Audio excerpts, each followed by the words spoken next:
Welcome back to the Champion of Champions story. The European play-ins is returning with Season 20. We're trying to figure out who exactly will be moving into the actual season. That's the thing about play-ins these days. All the hubbub, VRS points and everything all being distributed differently, and maybe for good reason. I'm G-Time, and I'm going to be guiding you through our first match of the day. But before we talk about the first match of the day, let's talk about all the matches of the day, because here at CCT, we don't stop with one piece of fantastic Counter-Strike. We get all the pieces of fantastic Counter-Strike. It'll be a focus down on Group C and Group D. We will have initially Rhino versus Alliance. That's the match I will be on for. And then immediately afterwards, a fun one. BC Game versus Paravision, Favbet versus Rashbi, and Ecstatic versus Alaska will be the headliners from Group D, of course.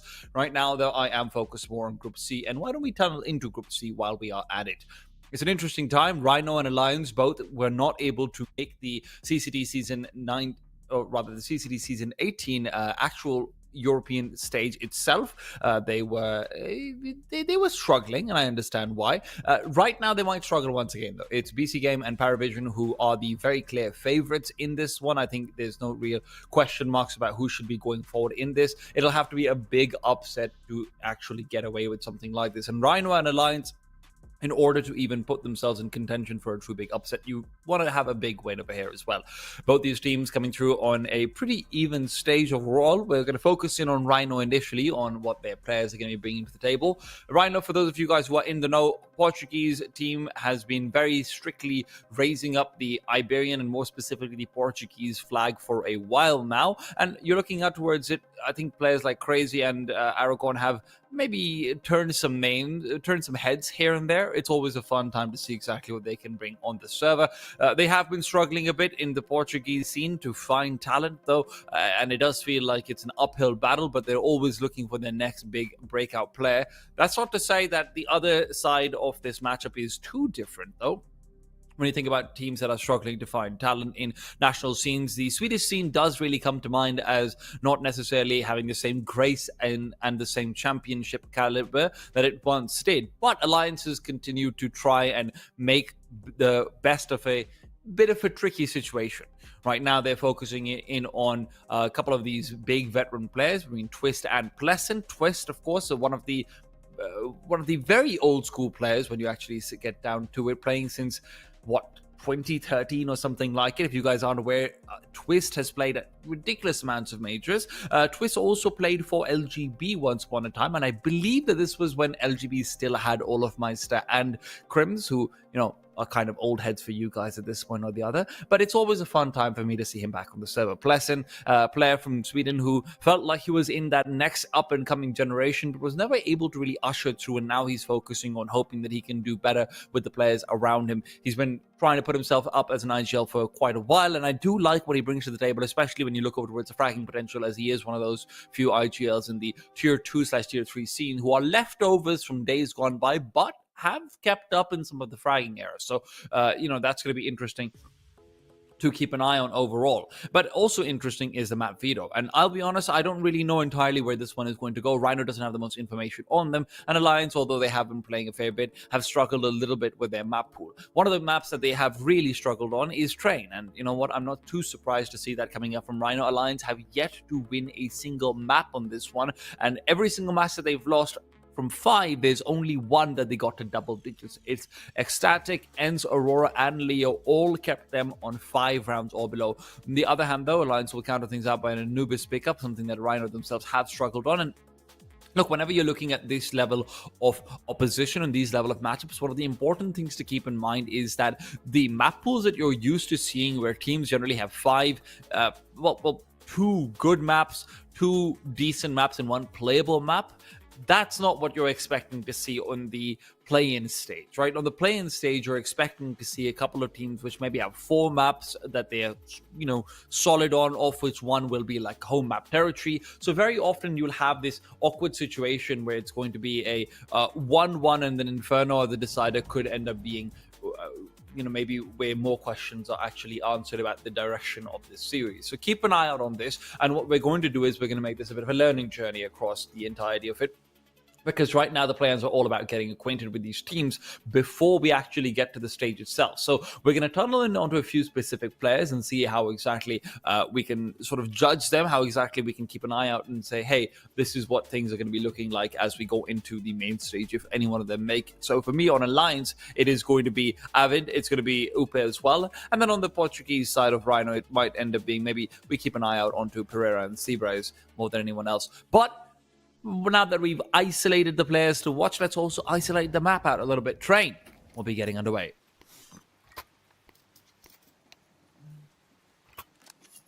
Starting things off on the T side is Rhino, of course, as a result of picking it. No surprises there. And Train's a fun one. I've really been enjoying casting this over the past few weeks as the newer iteration has really kicked into deeper gear. A lot of teams have been finding meta games, smokes and everything. And although we don't have X-rays, you get to experience firsthand what Avid is feeling like. He is feeling like a god. 3 quick kills and it will be the 4th denied. Pereira to shut him down. Avid, that's a great start to things. And Pleasant is hoping that he can add the cherry on top of this already nicely iced and beautiful cake. Fast take out from A main will lead to some quick deaths, but Pereira still hopes to refrag and rebound. Plenty of time to make this round work, and as Upe pushes forward, he will lose the smoke and the kit. Twist separated from him, Alliance looking a little bit disjointed over here in his attempt to not fumble the bag on the pistol round, but they might have actually done just that. Twist repositions, playing around the bomb train. Pereira could be anywhere right now. Could be coming in from the Ivy side as well. Twist is just hoping, and he hasn't gotten past him, but Pereira back and Pop Dog will take that second peek. Twist has spotted him. No, he hasn't, but the missed Glock shots will give Twist a chance to shut him down. Pereira, barely any HP, will switch out for a USB of his own. The long range should favor him more so now, but Twist is playing this very smart, very safe. Playing with the ability to keep the bomb on his side constantly. Twist is playing like a man who very clearly has been looking forward to having this map return. 20 seconds now, and this is where the clock starts to tick down. Pereira needs to be making a move, right? And with another shot missed, that is a big chance given up. Pereira had the jump on Twist, could have really finished the job there and then. And that's something you will be regretting in case it ends up being a significant factor. Now, one of the cool things about Train that I've really been enjoying, especially in the foundational period, is it does feel like a map which has gone back to the good old, hey, we should have an 8-4 or a 9-3 on the CT side on this one. Like, it's really CT-sided in ways that we don't necessarily see even Nuke being anymore at this stage of the game. One of the nades being missed from Alliance is hardly the best, but right now, Plessin on the MP9 will be more than happy to make up for it. Peeking back out, looking for a few more, picks up the money all over the shop. It's weird when you go to a shop and actually pick up money. Not really something to expect. Normally you go to shop to spend it. Pereira, however, will also be finding a fair bit of damage with a Mac 10. 2 kills will go a long way to be able to afford up that initial AWP.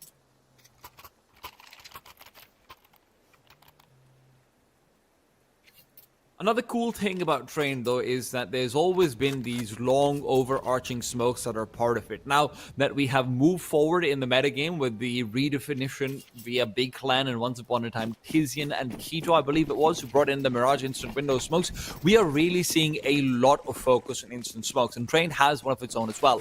The smoke between Trains over on the A bomb side provides you a lot more lurking potential and really cuts off a lot of the traditional CT defenses. But CTs, on the other hand, actually have avenues of aggression that weren't necessarily always available to them before. You're looking at what Era and Upe are up to right now. The squeeze in with the MP9s is something a lot of teams will try and go for. Pereira, who in the previous round was able to pick up the money required to pad up his coffers and find that Galil, will lose the Galil, getting nothing from the purchase.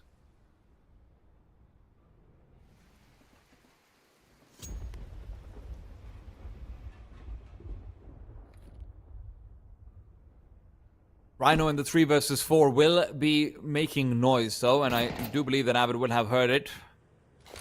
Fair bit of smoke. Nice delay on the incendiary as well. That's going to buy just a bit more time. Avid knows that they're going to be running him down from all the way back in the brown hole, so he can just throw a shallower incendiary and be relatively safe.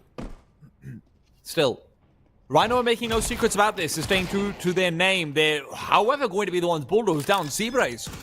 Finds one beautiful kill. Abbott taken down, and with that, the bomb can be planted as well. Pleasant is the only real shock factor that you might end up seeing overlooked, and that's exactly what happens with Saber, as his deco is still fantastic.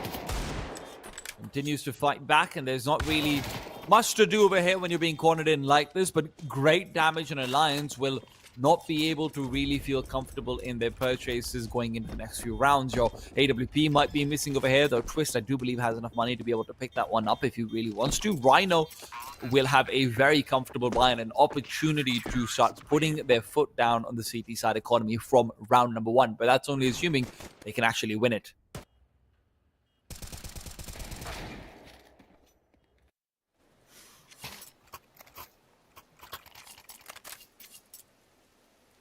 Right, so they will have the AWP and plenty of utility around it. I didn't notice how much money Era actually had, but he's feeling all right with it.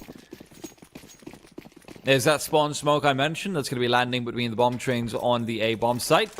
You'll see the effect pretty soon because Era has to play from just the one angle over, and Ivy has to be hard committed out to the right side of it. So you are open to a couple of pre-fire possibilities, or even just the AWP duel being a little bit more favored to T if they want to be keeping care of such things.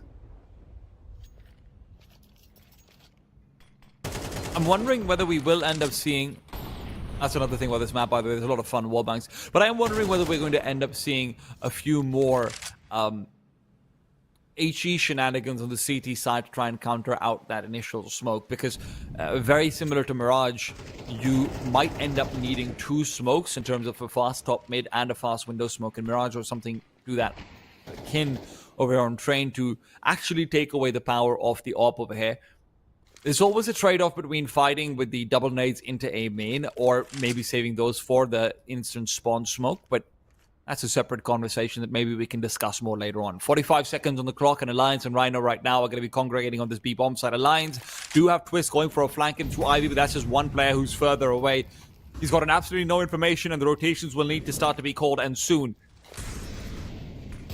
Up goes Upe, and Upe with a flashbang will be able to find a perfect kill. Aragorn taken down, and Upe hasn't receded back. It's a fight between him and Pereira that he'll end up missing out on, and Crazy covering off the angles with a beautiful double kill. Rhino collect on the prerequisites, and with Twist all the way back in Ivy, he will never be able to rotate through.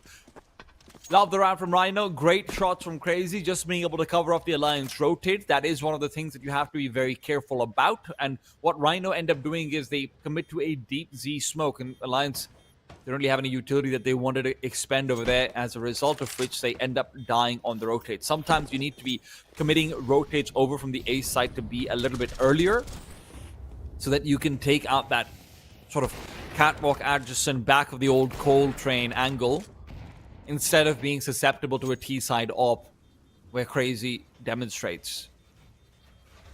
Rhino will get their first gun round on the board, and as I mentioned before, it will put some stress on the CT side money. They might still be able to force buy into things with Era having 4K and whatnot. Plus, let's be honest, their loss bonus isn't the best, so even going into the next round with 1900, Upe will not have a full buy around him. Pleasant will have a little bit of a shortage of utility as well if he wants to be heading into that direction.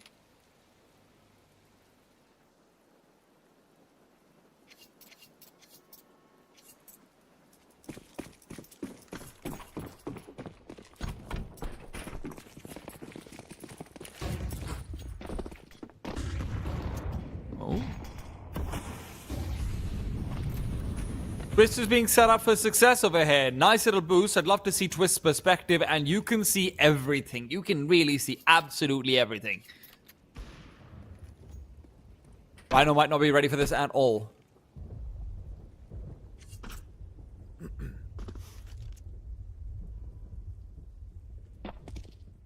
That being said, Alliance isn't ready to maintain that position for too long either.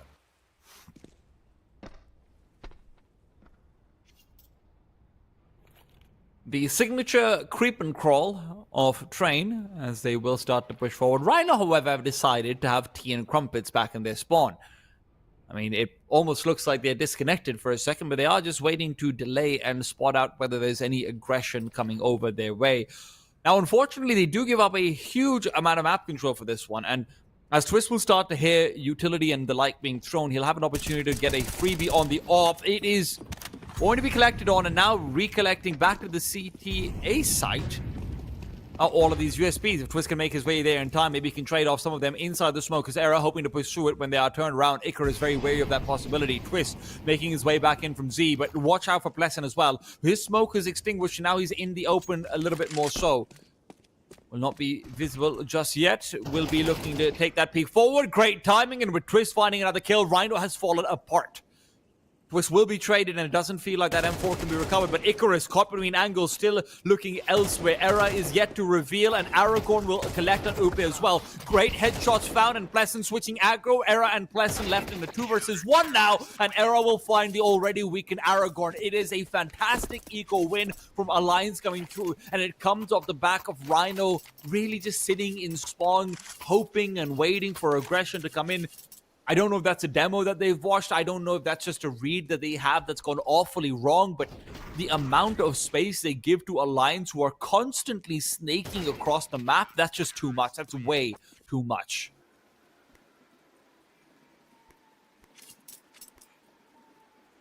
And for Alliance, where they had their backs against the wall just a little bit as far as the money is concerned, and you might be thinking, buddy, they're 3-1 up. That's not back against the wall.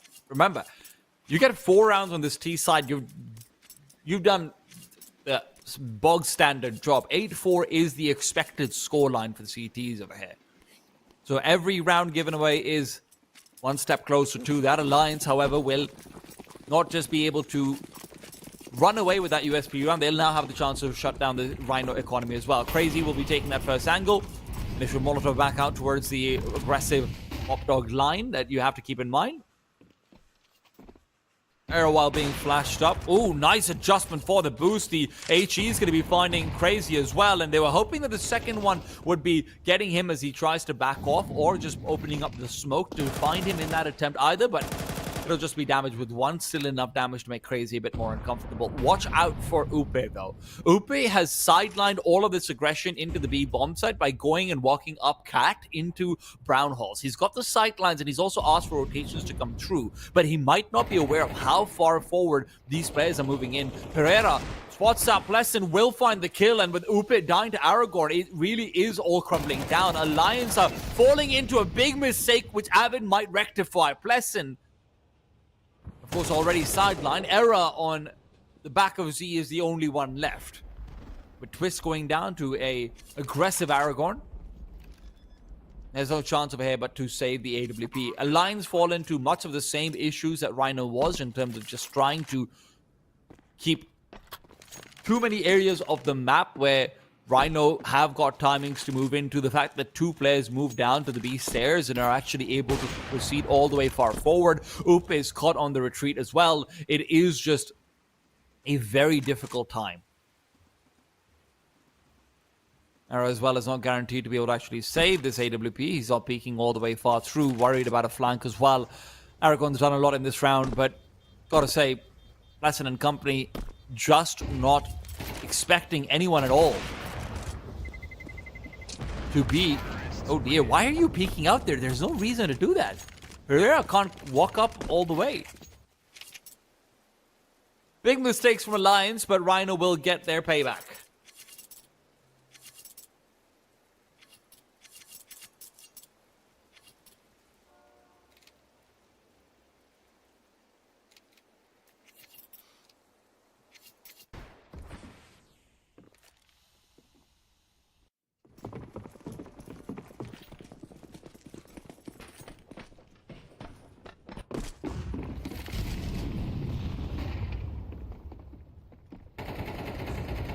Oh, this time it should be easy pickings on the USBs. Rhino being a little bit more proactive. Have learned from their mistakes. 1 kill from Pleasant is nice, it's cute, it's consolation. But consolation isn't enough when the T side has found 3 rounds and you will still not have the AWP moving into this one.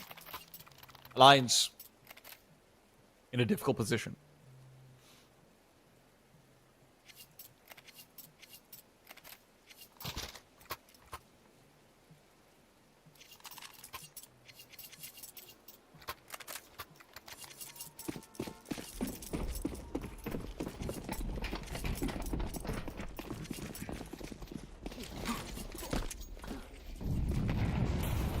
That's a fun smoke. Keep an eye out on that one. Upe, however, has pushed in. Pereira taken down. Might need to go back and check the demo for that lineup.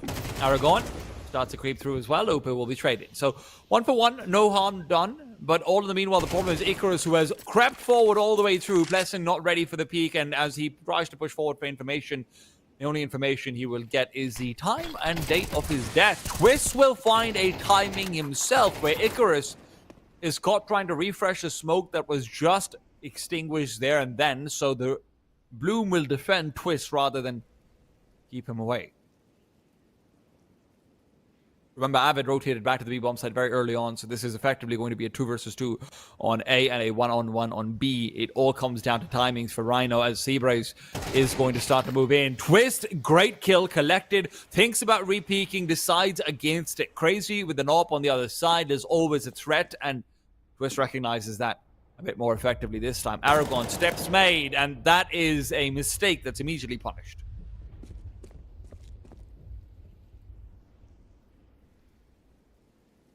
Crazy's all on his lonesome.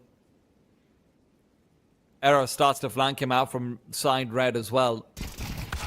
And that's exactly what will put him down and deliver an AWP to the Alliance side. So, things continue to be back and forth, and Rhino will not be able to equalize over here. Nice early kill from Upe, even though it does get traded. It all comes back down to the individual moments that Alliance are affording to us. It's not really something where I look at it and say, hey, they've got a great macro understanding of this CT side, but the players have got a very good hold over individual playmaking, and sometimes that can be enough.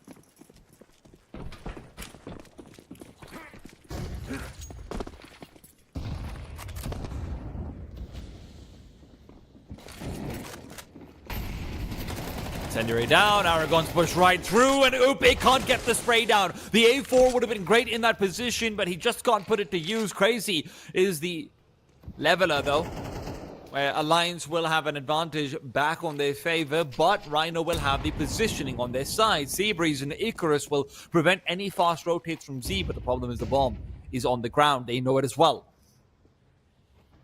The only player who can actually move back in and collect on this is Pereira. Rhino are continuing to find duels, but not necessarily win them. Avid doubles up and 3 in total. Now Pereira uses the time to move in onto the bomb site and actually get the plant, but that's still going to be a 1 versus 4 where he's initially spotted out and immediately removed. AK is to recover as well. Alliance, a fantastic round to take forward.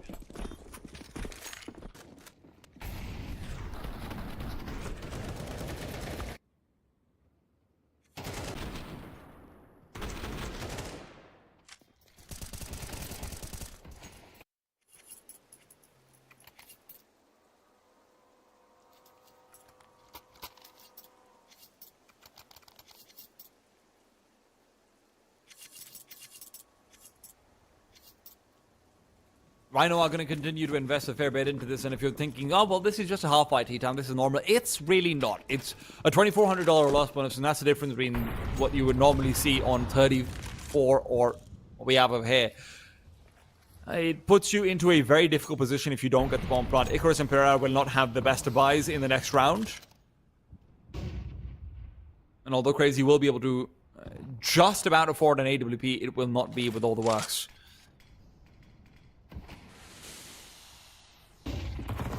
Re-smoke at the feet of Aragon. He pushes through. The flash is great, and with that, he almost finds 2. Blessed, however, dodged it out so he can maintain position and maintain a hold over this, but the problem really comes out into Ivy. You have to look at Twist. We have to look at Twist. He's found the first, but the slow creep and crawl will not be to the benefit of the pistols, and the flashbang from Era, even though, will blind out Twist as well. It gives him the time and the room to maneuver as he was the one actually expecting it. Keeps the spray going.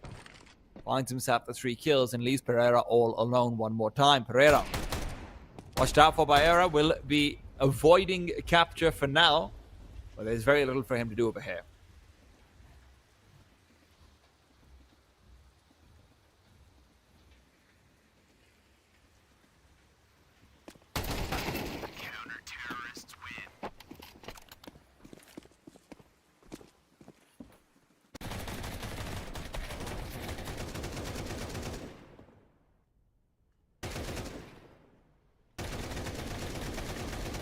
Well,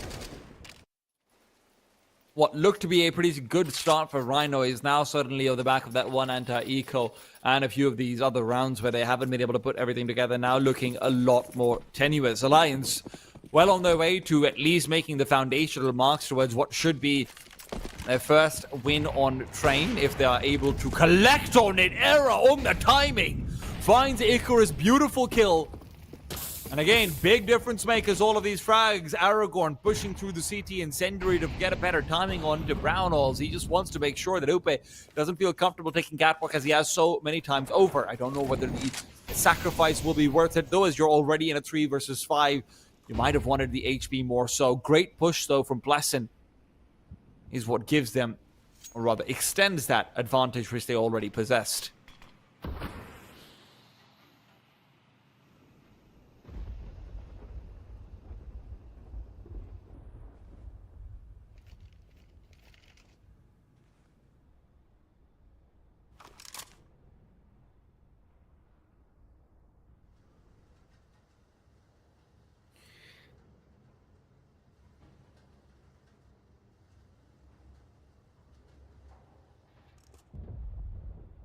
Crazy with the AWP is hoping that he can be the savior of this round, and honestly I think all of Rhino are. If you can't find any good AWP picks, then there really isn't a chance to do much over here.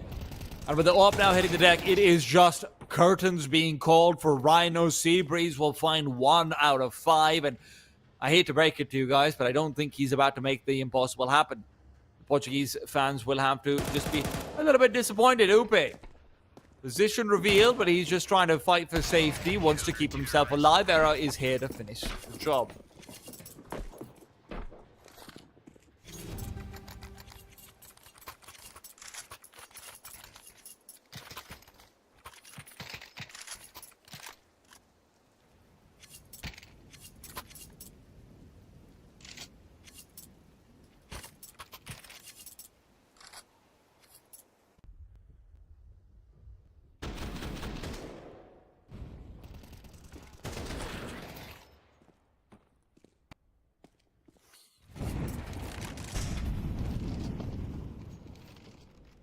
As the crawl forward from Crazy starts to materialize, this is a difficult position for him to find much on with his HP where it is. He could end up finding a timing with all of the information he's getting, though. He knows that Era's backed off, and Era throwing out that flashbang, another bit of util in his hand, cannot turn the corner fast enough. It'll be Twist on the AUG to come through with a quick double. Avid provides him support from the E-box swing, and with that, Alliance are pretty much secured on their 9th round unless Pereira finds a big timing, which he just hasn't. Both players are now low, one of them down. Twist ends it all with 4 kills, which puts him on 15-5. Very much the MVP of his Alliance so far. Great performance from start to end. You look over towards that eco round, the amount of damage he's able to do before he dies as well. Yeah.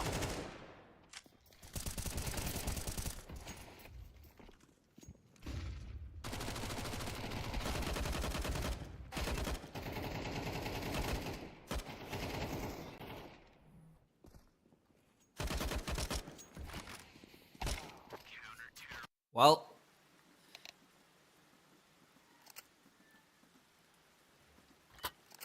for Rhino's sake, I really hope that they have a great pistol round planned.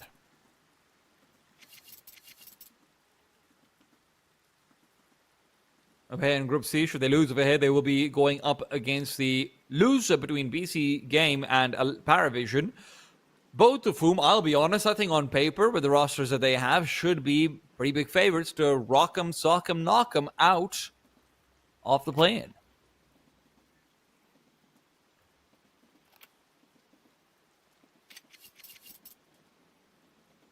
A couple of the teams that have already gone forward to the main event include OG and Aurora. Group A and Group B still have their decided matches left, so do keep an eye out on everything to know exactly what will be going on in the main event of the European Series 20.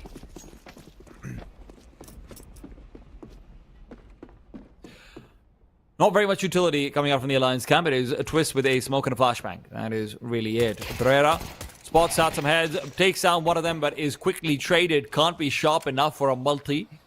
And that leaves Ivy a little bit neglected. The lurch smoke as well will actually give The CT is a lot to wonder about, and Upe will fall as Seabreeze and company start to wander forward rather than backward. Twist, a big opportunity that he will put to good use as he picks up another kill. But the problem is they know that there's two players who could have potentially coming through Pop Dog, so Twist cannot proceed forward any further. Avid has to be the one to do so, trying to find the mid-red-brown gap where he will be actually creeping through, and Twist has been given a fair bit of support, a great headshot as well. The goosh on the Icarus means that Avid can just hope to swing him outright, get the timing, but he doesn't. Icarus still gets the better of him. That's a big frag, and although it's returned, it's also the bomb that was spotted, so Era will hopefully be cutting these players off. The P250 put to great use. Two massive frags and Alliance run away with that pistol round despite being in tricky positions all throughout it.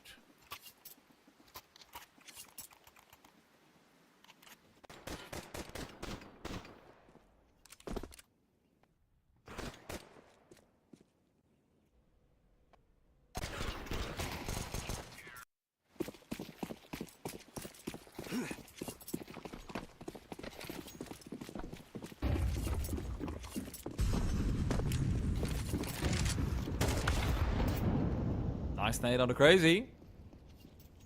Helped out a little bit by the initial bullets, of course, but hey. Kobe's are Kobe's. And right now, Alliance, they are collect one. You will be able to replace out that Mac 10. You're happy with that anyway, so yeah, all good.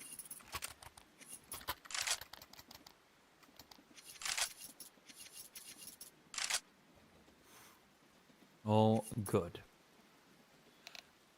I feel like they're not going to be able to find an AWP in this game. If they want one, they will have to wait a couple of rounds. And down 3-11, I don't know if they have that many. I really don't think they will do.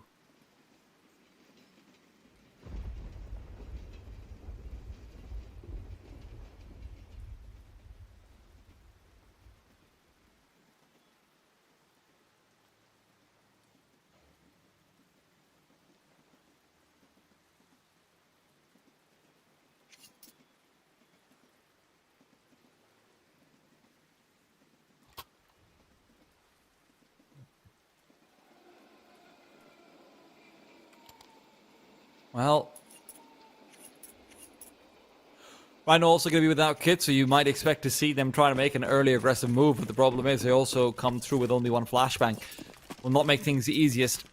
One of the things that Michael Yumi Cassidy was pointing out to me yesterday was that the T's always have that timing to be able to cross into the left side of A main, left side from the CT perspective, behind the big container. But that does open things up for the CTs when they're on this kind of weirder buys without ops and whatnot to make that an isolated or isolation play very easily with Molotovs and flashes. Right now, don't feel comfortable going for that though without those flashes. Instead, they've gone for a 2-3 split. Not the most standard, but without options for aggression in through Pop Dog, as they have opted for more of an A main sight line coming through from Pereira. It is going to be required to have those two players in the B-bomb site.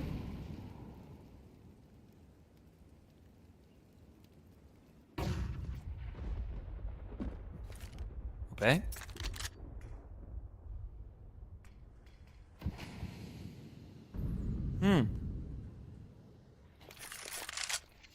Time's really ticking down low over here, and with the CT side not having utility, Alliance are hoping that theirs will be able to overrun. But Alliance as well only have a few flashes and a Molotov, basically. This is not the easiest to execute to come forward. Seabreeze will not be blinded up at all, and when he is, he's already gotten that one kill. And Twist starts to lurk back towards that A site. He's managed to find one, but there's still plenty more players where that came from. Not for long. Avid, beautiful kill found. Crazy could be the difference maker because Aragon's already a dead man. Bomb can't be planted. Crazy now eliminated. Bomb will be recovered and put down. Alliance, great little switch and swap between the A and B site, and Seabreeze will be left to try and salvage the round and very much the game in this 1 versus 2.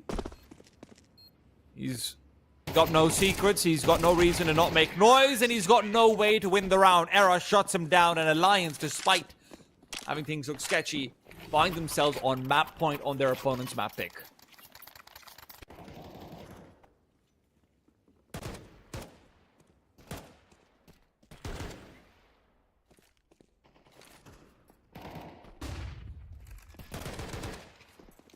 Rhino are not feeling too good about this one. Remember, immediately after this comes out Anubis, I do believe, which they have not had the best of records on. They've been struggling with it so far.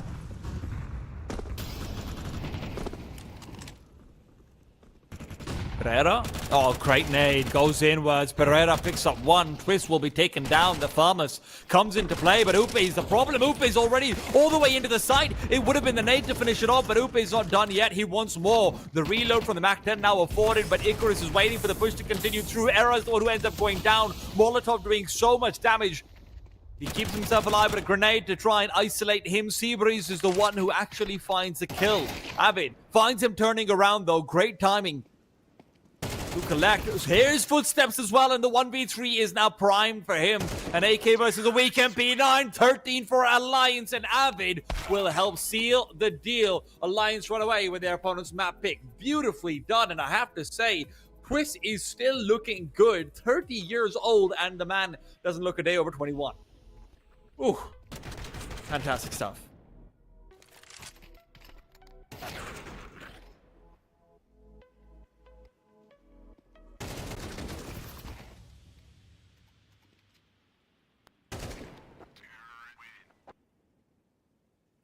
Well, with that one, Alliance will be going forward and starting things off 1-0. We have to go to a quick break, though. Thank you all for tuning in. We're going to be back with Anubis in just a bit. The CCT Series 20 qualifier still continues.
Welcome back to the CCT European play-ins. We continue on to find out who will be representing the lower rungs of the Tier 2 scene over in the season 20th season of CCT. It's map number 2 coming up between Alliance and Rhino. Map number 1 not going the way Rhino wanted to, and by that I mean they got absolutely bamboozled, they got destroyed, they got demolished, they got bereaved. I don't know. I'm kind of running out of good words over here. I normally have a co-caster for these things, and then they end up filling me in. But hey, I guess we can't always be filled in.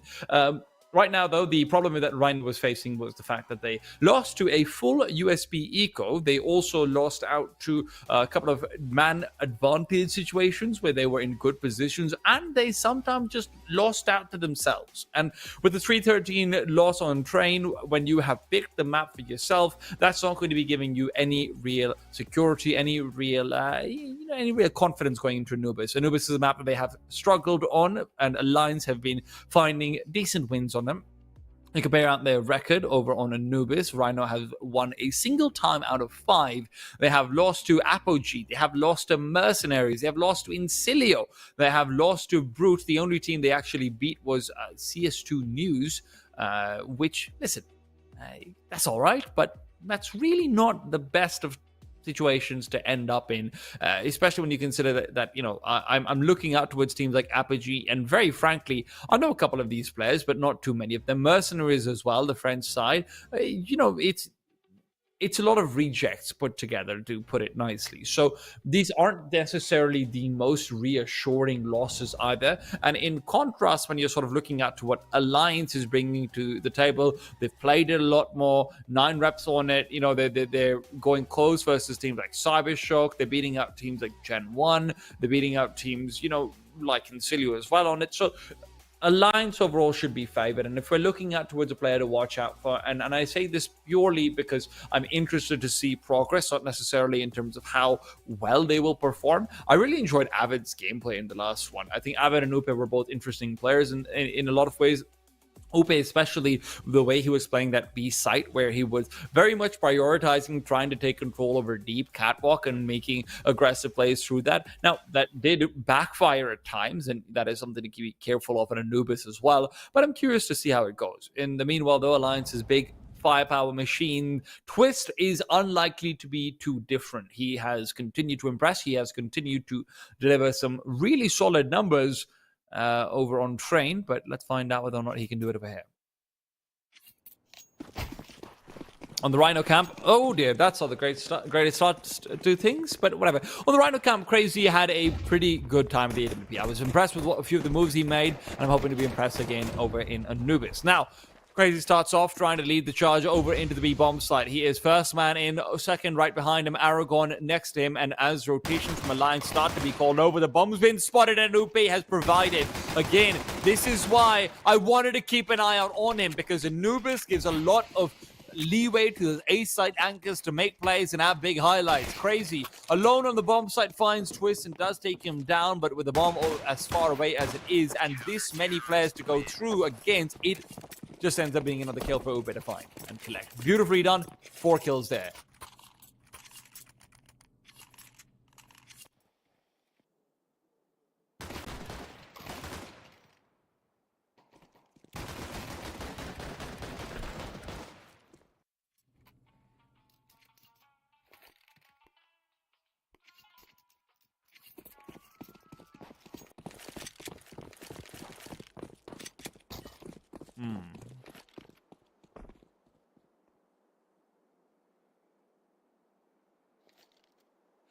Full eco from Rhino. Not too surprising when you get basically nothing in that first round, but hey. Always allow myself a couple of Tech 9 buys and whatnot.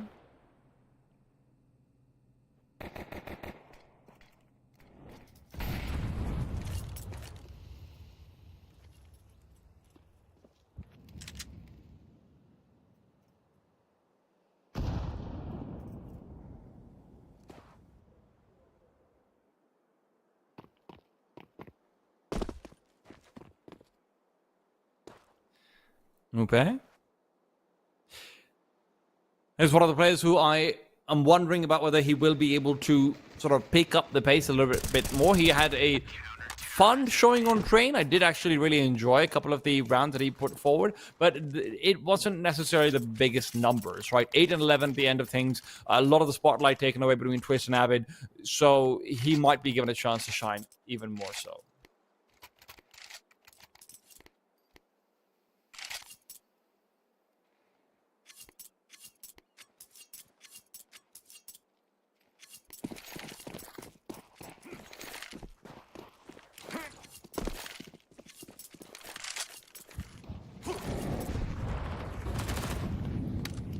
Well, that's the start of things. Era, even before he picks up his AWP, can pick up those long-range duels. MP9, somehow the weapon to give it to him.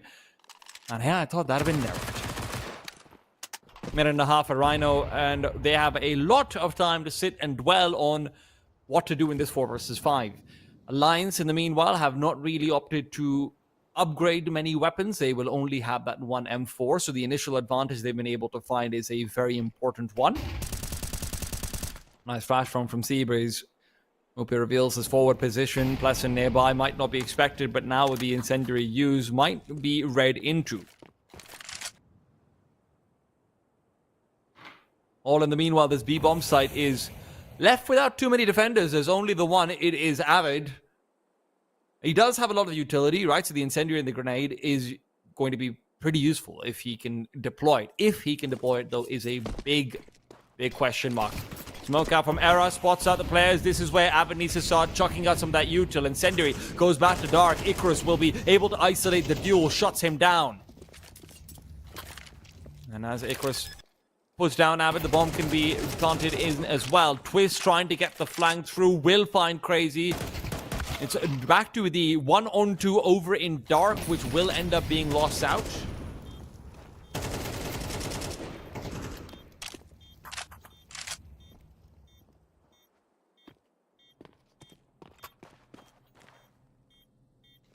Barupe is left alone. And on 2. Kid is there. No utility behind him, so he can't really be able to smoke off the main side either. For now, it is all just about trying to get onto the bomb. There is effectively no way to win this round, though, and he knows it as well. He would rather save that M4. Terrorists win.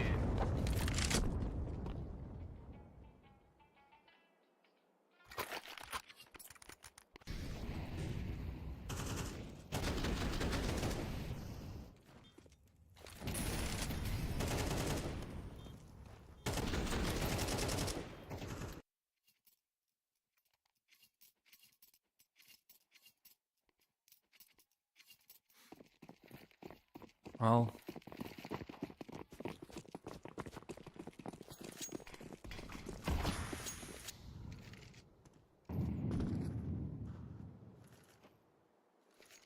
Rhino need to continue and extend it in this round. Last round was, of course, a bonus buy from Alliance where they didn't have all of their weaponry. Now they do. Now they come through. And they will always be in a position where they can kind of crunch down on the T-side economy because of how few players were kept alive in that previous one. But they've given up middle for free. Twist will hope to defend it or at least find information on it. That is a very slim angle to even get info on. It only leaves that one little dent in the wall to be able to spot players through. You're a blink away from missing someone, but hey, I believe in the guy. And he believes in himself. 2 men over on the B-bomb site will find it hard to defend. Fortunately, Rhino doesn't look like they want to try and attack in from behind. They will be rerouting in and going for more conventional routes. Twist, but we'll actually have completely segmented away his decision to rotate. So Alliance have put themselves in a difficult spot now. You're never going to be able to look back onto the site as Avid. It has to be Pleasant to deliver. It is a good nade, but a little bit too late. Flashbang overhead as well. He wants to peek forward, but Aragon will not be blind. He's too close to the pillar to have that happen to him. And Alliance, because of this weird setup where Twist smokes himself off, will not be able to provide backup to the only player left inside the site at any given point. They'll have to save all 4 of these members. Wouldn't say that I am the happiest with that setup, but Rhino do a great job of forcing it out as well with as much mid presence as they do show, and great decision to reroute back and go for the B-sided execute from outside the site instead of going for some sort of convoluted flanking plan. They've noticed that Alliance are quick to start navigating away, start rotating through, and they have very much been playing through that A site with their aggressive anchors. And yes, it's early days, but Alliance do have a lot of demos you can move back and look towards as well. Yeah, that flashbang does absolutely nothing to Aragon.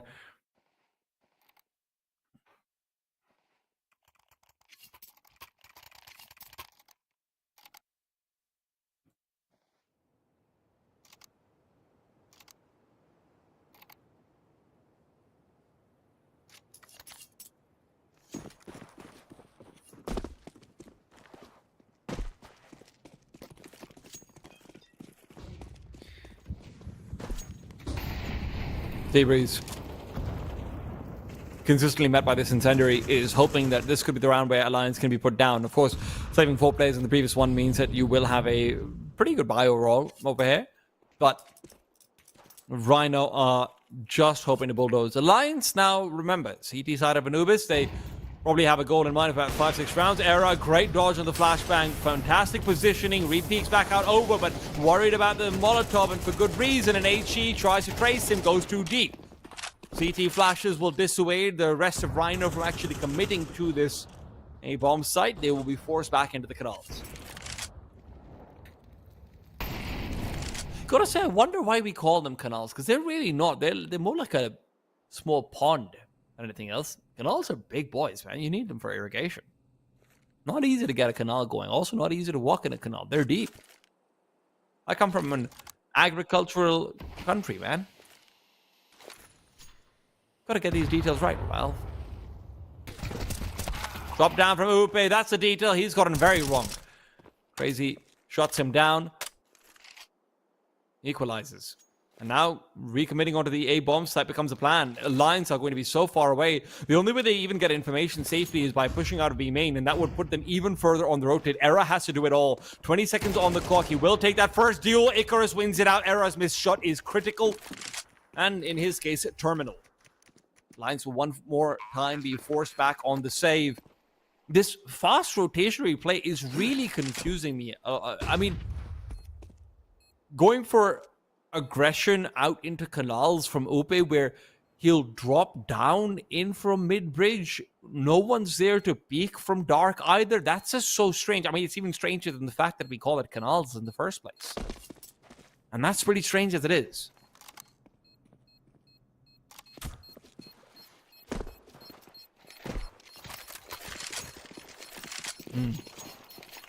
Once again, great round from Rhino, though. They have managed to completely get Alliance's number, manipulating them back and forth even after losing that initial man advantage. Alliance are the ones getting antsy, and it really doesn't feel like they're the ones who've actually picked into this map.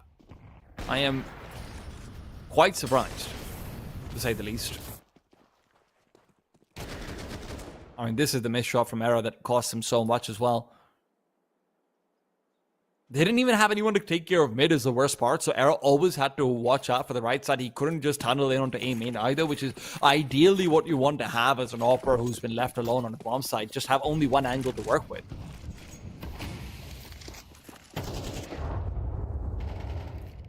Now comes out the more conservative pecking order from Alliance. They will have to save on their players, not really purchasing into this one. Era has a bit of utility. And Ope will have the Kevlar and pistol.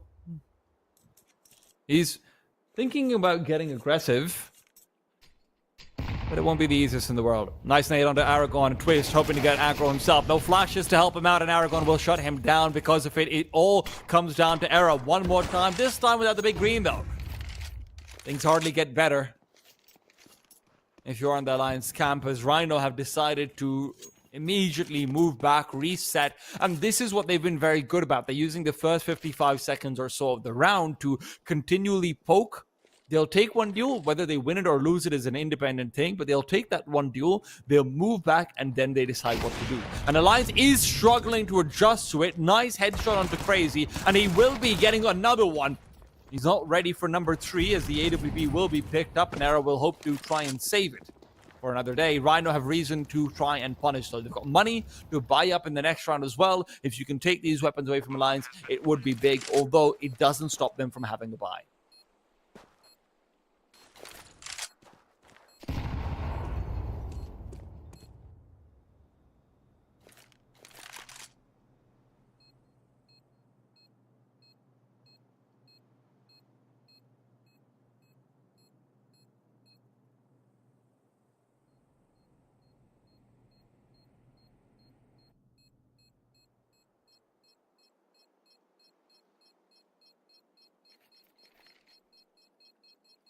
4 rounds on the board for Rhino, and Alliance will really be needing a timeout. I would love to see a pause to just get an adjustment out.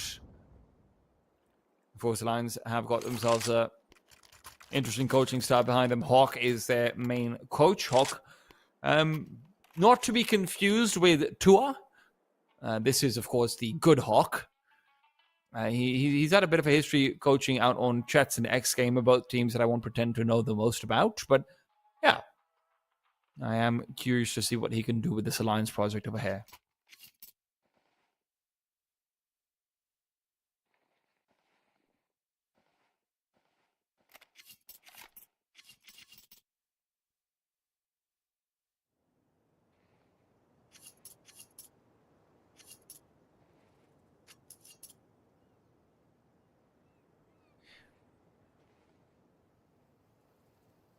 Well, I am also curious about what the initial mode of aggression might end up being for Alliance, because so far Pleasant, been quite uninvolved in a lot of these rounds, as he has either been that rotationary piece who moves away too quickly, or sometimes he's stuck over in B. He's not been getting too much out of himself, and I'm sure he'd like to change that. So what is the game plan going to be from him, and how do you make an adjustment to activate yourself more so? Era doesn't feel like he wants to be going aggro anytime soon, and understandably so. Smoke is dissipating. Aragon inside, and Pleasant now gets his first. These 2 players on the bomb side as well. Era will be covered off by a smoke. Fantastic flashbang, but Avid is going to be taken down and right through the smoke. Crazy collects on Era. Alliance are falling apart on their own map pick. The CT side looks completely lost right now. I mean, you are just seeing Rhino play with them. And Alliance, you can see what they're thinking, right? They're having this discussion internally. Okay, guys, we keep having one duel initially. Let's get a duel in a position where we can then maintain map control if we win it. And they do win it, but because it's traded out and then there's that immediate aggression forward, Alliance don't have the backup already there with Era, maybe playing from Ninja, maybe playing from CT. When he gets smoked off, there's nothing that they can do to fight with Avid. So Rhino have the opportunity to hard commit after trading out, and they do so wonderfully well. It's a nice adjustment from Rhino as well. Normally, their initial duels have not been in positions where hard committing is actually possible. But the change of pace completely catches the Swedes off guard.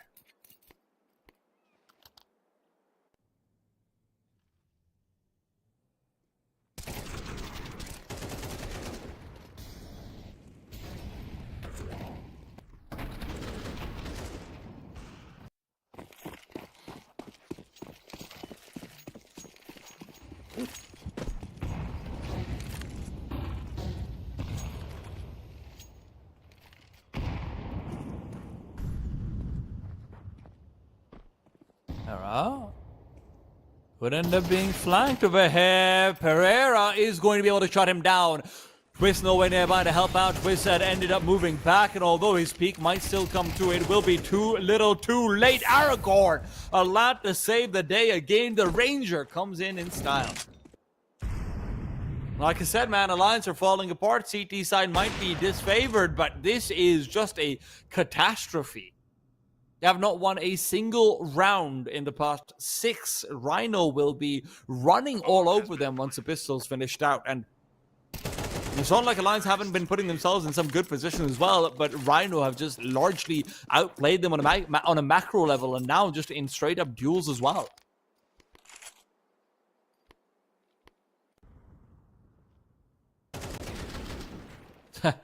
Even Pereira's not ready for that. Like, holy shit, he's just standing there. Why? I mean, I'll take it. But wow, he is just standing there.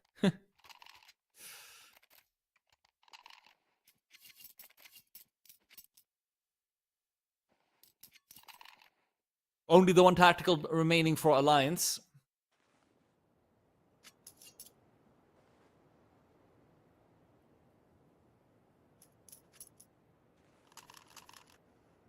There was a little bit of recent data talking about teams that will do better after a tactical if it is taken before gun rounds. Not to be confused with HLTV, teams that only take a tactical timeout before a gun round thing as well. And those are two different things.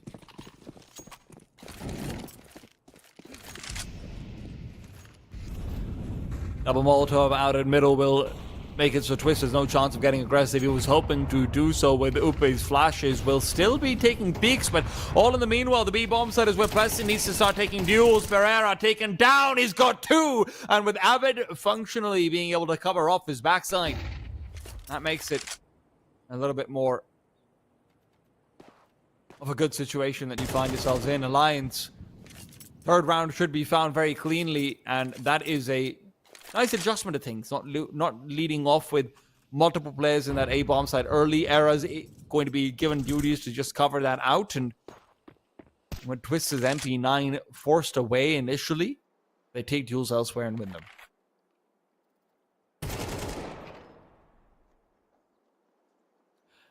Now, I would appreciate it if they stopped pushing.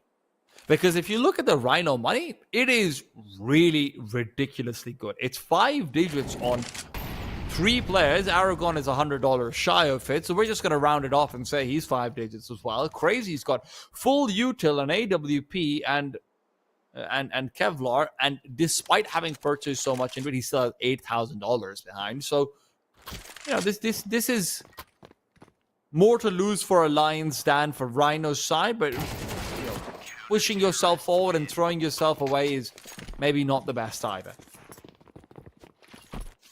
If there was going to be a round to build confidence and start fighting your way back up to 5, that was it, though, and Alliance better hope that they can make it work.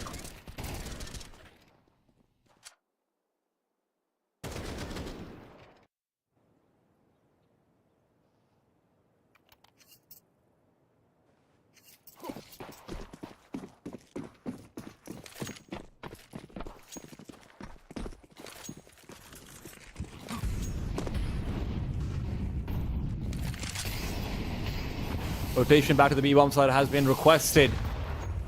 Twist will be making his way over. Chunky grenade, and Plesson's taking a deeper line. He'll even find a man with a smoke in his hand. Still loses out. Aragorn just gets the better of him. Plesson missing on the spray. An absolute disaster. Avid and Twist will be left to try and defend this B-bomb site. Should Rhino want to immediately commit, but that immediate commitment does not come through. They are rescinding their intentions and moving back to a late adjustment. Aragorn's got one job, it's to prevent rotations, but all in the meanwhile, mid is burdened, or rather cordoned off, and it is burdened to Era, who's fired off that first warning shot. Alliance have to make sure they're not double guessing themselves. Rhino has gotten the better of them so many times exactly in this fashion, and look at what they've done again. Twist is all the way back to A. Avid is about to get a very rude awakening. Rhino's double pump has been flawless so far, but Avid is set up for success if Upe can find this one. Icarus's demise will be followed up by Pereira hitting the deck. These players are low. Avid will find one of the healthier ones, and it leaves Crazy to be his next victim. He's not done yet. A big 3K, the triple to put them down.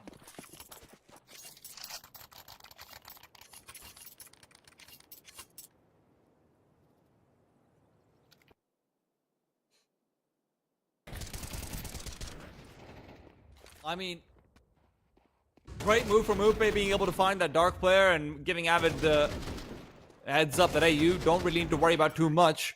At most, there might be one player coming in late. Aragorn was the one who initially got those kills, of course, so they had that information of the last player. 4 on the board, and Alliance have somehow started to find the road to respectability. Rhino will be able to buy up in the next few rounds as long as they can get a bomb plant in over here. When I say the next few, I do mean the last one. And even if they don't, they'll still have a pretty comfortable buy. So Alliance will be fighting a fair fight all across. There will be no downhill skating. No slippery slopes to slide into 6. That's a mouthful. Slippery slope slide into 6. Slippery slope slide into there. Ooh. Tongue twisting. But Aragorn himself finds him twisted up just a little bit. The initial Molotov damage is looking pretty good. Pereira is going to chunk one right back. Twist headbutts it. Anubis starts to peek forward. Great kill to find. Looking for more. Once another 3K will only settle for 2. Inside the smoke that's soon to dissipate is another man. The rotation of Twist will not be able to find anyone just yet. Pereira nearby. Twist cannot push forward. He knows it as well. 3 on 3. They want to commit, but this Molotov just forces Twist even further away. Era is hoping that someone will start to peek forward into him. Seabreeze might give up that angle, but holding close, holding for that push. Upe and Twist will have to be the ones to make everything happen. Era can't even really provide any utility. Flashes outside overhead, the incendiary as well to try and force them back, but Pereira forced into the duels instead. Era needs to start considering a retreat, but the grenade is great. Pereira put down. Twist now given space to start moving through. Seabreeze inside. Dark will be receiving a shot, but it doesn't land on him. He gets 2. Big kills to shut it all out. He was the insurance policy, and it is kicked in a big way.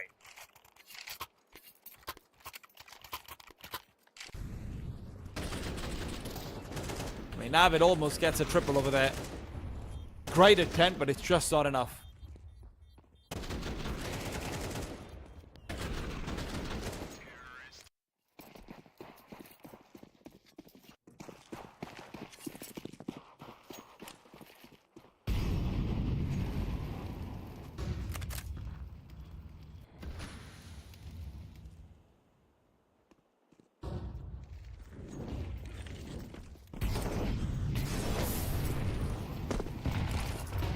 Made to the feet of Pereira. And it is aggression for Plus, that actually ends up getting the kill, and looked like he was going to be able to. Aragorn should have been fully ready for that. B-side as well has got Twist, who's got this really hyper-aggressive lurk smoke out, and Crazy's been forced away. He doesn't want to deal with the possibility of Twist standing on a couple of different angles to zone him down. But Alliance are still concentrating forces in A and middle.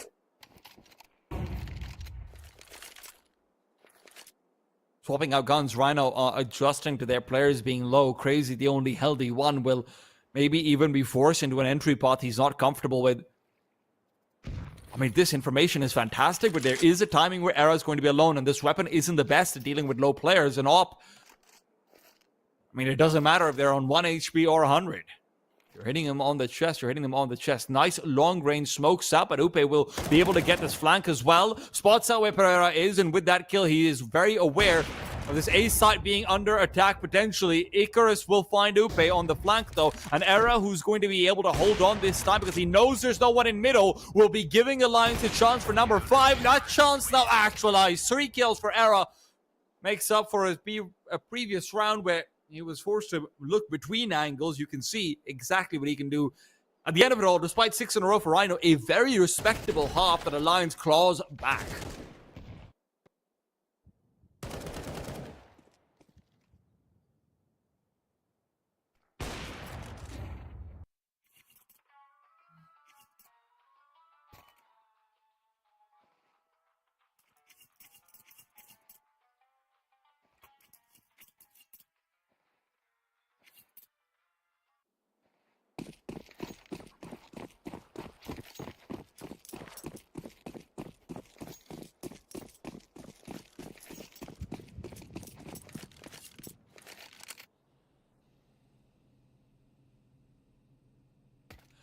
Alliance are going for the full creep into A main. It's about taking contact with Crazy. And with utility going out, there will be no flashes to help Crazy. Remember, so he's just hoping to bait out his teammate. A flashbang to the back of the side. It is, in fact, what ends up blinding Pleasant, who still gets the kill. While fully blind, Avid will collect on Pereira. And despite a slightly fumbled execute, Alliance will find their initial kills immediately. That small blip in the radar of a flashbang going off in Pleasant's face will not be punished at all. And Rhino will just have to watch as this site is taken over, and maybe that lead will be as well.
Breeze. Initial peek will find Ope.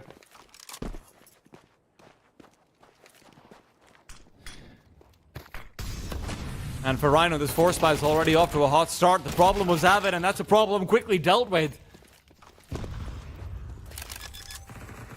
Bomb tap, but there's no one coming in from Dark. That's about to be guaranteed to them. Alliance are in good post-spawn positions. They've got a Molotov, actually 2 Molotovs as well. Once these smokes end up finishing up, they are also relying on there being no kids, but one of the Molotov sails too deep. Seabreeze and company will be able to take the immediate peak. Now in a 2 versus 4, Alliance are worse for wear.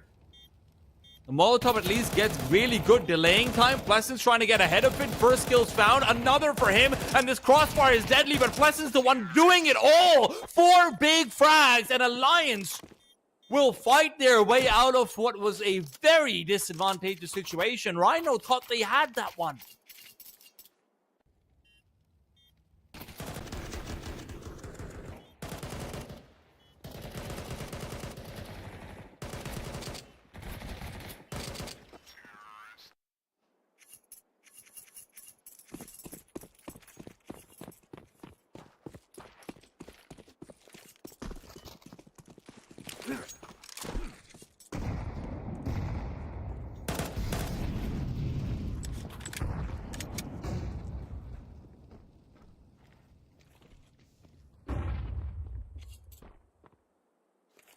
Lines now hoping to compound and just maybe perform a little bit of that pound onto the anti-eco.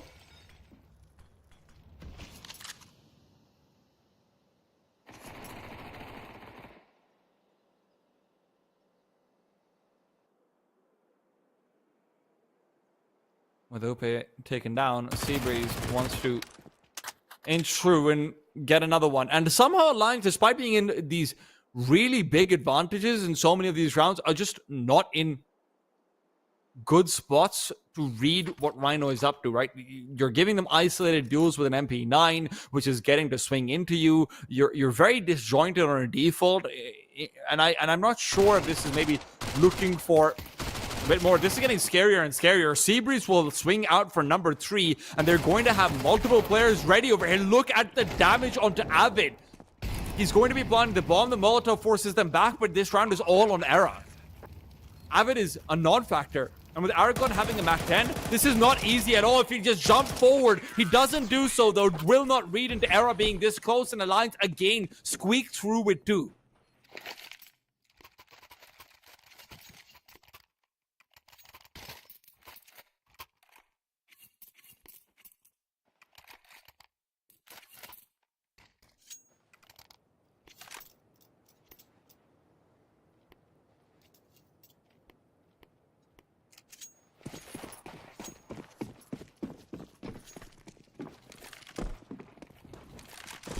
Alliance now have to make sure that they don't stumble over the gun round in much the same way as they have in some of these anti-ecos. Rhino have consistently put themselves in winning positions, but just lost out to the nature of their buy on this CT side so far. And with Rhino recollecting back in A, not having anyone in middle, it does feel like they've got a good read onto what Alliance have in store, which is going to be just a straight up sight hit, nothing too fancy. Control utility out towards A and mid, though, might start to make Rhino second guess themselves. 3 players collected on A, but Alliance again don't really have a position to punish, even if they wanted to go in onto the B bomb side right now with 4 of their members. Twist is in middle. He is hoping for catching off rotations, and that means it's going to be a 3-on-2 on B, regardless of whatever happens. Crazy's even got the AWP posted up on outside, and as they will isolate the duel versus Upe cannot put them down. Crazy smokes off the Molotov, but he'll still be in a fighting position. The flashbang will keep him blind, and there's no one here yet to punish. Alliance are purely relying on the flank of Twist to come through, and although Plessing's good for the one, Twist is going to be quite late to this party. He's worried about pushing through his teammates to smoke as well, still considering that rotation and still taking too long. Twist will be able to get the backstab, but with 15 seconds left, he's been traded immediately. Alliance will go from being in a winning position where they've manipulated the round exactly the way they want to just a complete haphazard play on B. There's no one there to punish with a Molotov on Dark pushing back Crazy. There's no one there to collect on those flashes. By the time the flashes are finished off, the CTs have never been actually given any duels while they're blind. This is a very poor execute coming out from the Swedish side. I'm a little bit flabbergasted. And then the fact that Twist is taking so long watching out for rotations that are just never coming. Great job from Rhino, by the way, routing all of their rotations back from CT's spawn instead of taking mid. But that's also a result of Twist showing that much of his position off. Right? He's making noise, he's shooting bullets, he's getting pre-fires, and that's also to dissuade the rotate. But if you're trying to punish a slower rotate, then you have to move in with your utility. Alliance is just caught in 2 minds over there.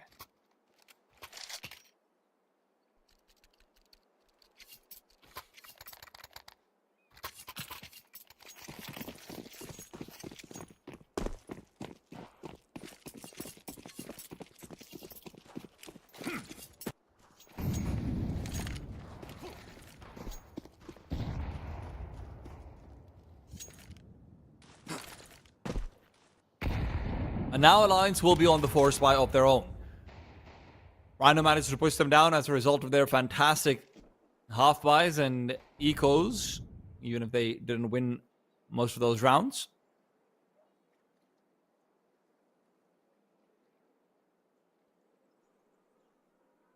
The irony would not be lost to me if this is a round that Alliance ends up winning. Does feel like Era can just flash them in if he's got the perfect pop for it. Crazy will not be in the best of positions. Whoa! Upe just takes him down. Beautiful headshot, and Seabreeze is traded as well. There are guns to recover. There's still a duel to be fought inside this site, and it's soon to be 2. Rotation comes back in from heaven. Again, Rhino have been good at rotating in through CT spawn whenever they need to, but Era with the AWP that has been recovered will find Pereira. Avid Smoke will continue to cover him. He's hoping that Era will do some of the same as he starts to get aggressive back towards heaven. Icarus will be able to have Era miss a shot. Good movement, but the flank from behind, Twist now activates. It's still going to be a one-on-one. Twist will go through the CT incendiary, barely taking any damage, but Aragorn was ready for it. Once again, it is the slimmest of margins, but this time it's not in the favor of Alliance. It's a good double kill that allows them to be able to recover Crazy's death on the Rhino side. You know, Seabreeze does more than his job, but Era's missed shot is everything. He had to cover off Icarus, and when he doesn't, the round is just lost.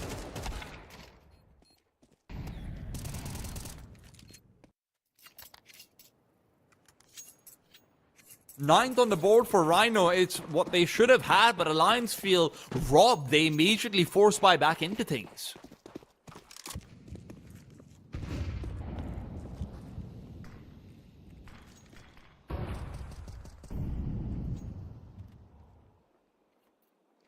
And although Alliance had room to start to make a comeback work out for themselves in the first half, this second will not be the same. Not even slightly.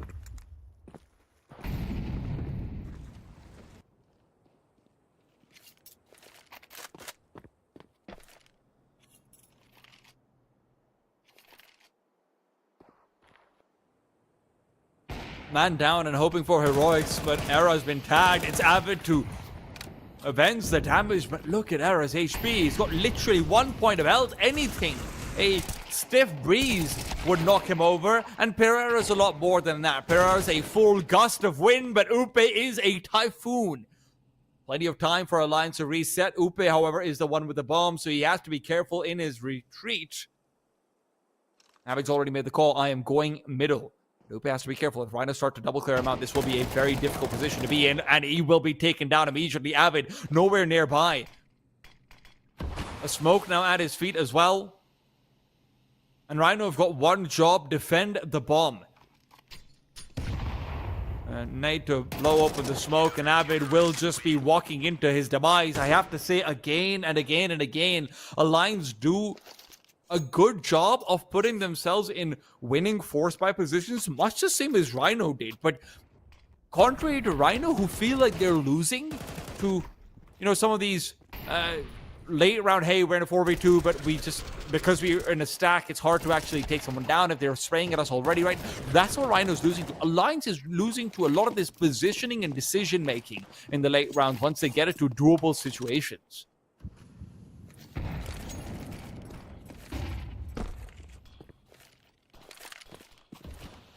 A lot to look back on already in this map, but now it's an eco. Now it's the classic, hey, let's just put our hands together and pray. Their prayers will not be answered. Icarus is watching out from up above. His wax wings will fall off, but that's already after he's flown in style. One being planted, AK at the ready. Avid needs to cover, but will not be able to when there's an HE being banked off the wall. Now Avid's watching out for a push. 1-on-3, no Kevlar. Things don't get easy over here. We will be able to spot out the first, but Seabreeze is ready for the forward position. It is going to be Rhino with the 11th, Alliance with one last gun round before they could just be knocked out of Anubis, their own map pick.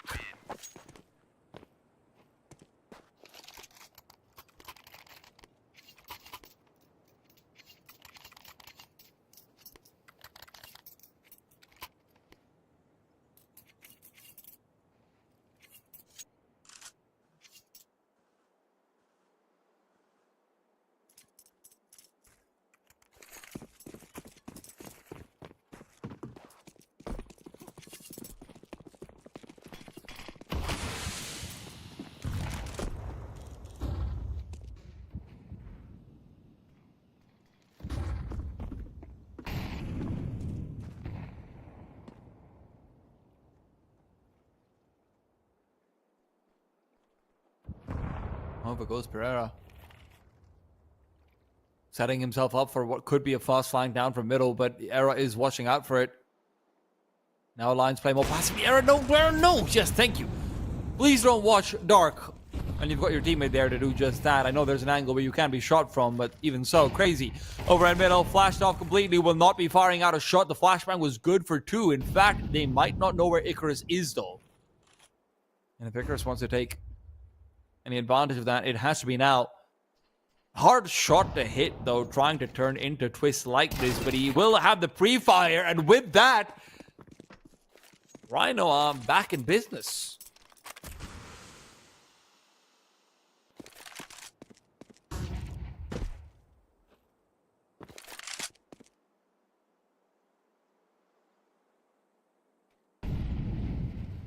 I'm sticking down low. Alliance don't even know what's coming for them. Icarus with a flank ready. Icarus has got eyes on the bomb, and he knows that whatever Alliance are up to, this is their round, sure as hell. round's gone. I mean, it's lost. There's nothing for Alliance to do to save but save. And again, I will ask the question. Why is the bomb lurking outside B main? I mean, what are you thinking? Even if there isn't a flank, if there's a flashbang to take a peek, if there's anything like that, right? The bomb's isolated. A double swing just wins them the round. The majority of your aggressive force is back in A. Right? Like, what is the call here?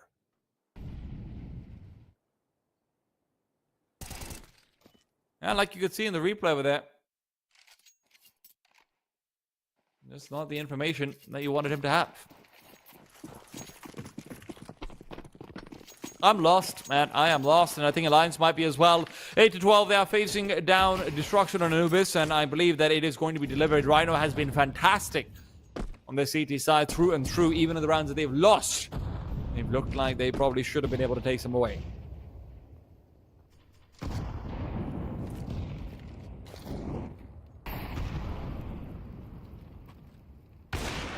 Close range, Optical, crazy, hits those twice. Alliance eventually back to a 3 versus 5. Flashbangs and smokes will hardly be doing them any favors over here either. Seabreeze has got one job, stay alive.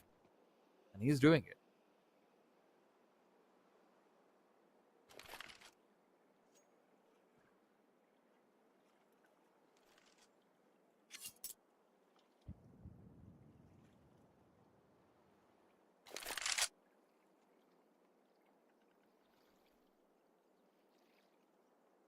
I'm not sure what Alliance can do to bring things back in this round. They have a smoke and a flashbang. They're relying on Era to hit some shots. Rhino are doubling up in the meanwhile. They're recognizing the lack of Molotovs. They're saying, let's play double ninja and let's watch them absolutely fumble the bag. Icarus is even just playing full bait, and as Avid will lose his head, Aragon continues to swing forward. Upe's ready though. Somehow Upe knew what the game plan was, and you're right back into things. He's got a smoke as well. This is big.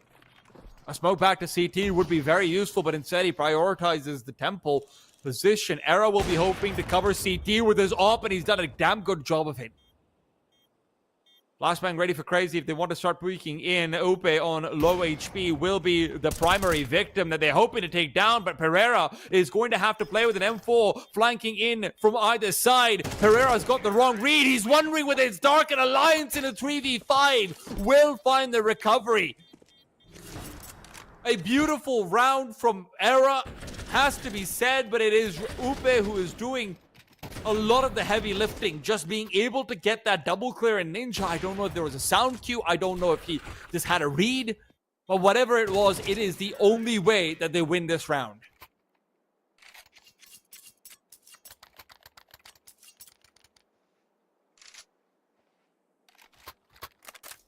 Finally, some good stuff from Alliance. And immediately the timeout from Rhino. They do not want the Swedish side to get any momentum. And they also have to keep a measured eye on their own situation. Money is not great. A lot of the rounds that they have been winning have been tenuous at the best of times. Should you lose here with all of your members dying, Alliance is guaranteed an 11, and their loss bonus will not be great to be able to afford up an AWP even in the last round. So this round could be the end-all be-all. For Alliance, of course, you lose here, you lose. That's just how it goes. But for Rhino, you get put into a very awkward situation. Crazy. Great early peek, great early shot, and the reposition was fantastic, but Upe is just better. He's too good. The MAC-10's bulldozing down the B-bomb site. Some of that form in the previous round is carried forward, and Era is in business as well. 20 and 11. Rhino's money in the next is going to be shambolic.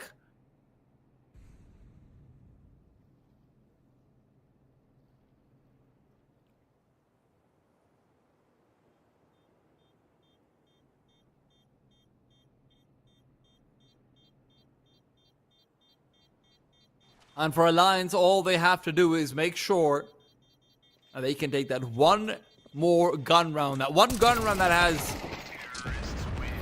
got all the stakes written all over it when it's going to be 12-10. Last time 4 being found is important as well. Takes away a lot of the threat. Rhino are likely going to absolutely full save. There is no reason to buy even a penny into this. Even a decoy would be too much. Crazy will not have the AWP in the next round unless he gets a kill over here.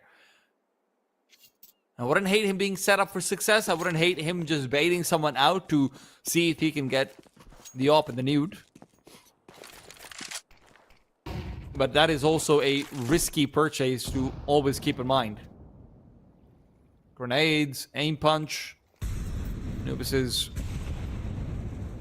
no stranger to punishing a lack of armor. Mostly the grenades and the molotovs.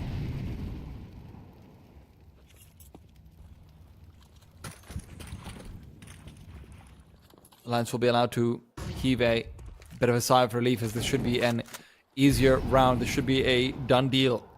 They have almost fumbled the bag on a few of these done deals. Almost, but not quite.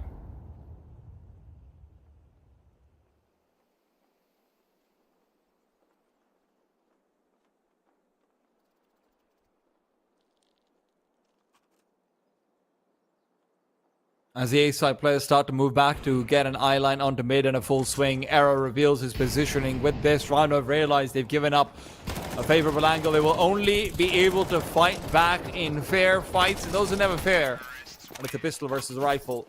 Nice 3K from Hooper will also put him close to contention with Era's 21 kills. A few empty calories on there, but it's okay. We take those.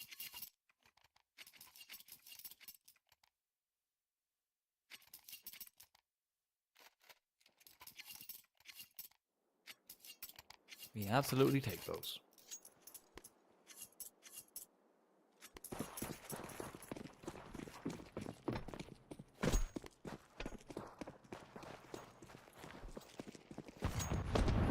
Double nade is good. Double nade is great. That's exactly what you had to worry about on the Rhino camp. Fortunately, they do have Kevlar. That is not going to be a naked op crazy. He actually didn't have money to be able to afford one. Nice shot from Era. And although they're able to get the better of Upe, it is still Era to hold off a main. Continues to put the pressure down with the Molotov, even thinks about going for another peek. And now it's a difficult position to be in, to actually just be forced to play lurker with an op, but it is the exact angle you want, right? He's going to continue forward. Creeps through, will be clearing it out right about that fishbowl area.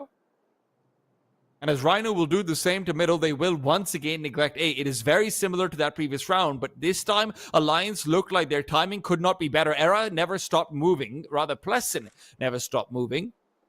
Pleasant continues through. He's hoping to cut them off. The smoke is well placed, and if they want to pursue it, then they've got Pleasant to deal with. Rhino, move back. What? You can't move back, Rhino. They try to reclaim true canals, but there's still a problem of Avid nearby, and if Avid isn't dealt with, this is just going to be a free few kills. Great damage on Icarus as well. He's left with effectively 1 point of health, and that will have been calmed. Rhino don't know how to get back into this round. It has to be all through the heavens, but they don't have the space to do so. They don't have a flashbang to fight back either, and it is Pleasant. They have to move fast. They will not be able to. Alliance find 12. Overtime will be collected despite a very shaky start to the gun rounds. It is 4 in a row at the end of the half, which brings them back to contention.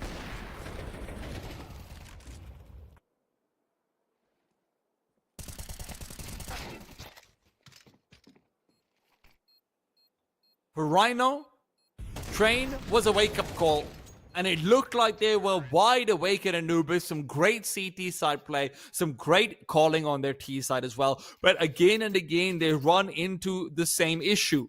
First half, second half, they get the advantage. They put themselves in winning ways, but they cannot quite choke out an opponent while he's down. And now with Era finding a magnificent kill, and there being great damage on the Seabreeze over on the A-bomb set as well. Again, this overtime is just not starting the way the Portuguese wanted it to.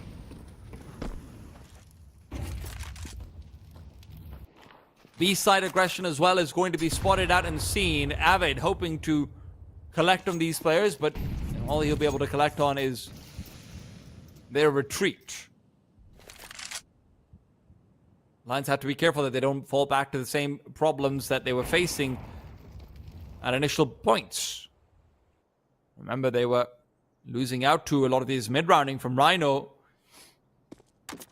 But they start to collect back, moving over to hunt down this B-bomb site. Era knows his duty, but he cannot scope forward. He's going to be caught. No, Icarus has it covered off by the gun barrel. Era still misses the shot. Knife out, trying to fight back, but there's a smoke from the T side that gives them the cover. Plesson able to make the most of a bad situation. Puts down another man, and with only one defender on the B-bomb side, he really had to stop peeking. Seabreeze brings it back into a 3 versus 3, and as the bomb will be planted, Upe almost spammed down Seabreeze. It's just a spray that's unwieldy. The crosshair's in the right position. Rhino will start to move back. They're wondering on how to re-execute into this, but the problem is Alliance has pushed CT. This bomb is up planted for it, though, so Alliance aren't in the best of positions. They're expecting a CT rotate because Rhino's been going for it all game long, but the call is wrong. Instead, it'll have to be a late flank in through Temple, and remember, the bomb is not planted for that. Twist will be spotted out, but Twist still gets one kill before he's traded away. Flashbangs overhead. Seabreeze wants to fight, will not be able to do so. Upe taken down, but Avid is still in short strategy. Seabreeze on the defuse, almost sticking it out. Avid will just not swing. He's too scared, and Alliance again. Worried, overreading, overcalling. I mean, it starts off going wrong with Plesson peeking back to Seabreeze, giving up the man advantage, but afterwards pushing all the way into CT when the bombs are planted for it. This opens you up to the full stick.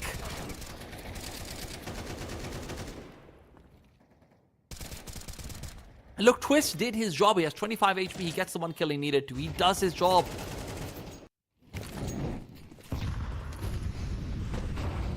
But Alliance, that could be really haunting.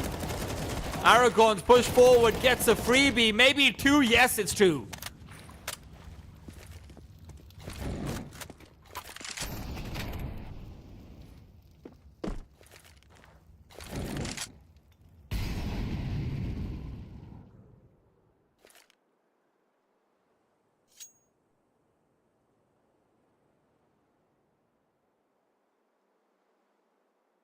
The B-bomb site is Alliance's only hope.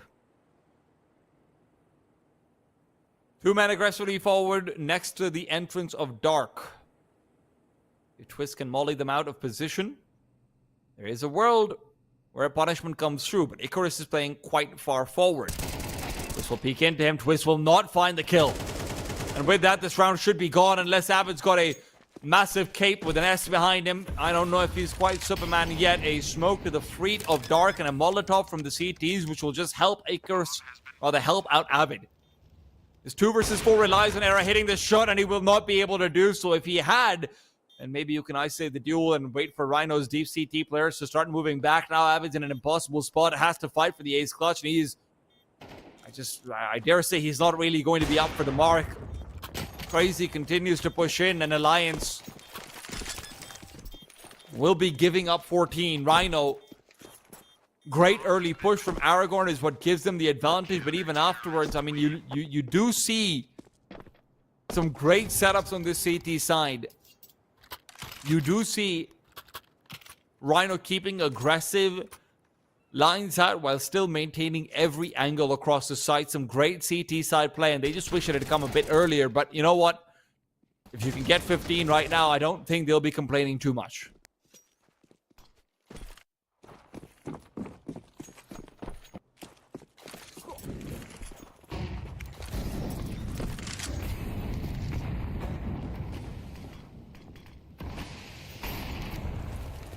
Avid wants to push through the smoke. He's going all the way in. Alliance is speeding things up right now, and Plesson's going to be giving them the opportunity to do that as well. The Molotov might be needed, but Aragon's cleared out. Without it, Icarus right through the smoke, peppering them up with death and dismay. 4-on-4 with the Rhino flanks being planned out. There will be no Era up to be able to keep an eye on them. Era is far away. He's watching out in A. He's not ready for the mid-side pushes, and it doesn't feel like the rest of Alliance is either. The peek back over from Avid still gives them 1, and that's maybe even more than they should have expected. Plesson eats the nade, knows where this player is coming from. It still is not an easy situation. Icarus pushes forward through the smoke, continues to provide more and more pressure, and with Era left alone, The smoke's not going to help him. He's trying to move in from behind. The bomb's got barely any time on it, but Era, a flashbang forward, needs to push through. Will be able to get one. Can he get two? Yes, he can! Alliance, right at the nick of the defuse, get the 1v3 out. Era, with a flashbang, pushing that smoke, gets the job done, but man, was it way too hard. I mean, you just can't have no one watching out the possibility of a flank like that. Great job from Icarus, by the way. 3 kills from him in that round. First one through the smoke, so whatever, okay, we take those. But then pushing forward off of his teammates, juggling aggro between Pleasant as well, getting these favorable duels again and again. Really good job, but it doesn't matter if Era's going to be pulling off moments like that. 27 and 13 right now. This guy's giving Alliance so many rounds. This will be one where he is uncontested in the opening department. Twist will collect on one, almost a second as Seabreeze's spray is sloppy. Era continues to play for cover. And although Pleasant does die, as he doesn't fully trust his ability to dodge that flashbang, Era's just pushing forward for more. That is asking for too much. That is asking for far too much. Now Alliance are left with their solitary defenders on either side of the map.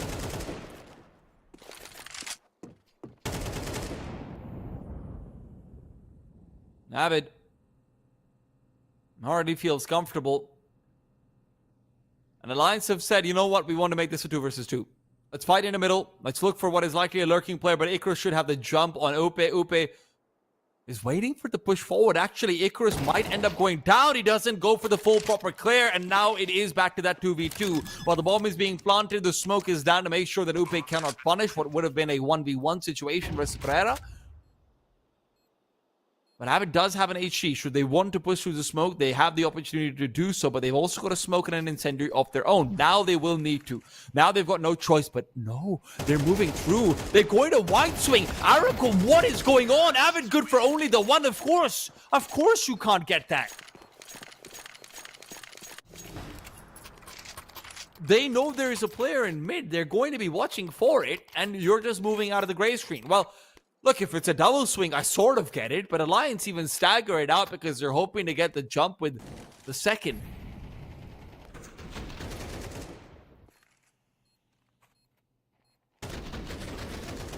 Gosh, the worst bit is... If that was a deeper T-side smoke, maybe it would have actually worked.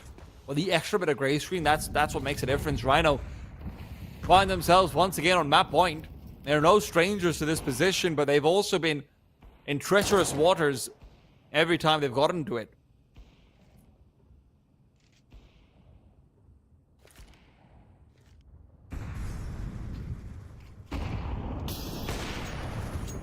Nice early kill from Twist will put down Pereira. Pleasant continues to watch out, but Aragorn will just shut him down.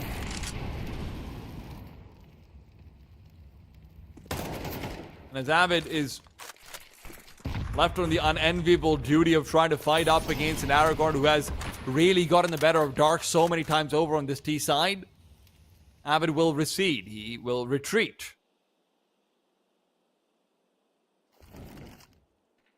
This is a very heavy 2-0-2 setup from Alliance, and emphasis on the 0. There will be no rotations to come through middle. It'll have to be a push forward in through canals if they would like to make this work. Upe? Ready and waiting with the smoke that might just be disrespected. 36 seconds. Deploys that smoke. Twist good for one. Upe will pick up the second. And this defense is looking good. Twist spots out Aragorn as well. Knows that there's no reason to peek. Upe, however, has to be worried about Crazy pushing in through the smoke himself. Twist's secondary AWP will have to do so much of it. The flashbang forces him away. The repeat possible, but a flash from Era. That's how they got to overtime in the first place. Or rather, not overtime, to 13 in the first place. Another kill found as Era will fall. It is 16. It is Rhino who consistently looked like the better team all across this map to take away Alliance's map pick. Alliance had the opportunities as well. Let's not make any mistakes about it, but just never able to punish, just never able to provide. 1-1, and Inferno will be the decider, but Alliance has so much to look back to. I mean, you look over towards that first half and things that they were struggling with. Rhino was just continually outcalling them. Rhino was continually getting the better of them.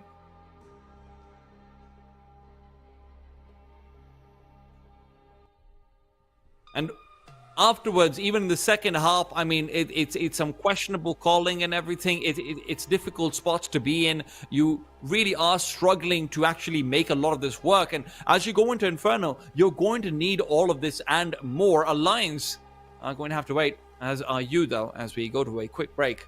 We'll be back in just a bit.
Welcome back to the CCT European play-ins. We continue to try and find out who will be representing the lower end of the teams over in Season 20 of the Champion of Champions Tour. Now, we're going to be heading into map number 3 between Rhino and Alliance. Rhino looking very good in map number 2, and honestly, don't look at the score and take any assumptions from that. Alliance getting to overtime came from a lot of man disadvantaged positions, came from a lot of good 3 versus 5s that they played and whatnot, some really good individual moments, but Rhino all across the board looked like the much better team. Now, you can't go off the score for Train, though, because Rhino, they looked like they were completely lost. So on one side, they look better. They look like they had the better calling. They look like they have the better players. On the other side, they look like they might not even belong in the qualifiers. So going into Inferno, I can't pretend to know which side we're going to get, but what I am hoping for is that we get a better Alliance at the very least, because frankly speaking, Alliance, really a poor showing from them overall. So many opportunities to close out,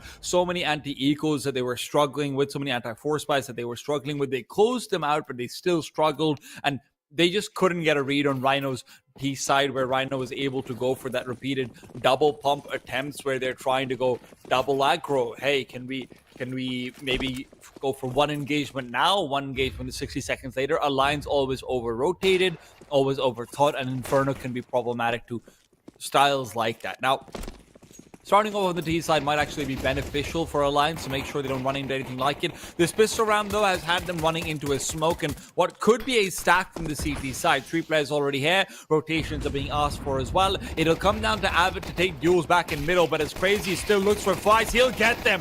2 beautiful headshots, and Crazy is traded, but Seabreeze and Icarus are doing more than their fair share of work. Avid got a kill in the meanwhile back in middle, but there's still 3 more where that came from. What? They're all gone. Avid practically gets 2 for free now and can get the bomb plant in, hidden away to a corner. Aragorn will be swinging it as well. Avid will somehow get the 1v3, the full quad kill. I am amazed. I'm absolutely amazed, and I really hope we have a replay of those shots from Avid, because, boy, were they just fortuitous.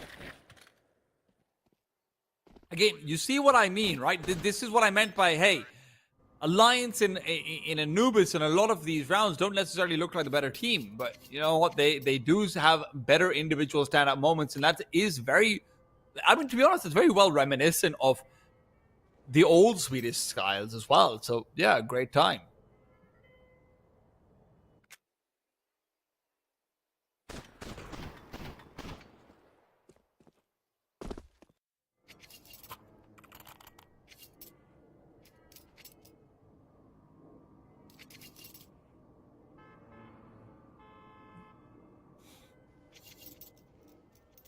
Well,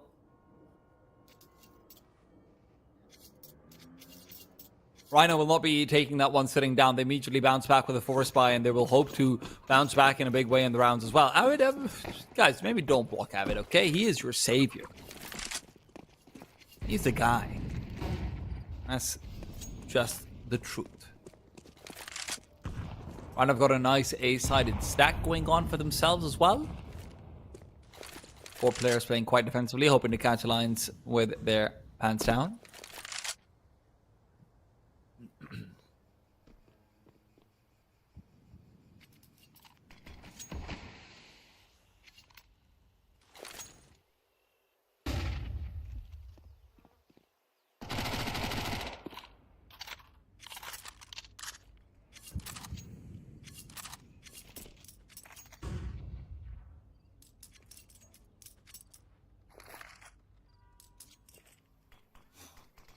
Well, the plan is straightforward and it should work. B-bomb side largely undefended, only a single player here, it's Pereira. And meanwhile, Ope over on A will also find a couple more kills. Now, I would actually really appreciate just saving these last 3 weapons as well. I don't like weapons being thrown away when you've gone for a force buy. There's always chances to do more damage later on.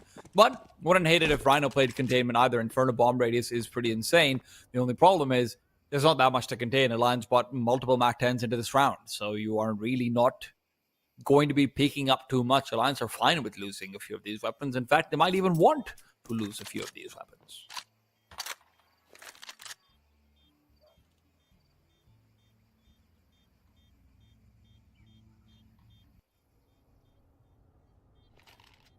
Well,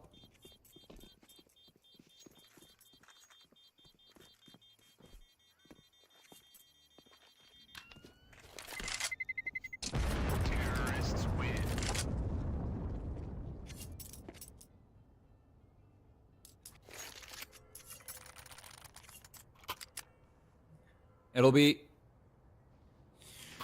another chance for Alliance to build up a bit more money. Rhino to neglect any sort of purchasing of a hair, understandably so.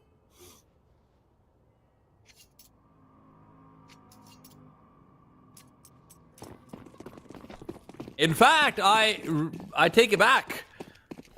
Pereira's a magic man. Mag 7 pulled out. Molotovs across the board initially. Alliance do not want any funny business 3 used immediately. We know you've got MP9s. We know you want to get aggressive. We would rather that doesn't happen. Pereira reveals his magic. But that's the thing about a true magician. He can always still make you surprised. Whether he is a true magician is something we are not going to find out for a little while longer. I actually do really like his skin. The Fnatic stickers look great on that. It's a good craft. But Rhino are moving back in onto this A bomb set. They will have 5 players here. And if Alliance want to make this a motor wrap in with an aggressive push through archers, that's not going to be the easiest in the world. These MP9s are going to have to be contended with. Decent damage onto Twist, but he stays alive. It is going to be a bit of a bait setup for Crazy, as he is going to be swinging perhaps a bit later on. For Crazy, even getting kills is important just for that extra money. Pereira and Aragorn, though, are looking for more. It's going to be the shotgun and Zeus to come through, prime them up, and take them down. Again, the shotgun at the back of the bomb site is still a threat, finally dealt with. And the remaining Icarus is also going to be taken down. Now, Twist and Pleasant probably want to discard these Mac 10s going forward. That gets a little bit hairy. Nice critical kill, as well as Aragorn's.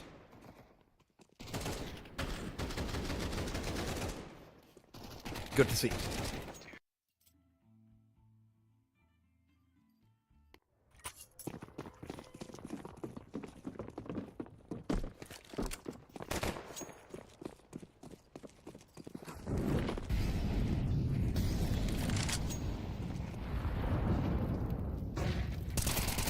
A flashbang for Icarus to try and take a quick peek back out into Banana. Alliance have managed to get full control over it. Great grenades. They actually go a little bit shallow, otherwise Icarus would have been in a bit more trouble. Still would have stayed alive, though. That one would have removed him from the server if the initial one had been a bit stronger. And so for that. Now, this is where things get interesting. I want to see what Rhino have to offer in terms of A-site re-aggression and A-site information gathering ability. Because B is no longer an option for them to go for. Right now, you have 2 options. You either sit down and count your chickens and hope that they can take over a feast of crows. Or alternatively, you can try and make a few more hatch. Make a play. The play will be rotation. Rhino will call for a reinforcement of this B bomb site. And with the smoke down at the front of Banana, they might not really need it. Even so, Alliance's fake is going to continue to find a little bit more attention, if nothing else. Nice flashbang, by the way. Take that one home in case there's anyone who's playing in from behind that smoke. It will be removing their ability to do much. Crazy, though, is not flash. Crazy will find Upe, who has consistently been a lurker. Now, Alliance have 20 seconds. The time is not on their side. They need to get these kills, and peeking back into Crazy. Crazy misses his chance. That is disastrous. And Twist wants to shut down the last remaining player as well. They need to get the bomb planted, though, and it will be a 3-on-2 retake attempt. One player still inside pit, and they know a flashbang dodge, but Aragorn can't dodge bullets. Bringing it back to a 2-on-2 is Alliance, despite Rhino having chances to just end the round there and then. These B-side players will still be brought into involvement. Seabreeze reveals position while Pereira is about to be flanked out by a Twist who has proven to be incredibly elusive Oh no! He misses out the first headshot. Thought for a second it would have given a chance to Pereira to turn around, but it is just Seabreeze who's decided he wants none of this round. Alliance might end up being able to save Crazy's AW here as well. Crazy, that miss shot is just diabolical. If he's able to find the shot onto Twist as he's coming out of the corner, I mean, he doesn't actually even fire it. I don't know if he's watching out on the minimap, if he's worried about not having his crosser in the right position or anything like it, but I thought he'd at least shot. Mana will call for the tactical. They don't want this to be another train. They don't want this to be another runaway ride for Alliance.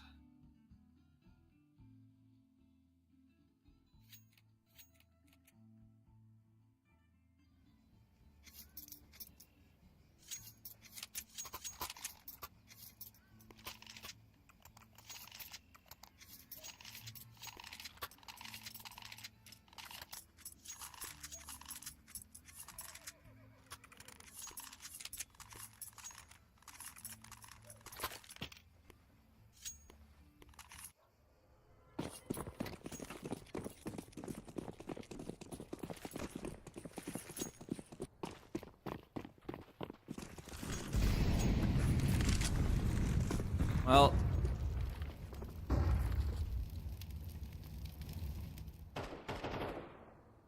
now it's all about the easy rounds. And I say easy in a couple of air quotes. It really isn't ever easy to move past setups like this. Just the boost up in apartments. Crazy is given a chance to find a deagle kill, a chance that he's not able to fully use, but still. Molotov will not be catching him out. Flashes from Alliance as they will hope to try and cosplay CT by moving to their spawn. There is still a player in apartments. It is Plessin, and he could be the undoing of this round one way or another. He hears a player coming in from behind. Pereira is taken down back to a 4-4, and Alliance can set their sights on A one more time.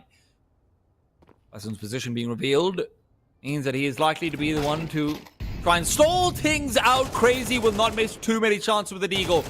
Fantastic shot onto Twist, but he's still got so much more where that came from. His teammates will not be able to provide him company for a long time, and Avid taking his head off will be able to guarantee a bomb plot. Plessin, meanwhile, continues to spray back in onto those flanking B-side players, and the Lions will collect on one more.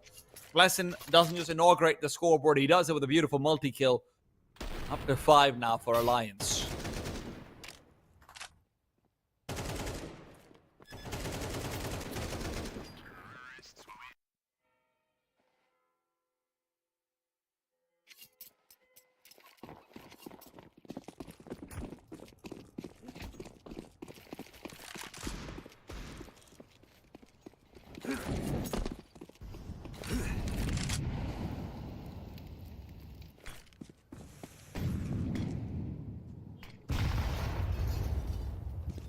Well,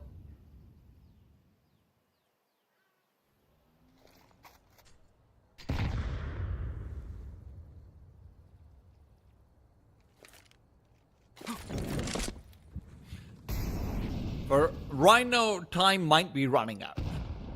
It does feel like a now or never situation. If you cannot win this round, I don't know if there's a way to make this CT side look really good at all.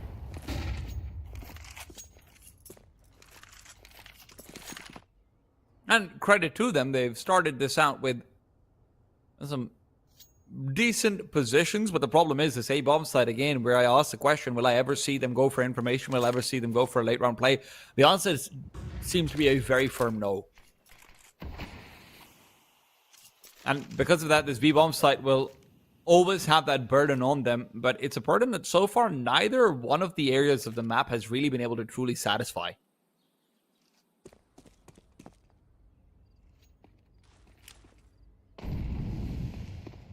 25 seconds though, Alliance is cutting it close.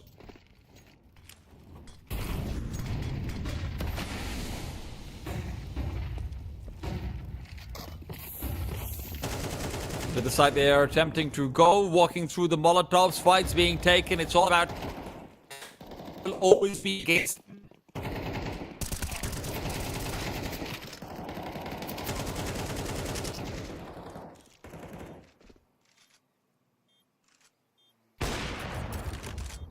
Era somehow will be able to turn and get a quick kill on the Crazy Story. Ended up lagging up for just a second on my part, guys. You don't know, trick of the trade. When you have two casters, one of them just keeps on talking if the other one has a delay in the feed or anything like it. So you don't actually ever see anything. This is one of the problems with solo casting. But one of the problems with Rhino is they just can't hold on to a site, unfortunately. I didn't see enough of the round to say that what exactly went wrong, but that's what we've got replays for. I mean, you look at these flashes coming over, everyone is just completely blind, and although there's an incendiary to buy a bit more time, Alliance are fine with just waiting for a while longer. Seabreeze at the back of this bomb site with 8 seconds left. This is the guy who you are keeping an eye out on, but you know what? Blessing just clears him out, and the bomb can be planted because of it. It's right at the nick that they actually get onto it. So impressive stuff from Alliance in some ways, but you would hope that the time didn't necessarily always have to go down to that low. Double swing now planned. This time it will be a stack that is quickly dealt with. Avid and Upe. Right, 2 for 1.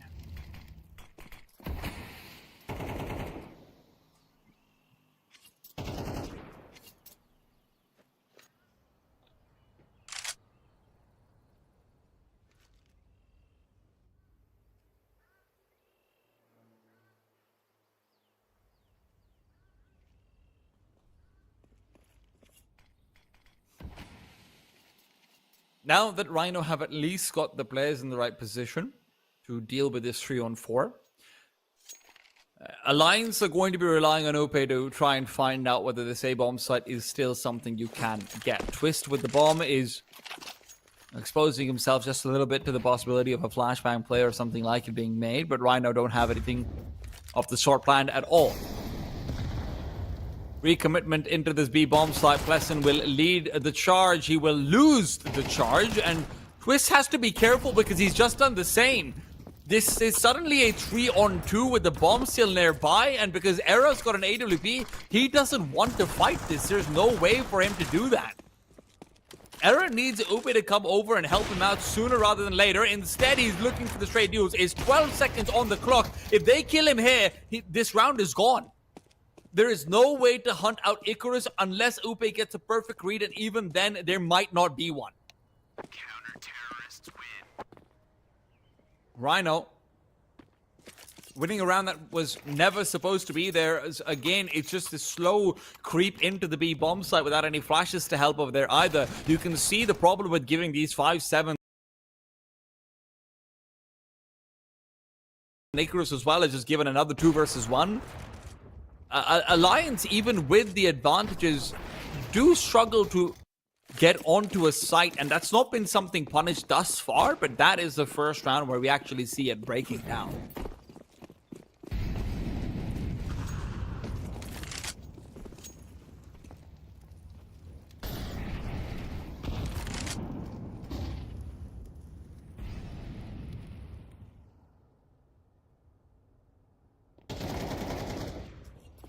Crazy and Aragon immediately taken apart. Upe, fantastic start to things. He has just been a bit of a terror back in apartments, and although there's no smoke where they were hoping for it to be, it's still all good.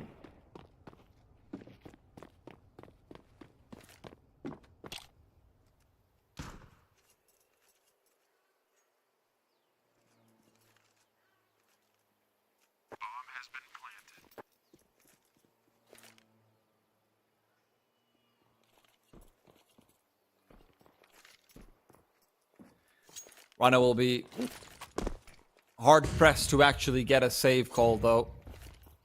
Alliance have fully abandoned the bomb site. There are about 30 seconds still left on the bomb when they do choose to do so, so they leave Era behind just in case. We don't want any ninja attempts going on.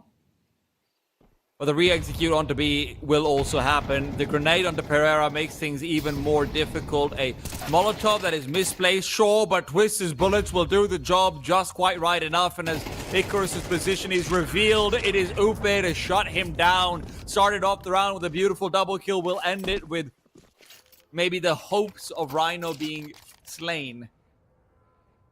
Another tactical timeout, another difficult decision, another 30 seconds of staring at the 1-7 on top.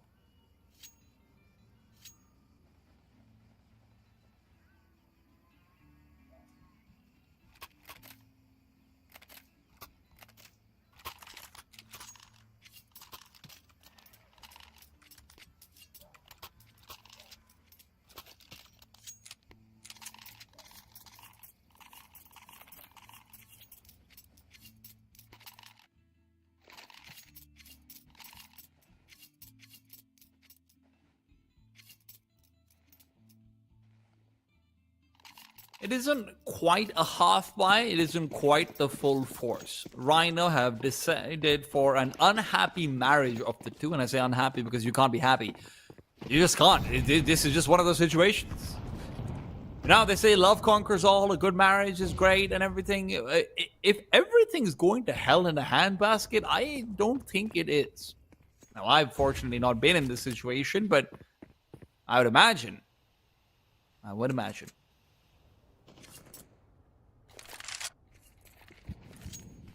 Tags on Icarus. But Rhino have a 4-man setup that Alliance is just completely walking into.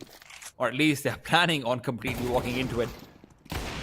Mirage finds one. Era will be able to trade, but Seabreeze is in a great position. Even manages the full crossover. There's still 3 players here ready and waiting. Alliance, they have not changed their mind. They are still going to be committing in. Pleasant back turn will find absolutely nothing. And as Aragorn fades backwards, it is now up to Upe and Upe alone.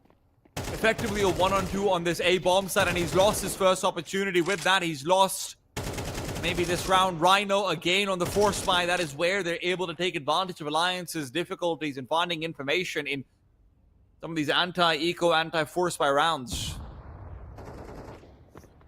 Great aggro switching. Great aggressive stack on the A-bomb site. And Alliance will be forced to turn tail and hide. They're not done yet, but Twist, now that he's revealed his position, is about to be flanked up as well. Icarus gets this one for free, drops the bomb, and the round is over. Upe at this point, even the damage is insignificant. CTs will have a buy in the next round regardless of whatever happens. He's just fighting to keep himself alive. Going down after time would not be the worst thing in the world, but they do have a few players who are kind of low on cash, right? I mean, you're looking out towards Twist. He's not feeling too good, and in the next round, should Avid... Should you lose one more time, this money would actually be important. Lions are hoping to avoid that one more time loss, but that was a very promising round from Rhino.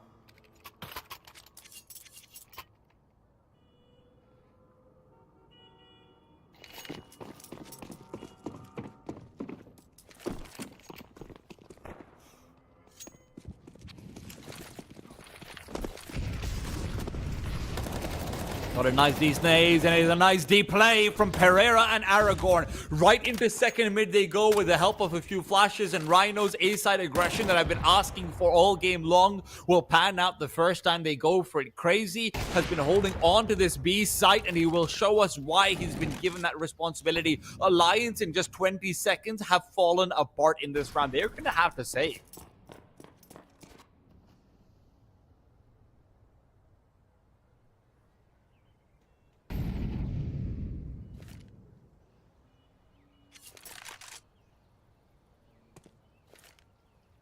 Or are they actually going for this? Surely not. Surely not. No. Your money in the next round is not good. The rest of your teammates will be able to get a bye together. You're in a 2 versus 5. You got 40 seconds and no information. They have a dream. They have a Molotov, they have an HE, they have a first kill. There's a lot more where that came from. At least a lot more needed. Twist moves past his own smoke. 20 seconds left on the clock. The time will always be their worst enemy, but Twist is the worst enemy of Rhino! 3 big frags turns this 2v5 into a 2v2. Op has got sightlines out onto Icarus as well. Era takes the more aggressive angle, and his aggression is going to pay off. Only a 1-on-1, and HE that Era does not care about. He's still got himself more than a fair fight. Lock in hand. Is this Op out of bullets? What's going on? What's going on? This is not the weapon for the job. Crazy gets the jump on him, recovers an Op as well, and although Era was given an initial chance to be able to pick up the kill and take it away, Crazy still saves it for Rhino, but my god. How has Twist gone and done that in the 2 versus 5? A madness. Absolute madness. And a repeat back in the short that might have been a little bit over-advised, but I don't blame him for it when he's feeling himself light. That Rhino get a quick reminder of what Alliance are capable of. And with that bomb plant, Alliance still have a buy. I mean, it's not the prettiest one. You don't have all the bells and all the whistles. You can't really get an orchestra together, but you've got an acoustic guitar. You've got the Goo Goo Dolls, and it's time to sing a bit of Wonderwall. Well, maybe you're gonna be the one that saves me. Icarus and Seabreeze are watching out for ye. I'm not good at singing, guys. I also don't remember all the lyrics, so I can't make a good parody of it. This is called a bad segment.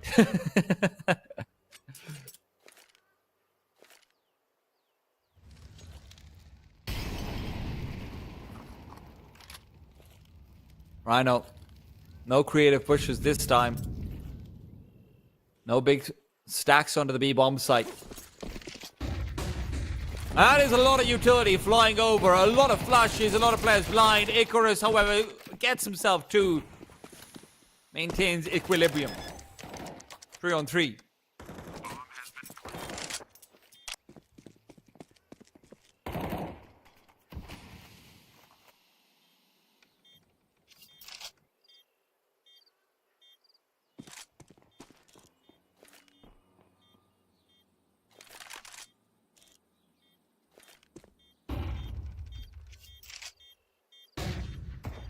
Flashes overhead. Rhino know they don't have a choice but to contest this time. Always taking down. The bomb taken away. Aragon good for one. Clears out the second, but he loses his life for it. Pereira has to trade, and with that, there's no longer the time for this defuse. It'll be right down to the nick. And as it's a quick peek, it's Upe late into the round who ends up being the ultimate insurance off even recovered. Boy, I want to get on his plan. God damn. That's a good insurance model. Upe is in the wrong business. I mean, he's 11-5. He is objectively in the right business, to be fair. And he is giving Rhino some of that business right now as well. 8th found by Alliance. Money from Rhino is not conducive to a solid buy, but to be frank, a lot of the best work has been done on half buys, low buys by Rhino. So that doesn't put Alliance out of the line of fire. Nice flashbang. What blessing really needed to get that kill. Seabreeze was playing anti-flash and is able to recover what should have been a lost duel. Rhino in a man advantage, 5 versus 4, as they fight for their own 4th round. Crazy is going to be put on the hot seat, and this hot seat never looked hotter. Good for the quick kill, makes it 2, and that should be all she wrote. Like I said, a lot of Rhino's best work against Alliance so far has been done on these iffy half-buy situations. And unless Swiss can put together another 2 versus 5 attempt, this is going to be a done deal. Double swing being planned. The bomb is back in apartments, so maybe Rhino doesn't necessarily want to go for it. Was worried about a flying from Icarus, but he really should be worried about a breeze, because that's all it'll take to kill him. Rhino's got their positions locked and loaded. There's a chance for a quick one-tap onto Seabreeze. That's the only window you can get, but Seabreeze isn't exposing himself. And with Twist revealing his position, Icarus doesn't register. Now he's been called for it, maybe by a teammate or anything like it. Great crossfire. There's no way you move past this one with 4 HP. Twist goes in. Seabreeze sends him out. Rhino will collect 4, but it really isn't what they were hoping for.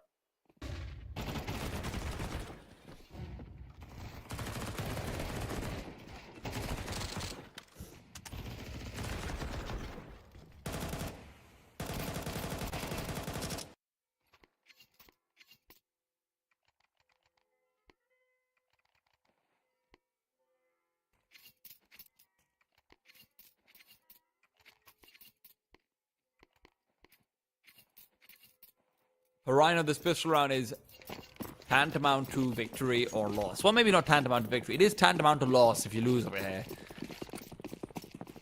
Giving Alliance 10 to start off this half would be rough. And Alliance have got the perfect call for this one. We've got 3 players over the B bombs that are early. Smoke will make them think it isn't a stack as well, but Blessen's waiting. Blessen is waiting with the dualies. Demolishes all opposition. That is a good time.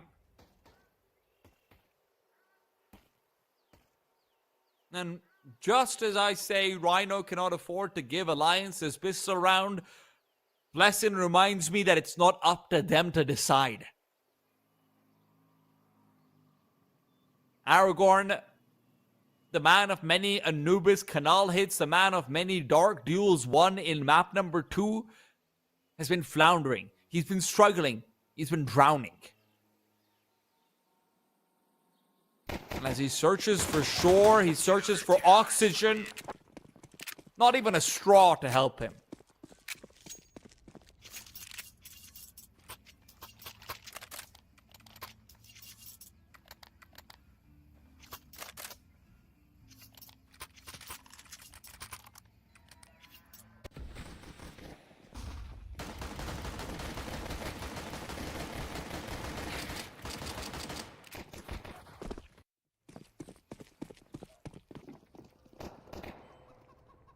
Run on the full eco immediately afterwards. I've even got a man back in spawn. Pereira's chilling. There was ever a time to go feed the cat. This was it. Hey, kitty, kitty, kitty. Listen, I know I've not been around a lot, but you've got me for potentially 2 whole minutes. Potentially.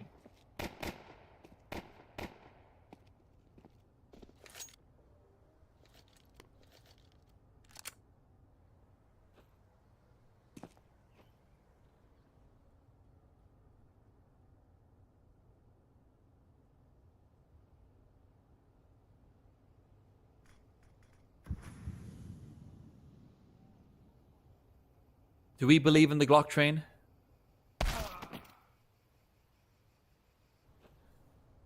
I don't think the Glock train believes in itself.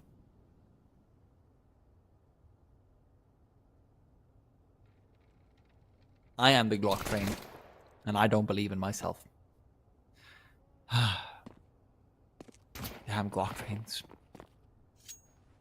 Never even go choo-choo. You know, that's the worst part about a Glock train. It doesn't even go choo-choo. It doesn't run on tracks. Why do we call it a train? If anything, it's basically a bus. And no one can carry anyone with a Glock bus. And that's why Rhino will move back to Mac 10s and a half by. This is strange, I have to say. 5 Mac 10s. Face down with a 10-4 deficit? I hate it, actually. Now, there's a world where this works, if that, and that world is if you're going for a fast B hit or anything like it, and you just want the extra utility, you want to run them down, but they're defaulting.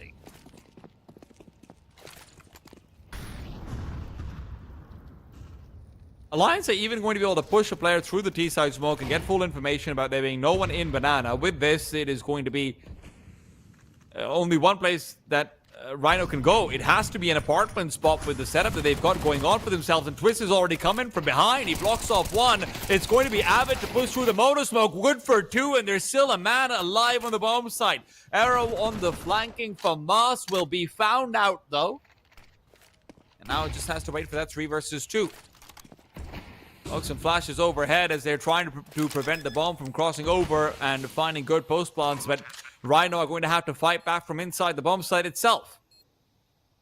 It's just being prepped up. Pleasant is waiting. Pleasant will be offered up a free head, and with that, back to just the 1. Icarus on 39 HP. Flashes will not be catching him out in this position unless they're incredibly well placed. But Alliance can just triangulate and take him down. Arrow starts to creep through. They are prepping up the full round out. And although Icarus gets himself the first, Pleasant is there to punish for a little bit more.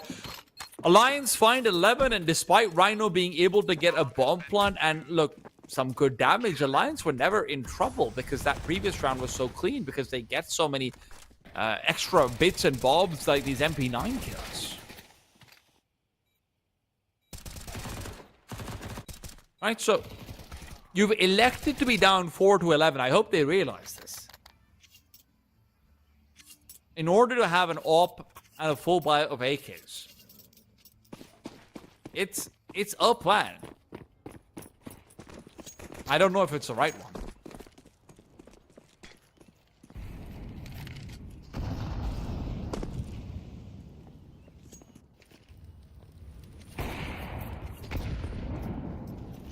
Well, bog standard start to things, as Alliance will just be forcing out a utility exchange. A second incendiary will actually give them information of a player nearby. The flashbang timing has to be good. They're waiting forward, but it's Seabreeze who's just moved back to the smoke. Blessin spotted out, but will not be taken down without getting at least one kill. Good for that, and it leaves things down to Twist. Doesn't have utility, and he will be competing with a lot on the other side, but still picks up one head for free. Repositions back to New Books. There are no Molotovs to flush him out of here either, and Era will just be peeking forward with the help of his smoke as well. Era, though, doesn't know that there's a man who's pushed through the smoke. Aragorn even traces him out inside of it, and with Crazy all the way into CT already, Twist is back to square one, where he has to defend this bomb site completely on his lonesome versus 3. Repositioning is really good, though. It's really good, but it doesn't matter. Twist needed to get the instant double dink, and Aragorn will fall instead to Avid. 1-on-2, a player within grenadable position. Quick incendiary out towards New Boys to clear it out. If you can take Pereira away with that nade, oh, it doesn't go where it needed to. Now it is just the impossible crossfire you have to deal with. First kill will be found. Avid not ready for number 2. That round, honestly, all comes down to what Aragorn is able to do in terms of killing Era and making it so, you know, Crazy has such a clear line into CT. The CT smoke being that shallow actually ends up working against him. Era would have really benefited from throwing a just slightly deeper smoke so that Twist could watch out for anyone pushing through. I mean, like I said, this is a spray that just seals the deal.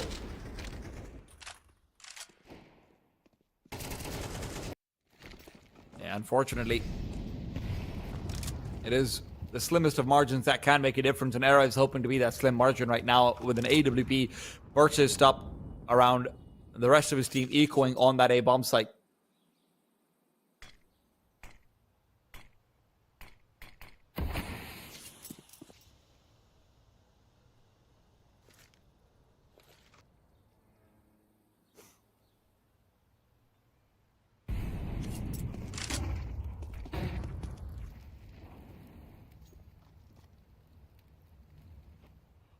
Era's position is really good to deal with an Archer's Crawl.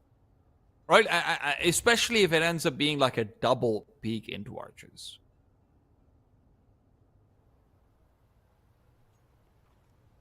You could feasibly win the round just off of that one double kill possibility.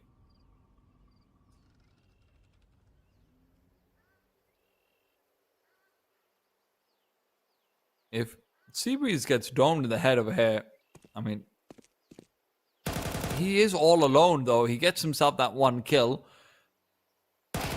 Alliance are just hoping to be able to collect on this single frag with their stack, because Era's only chance of getting a kill now with the AWP is to watch out into that crossover, and with the motor smoke down. Oh, I mean, he still gets one through the smoke, and Seabreeze is low. Had they actually finished him off, you could have argued for a round here. Era gets given another opportunity because of that missed smoke, but can't make anything of it. And that should be the end of the round there and then.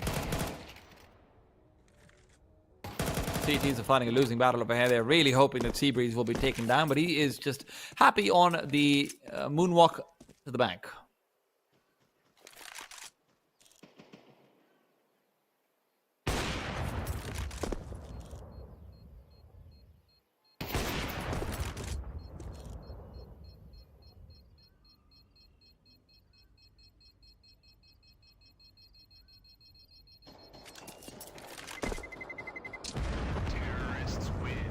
Well, that'll be Rhino back to buying ways now in their 18th round of play. Rather, Alliance Pack, by the way. Sorry, guys. And get it wrong sometimes.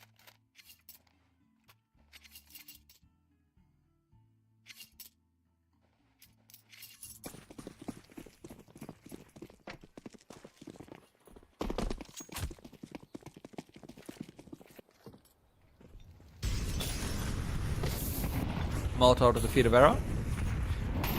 He will be taking a bit more utility damage where that came from as well. Rhino have been content to make this an immediate napalm strike across Banana.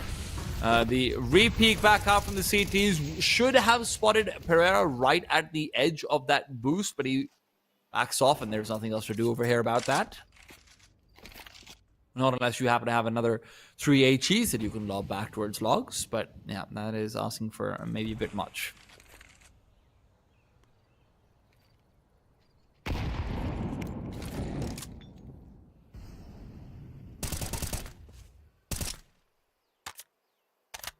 Could have been a very nice spray there from Pleasant if he had been able to keep it going, but he didn't know about that damage. We did. We always know. We know all. And that's why Twitch chat is always right, guys. Whatever you say, it's going to come true. Aragon wants to push through the smoke, and with the footstep given over, he's been given even more reason to do so. Unfortunately, Pleasant was watching. Whoa! Era, nice kill. There's still Pleasant nearby, and they should have an idea of it. Pleasant could even maybe hope to push through. The lineup not quite there, and he will just play the 4 versus 2 instead. Tag onto Icarus in the meanwhile, leaving him an unhappy camper. But Pereira recovering the orb gives them some options. Unfortunately, he's just not ready for that second kill to start coming over. A flash overhead and a second to follow up. It's Icarus alone, a 1-on-3, will not even find the first. And Upe will even go back and recover Era's orb. It is 12 now on the board for Alliance. They will get to match point.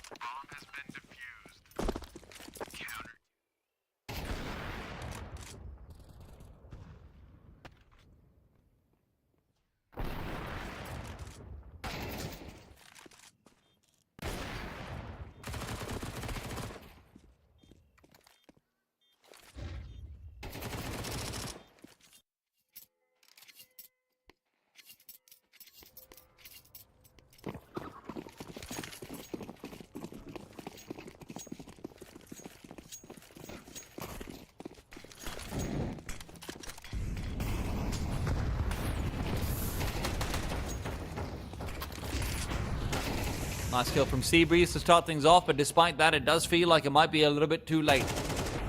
The Rhino encampment. Era is in middle, and he's... Oh my god, he misses a sitter. A peek out with utility in his hand, but it is Aragorn who is still going to be able to get away with his life. He does take an aid for his trouble, and there is a lot of trouble he has to deal with. CTs have reclaimed Banana, and they will be fine with having this much information. The bomb trying to make its way over would be a difficult time. Era's also holding down a difficult line but he just peeks further ahead. Aragorn's been taken down, and the HE to Pleasant does make things more uncomfortable, but Abbott just peeks out behind it, and there's more damage where that came from. Pleasant drops the bomb, holds on, Alliance on 13. They will get that critical win in Group C. And I have to say, I am incredibly impressed with what Alliance has put forward so far. I mean, that's a really good train that we see coming out from them. Twist was able to do so much. There's different players being activated across every map, but Era did feel like a consistency, be it on Anubis, be it on Inferno, or very frankly, be it on train. I like what this Alliance camp is going for. Even some of their players in terms of Upe and Avid, who I knew less about, they're able to perform and deliver. This is a good mix of veterancy. This is a good mix with the young players, but it's also a good mix to take down Rhino. Rhino will be taking the L, and with that, they're going to be going down in Group C, 0 and 1. We still have more matches where that one came from, though, and coming up next, it's going to be Barry Vision going up against a BC Game. Soon after that, it'll be group number D as well that we're going to be taking a look over to it. But before that, why don't we take a quick break? We'll be back very soon with BCG versus Paravision.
Welcome back, ladies and gentlemen. Time for us to continue with the second opening match of Group C. It's going to be a bit of a banger. BC Game taking on Paravision for the very first time, not only here in the tour, but also overall. So I'm super excited to see two squads which have been looking better and better with each day. And maybe it's a good idea to actually start with BC Game, who have been looking extremely hot, most recently qualifying for IEM Dallas, beating teams like Big and Astralis, most recently also reaching the big final of a ZC Tour event, losing to Bait in a 3-map affair. So overall, Nexa and his boys have been looking better and better, as we already discussed. But on the opposite side, it's going to be Paravision, and this is already such a tough opening matchup for both squads, right? Not to take anything away from the battle that Alliance and Rhino had a little bit earlier. Obviously, this one was super intriguing, but I mean, irrespective of whether you enter the winner's match or the loser's match, you're going to be playing against Paravision or BC Game, which are two teams that you definitely want to avoid due to the good form that they have been recently into. So,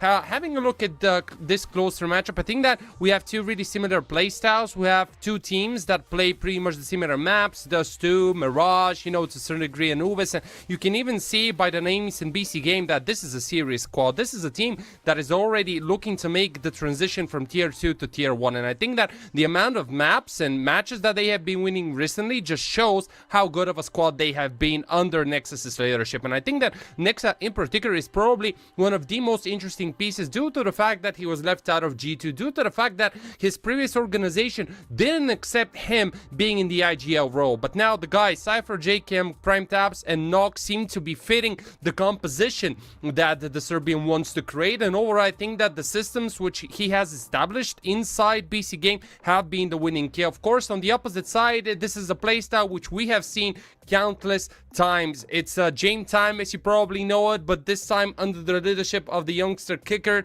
We have Travis Belchanok, and in my eyes, the hottest looking prospect alongside some of the other coming out from the CAS squad. Not, I think that this is also a team that is full of potential. This is a team that is still currently making the transition from Tier 2 to Tier 1, and I think that the results have been there. They won Series 16 after they were 0-2 down in the Swiss stage, just to bounce back, just to beat teams like Nine, Sashi, Spirit Academy, Sinners, and Monte in the grand finals. And I think that here we have two squads with established players, two teams with good systems inside, and when it comes down to the map veto, we know what to expect. Nuke is the perma for both squads, so as Paravision starts this veto, they will remove it. Train is a map that BC Game doesn't play a lot, and when they have played it, both times they have been 16-14. Dust 2, quite logically, a really strong map for Jame and his teammates. Mirage and Myers probably could have been left as a decider. Honestly, thought that we could expect maybe Anubis or even Asian being thrown a little bit earlier,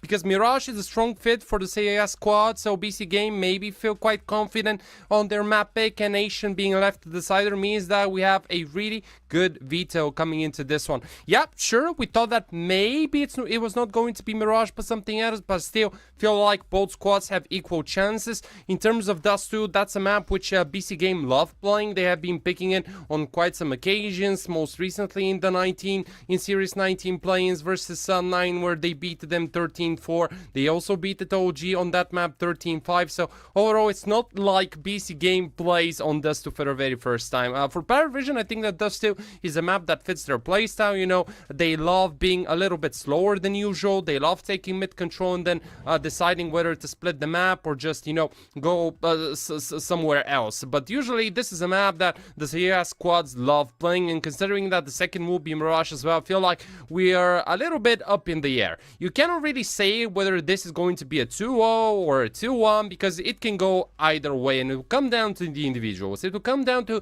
how good of a game BC Games as players can have. It will also come down to how well Paravision can deal with BC Games' aggressive pushes on the CT side, because in my eyes at least, whenever BC Game have been successful, it was because of getting the CT ball rolling. It was because of them pushing, you know, catching their opponents off guard, having the individual firepower and the potential to do so, because one of Paravision's biggest weakness has been exactly this really slow playstyle.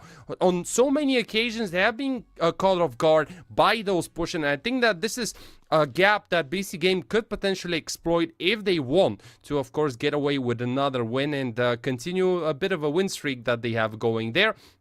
Of course, BC Game will have a match later today versus Fnatic in Series 19. Talking about Paravision, they will also play there. So overall, you can see that this is a team that pretty much is constructed from players that have been left behind, you know. And I know that this is a bit of a harsh rule, but we're talking about the last year because all these players have found a lot of success in their careers, right? I mean, we have seen Jaken play on the big international stage, on a major, Cypher as well back in the days with the Into the Breach.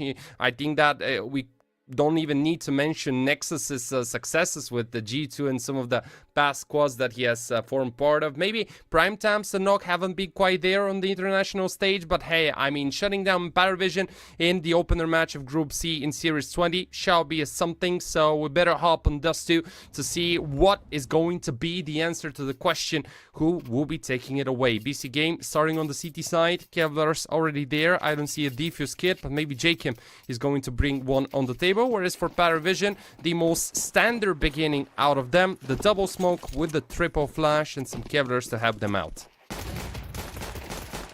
Nice movement, but not a false. First one picked up by Nexa.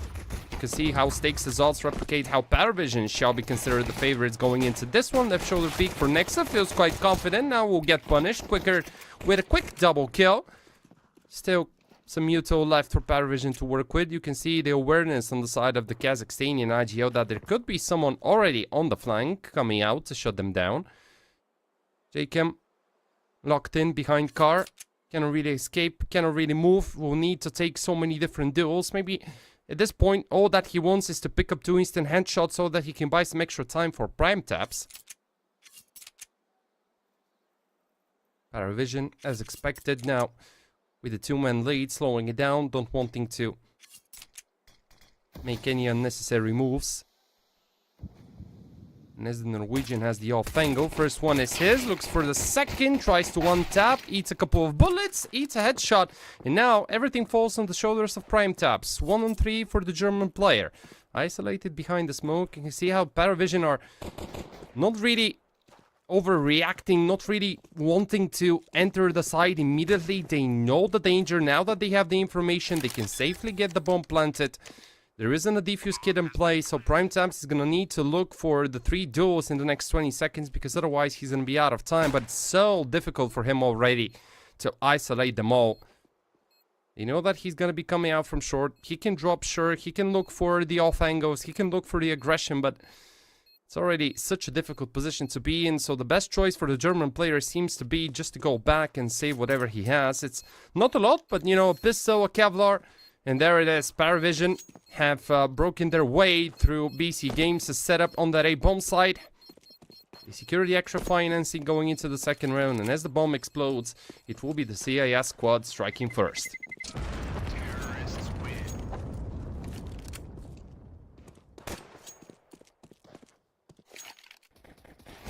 And let's see it on the replay next up. Peeking first, but then it was here the moment that the Serbian and his teammate got punished. Maybe they could have just gone back. They could have just been a little bit more patient after finding the opener. You know that BC Game is a team that whenever it gets the chance to duel, will do so.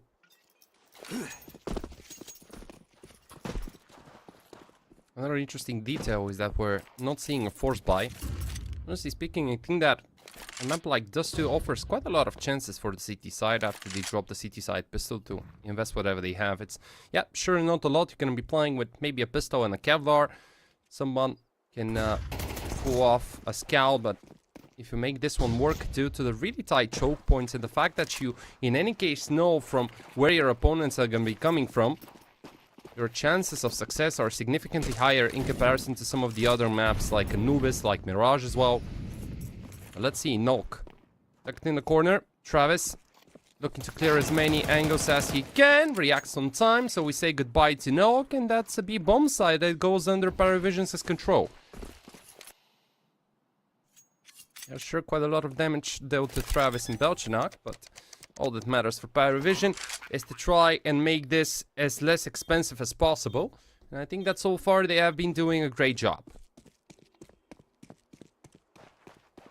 Primetimes will try and look for a bit of a hunt. There it is. That Travis out. Second one not quite there. Nota shuts down JKM. But yeah, in these type of rounds, as you probably know, the idea is for the CT side to try and take away as many guns as possible. Obviously, having just Travis down is not the most optimal scenario. So Paravision, they keep it as clean as it could have been. This is where the first more significant obstacle will come the T side's way, and for Zone 9 for BC Game. Util lacking here and there, but still some in the back pockets of the CT side. 5 smokes, some flashes, an incendiary. I'm really curious how they're gonna be approaching this round. In so many of the cases, when you have all 5 smokes, you're gonna see the team starting by throwing the deep long smoke. There it is. Corner smoke as a response out of Paravision, but they are a type of team that will take their time. They're not a squad that loves fighting early. They'll just try and test the waters, see what is there on the opposite side, then slow it down in the middle of the round and try to take some real estate. Talking about taking real estate, Jakem plays around the deep smoke. Nota will be peeking towards mid, nobody home. You can see that it's a bit of a defensive setup on the side of BC Game, you know, with Cypher and Prime Taps playing together on the B-bomb side, with Jakem and the rest of BC Game just sticking together to the side. This is a gap which potentially Paravision could exploit, knowing their playstyle and knowing that they love taking mid control and going for splits, usually through short.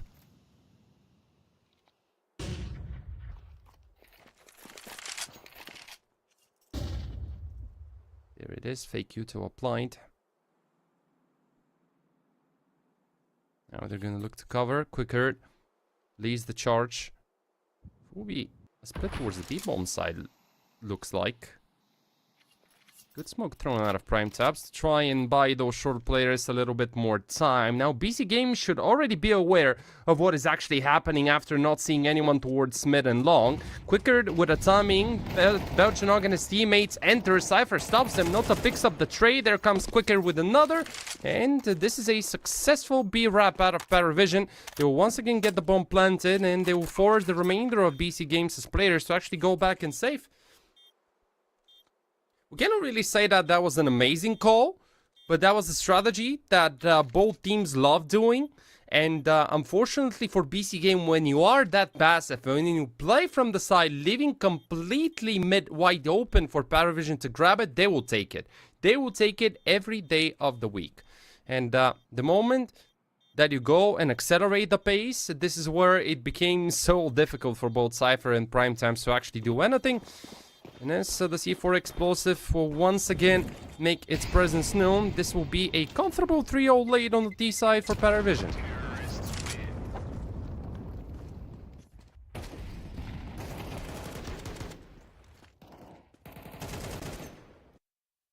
There it is, straightforward, simple round. Nothing crazy, nothing complicated.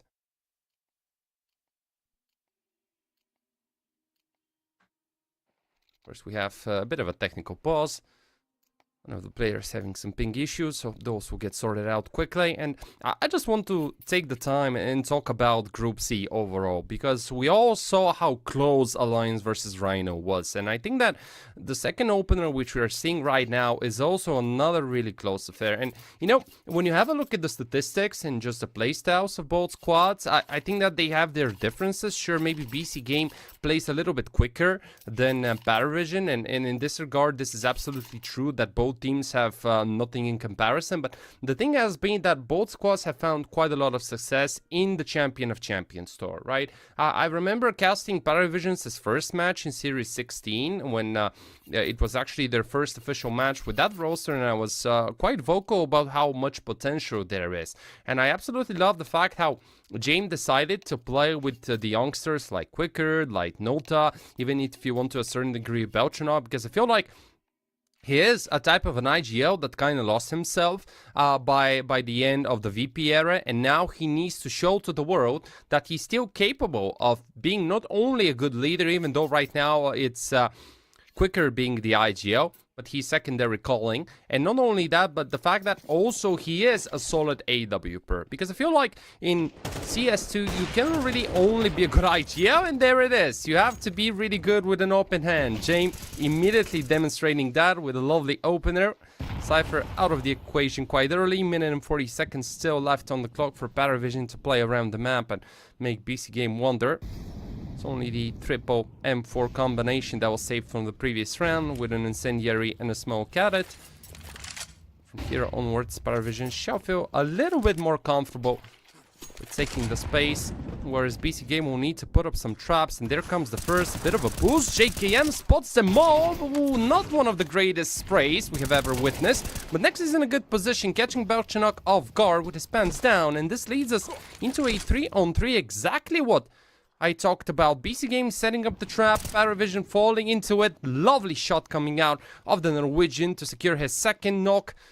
Seems to be in a good position to neutralize a potential initiative for B. But at this point in time, Paravision, they are forced to go a little bit slower. Great ideas coming out of BC Game. The Europeans definitely knowing how to make it as difficult as possible for their opponents. Travis looking for the contact play. There it is, but knock. Slightly better in the duel. Everything goes accordingly for BC Game and nothing for Paravision. Nota, the youngster, 1-on-3, 22 seconds. He tries, he finds. But time is really limiting him. He doesn't have the C4 explosive, so probably he's just looking to pick up the op. There it is, and save it. Because BC Game are officially online on the CT side.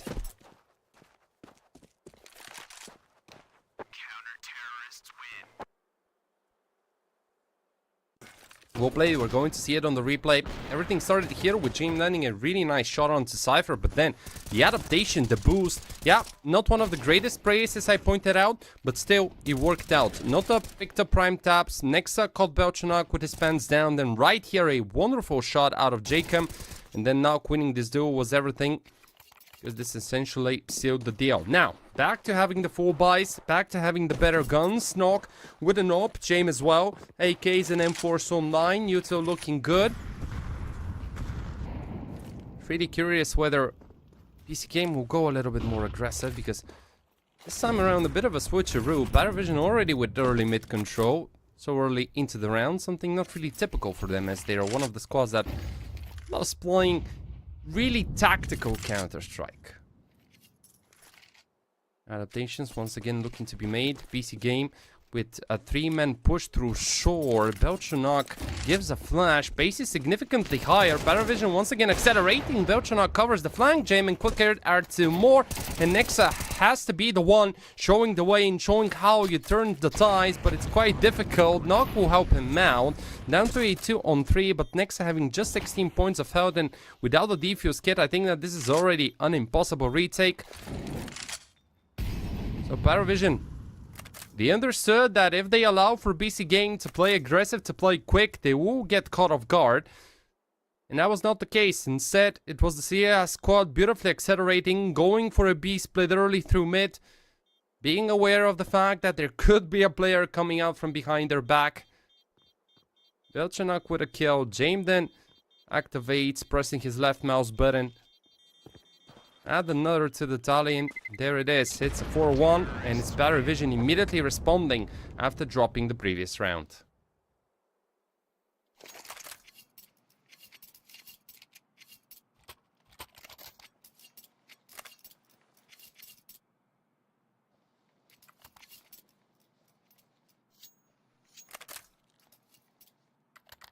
First tactical timeout called by Nexa, wanting to have a bit of a discussion with his teammates.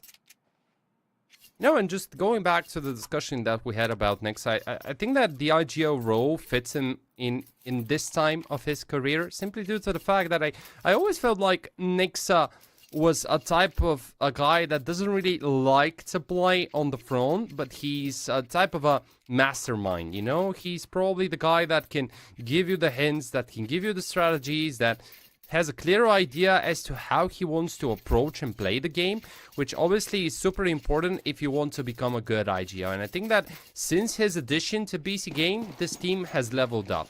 And you know, this is the reason why they beat it big, why they beat it Astralis, why they reached the finals of Series 18, all because of Nexus strategies and the new implementations that he did. And there it is. Talking about the IGL himself, he picks up one. J-Kim will be given as the sacrificial lamb. So down to a 4-on-4 early, but let's see where Nexus can once again turn the ties in his own favor. Around the smoke, picks up 2.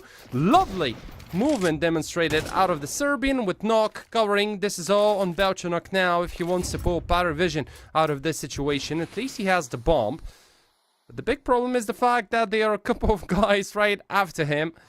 Primetime's already with an extremely deep position, and it will be Cypher sealing the deal and finding the final kill. BC Game with their second, and let's have a look at the replay. So the AG broke open that smoke. Nexa used it to perfection, then realized after JKim gets punished that maybe there is a way out of the situation. Around the smoke he played, picked the double kill, knocked in, aggressive, shutting down quicker, and everything just fell apart for Paravision quite quickly.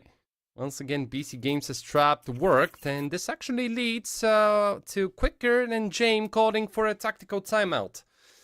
Surely they didn't expect for Nexus to go that aggressive, and those are the small adaptations and even improvements, we shall say, that we started seeing out of BC Game. Because, you know, not to take anything away from their previous roster with Guardian, with Lekro and Sassanito, but those things were missing.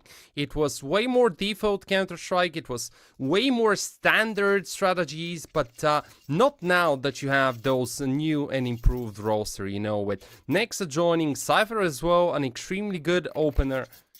We all remember how good he was back when he was playing on the major with ITP. Extremely sharp, and I think that people forget that he's just 22 years old, right? It's not like he's the age of 30 like J-Kim, or he's at the age of, who else? Maybe Nexa, who is a little bit older, 27, but still not that old, right? So, the future is definitely bright ahead of Cypher. Seems like once again we're going back to the really slow T-side calling.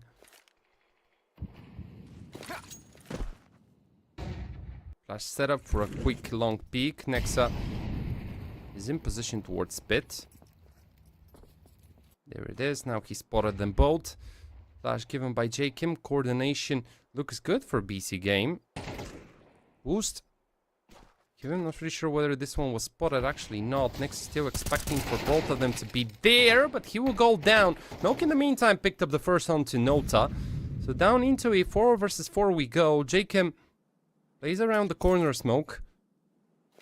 Doesn't notice, but as Paravision's players go back, they'll try to shake it up. They still have 3 smokes and a flash, so there are quite a lot of ways for them to play around the utility that they have.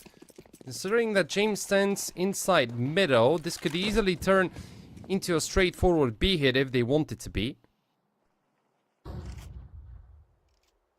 Flash is heard in the middle. J-Kim pushes. James needs to be really careful. I think that he just escaped the timing, and this is Paravision entering the B-bomb side, received by Prime Taps a spray that delivers a double, make it a triple. Wonderful hold by the German player, which leaves James all alone.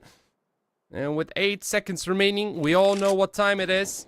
Not gonna say it, but you know it. Yes, sure, you know it. Another save, and BC Game looking to tie it up, sending one away from doing so.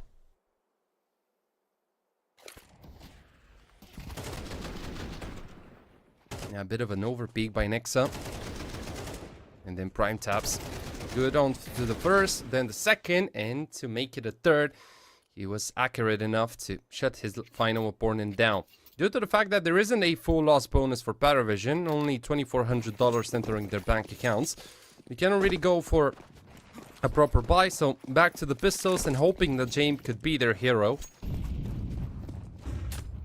I've seen rounds where this playstyle works out.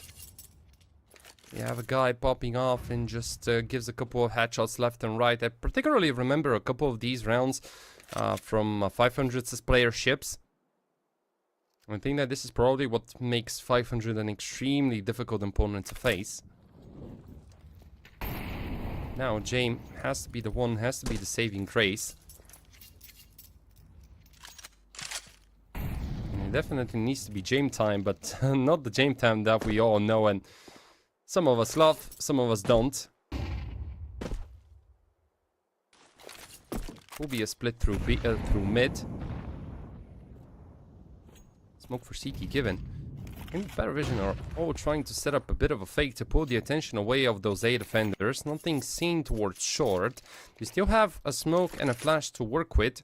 I wouldn't mind seeing another smoke for CT and then the team just trying to find its way towards the B-bomb side. Yeah, there it is. Seems like this is going to be the call. There comes the secondary smoke that I talked about. Jakim already on a bit of a move, and he will be able to catch James. That's the AK gun. That's Prime Times adding 1. Make those not 3 at least up until this point, because not to hold on. But Prime Tabs and his teammate are in a really good position. They know what is happening. They know what is coming. There comes a flash. Interesting setup, and now Cypher holds on. Nexa adds the final kill. So BC game.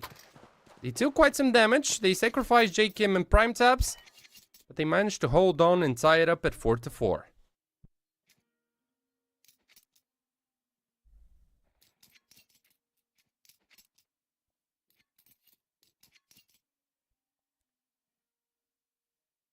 I was about to say whether it's time for another tactical pause. Paravision is a team that really loves utilizing those early tactical pauses.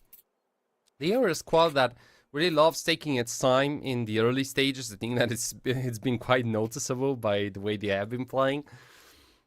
And, you know, maybe we can also talk a little bit more about this playstyle in the general context of the majority of successful tier 2, not only tier 2 but also tier 1 teams, because I feel like nowadays not a lot of teams have this extremely slow playstyle with the early nades to test the waters and see how much util they will bait out of the CT side with those extremely clear standards of how slow you shall be, especially in the mid-round parts.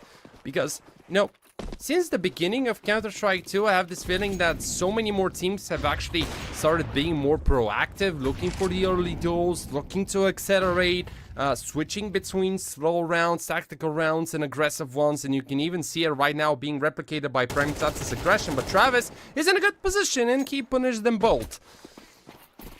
An aggressive call that does not pay off its dividends, and, well, seems like this time around, the slowing style of Paravision is what works for them, because they still don't know it, but there is an MTB bomb site for them to work with, and now they will realize it. Now they will know. Smoke for doors, crossmate, bomb soon to get planted, and this is once again next to Jakim Nog being forced to save. There are risks which you have to take sometimes. And as both Cypher and Prime Tabs took those, they forgot to check this really close right corner right next to the box. And as it didn't pay off, this is now a situation where Paravision will manage to return 1 as a favor to BC game. But still, the difference is not that big. Honestly speaking, I honestly thought that after BC game's success in the early stages of this Dust 2, I thought that maybe they can create a bit of a window of opportunity where they start taking away with a bigger advantage. And right here, the diligence was there, but unfortunately they just forgot about clearing out the close corner. And also props to Travis for making a move, you know, not being right next to the wall, but a little bit off, so that if he gets checked upon by those pushing CT players, he can react first and he can have better chances of shutting them all down, which eventually happened. So, money's still looking good. Both sides have enough so that they can rebuy all the lost guns, AKs and an M4 in the hands of Paravision. Nok continues to hold on to his AWP as you go and dive into round number 10.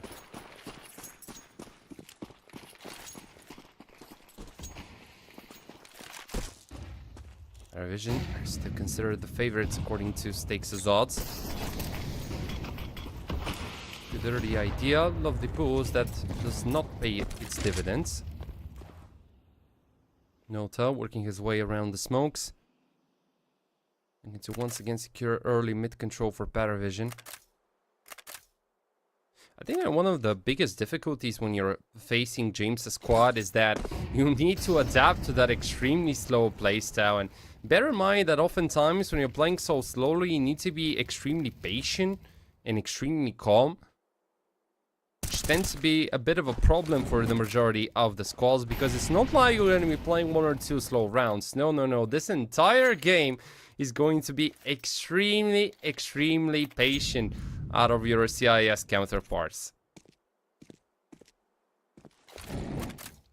And if you're not ready to hold on to the Uto, especially on the CT side,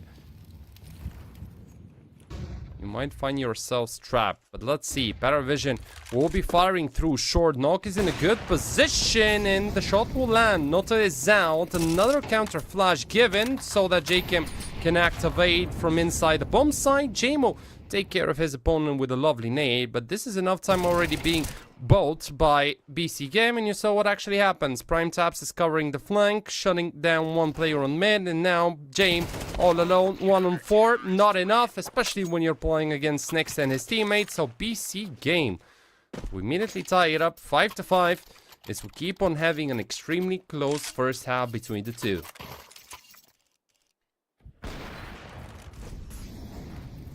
There it is, good for a shot. Nexa with a lovely flash setup so that JCam can pick up the kill. Dutchnok tried to play anti-flash, but unfortunately that was not the case and that was not a good decision.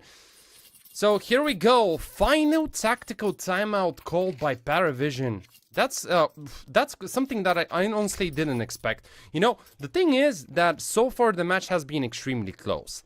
And it's not like we're finding ourselves in the 20th, the 21st round, when you know that you have 2 to 3 more rounds to play. You still have a long way to go.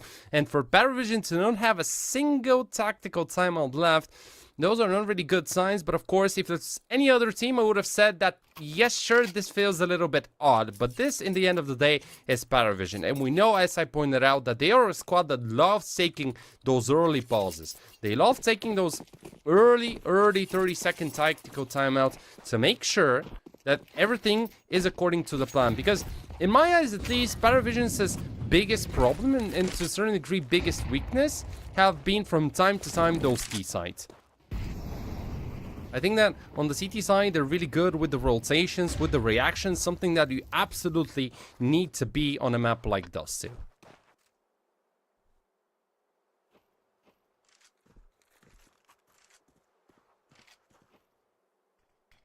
Double smoke for short, and JKM next up with a bit of a setup there. They're trying to test the waters, and they see that there is some fish that they can catch, and Nexa will do a 10-5, another wonderful beginning of a map for the Serbian IGL, as Paravision understand that they need to go aggressive, they need to go deep. Nexa is aware.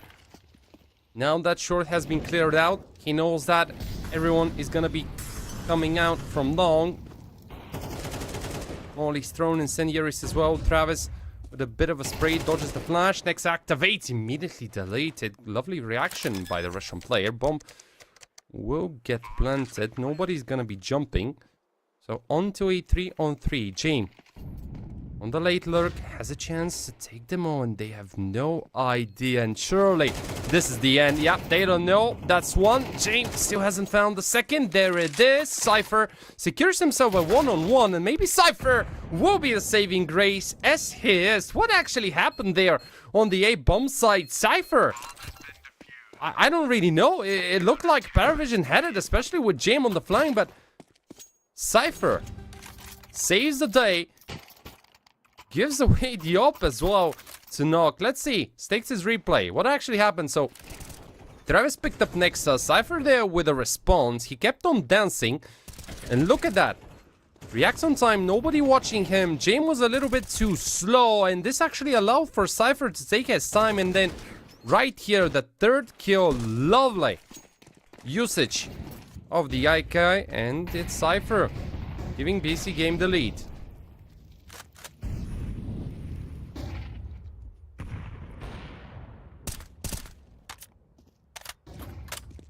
Onto the final round.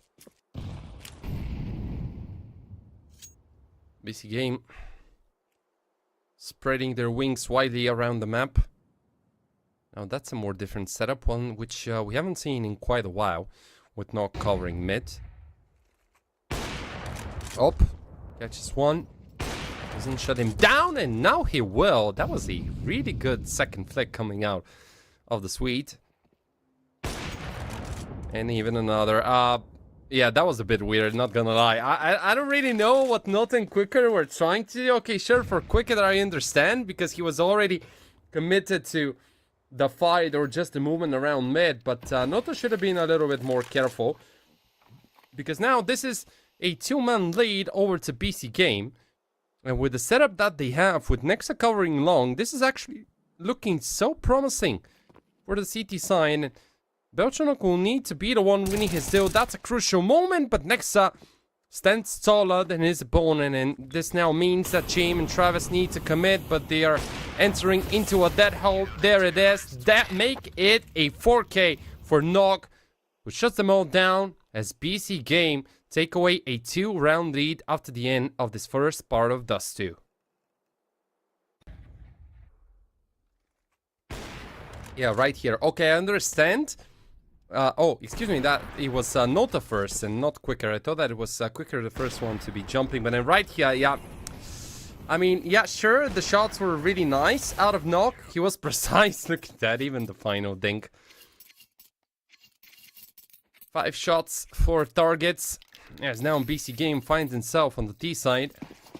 Vision, I talked about their problems on the T side, and I talked about how in the majority of their matches, from time to time, they would struggle with T's. Lacking that extra creativity.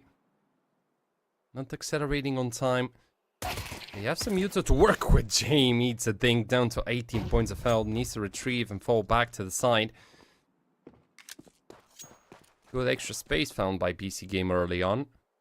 Now they can be the ones slowing it down. They don't have a lot of field sales. Single flash that was just deployed. Kevlar's there, Quicker.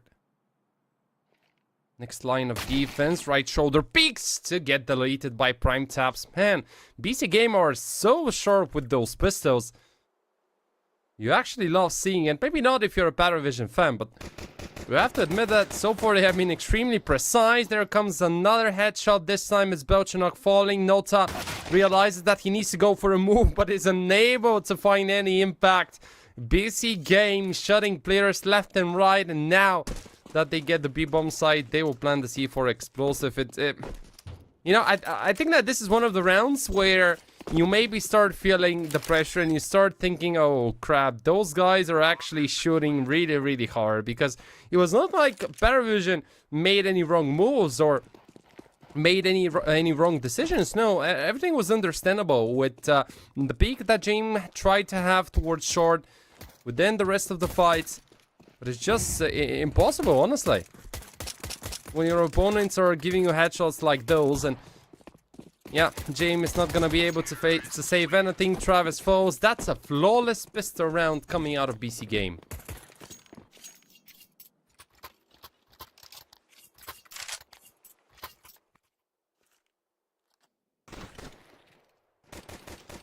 You cannot even do anything. That's one of the toughest pistol rounds I've seen in a while.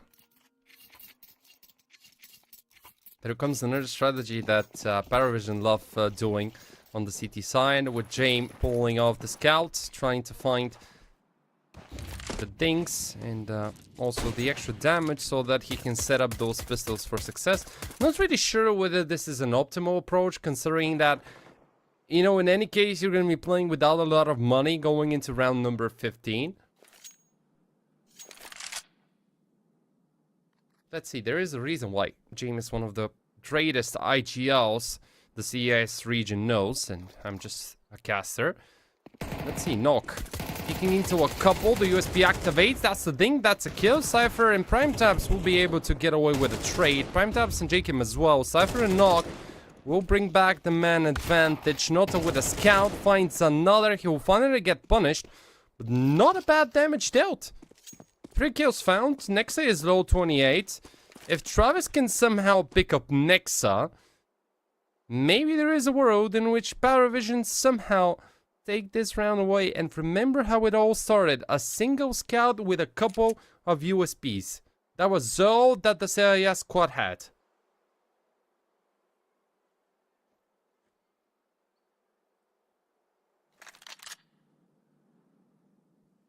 That's a Mac-10. Not the best gun, but at least something. Now, that's a Galil. And straight into Prime Taps's crosshair. BC game. A bit too expensive for their likes. They're gonna need to reinvest quite a lot, but... No, picks up... Okay, resells it. I thought that was going to be the glass cannon all, but he decides to stick to the scout. Obviously, Dust 2 is the Opus's paradise. We all know how good those scouts, those auto snipers and the AWP could be when your choke points are so tight. Shot that misses, and right now you can see how the odds have quickly turned with its head down. It's BC game being favorite. And honestly speaking, they have been the better looking team right now. James. Around the door he plays and picks up the first. That Cypher being out. James looks for the upgrade. In the meantime, BC game already marching towards short. It's Nexa leading the charge.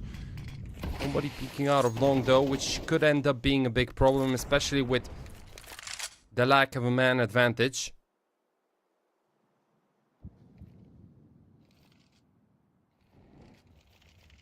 Quick molly given.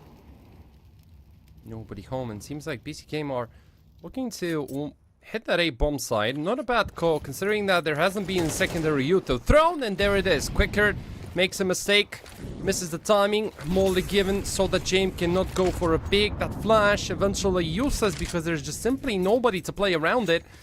And that's a chance ahead of BC game to at least plant the bomb and force a retake. Another flash. JKM is in such a good position. The reaction time good as well, and the spray misses. Was unable to find a one tap, so now hits a man advantage with Power Vision. Nota picks up another. Nota and James will combine to clear out the A bomb side so that the CT side can get away with its sixth.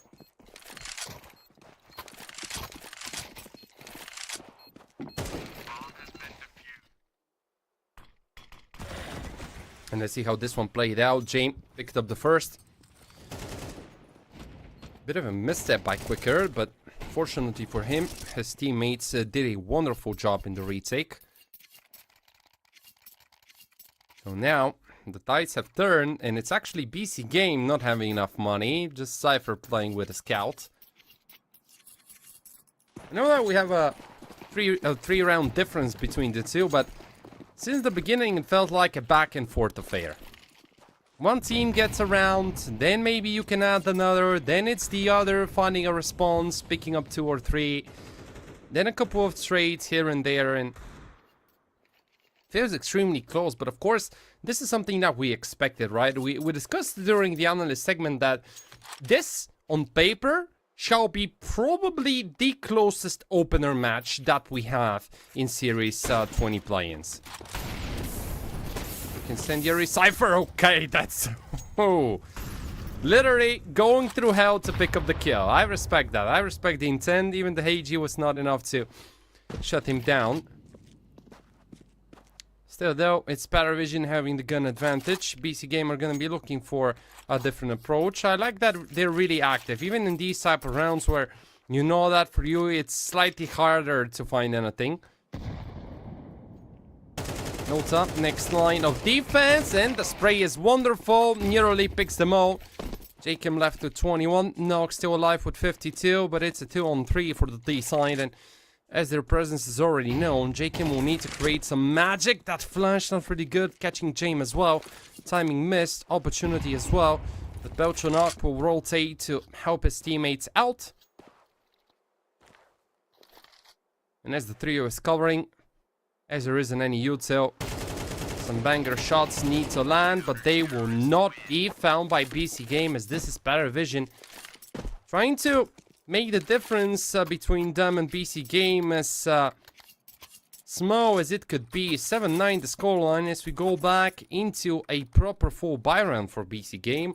All appears for Nock, 11-6 is his scoreline. Cypher looks nice as well, 13-10. Prime Taps stable with 10 kills and 9 deaths. Nexa for an IGL, that's a really solid performance. Oh, I missed the boost. Now they will be able to fix it, but they cannot fix the fact that it's Cypher getting deleted by Quicker. Once again, it's Paravision finding a response to the early aggression of BC Game towards Long.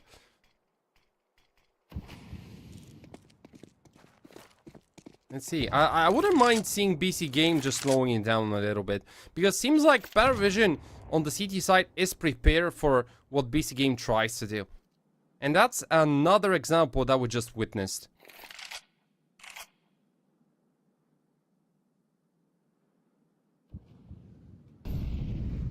Three people on A. They're standing patiently. Throwing the util. Double incendiary so that J-Kim cannot have a peek. Now a smoke with a flash. Yeah, sure, nobody is covering Long, so Quicker needs to take care of it. Good flash, and well, nice setup coming out of BC Game.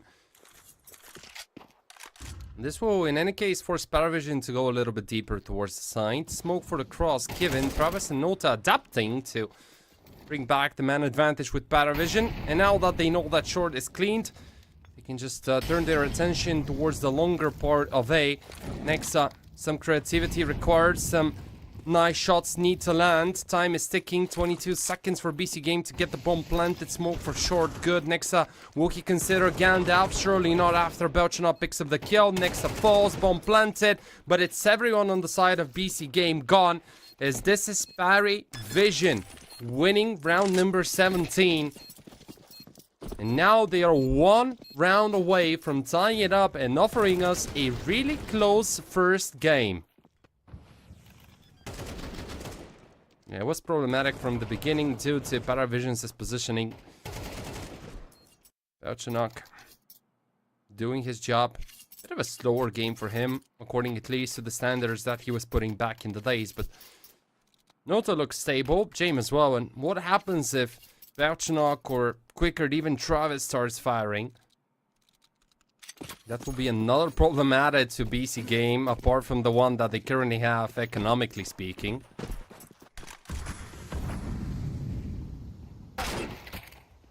Oof, wow. Oh, wow. Okay, JKM. I mean, you have to admit that the level of those crazy shots has been getting higher and higher. That was a really, really nasty shot. I'm gonna need to be honest with you. Not oftentimes you get to see such a shot from such a corner. I mean, considering that it's literally such a small corner from which you need to land that shot, that was well played on the side of BC Games' Eagle player. But let's see. James got traded, Op lost, picked up now by Nog. This is a big weapon for BC Game to work with, especially if they can set up their Swedish player for success. Paravision though, immediately adjusting. Giving a boost. Belchanok understands that he needs to remain passive, so let's see. Travis gets tested. First one is his. Second one still not there. Sees ahead. Quicker, the late swan. J-Kim with another shot, so could it be J-Kim somehow finding a solution to this massive problem that it currently is for BC Game, because Nota is in a bit of a move. 3 points of health, not optimal. Next up, P250 in hand. BC Game shall at least get to a bomb plan. This one has been given over for free. Next is having a null. Becky picked up as well. Let's see how good Paravision's trio could be. Grenade given, good damage. Down to 25 is J-Kim. Another flash. This is going to be a difficult hold, especially with Quicker coming out from underneath. And as he fires, Belchanok will add a second to the tally to put an end to the fight, so that the CIS squad can tie it up. And ladies and gents, we officially have a game on our hands. Let's see, look at that. Wonderful shot. Yeah, you see the gap? This is what I referred to. That was such a difficult shot. An extremely small gap. Literally maybe a centimeter to two. And J-Kim still found it to make it slightly more expensive. But money, not a serious problem for Paravision. Yep, there it is. Our lovely production. The moment that he stops, the moment that he presses his A button, is when he needed to fire. And this caught James off guard. So props to J-Kim But now it becomes harder. Now we need to do slightly better because the real job has begun. AK's there, op as well. Everyone online. In BC Game, we're looking to take early mid control. HG does not allow for Nota to actually know what is happening. You can see by the way he's moving right now that Paravision is not aware of the fact that BC Game made the cross. Cypher trying to explore this early timing that he found. Quicker forced to throw the early util. It will come down to the timing. Cypher can even try and go for the jump if he wants to. Instead, they're gonna look and accelerate. It's an A-hit coming out of BC Game. Quicker, the only one standing there, Travis, occupied with a potential player coming out of long. And as Quicker falls, this is now a big problem ahead of Paravision. Travis, a must-win duo hands next. If he loses it, it's round done. He holds on, so he gives the chance over to his teammates. 4 on 4. Smokes deployed. Little future thrown. And Nota out. Man advantage now with the D side. Can even Paravision approach this one? I think that no. The call has been made. Just set up for exit kills. Set up and wait. But this is BC Game. Managing to finally find a gap in Paravision's defense. And props to Cypher. Props to Cypher for being so quick, for working his way around the early smoke. And maybe it was a little bit unlucky for Nota because there was eventually a HG, and the idea behind this HG was to open a gap from which he could actually see whether the players are making a cross or not. But since he didn't spot them, he actually didn't know, and that's why he decided to go back and play from the B-bomb side, which eventually meant that with the early incendiary being thrown by BC Games as a defender towards short, Cypher could carefully exploit this part of the map and then just say over to his teammates, guys, I think that we can actually go for an A-hit. And the moment that Quicker falls, this is pretty much round done. So, perhaps the BC Game, and there it is. Takes his odds now being extremely close to each other. Another full Byron, and look at that. 2 people on short, 3 people on long, nobody covering B, which is where BC Game are headed towards. And seems like they know that this is their part of the map to play. So the CIS team immediately forced into a 5-on-5 retake. Nasa will be lurking towards middle, trying to cut those rotations, and we might actually see a save. I don't want to say it, guys. I don't want to be the mean guy. But you know, you can take Jame out of VP, but you can never take Jame time out of Jame himself. Impossible. And, well, this could turn into being one of those rounds. I don't think that I have seen a full 5-on-5 save. I've seen, you know, maybe in pistol rounds with Kevlars, but I don't think that I have seen a proper full save. And there it is. Everyone stays alive. Everyone saves their guns. Jame time at its absolute finest. BC Game with a 2-round lead as we go into round number 21. Remember that Paravision used all their tactical timeouts by round 10. And now, this is where the real struggle begins. Lost bonus, only 2400. Yeah, nope, couple of M4s there. But BC Game, really close to entering the map point zone. And this is Paravision's map pick, as you can see on the top left corner. Let's see, important round ahead. AG breaks it open. Knock doesn't spot Nota. Another round where Paravision put heavier focus on long, but nobody is there. BC Game, they realize that they don't want to be facing Paravision so early towards long, but they want to actually switch it up. Take tunnels control, then head over towards mid, explore short, see what is happening there, and then decide what will be the final call. Belchanok sees the molly, knows that something is happening towards middle. Air vision quite static, maybe if we exclude those 2 B defenders. Just an early trade of util. 50 seconds still on the clock, quite a lot of time. And this is exactly what I talked about. The adjustments that we required out of BC Games' design have been made. Jacob explores middle. his team still thinking about what shall be the right call, and I have this feeling that it is going to be a B split, quite likely, especially with another smoke being thrown for CT spawn, and there it is. Now they will accelerate. Belchanok needs one, picks it up. Jacob is down. A couple more coming out of tunnels. Prime tabs the leads one, but needs a second. Nota hides tucked in the corner. He falls, and this is now a huge problem. This is a red alarm going on for Paravision because things are slipping away from them.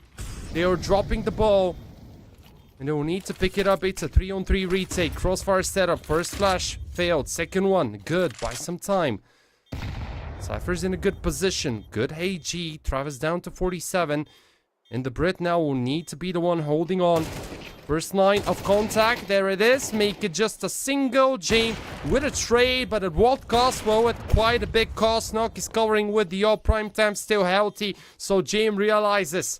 He just realizes that he needs to go in, but probably the bomb is being covered up. And as he's already out of time, it will explode. And this will mean BC Game getting to 3 map points on their opponent's territory.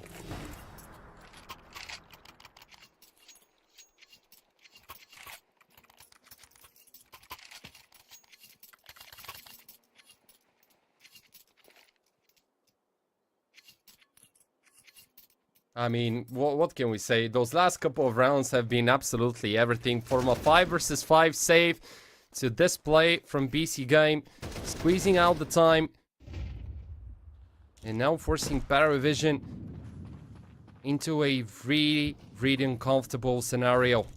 Yeah, sure, money's still looking good, but there isn't a defuse kit. And I don't want to be the bad guy, but you all know what the saying is. If you don't want to be a loser, buy a diffuser. Good Heiji onto Quicker. Jump mate, takes some damage, but spots one, so at least some bits of information gathered by Paravision. But the biggest problem has been that they have been extremely static and nobody fighting for mid, nobody peeking out of short, nobody making any aggressive maneuvers. Round after round on the CT side, it has been passiveness. It has been them just sticking to the sides. Not setting up 2 or 3 man traps. Not trying to bait BC Game into duels. No, instead just wait for them, and to a certain degree wait for your own death. It has been happening round after round. So let's see. 45 seconds on the clock. Quicker. Smoke for short, but still so many options for BC Game. You have so much util to work with, and they can easily once again go for a split through mid. This shall not be a problem, not at all. There it is. Smoke for CT given, flash as well, but they're gonna be hitting. They're gonna be hitting. Quicker is deep. He's gonna get caught. There it is. First mistake and a massive one. James will need to find at least 2. Nice shot landing onto another, and that's actually now Paravision being in a good position up until this point. 3-on-3, so still a doable scenario for the CIS squad. Travis has long control, joined by his teammates as well. Spots ahead, misses the shots, but Knock will not miss. Not and Belcher Knock look, but it's impossible for Paravision to hold on. BC Game outsmart their opponents as they steal away Paravision's map pick with a 13-9 scoreline.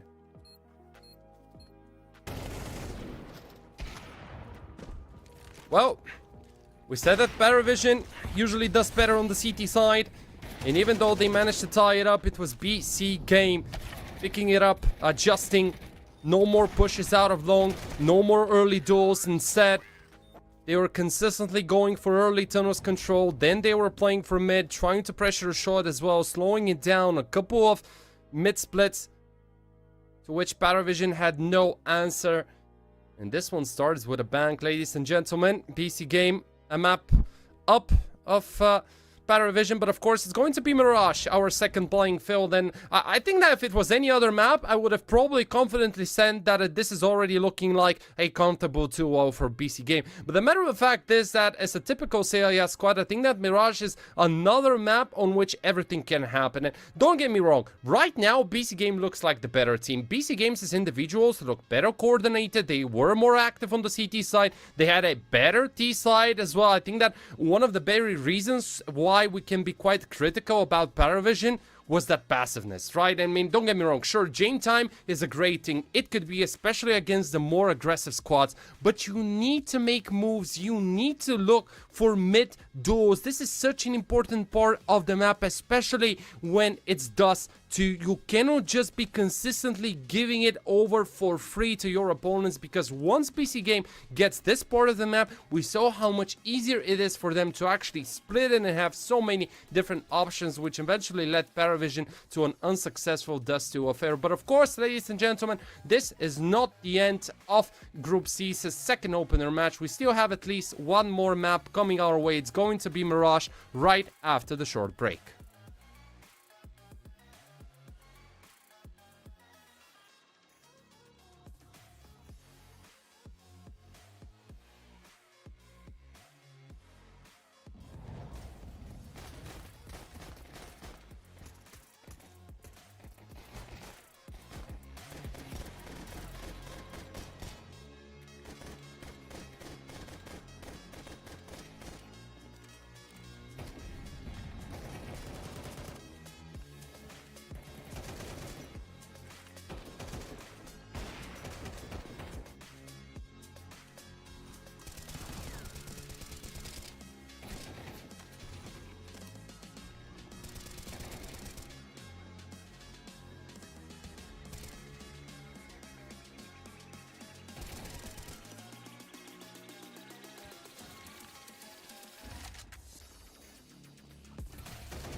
Do I wanna try? Can I let it go? We're running from the past, wanting to be sure. Chaos in my mind, constant deja vu. But every time, it comes back to you.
And we're back, ladies and gentlemen, after a really short break. Now it's time to head over to Mirage, which is going to be our second playing field between Paravision and BC Game. We have to admit that BC Game put up a really good performance, especially on the T side, to deny Paravision the chance to secure their own map pick. And now that we're heading over to arguably Paravision's worst map, and I'm saying it simply due to the results that they have been posting quite recently, I think that BC Game has a solid chance to close it out cleanly, but as I pointed out earlier, I don't think that we are finding ourselves really close to the end, simply due to the fact that, first of all, Paravision is a CIS squad. Second of all, the majority of the CIS squads know how to properly play Mirage, and I know that this is one of the longest standing maps in the competitive map pool, but a matter of fact is that whenever I watch it, I understand how much more plenty of room there is for us to see improvements, right? In terms of the strategy, in terms of the firepower, and I think that one crucial factor for Paravision's success was the lack of extra firepower that we were seeing. So now that they're starting on the CT side, I would love to see the individuals stepping up. I think that Nota didn't do that great of a job. Belchanok was quite absent. Quickard as well. Jame was trying but was shut down on so many different occasions. So let's see. BC Game heading over to that B-bomb side. No util available for Nexa and his teammates, so it will be a straightforward contact. Travis is jiggle peeking, waiting to throw the incendiary. There is also a smoke and a HG in place. James is already pushing mid, so Paravision shall have an idea. Travis immediately deploys the util. Look at the amount of damage already dealt. So with that in our minds, BC Game gets stopped. We'll probably need to find another way out. I wouldn't mind seeing them just going back and trying to pressure some other part of the map. James spotted. Those happen. He goes down. Nexa picks up the first for BC Game, and now this actually turns into a situation where you can have a bit of a double fake. You can fully go back, or you can just try and play for apartments and then still head that B-bomb side. One of the very reasons why Paravision is currently rotating one over towards B is exactly the fear of BC Game just going back. But with Jakem spotting the mid player and with him shutting him down, that's also Belchanok following the fate of his teammates. And even with the defuse kit and the smoke, and even with the kill picked up by Quicker, you can see how quick BC Game are in terms of surrounding their final two opponents. And Travis needs to deliver one hell of a show if he wants to somehow not only stay alive but pull this one off. Bomb planted, maybe an impossible retake, but he'll still try and test his luck. So many different corners for him to clear out. Knock, do believe that he spotted his opponent on the radar. So with the information, BC Game have already secured the first pistol round. Maybe the best thing that Travis can do is to eventually go back, pick up the defuse kit, and save the extra smoke that he has. I know that it's not that meaningful of an investment, but still you better have these things going into the second round, if of course Paravision wants to invest, which I highly doubt. I think that the only few teams that have been doing those force buys after they lose the CT side pistol have been coming out from the Russian region. I remember back in the days a team like DMS was doing it. Now MCAL Aurora Youngblood from time to time were also going for this strategy. I think that it's quite risky due to the fact that Mirage is a bigger map, and Mirage is a map whose choke points are really wide, and for you it's just so much harder to actually keep those shots and know where from exactly your opponent is gonna be coming out from. Let's see, smoke for window, cross-made, PC game, playing it standardly. Catwalk smoke with a window smoke combination. This is something that they absolutely love doing. Default strategy, especially for a map like Mirage. And it will be up to Paravision to try and catch their opponents off guard. Usually some places where you can set up these traps or ladder room around window connector as well, but you can see how diligent PC game are with the U2, so Jane will be going down. A forced error coming out from the Russian Open, and we're probably waiting to see what BC game will go for. Quite a lot of options on the table for them. They can hit A, they can hit B, they can pretty much do whatever they want. Paravision setting themselves up for an A stack.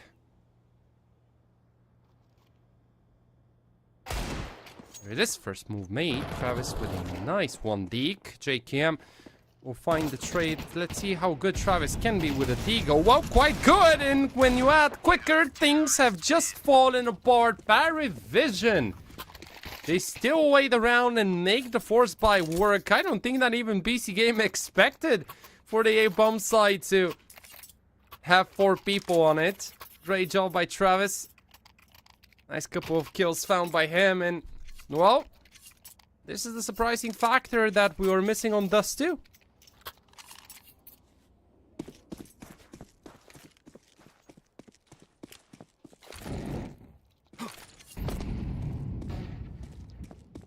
Now, Nexus squad is the one who's forced to invest, and where else for them to go than back on that B bomb site. You can see that it's another promising setup from Paravision. 3 people there with guns.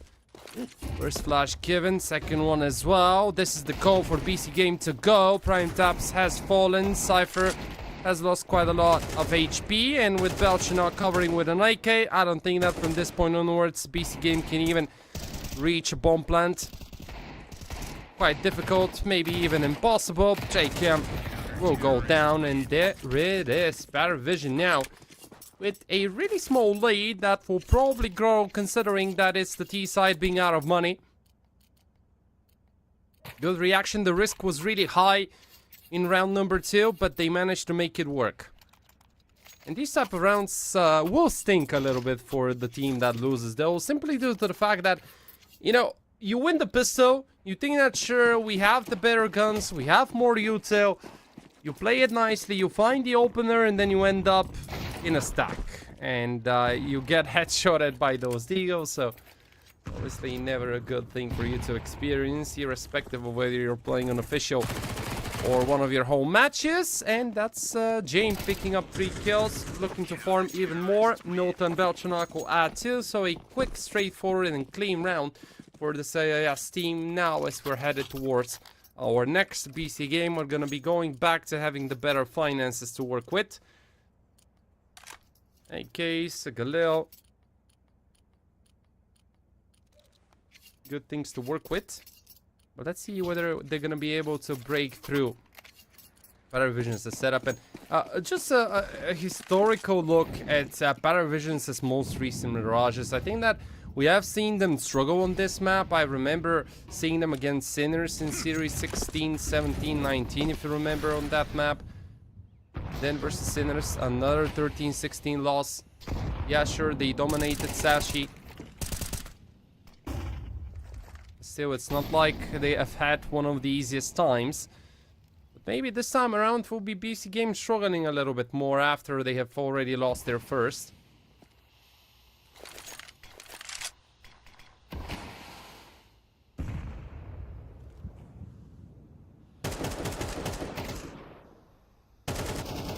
finish. Belchanok has fallen.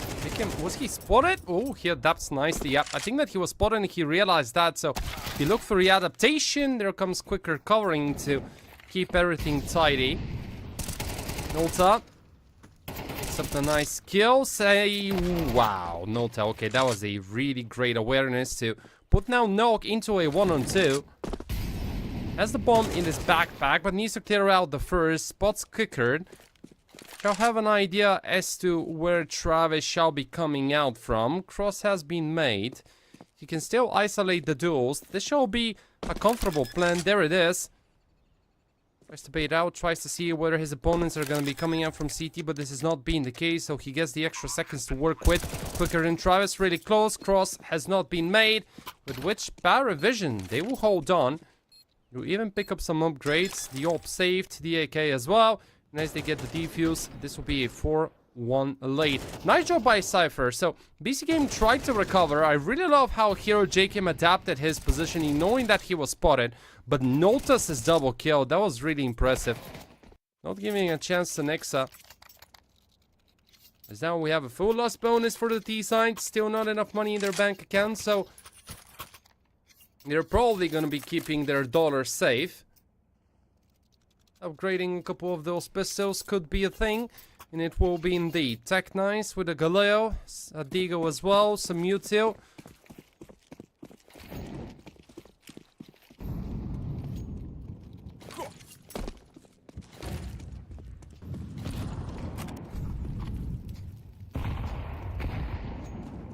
HG, but nobody spotted.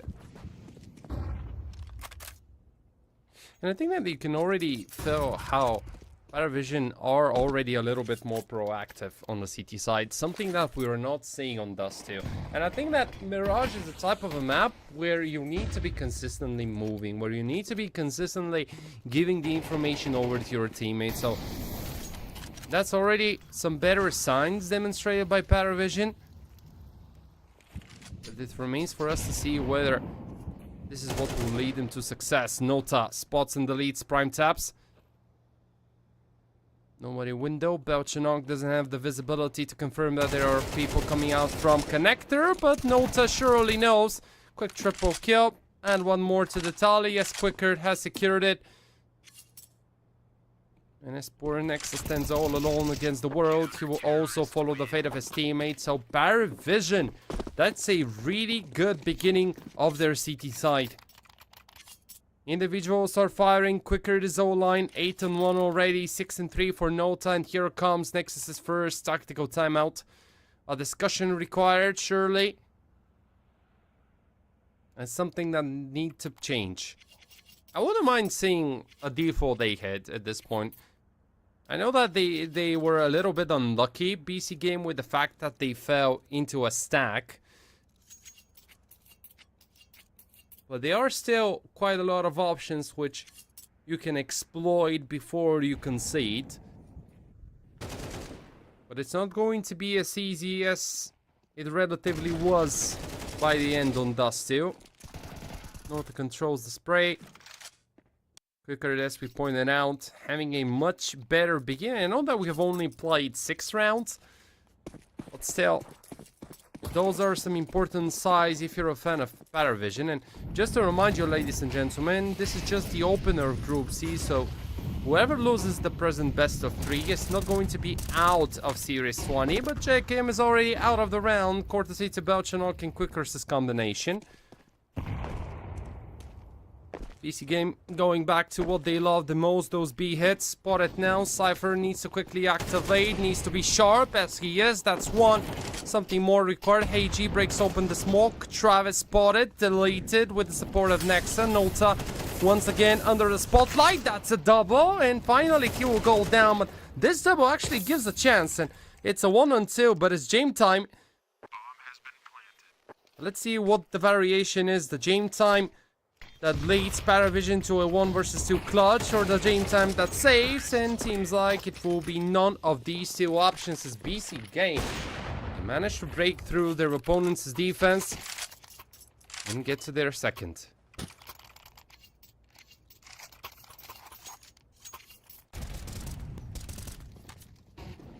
See how this one played out. Cypher understood that he needed to go a little bit deeper. Broke open that smoke. Adjusted with the support of Nexa. Well, not a try. Here, the spray transfer was really good. Untabbing them both.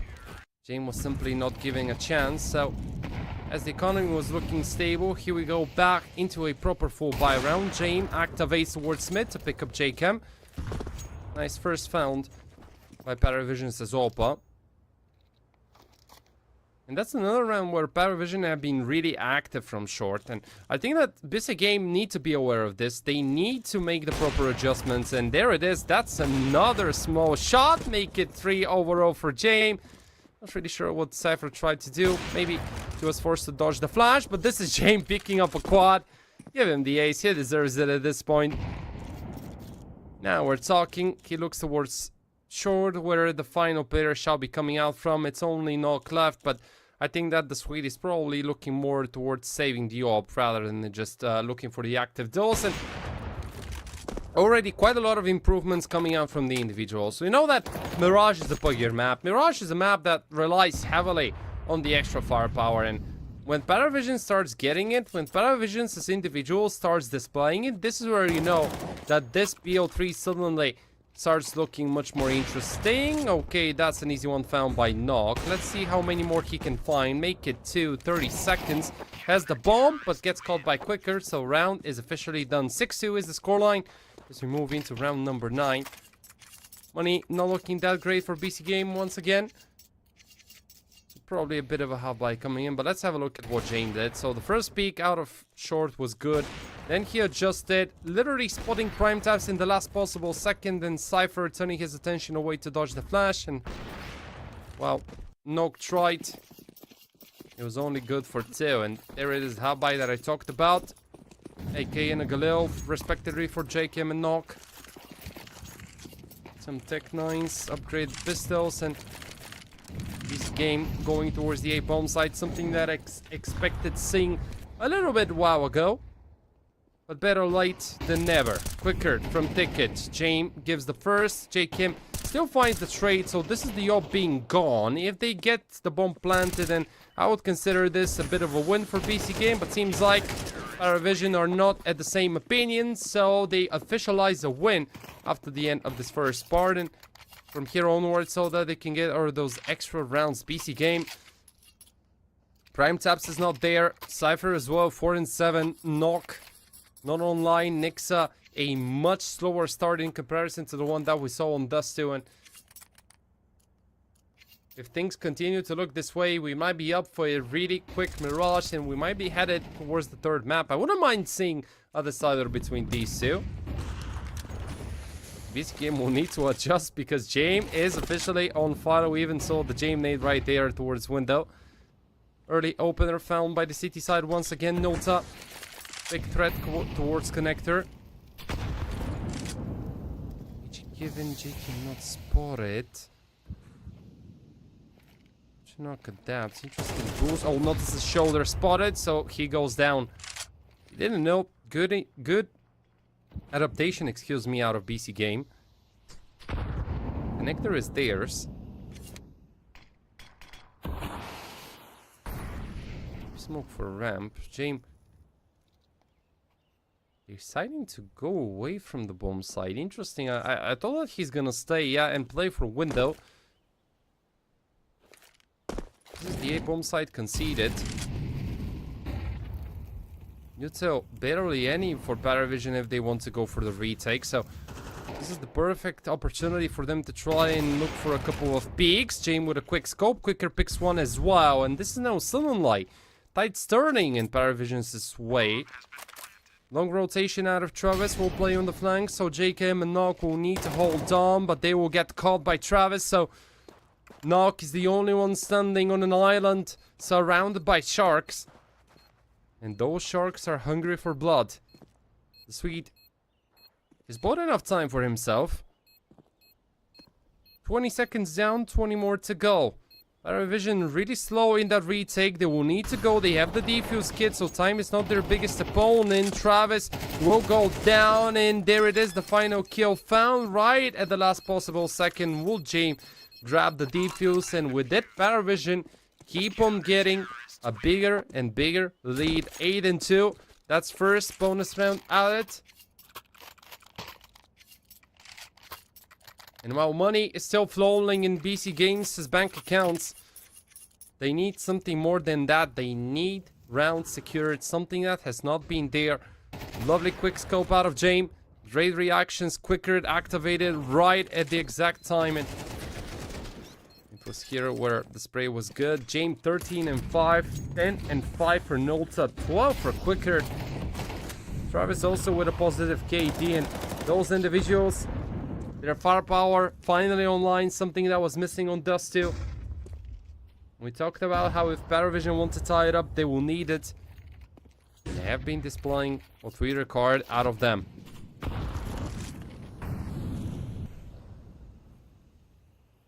No fades.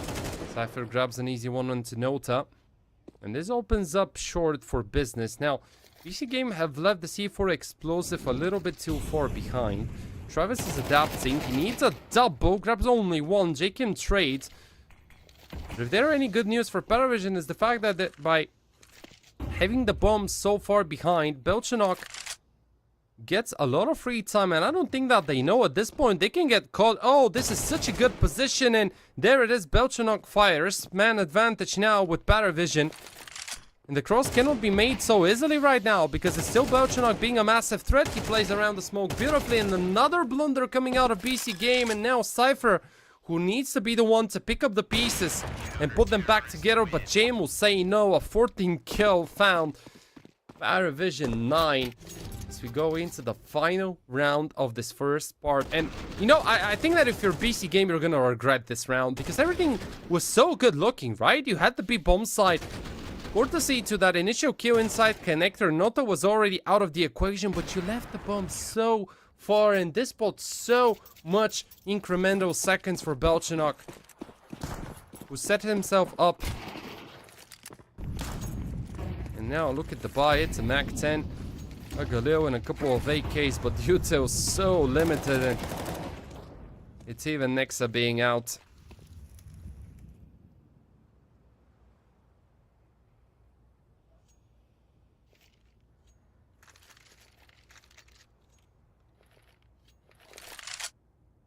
Under tunnels explored, but it's just a smoke that has been used in a flash. Barely anything. Jane with a quick peek.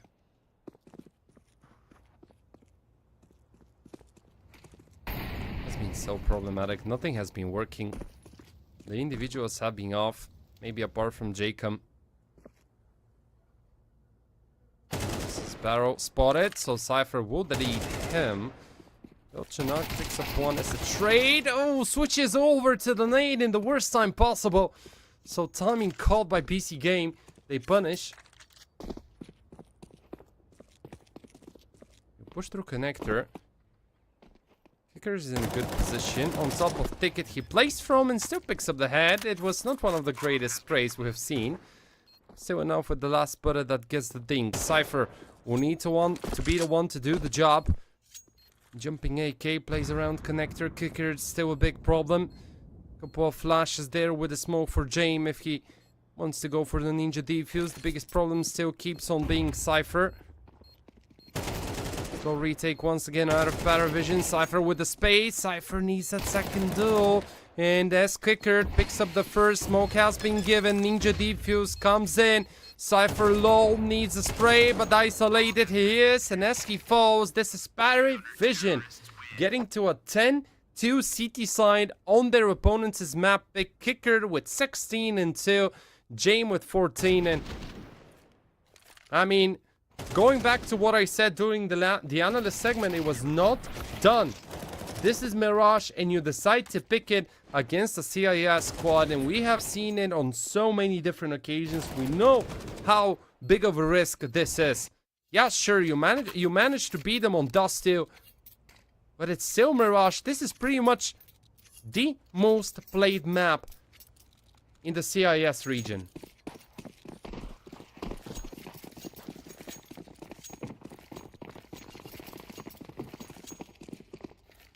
Comfortable lead. Paravision still need to close it out.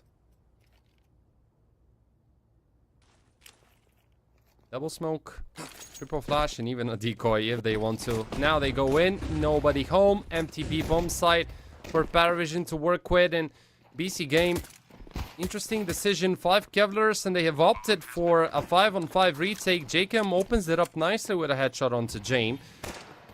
So the second best performing member currently for the T side is out.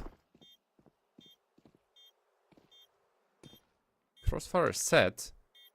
But remember, as we don't have a defuse kit, this is a big problem still for BC Game. One spotted, here they come, they will try and break through their opponent's setup. Nota tries to hold on, Prime taps the lead, so Nota, everything is on his shoulders, but as he gets headshotted, this is going to be BC Game having enough time to get the 10-second defuse. Or will they actually? Let's see, it will be close, literally in the last second they get it, so they can breathe freely. The decision pays off. It was risky, it was a bit chaotic, but they managed to make it work. Nexa with a nice double kill. Not the try being boosted on the side. But as it was a 1-on-2, it was BC Game having the numbers advantage. Still though, due to the fact that the C4 explosive was planted, Paravision will have enough money to go for at least a bit of half buy, as you can see. Some Tech 9s with Kevlars, no util. And knowing the buy, it is probably going to be a play for the A bomb site. A typical strategy, usually you will see teams sending one to play from Palace and then having a couple jumping out from ramp, with a small detail that we have with Paravision having a player, this time Jame, coming out from connector. This could create a lot of, excuse me, a lot of chaos on where we're currently standing. BC Game, they better be careful, because I have seen quite a lot of these type of rounds from CIS squads, and I can tell you for a fact that whenever you find one, this usually leads to a second and then the domino effect. James through the smoke has pushed. Jakim has no idea at this point as he gets caught. This is the trigger. This is an M4. This is now the chaos that we talked about. So let's see who thrives in the chaos. It's Nog finding 2. Travis trades quite a lot of HP, but this will lead Paravision to the bomb plant, and Cypher and Nexa will need to save the day. Can they even do it? I mean, it's quite risky because you have an M4 and an SMG, which you definitely don't want to be dropping. Cypher will test the waters. Well, ooh, that's a missed incendiary. Exactly what Belchanok needed. Oh boy, things are falling apart. Nexa cannot really do anything. He's probably looking to pick up at least some exit kills. That's one, and the jumping SMG will not do it against Jame. This is a disaster for BC Game. This is a total disaster, because look at their economy. It's a 1900 loss bonus, and now you're pretty much forced to invest. You're... oh, this is so bad. If you're BC Game, it just feels bad round, and I say it because when you win the city side pistol round, you feel great, but then a big disaster that can happen, and just happen actually for BC Game, is if you fail short against the force buy coming out from Paravision, because right now, in any case, you're gonna be playing without any guns. You can see that it's only Nexa holding on to an SMG, the remainder of the squad upgraded pistols, Kevlars with 2 helmets, and you don't have any nades. You rely on the firepower and on those 1 digs, and right now Jacob hasn't been able to find those, forced into another fight. Flash for the ladder room. Cypher is there. Paravision looking to have a split towards B. Belchanok will also add something with the HG that he just threw, but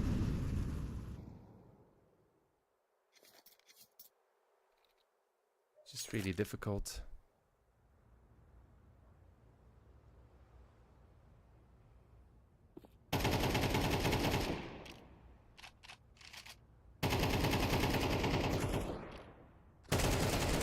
Right shoulder peek into a duel. He secures it, and looks like BC Game are not going to be able to convert the force buy into something more meaningful. They need to save if they want to have any chance at least for something. Knock. Nice shot onto Nota, but needs a couple more of those. And as Nexa picks up one, maybe there is a small chance that they will have something crazy. At this point, it's too big of a lead for Paravision, 11-4. Okay, Nexa will still go back and save whatever they can. Couple of Kevlars with an upgraded pistol and an SMG. But Paravision are going to be looking to return the blow and send us onto our third and final map, ladies and gentlemen, which, if we go there, will be Ancient. Looks quite likely as of now. Nice shot, just to make it slightly more expensive. This bomb explodes. 12-3 will be the scoreline. Okay, they at least managed to pick up all the kills. Great job by Nok and Nexa. I like it. You're not giving up. You're trying to deal as much damage as possible. But would it still be enough? You upgrade with an AK, M4 there as well. FAMAS and play, not a lot. 257s and some util, at least something rather than nothing for PC Game. 18-7 is James, now top fragging kicker, 17-5. The longest standing duo in Paravision is the squad delivering the kills. Let me remind you a really interesting fact. Before their first official game for Paravision, okay, we maybe need to wait about this fact because Cypher activates early. Noto is out, mid control, secured once again by Paravision. I'm really curious whether it will end up being a wrap for B. Could be the case. Especially with how BC Game have been positioned. AG opens up the smoke and we say goodbye to Jakim. Trade found by BC Game, Paravision.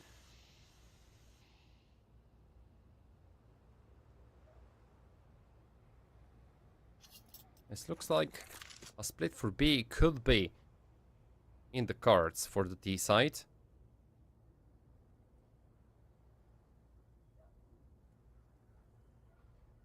No, Nexa. Essentially the last test for him, quicker, silent like a ninja. Now he fires and it has to be the IGL saving BC Game because otherwise we're heading towards Ancient. They still haven't found him. He tries to dance. Spots the leg, goes in, stops the plant by some extra seconds, but isn't able to stop Jane. But Cypher activates, and those were the important seconds on Nexa, both for his teammates. So now into a 2 until Belchanok, deleted smash by Cypher, and Jane time. 1 and 2 clutch required out of the leader, but as he falls, it's BC Game saying no to the fact that they're facing that here on Mirage. They will remain among us for at least a couple more seconds. Nice first kill found by Cypher. Then right here, Nexa did his job wonderfully. Well, then the captain to try and save it for at least a little longer. So now Paravision have called for their first tactical time. And just going back to, you know, the fact that I had prior to the beginning of this year, and or better say, rather than prior to the beginning of Series 16, Jim and Kicker had a total of 1,294 maps played together. After the end of Series 16, those are now more than 1,300. So overall, they have the coordination between them. They are the leaders of this new look of Paravision. And when you add Nota as that really hot-looking, promising young talent from the CIA squad, when you have Belchanox is already experienced, and Travis there being the stability, the support for the team, I think that Paravision is still a team that can really look good, and they surely demonstrated that on the CT side. Now without money, so we're not expecting for them to be closing it out right here, right now, but you still want to have a dominant win on Mirage, especially in those circumstances. I think that it's super important for the team to find as many rounds as possible. Excuse me, not as many rounds as possible, but to not give any more rounds than that, if possible.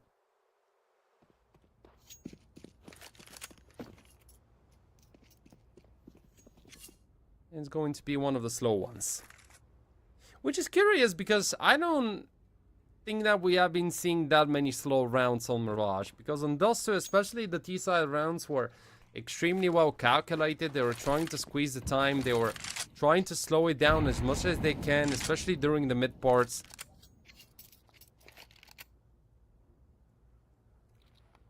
Which is obviously understandable, considering that you have both Jame and Kicker into the roster. But it hasn't helped out Paravision at all. Ochinok. In the extra space, but Cypher and Jacob are covering. And soon we're going to see a B hit. 30 seconds. Paravision trying to squeeze out the clock, but all that they're going to squeeze out is absolutely nothing, as Cypher and Knock in the entirety of BC game stop them. So we're going to see them for a little bit more.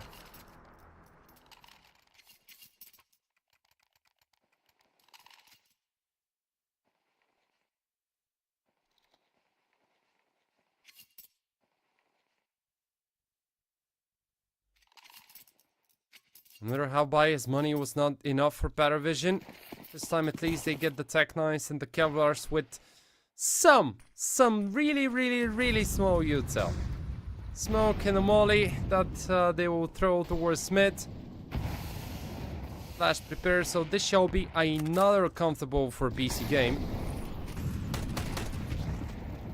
Or maybe not. Let's see. Cypher gets caught. Nixa will get tested. An SMG in his hand. He holds on. Travis finally picks up the trade. But this is the B bomb site being secured by Paravision. Let's see how much more damage those pistols can do now that they also have an SMG to help them out.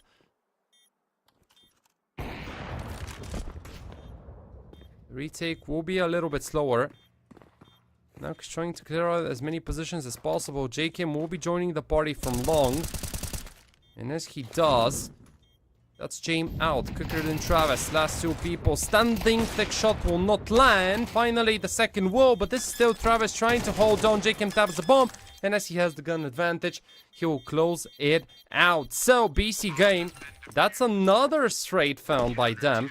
It comes at a big cost. They will still be able to retrieve the IWP.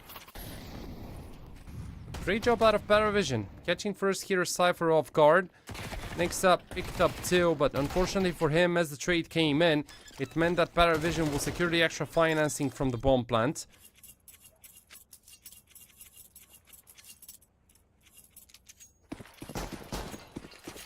Here we go again. This time it's the full artillery for Paravision. Open a couple extra guns. JKM will go aggressive. Sees one, but is unable to convert it into something more meaningful. AG dodged by Nota. JKM and Cypher will remain proactive. But this could be deadly if they're not careful, as Nota knows how to punish those. Break continues. He dodges the flash, and as he does, he manages to find the head. Knock, Nexa, and Prime taps all that is left, but this round is looking to fall apart, fall into pieces for BC game.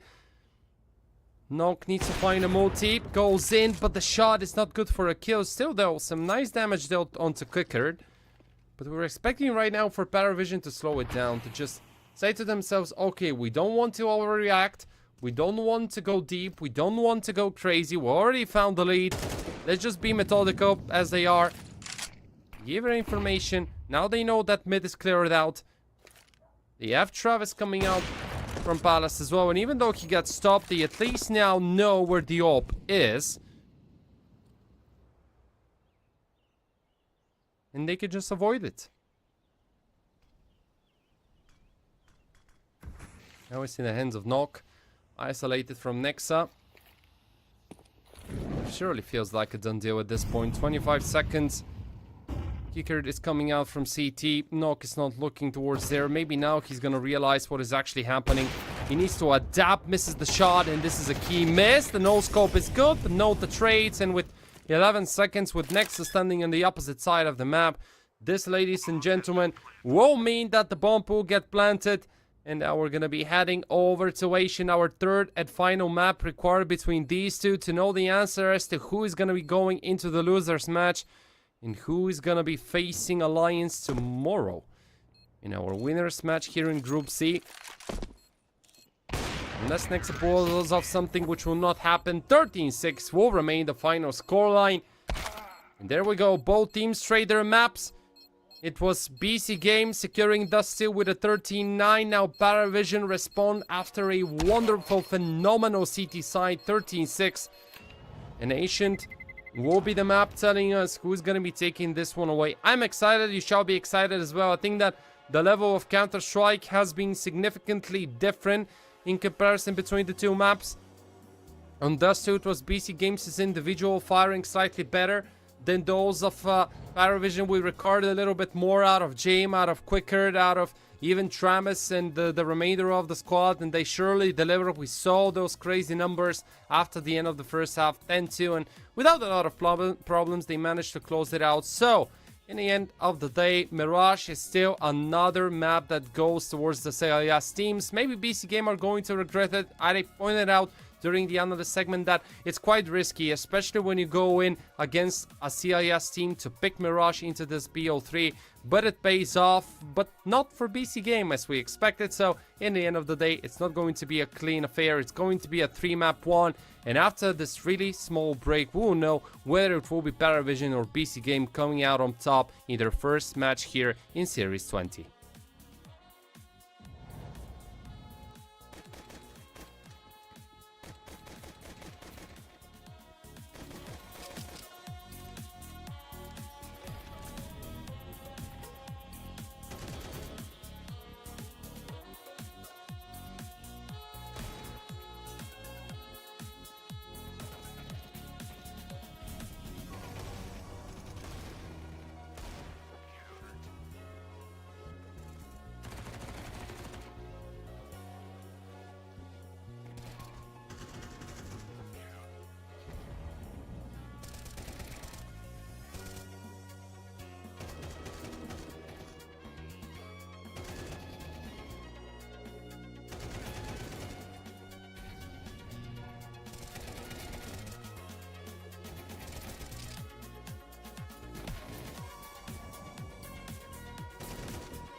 We're back, ladies and gentlemen. It's time for us to see the final map between BC Game and Paravision. It's going to be Asian, a relatively even playing field between the two. If you have a look at the statistics, at least 11 maps played for BC Game with 67% win rate, which is something of a really similar win rate that Paravision has on this exact map. So I'm super excited to see how both squads will face each other and who is going to be coming out on top. You can see that already. We are going to be jumping straight into the action.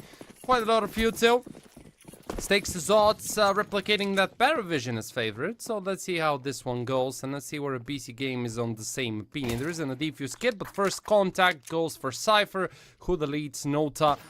And the youngster once again with some early difficulties. Belchanok picks up the pieces and makes it into a 4-on-4 leg spotted, so he knows where Nexa is. Deletes the IGL. Lovely initiative out of Belchanok early on to get the man advantage with Paravision. You can now slow it down, play with time. No need to rush it, no need to go more aggressive. Smoke that has failed. So they're gonna be going back and playing for the A-bomb side where JKM is right now. The Norwegian will need to receive the Russian delegation. Already spotted, deleted by Belchanok once again. A massive pistol round coming out from the Russian player. Knock and Prime Taps. I don't think that they're really in a position to actually retake.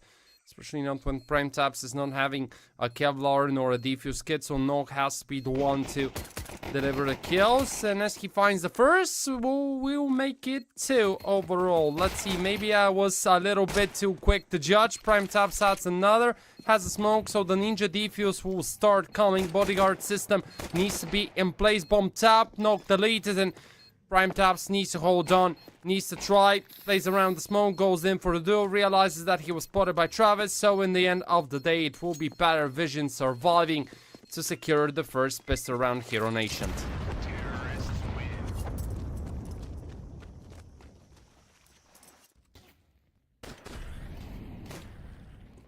Good initial kill being found by BCK, but then Belchanok, trade movement, aware of the fact that Nexa was on the left, checked it, shot his opponent's IGO, and there was, even though it was Prime Taps and Knock trying their hardest, it was still not enough against Travis. Well, just needed to shut down the player defusing the bomb, and now here comes the investment. BC Game all in. 5 SMGs, mid pressure, as they love doing it, but Paravision say no, we're not really interested in fighting you early. We're expecting a force buy, and Quicker will be the one falling prey to Cypher's deep positioning. I'm not really sure, it looked like Paravision had an overall good idea of how the map was being played out, but Quicker not really aware, getting caught, and now it's CT sign having a man up over Paravision, but let's see for how long, because gun advantage still is with the T side. U2 is available.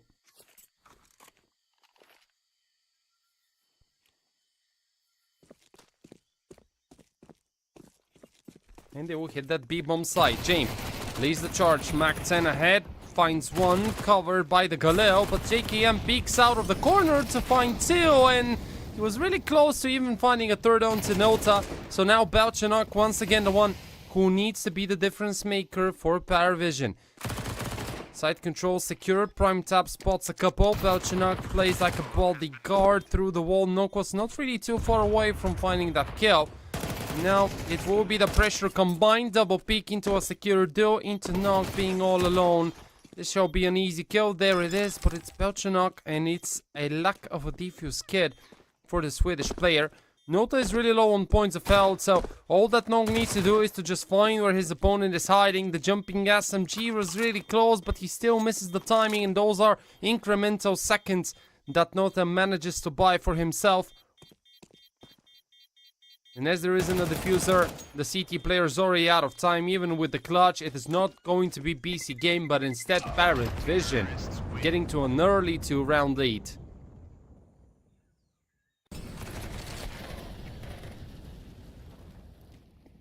Nice recovery out of Belchanok and Nota. 2-on-4. They managed to bring it down into a 2-on-2. And while both of them were low on points of health, it was once again the lack of a diffuser that eventually saves Paravision in this situation.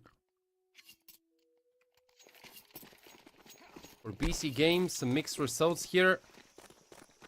You remember in the beginning of February they beat it Seoul, but lost to 500 in some really close affairs. 16-14 against the Portuguese side, 17-19.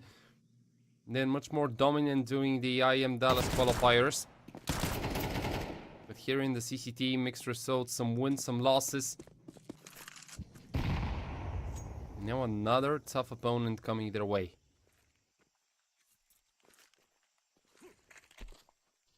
Hero M4 for Jacob, the only one actually investing something bigger than $300 to $500.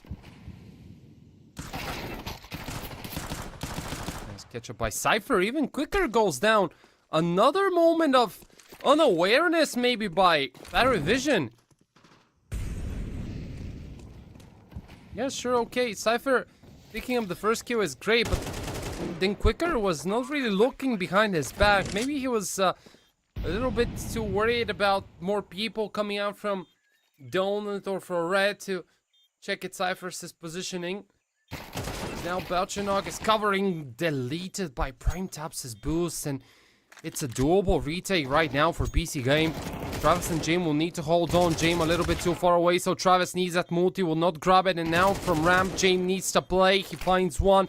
I think that he bought enough time. Still, the possibility of a defuse, no more, as the leader shuts down another important one. And with Nexa taking so much damage, I think that he's not gonna be able to save anything. Another round where all are gone, and another third consecutive found by Paravision.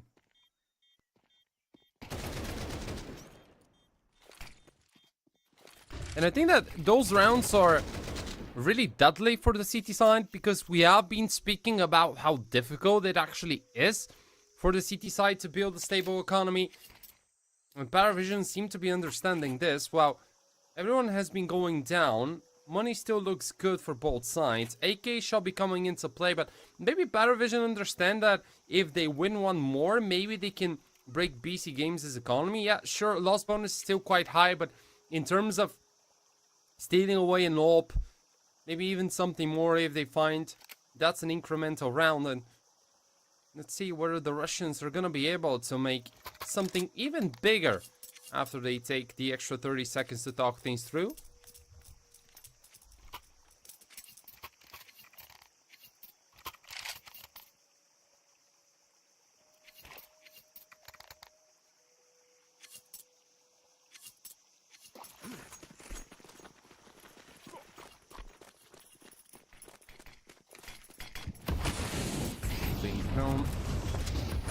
Closer, and a rumble that is not going to happen. They were thinking about it, but they saw the counter util being deployed by Paravision, so at least for now they're gonna remain on the ground.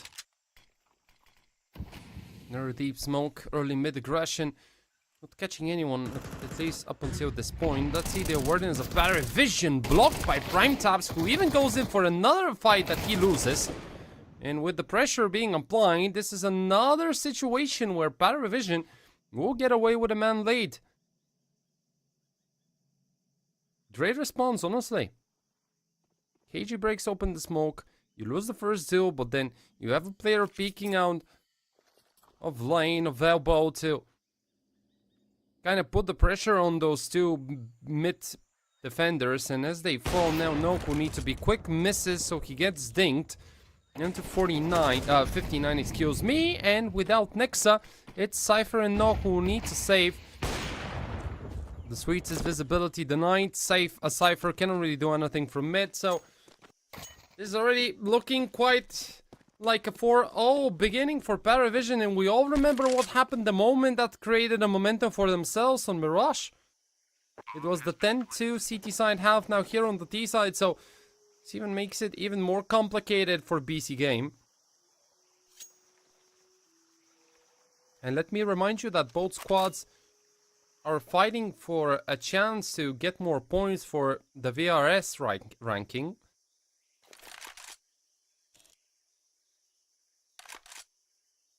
And while it's a bit of a cliche, going deeper and deeper into the year, every round starts mattering more and more. Every game even more, due to the fact that one loss can mean a difference of a couple of places.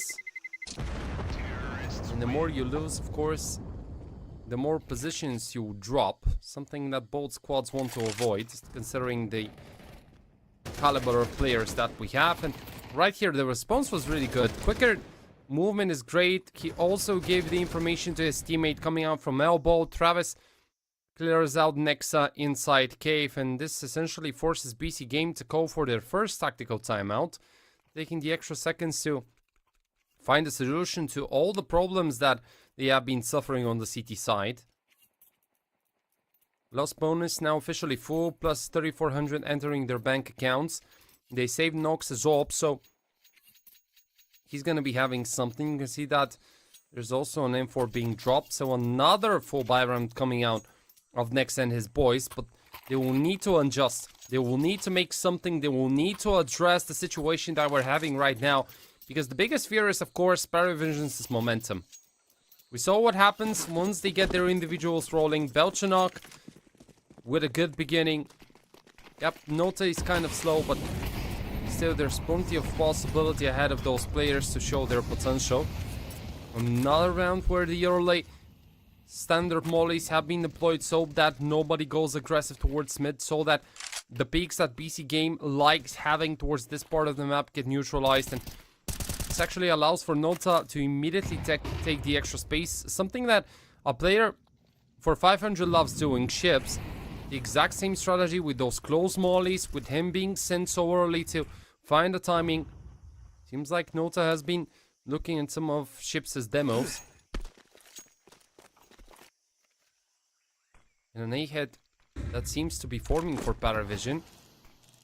Nok is in a position to stop them. Lands the first shot. Belchanok is out. Goes for another peek out of tempo. Shadow spotted through the flames. He picks another JKM. In the meantime, was good also to shut the lurker Nota down. Bomb shall still get planted, as the spray through the smoke was not good enough. Quicker gets away with his life. Not really sure, maybe saved by the Counter-Strike gods, but not when you have JKM, not anymore. So Jane time for a clutch, picks up 2, but Prime Taps will say no to the 1-on-4, with which BC Game will find a round on the CT side. It was about time.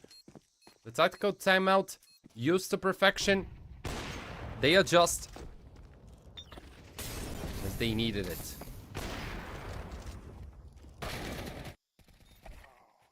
Nice try out of James. Way too many targets for him to shut down. Maybe he had an extra second or maybe extra 2 seconds. It could have been possible. Could have been possible for him to pull this one off. Now we have a bit of a technical timeout, and while things are getting sorted out, Nota 0-5, not the beginning that we want to see out of the youngster. Especially not on such an important map, and maybe, yeah, you can argue with me that this is not one of the most important matches Paravision or BC Game have, but we already talked about how Group C here in Series 20 is stacked. It's not one of the easiest groups. You have Alliance, you have Rhino, obviously BC Game and Paravision, and whoever loses here will not get an easy match. Not at all. I think that whoever faces Rhino will have quite a tough time. Almost like both Paravision and BC Game are gonna be favored going into their tomorrow's matchups, irrespective of whether they face the Swedish roster or the Portuguese one. But let's see, let's not get ahead of ourselves. Just a pistol round coming in from Paravision. Double smokes with some pistols will likely mean that they're gonna look to hit that B-bomb side. One of the coolest strategies I've seen is a double fake, Hero Nation, and it was Astralis doing it. I know that they have been eating quite a lot of hate for their most recent performance, but I generally just feel like Astralis has some really cool strategies that teams can use overall, and this could be one of them. With the smokes being prepared, maybe Paravision just want to get a straightforward B hit. Maybe they will hit through cave, trying to accelerate. James covering middle in case somebody plays from there. He goes in, checks Cubby. Prime Tab spots his opponent. Jamie immediately exits. And this actually changes Paravision's plans. They try to go as slow as possible. Prime Taps is alone. Nobody's covering from red. He'll get pressured, and that's an M4 being given over to Paravision. Something that they can now use if they want to go back and hit that B bomb side. Jacob stops Belchanok, which is obviously a good kill because 2 more T players are spotted. So now he gets the information. So all that the Norwegian needs is to stay alive. Nexa goes in for a move on his own. Pickertson will realize that he gets caught. James falls. Nexa looks for the triple. He gets it. And it's BC game. Getting to a second.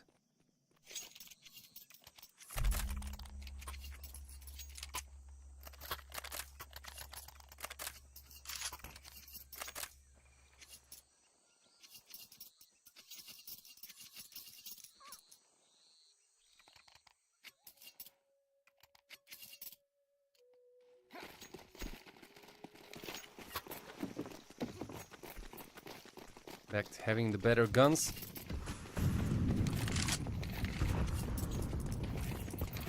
And, well, it's going to be a quick one. 15 seconds and Paravision are already entering the MTA bomb side. Jacob, good off angle, but needs to wait a little bit more. Spots one before the smoke is deployed. Heiji breaks it open. Nobody spotted still. Paravision will get the bomb planted, and here we go into a full 5-on-5 retake. Smoke block sample.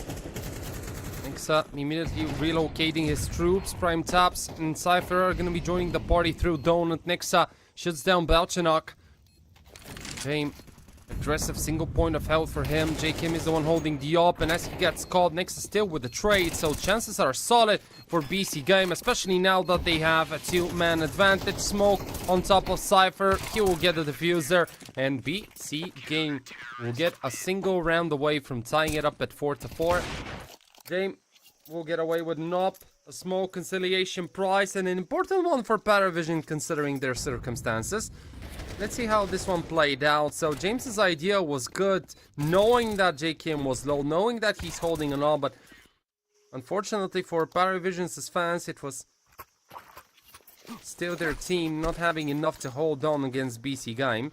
Prime Taps 8-4, Cypher solid at 5-5, Nexa a significantly better beginning this time around in comparison to the one that we saw on Mirage.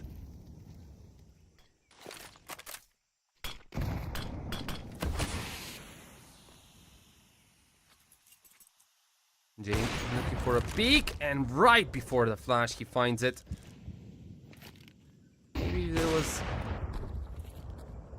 something faster, could have saved Prime Taps, but that flash came literally a moment later than what was needed. So without their German player, let's see how BC game decide to adapt. Nokia is making a bit of a move towards Donut, holding on with the knob. Good idea, honestly, in these type of scenarios where you're left all alone to hold on the bigger of the 2 bomb sites. It will come down to the timing.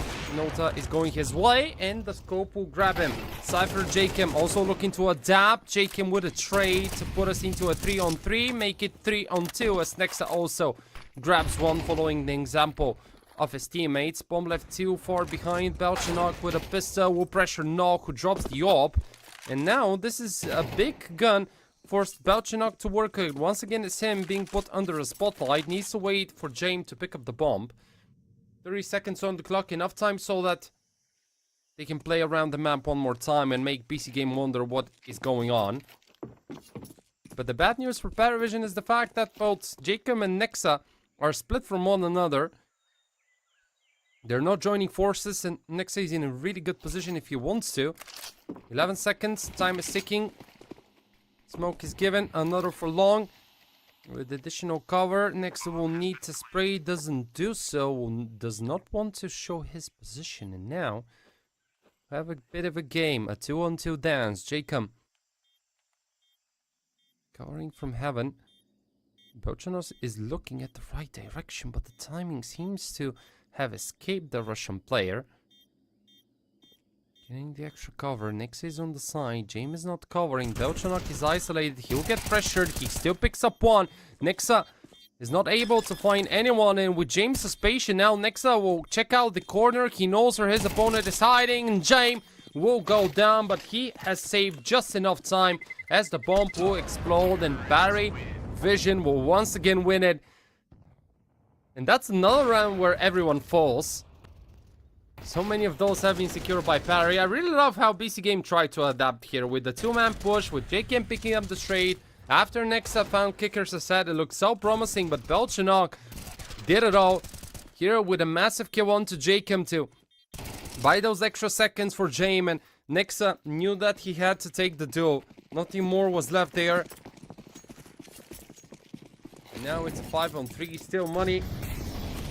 Looking solid so that BC Game can go toe-to-toe one more time. And it's JKM with the first move drop so that he can pick up a second. But Belchanok with 2. And with Travis, who punishes the Cypher. Why was Cypher peeking here? He didn't need to. He absolutely could have stayed inside Jaguar, just waiting to see what will happen. Because right now, you're giving not only a man advantage, but just so much extra space to Paravision. And you're making the game extremely hard for Nexa and Nok. Yeah, sure, it's Nexus' experience that will be brought into play. And as you can see, it works. His sixth sense telling him when to peek, when to go for the duel. One will still get planted, but yeah, I just don't know why Cypher went through that smoke. But that doesn't really matter, as Nog had to hit that shot. He misses it. Second is good. He knew that it was a bull, so he will punish them all as BC Game will remain really close to Paravision.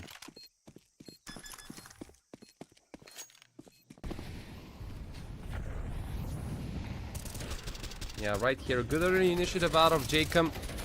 Even drops. Third position appears. Belchanok finds a trade. Maybe Cypher was not really expecting for a player to have pushed D-doors. But if you want to go for such a push, you need to communicate over to Nexa that, okay, can you just push ramp so that I can safely exit out of the smoke? And now it's Paravision, similarly to our first map, taking another extra early tactical timeout. Understanding that this map is also being really close. Wanting to make sure that everything is under control and that nothing slips away.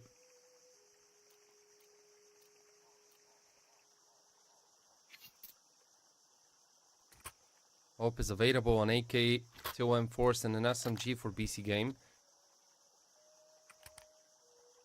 Here we go one more time.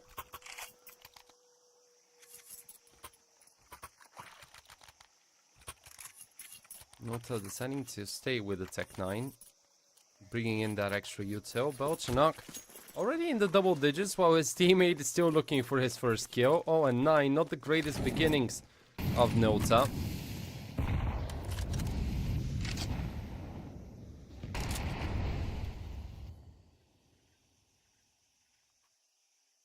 May discover this time around a small variation. Not those early team ollies, but instead a boost. Cypher being proactive, covered by Nexa. Here comes the flash, so you're probably thinking about a deeper peek. Nook is covering Jaguar from behind.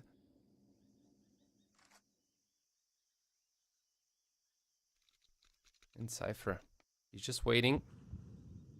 Nexus shall give him a flash. It will come down to who is quicker. Cypher dry peeking into a duel that he secures. Okay, I really like the confidence. That's a ballsy peek.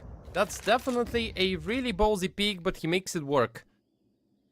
Because there could have easily been a person covering for this, and then, you know, the final result turns into being negative rather than positive.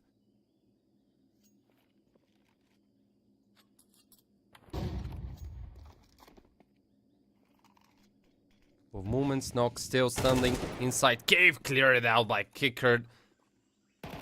Wonderful pre-fire, great movement. JKM once again strikes from middle to bring back the man advantage with BC Game. HG breaks open the smoke and it will be Kickard going down. Travis is unable to find something more than a single one, and with Jame being all alone, he will get surrounded. I don't think that we're going to see the Jame time that we all love and have seen on so many occasions. JKM will deny it so that BC Game can tie it up at 5-5, and so far it feels like history is repeating itself. Cypher with a risky call. that he makes work. Kicker nicely clearing out Knock, and then JKM taking matters into his own hands with the push. AG that breaks open the smoke, catching Kicker off guard, and without the bomb carrier, Travis had to find a multi that he failed doing so, and now it's Paravision's economy looking quite shaky. You can see that it's just the hero AK for Kicker. 3 and 10, a really difficult beginning for him as well. This time, feels like BC Games' individuals have once again stepped up. And remember that we were talking about all the individual players and their firepower and how important it is going into our final map, because yeah, maybe this too is a more tactically oriented one, but Mirage and Nation are much bigger, and Mirage and Nation rely on the individuals leveling up, on the individuals hitting those crazy shots, and not only those crazy shots, but just being consistent, which right now has not been the case for Paravision, even though it's a 5-5. If it was not for Belchanox's efforts, for James's kills, and for Travis, maybe you could have seen a completely different picture. Nexa 12 and 4, another insanely good performance out of the IGL as Cypher holds on. Will be supported by Nexa. Kicker, last man standing, finds a nice 2 kills, but Knock will say no to the clutch as BC Game are the first to get to a 6th as we move into the final round of this first half of Ancient.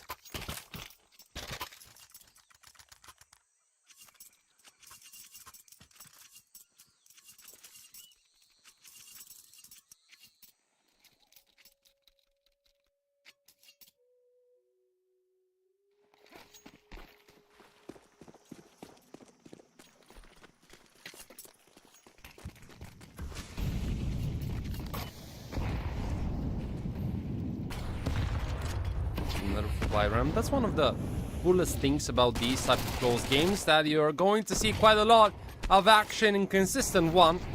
As Kicker this time will be the one finding the opener, punishing Cypher once again for him going through that smoke, something that we already felt like not liking due to how risky it is. And as Nog gets caught by the tempo of Paravision, they will keep on moving, knowing that Prime Tab stands inside connector.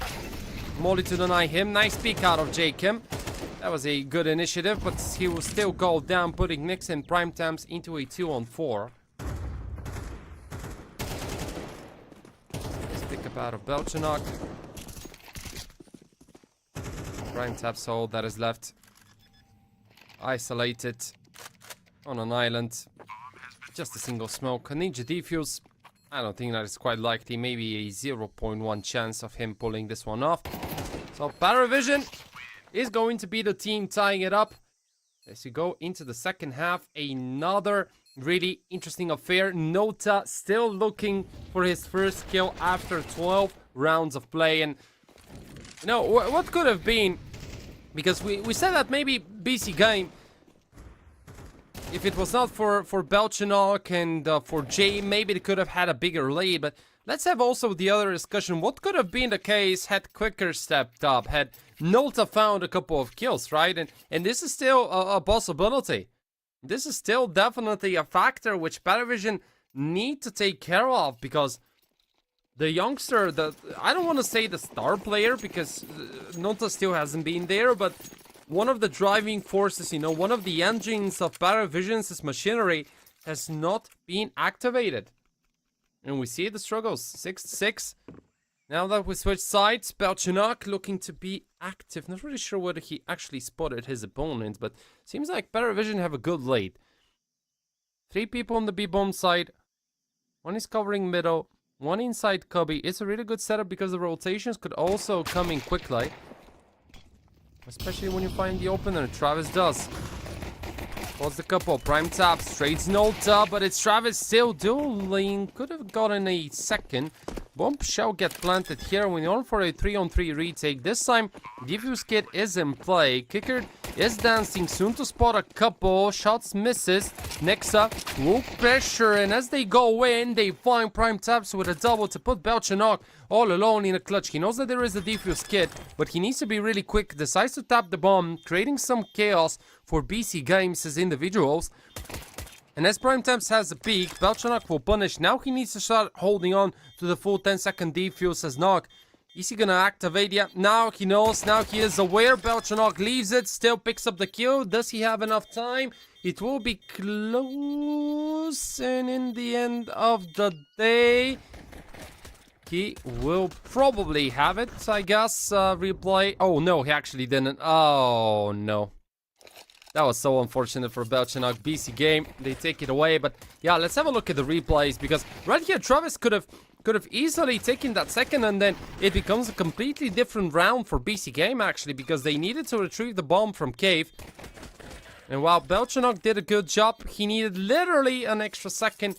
That was not given over to him by BC Games as individuals. And now this is the CIS squad forced into a save.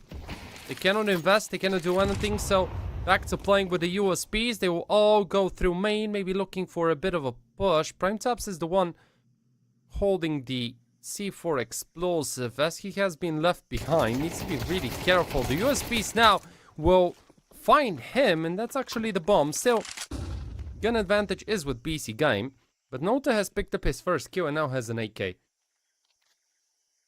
Can he finally activate? Round number 14, first kill secured. Jane, with a USP, gets a couple of things. That's one. Jakim trades. The AK still hasn't been spotted. Nota is unable to convert into something more meaningful. And with BC game finding their final kill, this is an 8-6 and a small, but at this point, comfortable 2-round lead going over to Nexa and his teammates.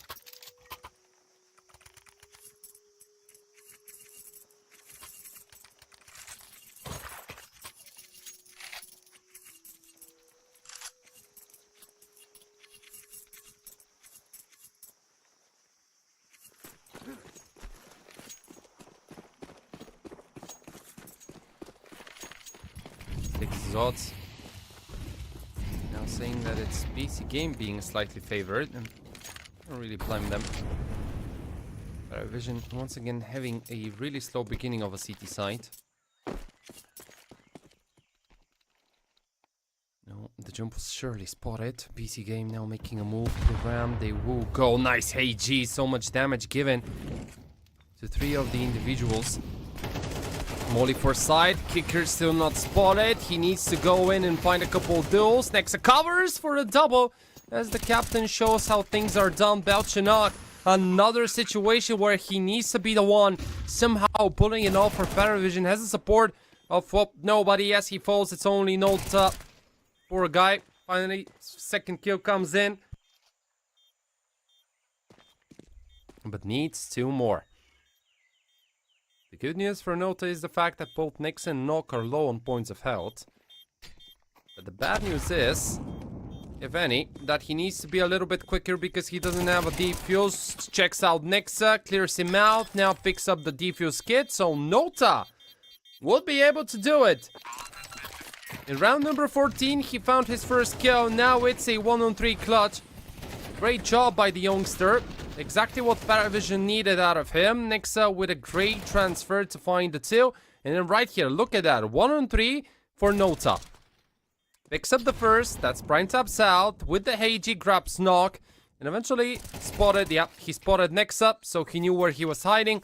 Defuse kit right in front of the box.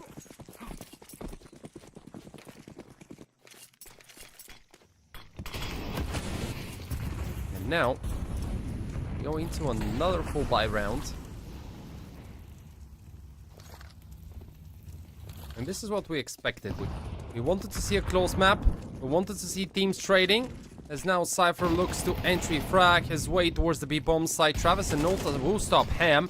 Nock still gets the punish onto Belchanok. Nate flying left and right. Trades falling in both teams' hands as we're up for a 2-on-2. Bomb dropped on round the side. Game with a knob. Easy kill onto Knock, as now PrimeTaps is the one tasked with a clutch.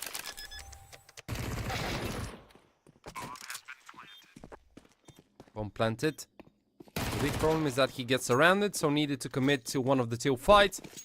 He loses the first. And it will be Paravision tying it up. Remember that on Dust 2, we had a tie at 9-9. Now we have it at 8-8, so a similar turn of development here for both squads. Travis and Nota with a nice first kill. Belchanok was in any case forced into the duel that he loses. You can see the trades falling. And then right here, James with a really comfortable kill to alleviate some of the pressure from the shoulders of Paravision. And now, unfortunately, for each and every BC game fan, the team is out of money. So just a couple of upgraded pistols to go into round number 17.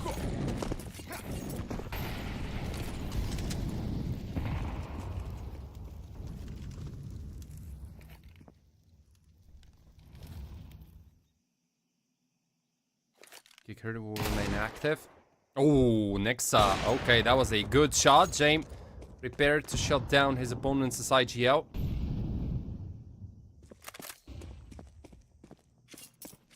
Not covering from red, spots JKM, so that's a comfy kill. That goes over to the CIS squad. Not a lot left for BC game in this round. No great pistols, prime taps has been spotted, so the best that BC game can hope for is to get the bomb planted. But it doesn't feel really possible, if I have to be fully honest with you.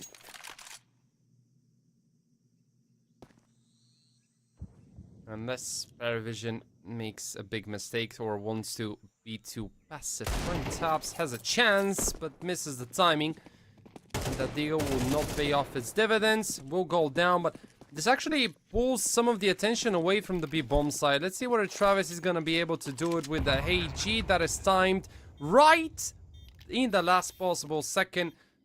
BC game managed to get it, and now Knock with a deagle. Surrounded, goes down, so Paravision will take the lead. Bomb has been defused.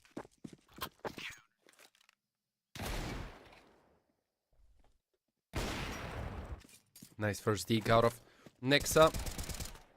Great reaction. So overall, if you're BC game, you're not really mad about how things developed here, because you still got the bomb planted, you secure the extra financing for the next round, and you're pretty much okay to go.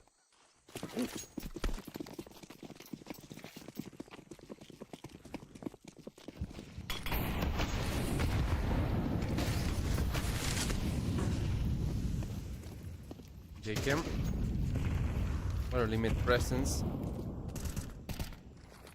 Small adaptation on the side of Paravision. You can see where James is playing together with Belchanok. A 2-1-2 setup, something that is not really common for a map like Asian, but of course ones that you're finding yourself really deep into. Final couple of rounds, you want to make sure that your setups look as good as they can possibly be. Noto hasn't spotted anyone. But at least he has started picking up some kills. In the last 4 rounds, 7 overall, which still puts him at a kill per round, which is a good statistic to have considering the early difficulties that the youngster had.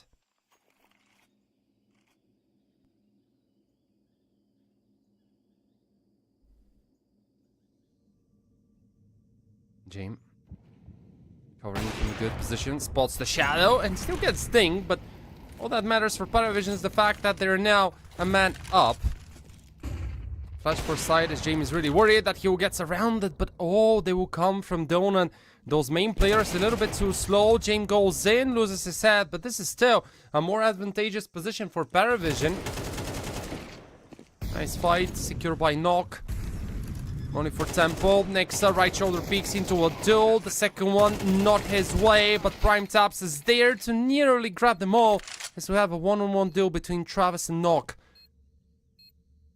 Travis explores, looks, Knock, patient, behind the box. Doesn't give away anything. Right shoulder peek into a Travis scope, and that was a really well played reaction by Travis. 1-on-2 clutch secured by Paravision.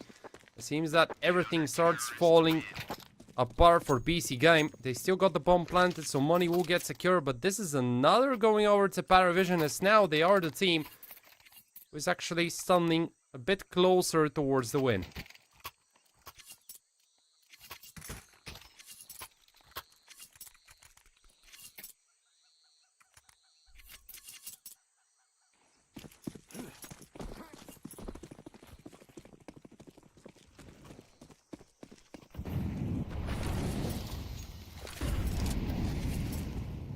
Zero one more time. Not one of the greatest buys we have ever witnessed, but at least something for BC Game to work with. Couple of Galeos, still a case. Jacob looking to peek towards Donut. Velchanok is there. Flash given. Cross made. Incendiary as a response. Molly for the backside of Donut. HG that will deal some damage, but scratches Jacob's south bar, but Velchanok will not scratch, but will delete a massive triple kill in such an important moment in such a round, because look at BC Games' economy. Nothing left, Prime Taps all alone, 1-on-5 clutch required, and what a way for Paravision to get to an 11th. James looks prepared, and I think that this is a done deal.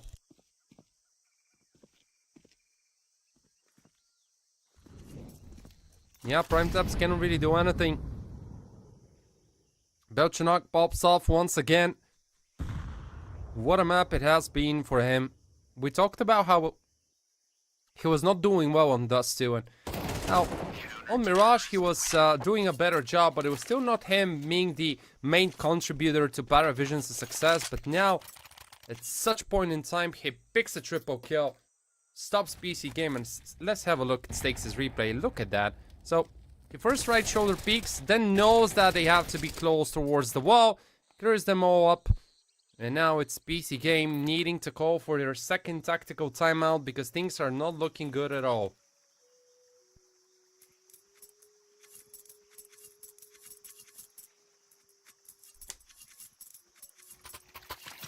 Curious what the conversation is, probably whether to go all in and to play for the win or just invest something and then hope that they're gonna be able to have enough money going into round number 21.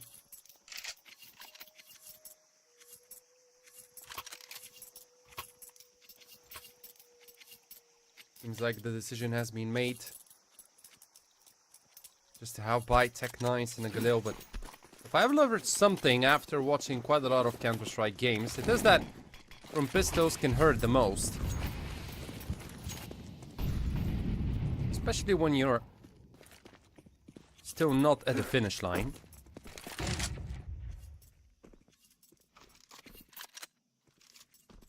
Prime Taps. Grabs the util. There it is. Smoke for short. Smoke for long. Counter smoke deployed by Kickert, which will force BC Game straight into Travis's hands, and there it is. He picks up only one, so not that bad right now for JKM and his teammates. Pick up another gun to work with. HG that will not find its mark. Nota. 8 kills. Looking to make those at least to double digits. Let's see whether he's gonna get tested or not. BC Game still evaluating their options.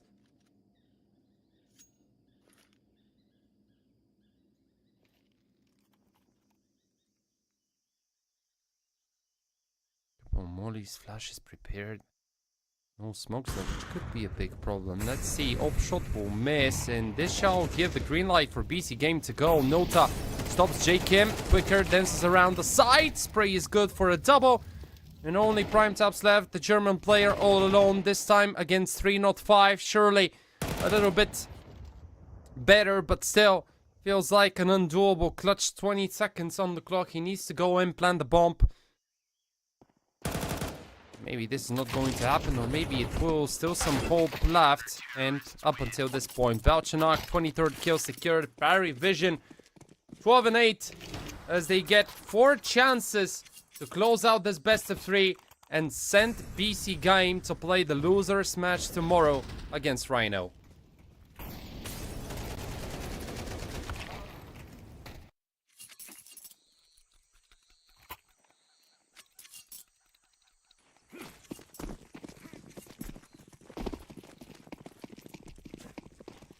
Potentially the final round of this really interesting opener match. Paravision go in through main. The setup is good, and James will shut down Prime Taps. He's the first one to go down. And the big question, was this the first nail in the coffin? Util looking good. Maybe not for Nix and Nog, but still some available if BC Game want to shake it up. He's covering, expecting for people to be coming out from red. Cypher will still trade, but this is not that good for BC Game. Irrespective of whether they hit the B or the A bomb sites, you always need to go through 2 people at least.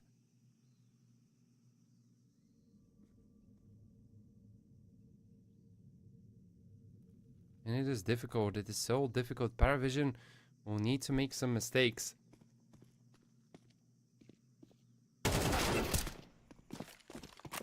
And they will not. They will not falter. James left with the knob towards Donut. His position spotted. Belchanok is fighting, trading bullets with Knock. Next up, eats a nade, down to 52. James is immediately adapting, and Paravision are ready, ladies and gentlemen, to shut them all down. And there it is. It will be the CIS squad coming out on top, winning its first match here in Series 20. It was tough. It was not looking good, especially not after the end of Dust 2, but they bounced back wonderfully on Mirage with a 13-6 win, and now they close it out on Asian with a 13-8. Congratulations to Paravision's players, and you know, I think that BC Game could have been the team coming out on top. They could have been the squad winning this BO3, but some small details that eventually led Paravision to success. Their individuals looking slightly better when it matters most, when it had to be on the bigger maps where you need to rely on the extra firepower. Paravision brought it into play. BC Game not that much. Still, I think this is not the end of the world. This is still Group C's opener. You're gonna get at least one more chance if you're a BC Game. You can see how currently the group is shaping out to be. Tomorrow, February 27, we're gonna see Paravision versus Alliance in a winner C's match, and in the losers match it will be BC Game taking on Rhino. But ladies and gentlemen, the best thing about the CCT tour is the fact that this is far away from being the end of the day. Fabed versus Rush B coming up in just a couple of moments time, and then Ecstatic versus Alaska at 7 p.m. Central European time. It's not going to be me, it's going to be Mr. Wita taking you through all the action for the remainder of the day. Thank you so much here for being here, and I'm gonna see you in the chat. Send my kind regards to Vita, and I'm more than sure that our next match, Fabed versus Rush B, will deliver the same way that this final one did. But all of this right after the short break.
Hello everybody and welcome back to CCT Online Series 20 Play-ins here. My name is Weezer and I've just taken over the reins from Dolan, who just watched an absolute bang of a series between BC Game and Parivision, but now it's time for me to take you through the back half of the day here as we have Fatbet Team versus Rush B coming up next here very shortly, and I'm going to be closing out tonight with Ecstatic versus Alaska, two matches I'm incredibly excited to get into.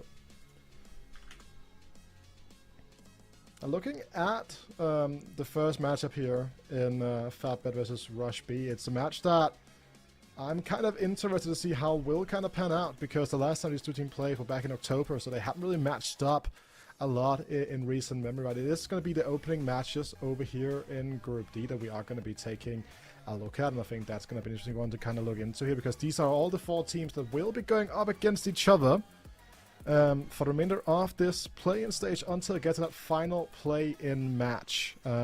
Personally, I have the best eye to Ecstatic as the strongest team in this group. However, Alaska have just come off the back of a win over at Epic Land, so they're also in good form, have some nice confidence building for themselves here. Rush B is also a super interesting team to kind of watch unfold, and Fatbet with Bondig is also very interesting to kind of watch how they tend to kind of play out their strategies. I think Mirage also being a very interesting player over on the Fatbet side of things to kind of swing it into their favor. So super excited to kind of look and take a deep dive into this. Obviously, all these teams are relatively close in the VRS, which is the reason why that they're playing in this close qualifier to get into the main stage. So let's kind of get a look into this now, Fatbet and Rush B. We've seen Fatbet have some ups and downs, I think it's safe to say, here over on the CCT events over the last couple of weeks. That I had a really interesting series against Aurora a little bit while back that I had the honor of commentating on, if I recall correctly. We got to see them kind of do some interesting stuff in that series, but I think I'm starting to see like how they're going to be going on, because in Challenge League they've actually been pretty good so far. 3-1 from what I can see here. The only loss being to Aurora. Not the strongest field I've had to play so far, with Rebels, Game Agents, and Navi Junior over there as well. But also a team that's going to regularly into the PGL close qualifier, where they will be opening up against Spirit Academy, right? So that's super exciting to kind of watch that unfold. But we look at the players here. I do like the fact that they have the same jersey, but they're all like different in their color. I think that's kind of fun.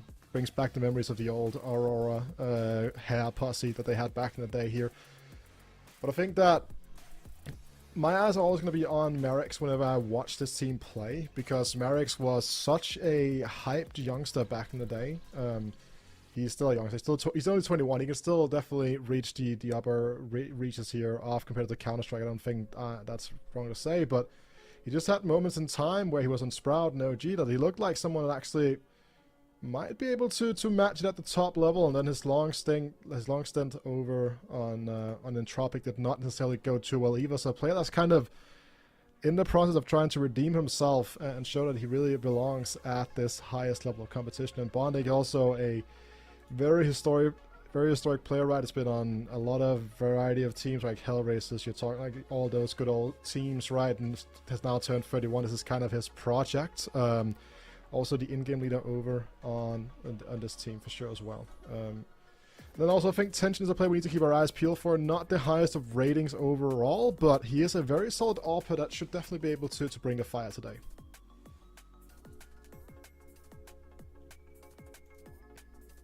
Going over to their opponent on the opposite side of the field here in Rush B, a pretty eclectic mix of players, I think it's safe to say, but my eyes are always on Texi whenever I get to watch these two teams play, because this 17-year-old player is a really interesting kind of a player to keep an eye out for, because this team has been together for quite a while now.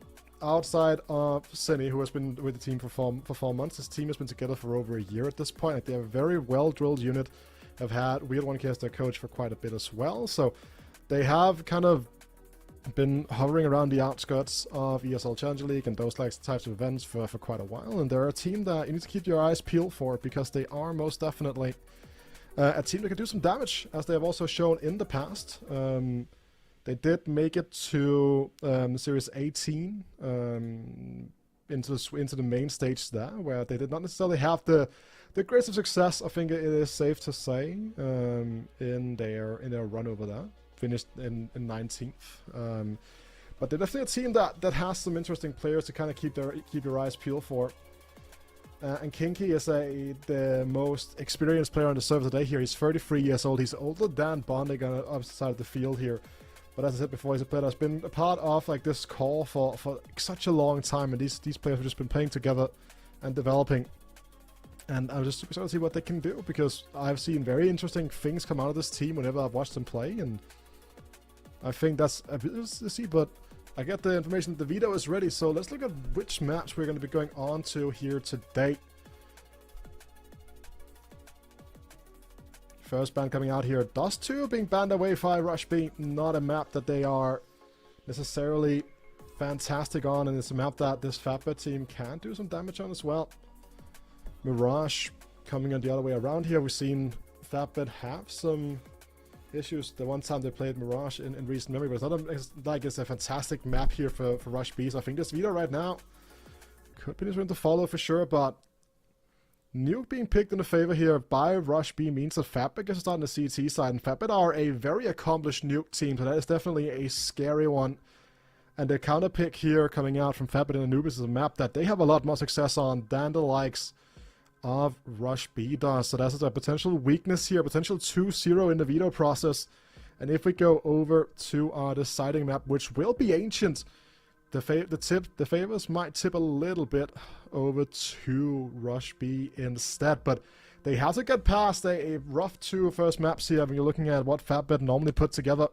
But over on that Ancient, they are the better team, just looking at the win rates on average here. So super excited to see how this game will unfold here. Nuke is always a blast. It kind of covers so many different takes and what he can do.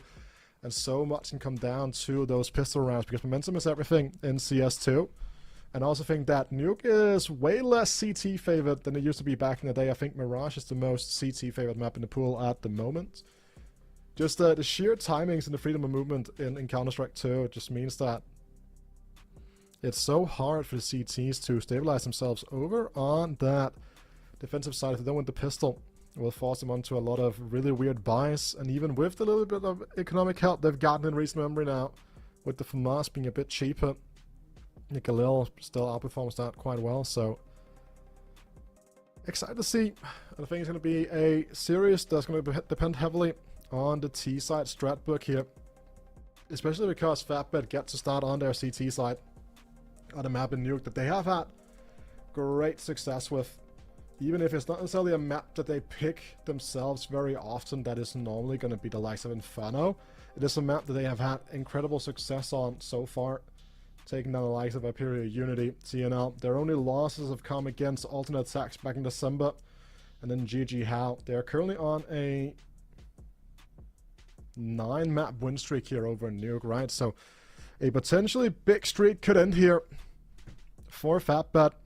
Let's get a little bit of a final reminder of the outcome of today. Alliance taking down Rhino. BC Game taking a surprising loss to Paravision, some would say, but those are two teams that are absolutely flying at the moment.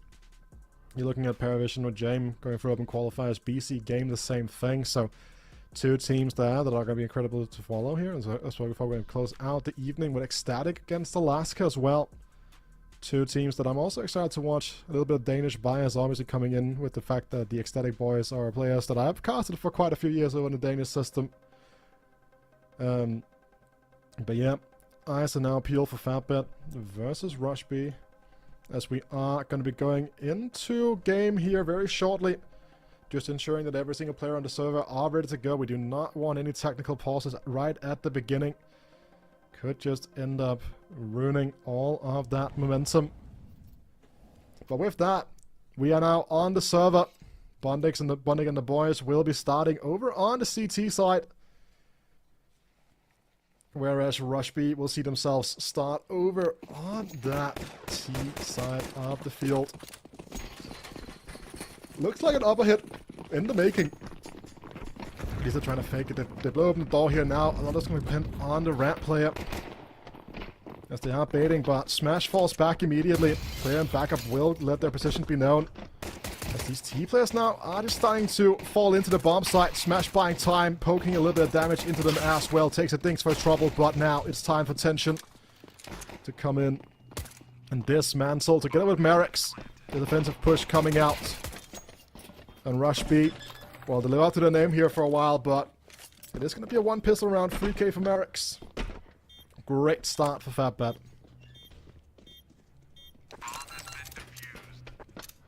Counter-terrorists win.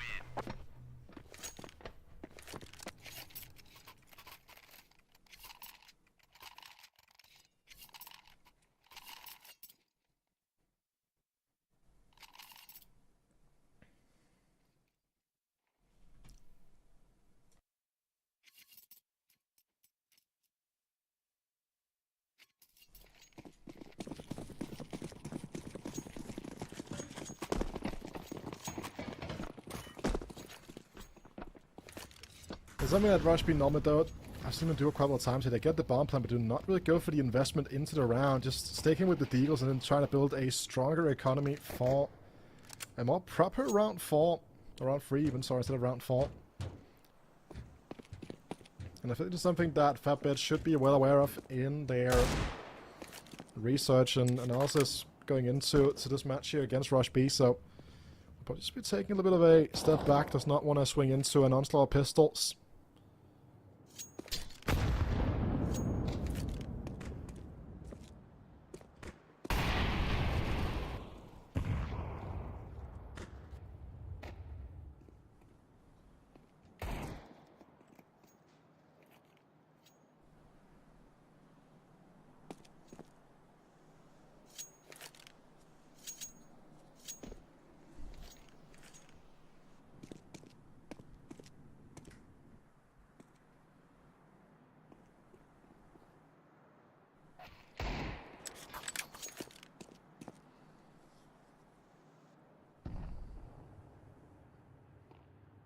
There is a chance here that they've diverted too much attention over to the outside, but the two-man setup here over on the ramp does not falter.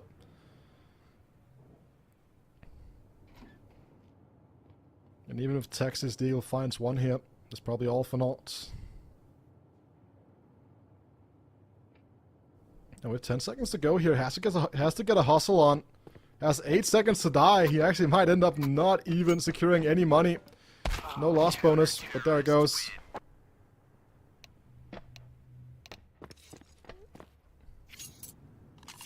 That's an unfortunate crash, I guess.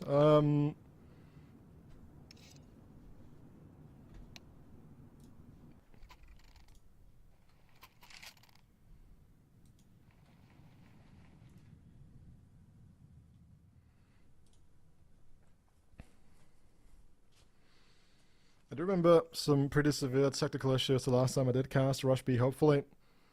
These are not as severe. Let's see if we get every single player back on the server in pure fashion. Just need to ensure that we get all these technical issues out of the way.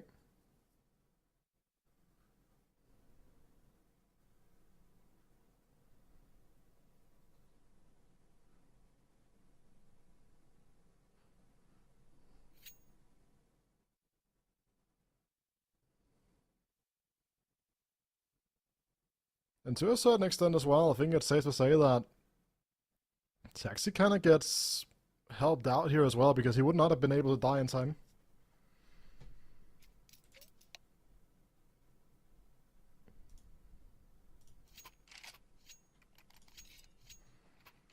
But we are back live again here, but 2-0 start for Fatbet. Delayed investment from Rush B now has to pay off in spades. Fatbet are still on a couple of MP9s, but they do have full belt set. And a full buy into the next one, win or lose, to work with as well, so...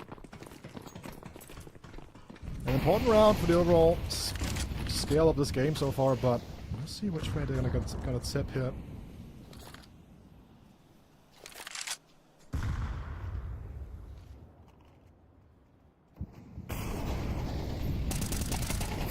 Swings out, gets one here, gets two before he gets taken out. That's big. One of the rifles finding a two-piece. has opened up a little bit of an entry here into main. The taxi will just fall back, smoke off, and Jackie on the back of the bomb site here.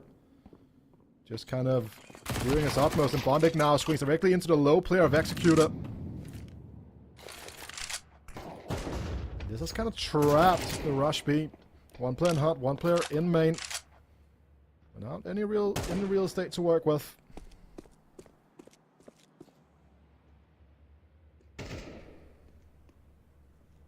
They're not necessarily too focused on looking close here. It also means we get a player dropping with the bomb here in Kiro.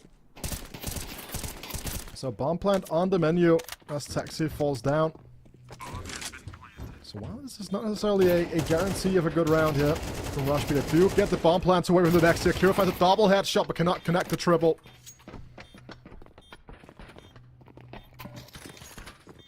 They do find 3 kills in total here over on Rush B. Will put some pressure onto this economy of Fatbat.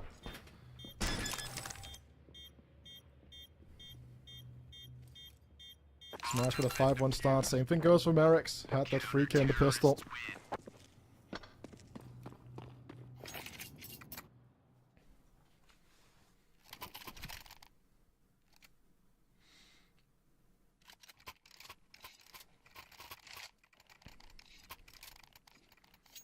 Fatbat knows that there is a chance here that it's going to be a bit of a lower buy. It's going to be the full-on Galil investment here, though, from Rush B. No AWP invested.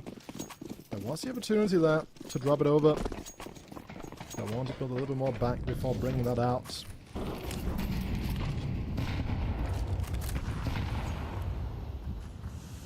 And there's no wall. There's not a complete wall here, as I'm looking incorrectly in the minute. Yeah, second smoke comes to that. Now we'll start crossing here. Merrick's in garage. Will not really get any duels given over.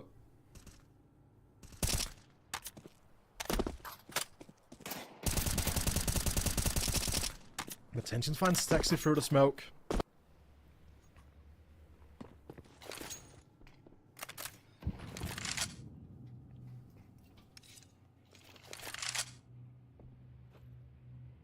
Control over the T's at the moment here gives them the opportunity to work with the verticality off the map of Nuke here, but they are still a little bit more stationary, and look at just how much space here Mirage has taken. Swings out, drops Kiro. And that's the bomb as well, tumbling all the way down the stairs here. Bit of a disaster, kinking out a man on the duel, but Mirage yet again finds 2.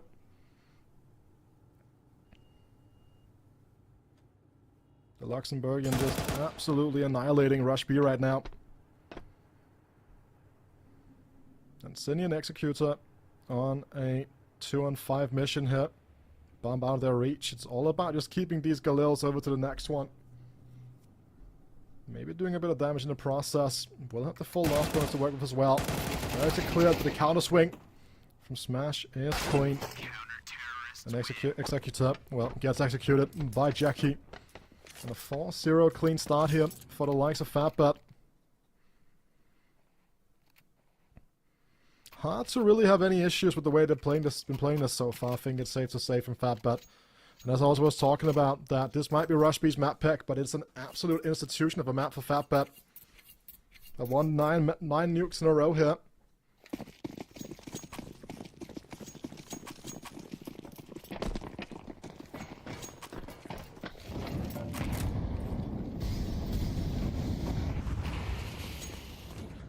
These Galils here. I already have sent it down. That's the bomb. There's a player ready and waiting for him on the bomb side, however. Double nade from Smash and Bondic. Close Cindy to Smithereens. There's also the bomb dropped on the lower bomb side away from the entirety of Rush B. That are still trying to scale the ramp here. Smash finds the second. Gets clear on the swing now. Gives some opportunities over. No player really down so far. And with Kingy trying to buy as much time as possible over in main. Rotations are not going to come through in time here. Bomb will go down. A little bit of a boost to the economy of Rush B. So you're forced to go on to the reload here in a 2-on-3 situation. If you had enough bullets in the magazine, there would have been a 2-piece for the taking now. Maris cleans up the work of Jackie. Hero still unknown, but with 3 kits in play here, this should be an absolutely easy defuse coming through from Fatbat team here. And Kiro waiting to see if something happens. And actually does connect first if we were to smoke here. But as I said, the trade is clean. And I do have kits as well, remaining players. So no issues, but no investment. 3 kills. Bomb plant. Another successful round for the likes of Rush B. But it's still not necessarily fully seen over on the scoreboard. Something that is seen, however, is going to be Kiro's AWP brought into the mix here. Tension still not matching that. We're going to see Fatbet just stick with their full-on rifle set up. The 2 AKs they're still holding on to. Critical pieces for them right now.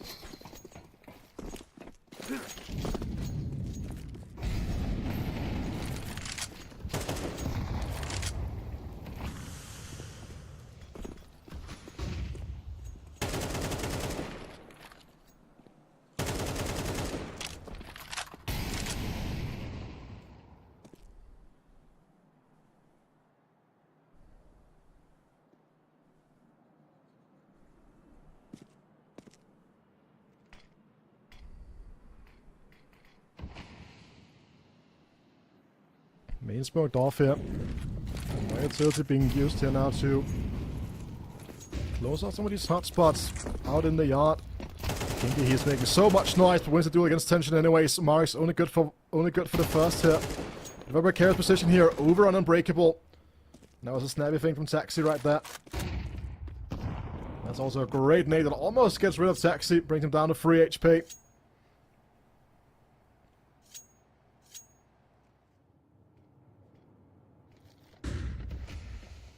That is a incredible spot from Executor to work with.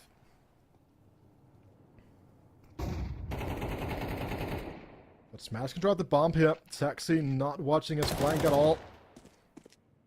With 25 seconds left now, that's a little bit of an issue here now. We'll have to scramble to get that bomb back. New Executor has made his way into the upper bomb site. That's an X factor. He should get traded immediately. Gets behind cover just in time. My Bond X-Nate finishing the job now. Kiro rushing around with the AWP that has now been donated over. And the 11-2 Smash. Picking that up and giving it over to his AWP player here. But it's a great start from Smash I was alluding to before. 11-2. He has the same amount of kills as the rest of Rush B as Rush B combined right now.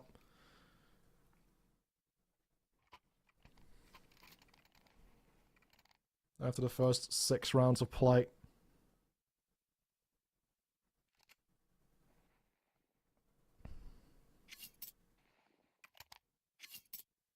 The timeout is called here now. Just trying to figure out how they're going to get through this. Over on Rush B makes sense. They do have the full buy to work with, but it's not a pretty one. Kingy probably trying to figure out which utility set to buy. Kiro staying with 1,000 and attack 9. Want to be able to bring back that AWP as soon as possible.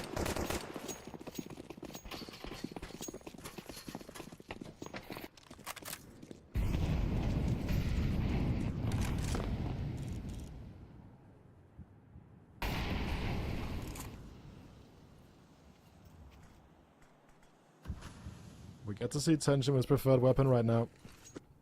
We have been left to solo anchor the ramp here. 3 players making their way downtown. First one based off the shot, but doesn't necessarily find success in doing that. Tension can edge the smoke here as well. Has Smash for backup. But are they ready to swing this? Clean left they are. Then now he crossed over from the earlier scope out, and that gives the necessary space to go for the retreat here.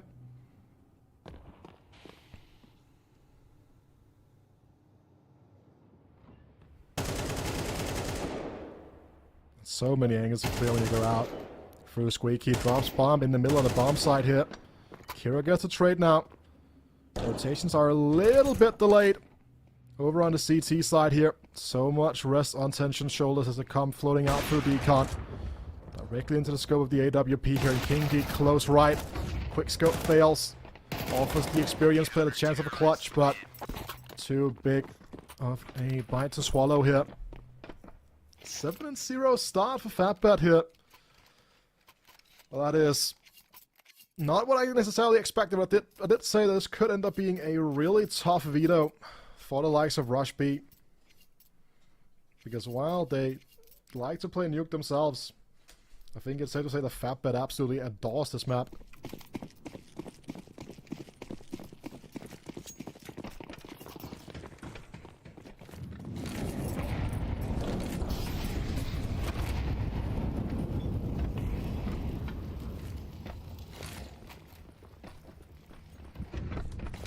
Ramp not a point of contention. Utility towards the B bomb side has been known.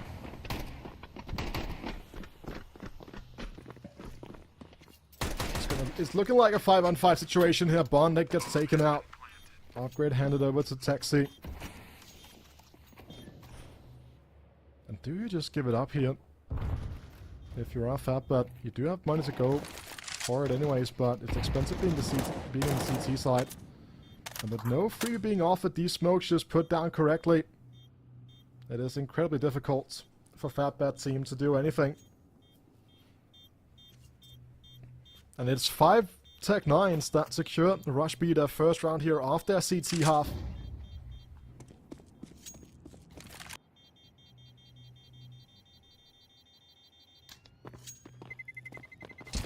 Terrorists win.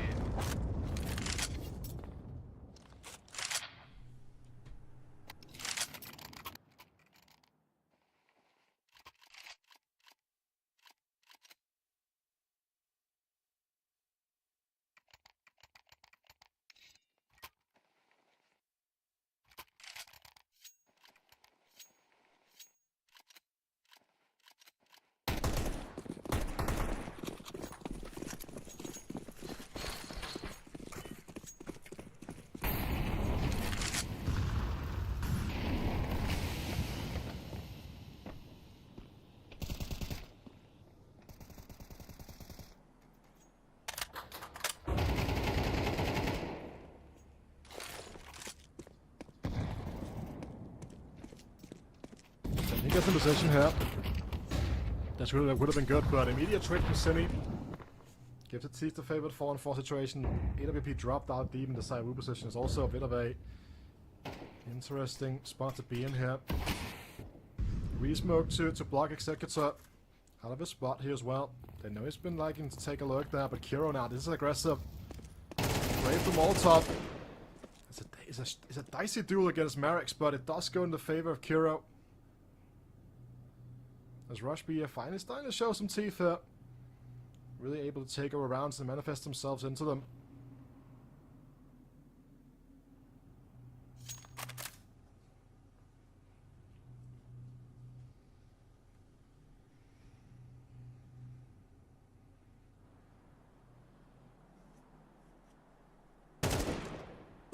Oh, that's a clean shot from Executor, just absolutely annihilating smash here. Jackie goes in the re-swing, doubles his kill tally for the game so far. Hasn't been super needed, and yet again it's a lower bomb site. But it's the point of contention here for Rush B. With Kiro low from earlier engagements, and Bondnik with a flash on ramp side. They could still make their way and make their case for this.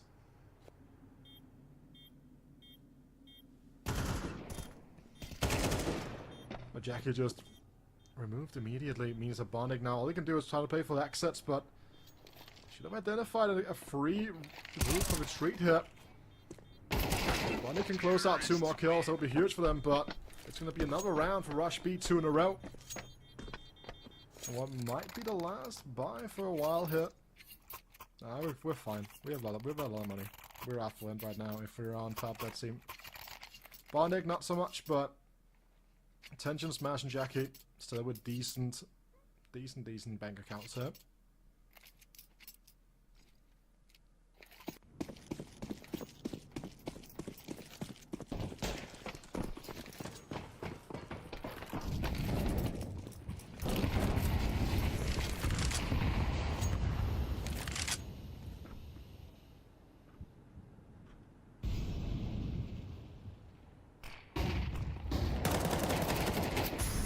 On the ramp side here has not necessarily been able to keep up the absolutely flying form from the start of the game here. Will have to fall back now. Flash also not going deeply into the ramp here. Means it has been taken completely over by the T's yet again. This B-Rush kind of leaving its mark here because 3 players have rotated down to the B bomb site, leaving Tension all alone.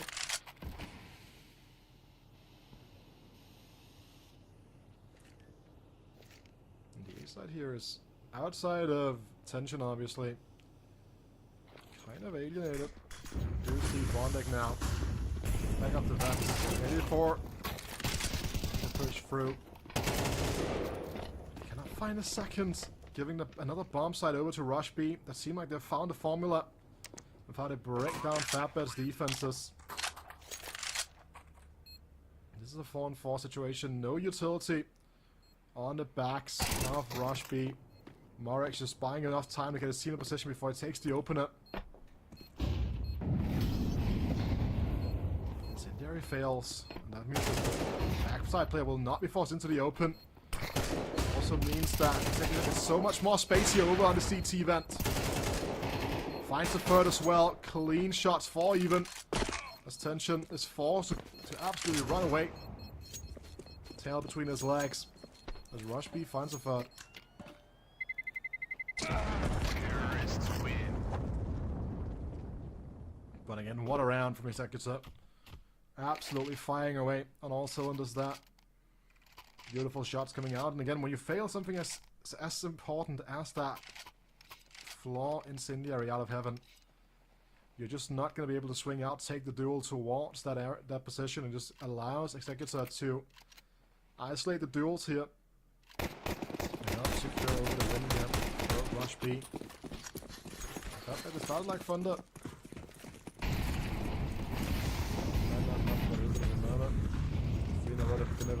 They've been giving over here, sorry. And as the last bonus is slowly but surely building up, they are starting to run out of cash.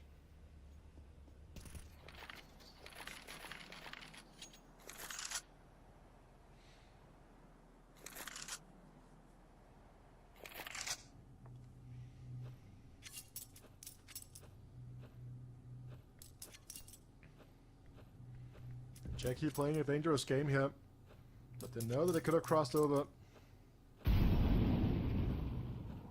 No status there, gonna be that stem Molotov, just waiting to see anything. And the second he sees just a little bit of a sliver, falls back immediately. Does not want to be left exposed.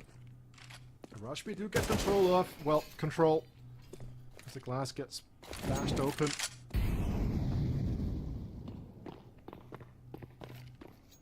The B defenders here will have to stand tall, find at least one each to create any hope of a retake.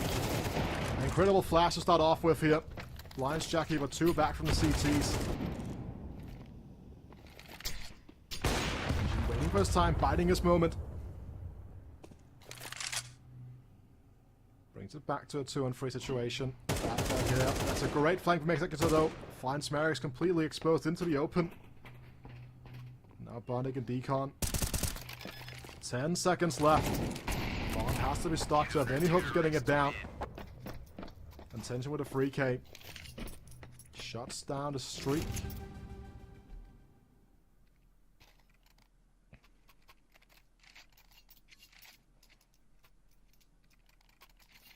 There's still money in the bank to work with here for Rush B. Will have majority AKs at least, I think it's safe to say, right? Like, they have the majority AKs.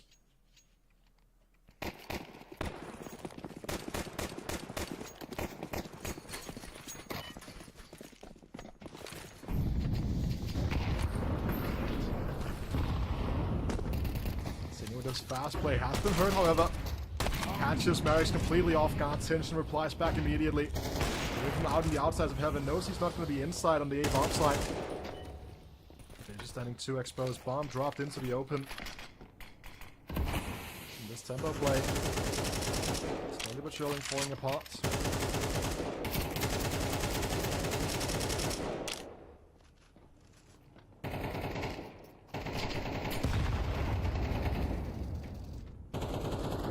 Now down to 21.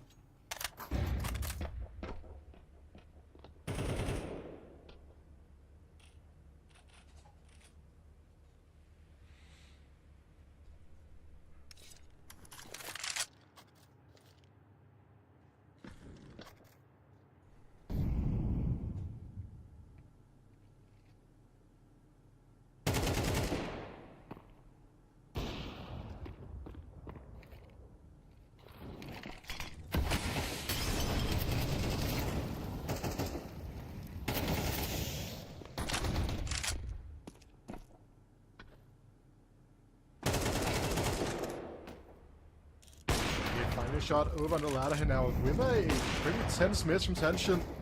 Well, a little bit of hope back into the round for the likes of Rush B. 18 seconds now. Kinky has to rush down the upper.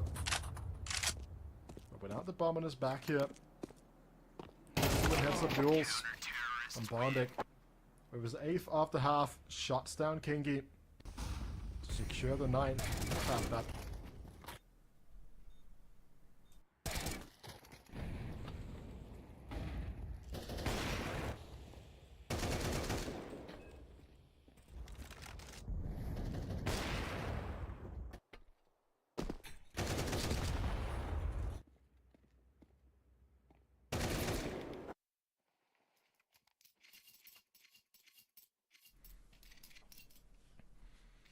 A Rush B team that doesn't necessarily have the greatest of T sides normally. So might get onto their favorable CT side here. Only take down around 60% of their rounds here. They're taking down Spirit Academy and Sales Tenacity. I think it's what they're taking down some pretty big names. But it did lose to as well as Talent 5 days ago. And great shots from Kira to start off this pistol round. Did see a lot of players cross down already. Cine ready to kind of receive them together with the Executor. And these things are coming out. The heads have been ripped off completely.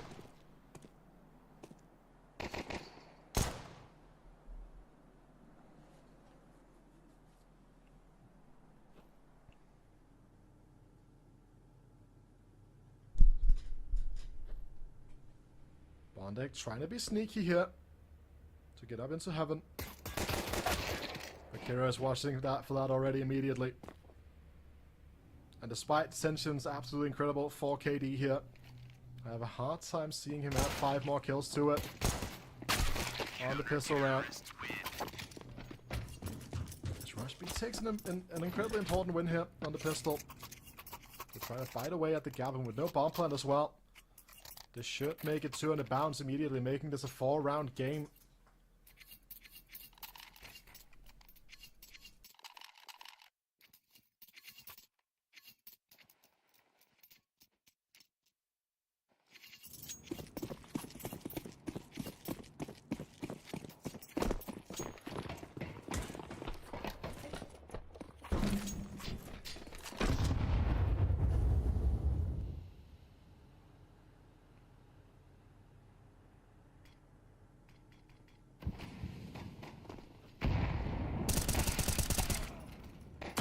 Gives it 1 smoke here to get the bomb down for the vents, but I mean they technically succeeded with that, but they didn't get a player with the bomb down for the vents here, so just around that.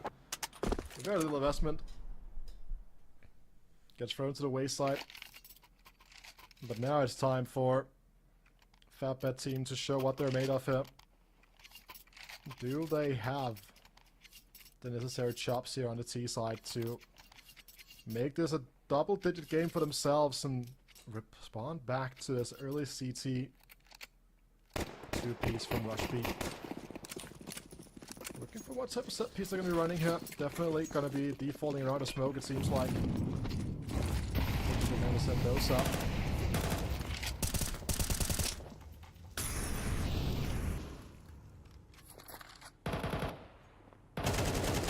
Surprised that smashed the player looking towards the ramp side.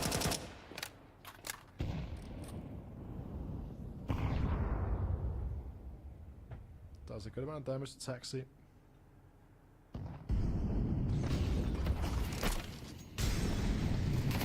He comes pushing through, so does Cine, but Cine gets shot down immediately. Taxi biding his time now, has backup over in control room in Kinky. As Fatbet start rethinking their approach here.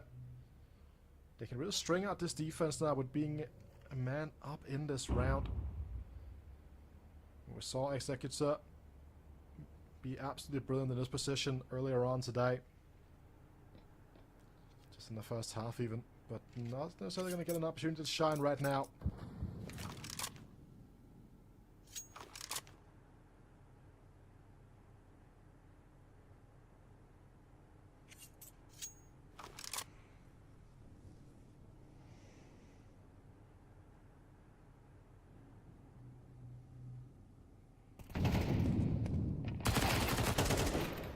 It's a great lineup for Kingy, but he doesn't necessarily get to make great use of it. Kira brings it back to a 1 and 3. 2 players already taking damage on the opposite side of the field here. But will just save the AK.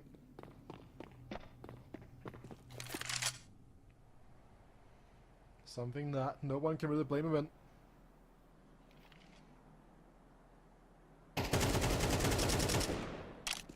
Smash's reaction time here, not necessarily ideal.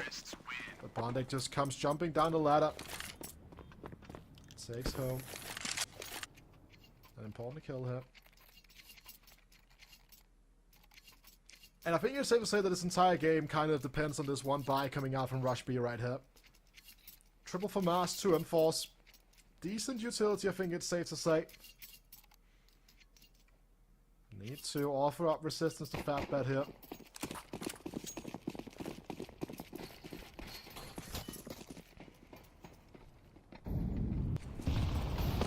And that's one round that's been won or lost, just generally speaking. The difference between 9-3 and 8-4 halves on CT are just immaculate. They're so big. It's a 2-round swing, and just leaves you with so little room to maneuver over on your CT side here. One misstep at that point, you're probably going to be gone.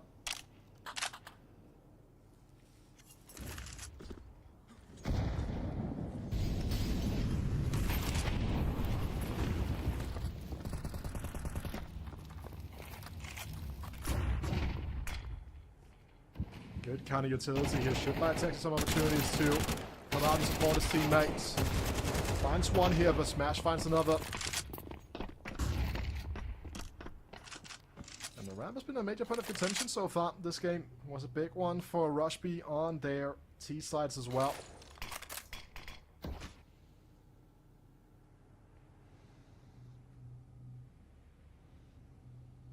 Texture is well aware. Cine also.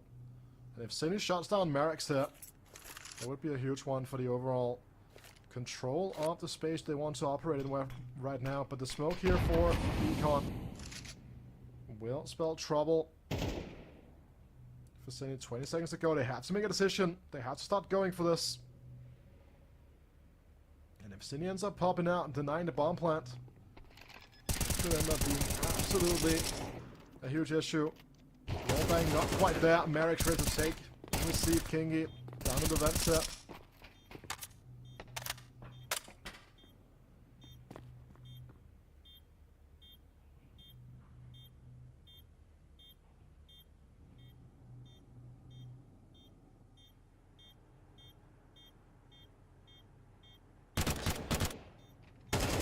To be getting a nice offer there, but it's a 1-on-2 situation. Both of the players on Fatbed are quite low. Does have to kill as well. Just have to be hidden. No. Deals offered up here. The double swing comes through instead. Famas not quite enough to take the last bit of health out of Merrick's. As we start under the truck here. Ooh, that's a good shot. I like that one. A little bit of a truck shot there. Cinematic, almost Hitman-esque. Just roll out on the truck. Get into your suit, get ready to rock up to a nice day of work here. But it's an eco round offered here for Rush B. No, they're going to be playing for overtime instead of trying to force the issue.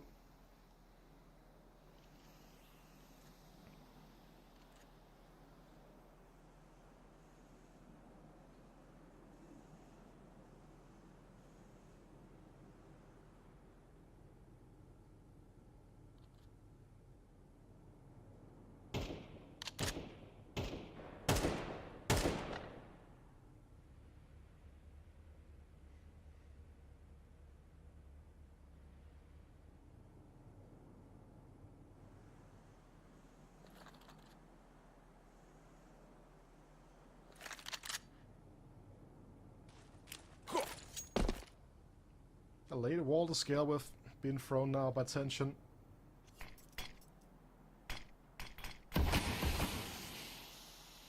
It starts actually procuring a little bit of a reaction here from Rush B. 50 seconds to go.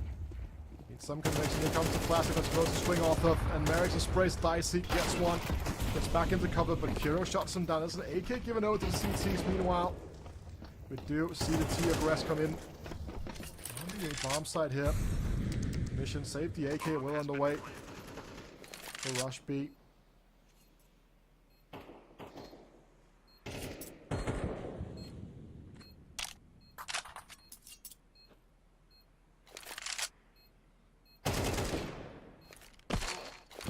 Going to Bondig. Every little bit of damage here will help for the potential longevity of this game.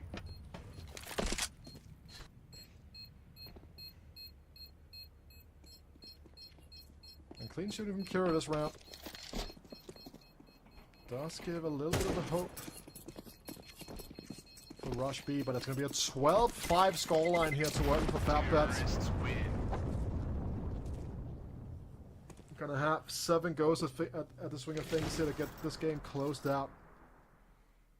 And one final buy is all that they have on their shoulders over on Rush B here.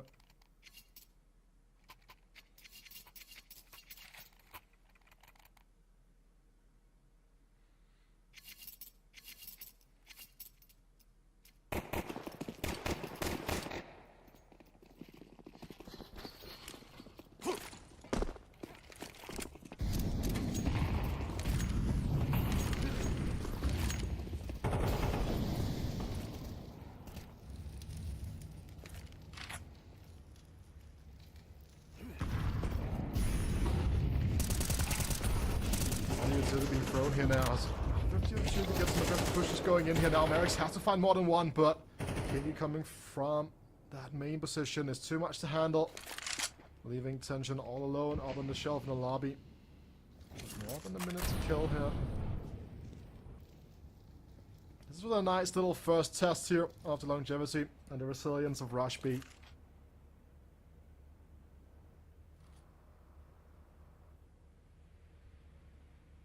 They will get tried quite a few more times here, I think it's safe to say, over the course of the game. But they stand strong at the first hurdle. They can't really afford to chase too much here. Money is still quite low. And if Tension gets just a 1 even, that's almost a successful round in of itself.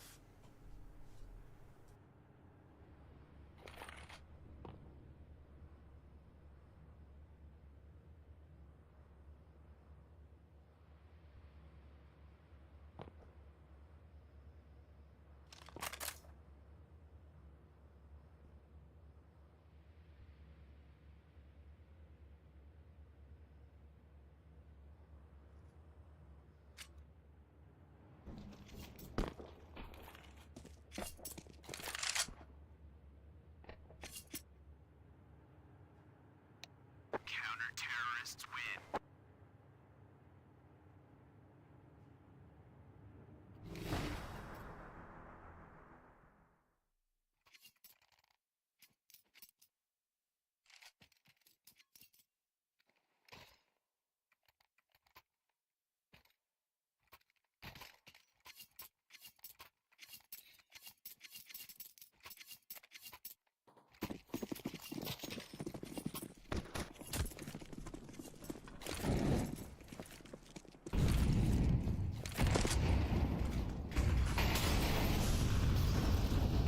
He gets forced away here from the Molotov.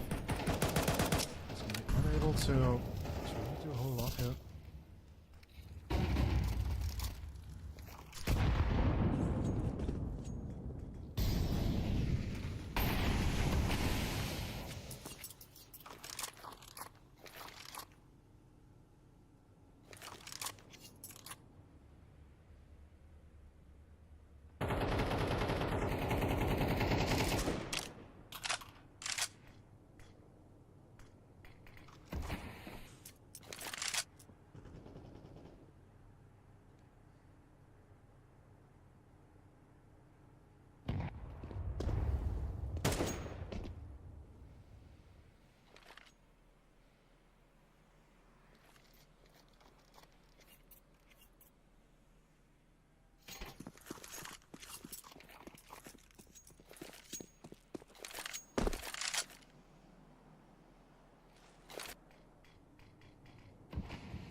It's a great timing for Jackie here now. We'll open the round with just 10 seconds to go, but they need to get onto the bomb site to get the bomb down here. And Kiro just needs to further from planning.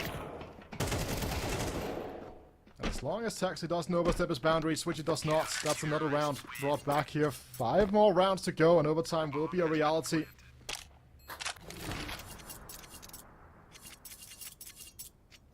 They get punished for not necessarily living up to what they're supposed to be living up to here. They were lacking conviction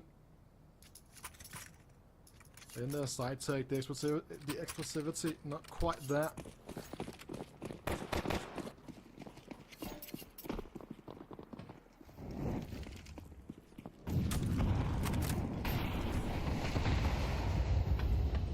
With a great opener on the AWP here. It takes out one of the rifles that were brought in from the last round.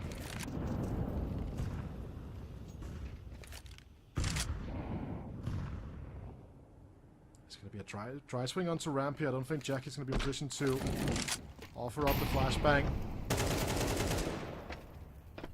Do this one easily onto Smash, who has not quite been able to find that success to start the game off with here in the second half.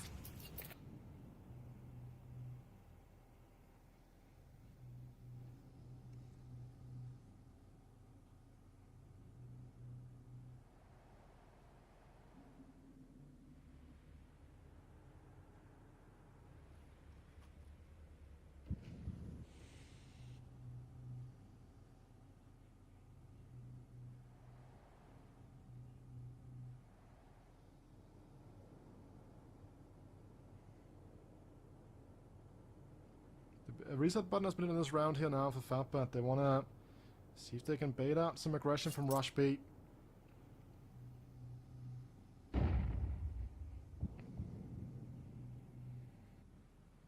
But they've already made the safe call. With 25 seconds to go, leaving Tension to do some of the dirty work. 18-9. He went into this half, I think 16-4, right? So he's still only found 2 kills so far in this T half.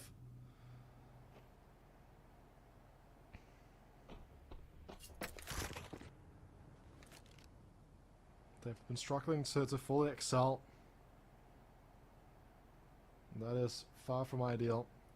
Counter-terrorists win.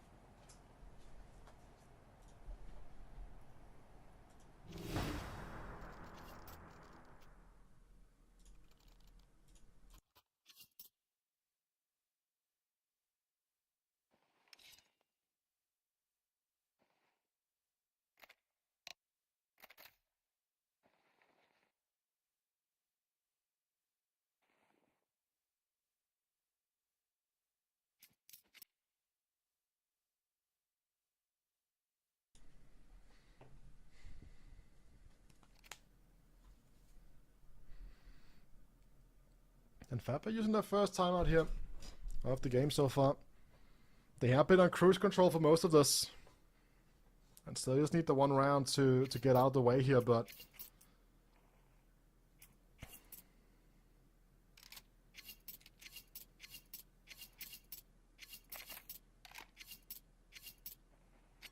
they are gonna go all in on this one last round before they will have to restabilize their economy and make a proper push to kind of avoid the overtime.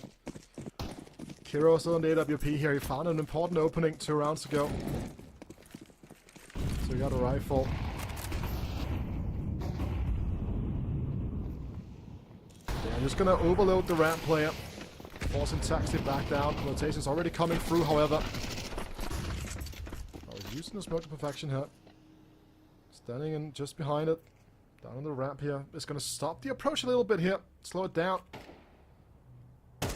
For Fatbat.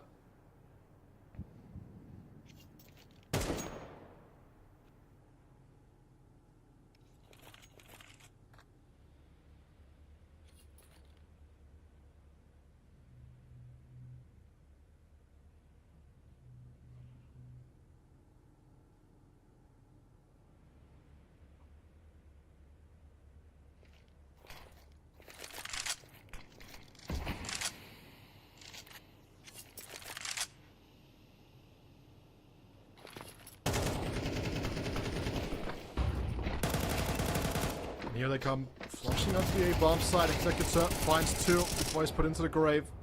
2-on-3 situation here for Bondic. And Jackie's Deagle gonna be the small X-Factor here. Cannot find the upgrade just yet. Finds like a little there. Great HE coming out of the vents now. Will make the position known. Have to put at least one player down lower. Not really super focused on Heaven right now. Here comes Kinky swinging up. Another great retake from Rush B. Just buying time to find the correct few things where they need to find them with the defuse. No op save for Kiro here. Oh, and it's just picked up the last second from Cine. They've had 7 goes in total. Well, that's what they have in total, sorry. To go and get this match point here from Fatbit, but they've lost 4 on the bounce now. Which has also been exemplified by the loss bonus. I think the decision right now is, do you go 2k? Do you go all in on this round? They don't even go 2k, they go full eco mode.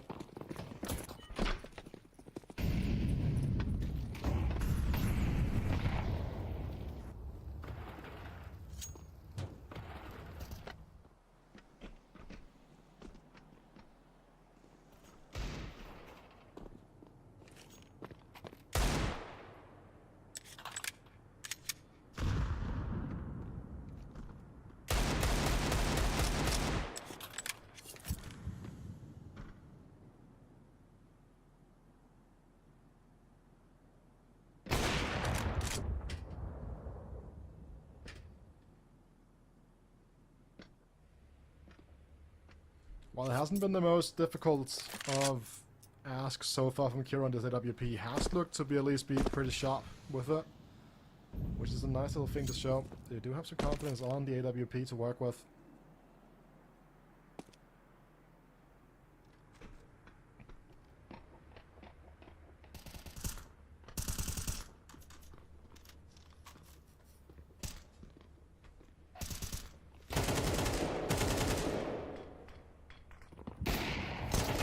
Slowly but surely, the Fabber players are getting dismantled. P250 does take down Kiro, however, opens up for a little bit of an onslaught. Executor finds 3, saves the AWP. A bit of a P250 action as well, so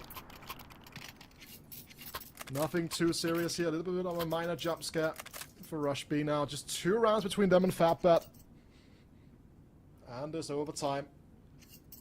And we finally get to see Tension actually buy an AWP here. Maybe this could be the the difference maker even, sorry. And it's actually interesting when you think about the fact that Jackie has been more or less absent for this entirety of the map. They were looking so dominant to start off with.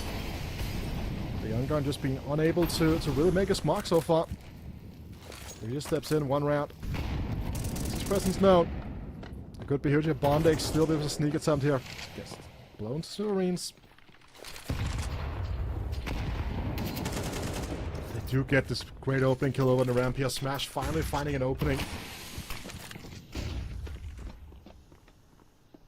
A little bit of a jiggle-jaggle here with the utility being thrown. Not quite fully organized. Ended up using 2 smokes on the ramp side.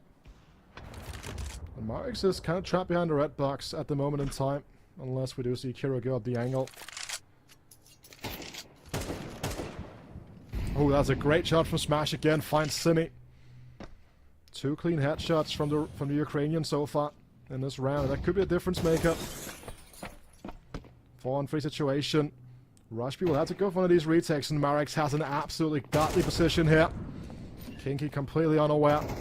Bomb still hasn't gone down, however, but with Jackie stepping in and taking down Executor. That's going to be a 13-10. That looked like it should have been a much more dominant scoreline for Fatbet for quite a while. But Rush B cannot complete the comeback. And now it becomes dangerous because, well, Rush B are not necessarily fantastic over on Anubis. They've had some issues over there in recent memory. This is a map that Fatbit themselves are pretty solid on as well. That's going to be Fatbit's map pick coming up shortly. That is going to be an absolute banger. Don't go anywhere. We'll take a short break, and when we come back, we'll be ready with Anubis.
Hello everybody and welcome back to CCT number 20 online series play-ins. My name is Wita and I'm still here ready to bring you guys even more action from the series between FabBet team as well as Rush B. It looked like it was going to be quite difficult for FabBet to close out that nuke, but they got it over the edge just in time. And now we go on to their map pick of Anubis, a map that, when you look at the data, Rush B have struggled on a little bit so far. But 3 of those outings were against Zero Tenacity, and they've won their most 2 recent outings against ESC Gaming and Rebels. So they are on a win streak here, as of 2 in the last week on the map. But when you look over and look at the statistics for FabBet, they have won 9 out of the most recent 11 outings here over on Anubis. You're looking at 2 wins against Aurora, for example. You're looking at some other results, but I think it's worth noting this is a map pick that they are very comfortable on, and I think that they're going to have some good stuff in the tank here. They will get the start on the CT side, I believe, if I recall correctly. So we'll not get a start on the favored T side, obviously, with this being the map pick, but a team that we need to really keep our eyes peeled for here, because this could be a really difficult map for Rush B. But if they get the Anubis over the edge, then Ancient would be probably a better side for them than it would be for FabBet. So just super excited to get this game going.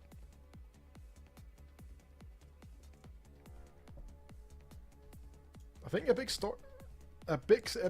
story about the first map here as well was the fact that you looked at the CT side for Tension. He was 16-4, but on the T side he kind of struggled to make his mark, finishing 4-7 over on Nuke. So they're gonna need a little bit more from him, I think, on their T sides, and they're also gonna need a little bit more from Jackie in general, who only found 5 kills over the course of the entirety of the 20 rounds played on Nuke earlier, or 22 rounds even, 23 rounds even, sorry, played on Nuke earlier. Didn't necessarily find a lot of success in what he wanted. Whereas I think that the player with the most individual brilliance moments for Rush B was Executor, who definitely did perform quite well, I think it is safe to say, for himself over that. And we are going to be going into the map here very shortly. A bit of Anubis, a little bit of fun action coming through here. It's a map that I am excited to kind of watch unfold, as we are getting the players ready slowly but surely. And with that being said, let's go in game, because now we do have the eyes peeled. As you can see, FabBet's map pick in the top left corner of your screen. And Rush B have chosen to start on the T side. Jackie being equipped with Kevlar as well as dual Beretta, so a lot of faith in a young guy here after a bit of a subpar performance. But as the A main player, it makes perfect sense to equip him with the dualies.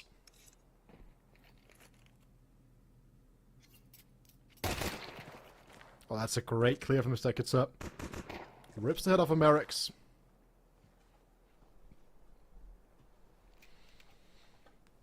Smash is forced to disengage in the middle, giving over a lot of space here to Rush B.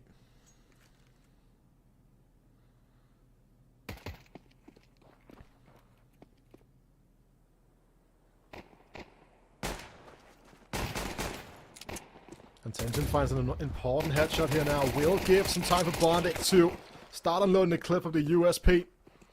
But not quite enough, and with Smash being taken very low from that earlier engagement, this retake will be a difficult one. And Jackie's duels are not the weapon of choice for the long-range duels. Important pistol win here for Rush B. They can start really running away with things. Get a couple of AKs into the mix here. And the force buy has been called from FabBet immediately. At least from Bondic. He wants to seize that. There comes the scout from Merrick's.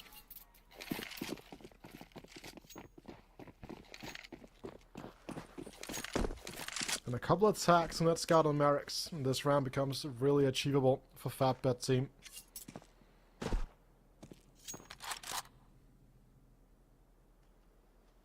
Whether or not that's going to be an opportunity.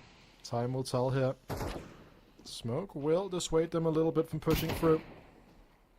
And a great shot here leaves Kiro. Incredibly low as Max. Does run away.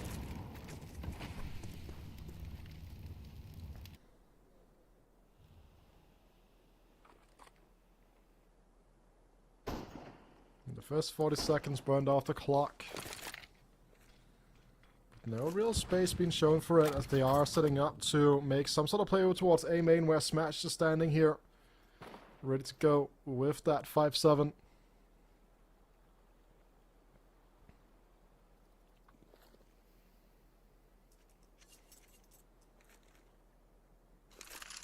With the amount of utility they have here, they should never really dry swing this on a T side. Need to clear close left in. That they do. Utility comes through, gives. Smash it up for one here. 2 drawn back to still have Kiro low. C-set drops a bomb. Scout from Mirage finishes up a job here. That's the one player he tacked earlier on, but cannot connect the final shot needed. As Rush B secured themselves an important round. But they do take 4 casualties in the process. And look at this, another force buy on the CT side here. All of those kill rewards just coming into great effect. Oh, and that is a big old chunky boy on Jackie. If they ever go towards A main, oh, he's gonna go in the middle. This is the classic. This is just gonna like hold down left, like mouse 1 here.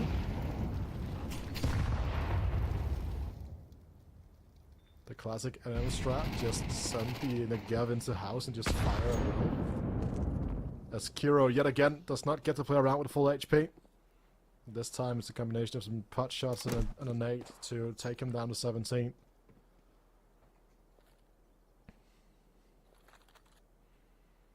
And I rate this force buy from Fatbed, honestly. Like you have a FAMAS, you have a couple of MP9s.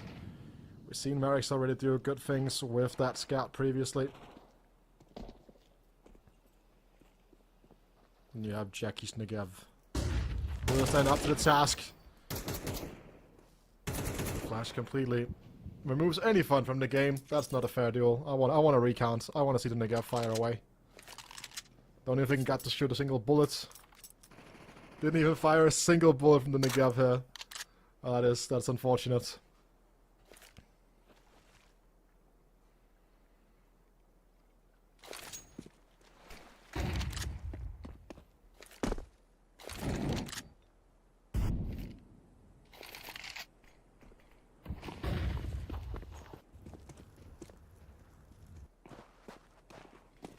Dillian side sake here.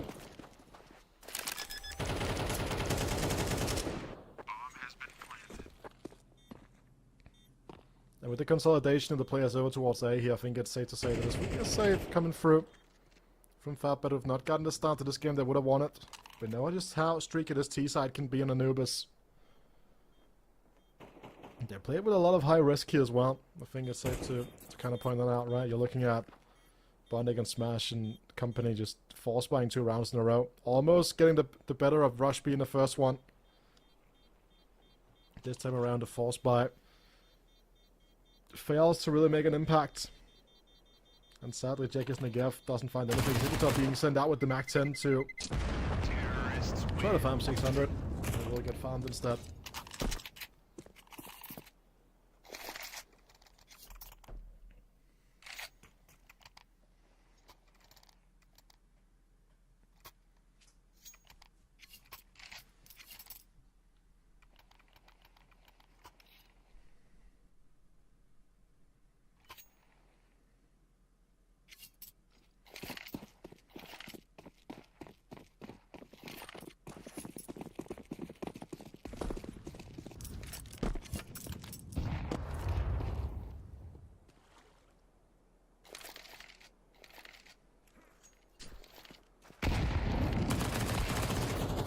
I love the aggression from Smash here. Gets one.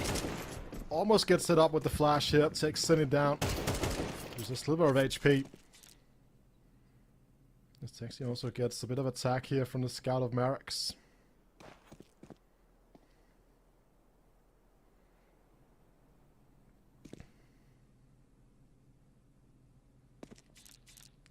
be the key to success here. For Fab Beta, they held on to these weapons for another round. They're back in a 4-on-4, 2 players tack quite low from earlier engagements.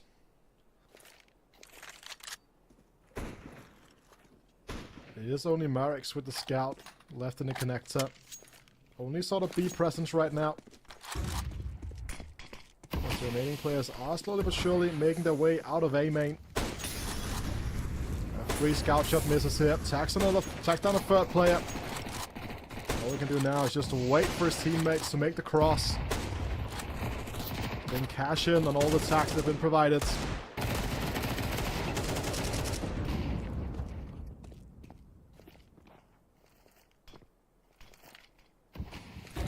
Bomb is dropped on default here. So they need to get that one down. Kiro's spray lines up both of them. Mirage, if you can find just any sort of killing action here with the USP, but decides against it. And despite 3 tacks, they're only able to convert one of the kills here. The King go down to 4 HP. Kiro with the free K. Once again he's become the saving grace here.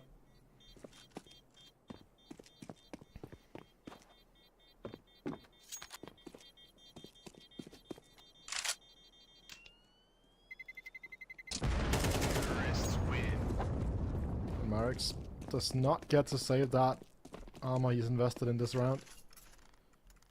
We'll be forced to rebuy that, but Tenjin goes directly onto the AWP. A bit of a different take on what we saw happen earlier on Nuke, where he did not necessarily like to bring out the AWP immediately.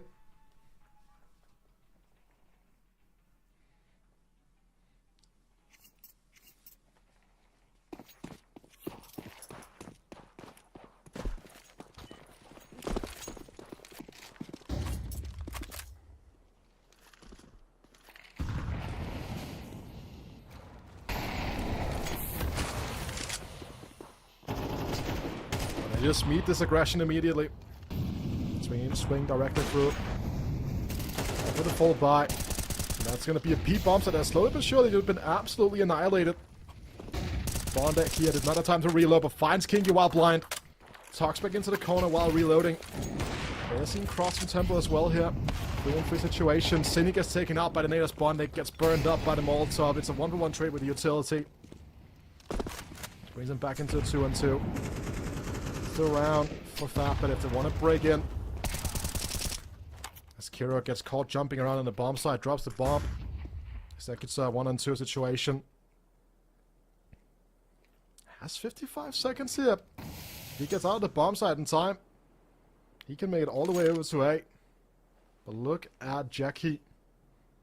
Immediately understands this could be an opportunity for Executor. Repositions back into Temple, but goes down through the Temple towards B instead to back up his teammates. And we do see Executor taking the long way around here.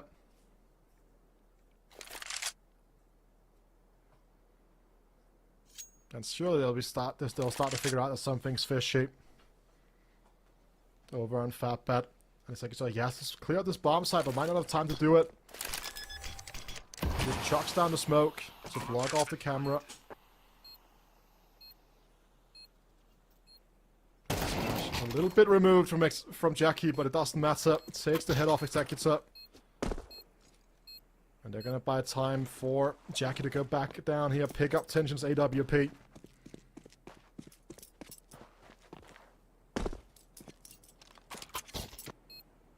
And there we go.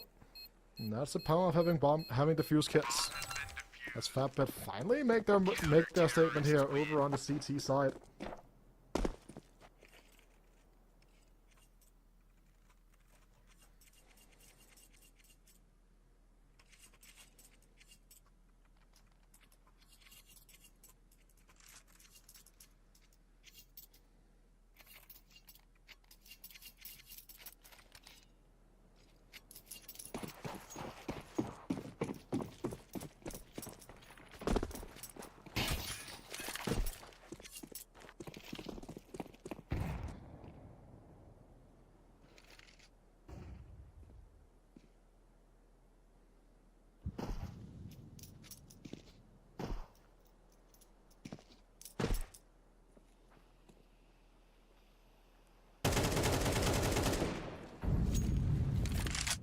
random punch out here from Executive finds Smash, and that's still one of the risks you take when you play this A main position. So just get caught out a little bit too far forward, trying to play around with the smoke.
Intention just getting 3 shots off it up here as they come flowing out of camera.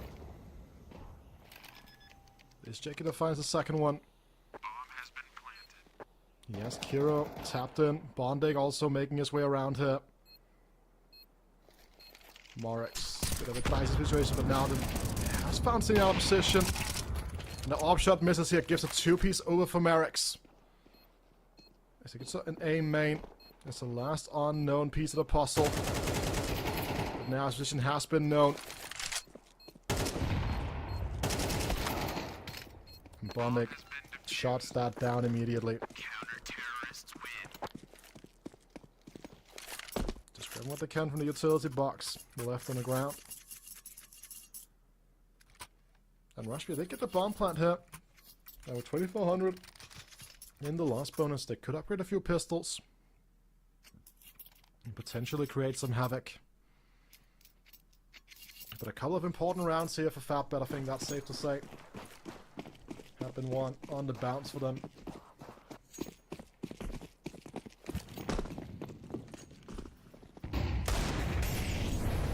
That's a great shot from Cine, removes Bondig immediately. As the incendiary. That's the feet of Cine and Kiro. Weapon is a little bit out of grasp, out of reach here, and Marek's trying to remove it even further.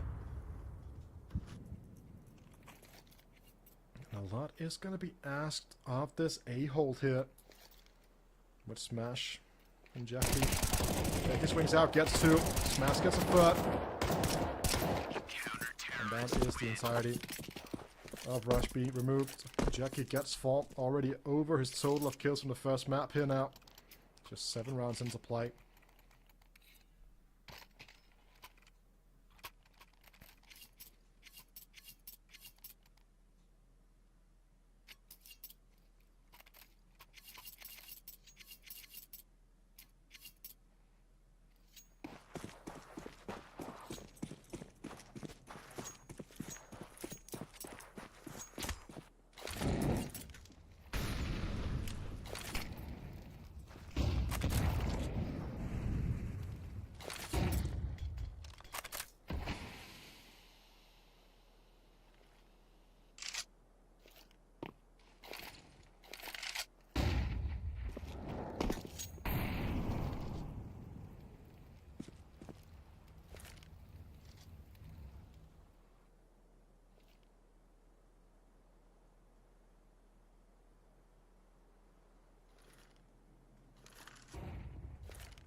Great nade here, takes a lot of damage out of these T players now with the flash forcing them back as well for me.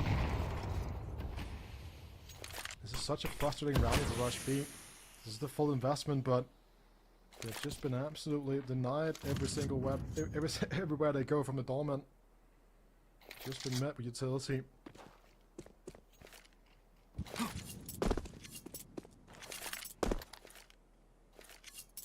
That's a little bit sure they're piecing together a B-head here. CT smoke, incendiary will. Going down just a little bit, but through the smoke comes Executor. Removes Bondig from the equation. Molotov will also mean that Marex is going to be pushed into the corner. Smash not being back up for him. Mirage burns up again now. B bomb side more or less given over. Do still have Jackie hiding in the temple. Tension under rotation through CT.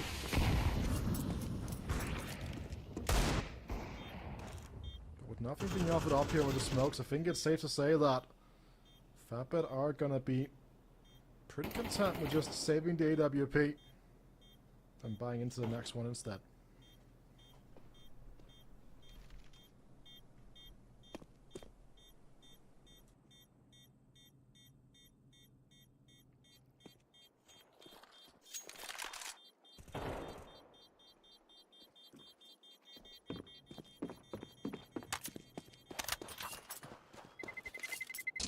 Terrorists win.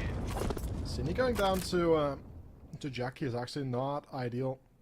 I mean, it never is, right? But I mean, look at the economy here. That's an entirely full belt they have to rebuy. But they have to juggle. At the point where their economy is still not at its strongest point.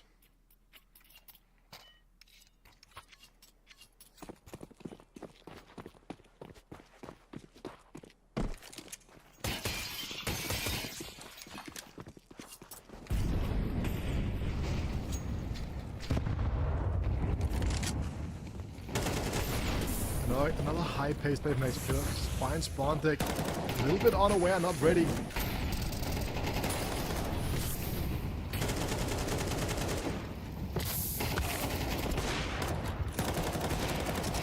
It's chaotic on the bomb side, but Smash goes unclear in jail.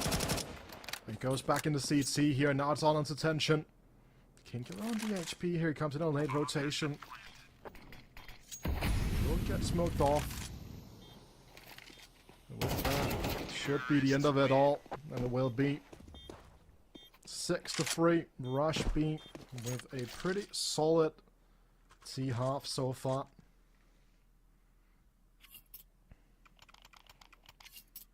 But Fatbet can still salvage this. Bondic will buy up that info. AWP for another detention. And this round, if this goes the way of Fatbet, they're right back in it. The economy has not been a key piece at all for Rush B. Still we got her a little bit. And Tension gets attack onto text, but cannot shut it down completely. Leaving himself ready to roam, all by his lonesome. As the trade smokes.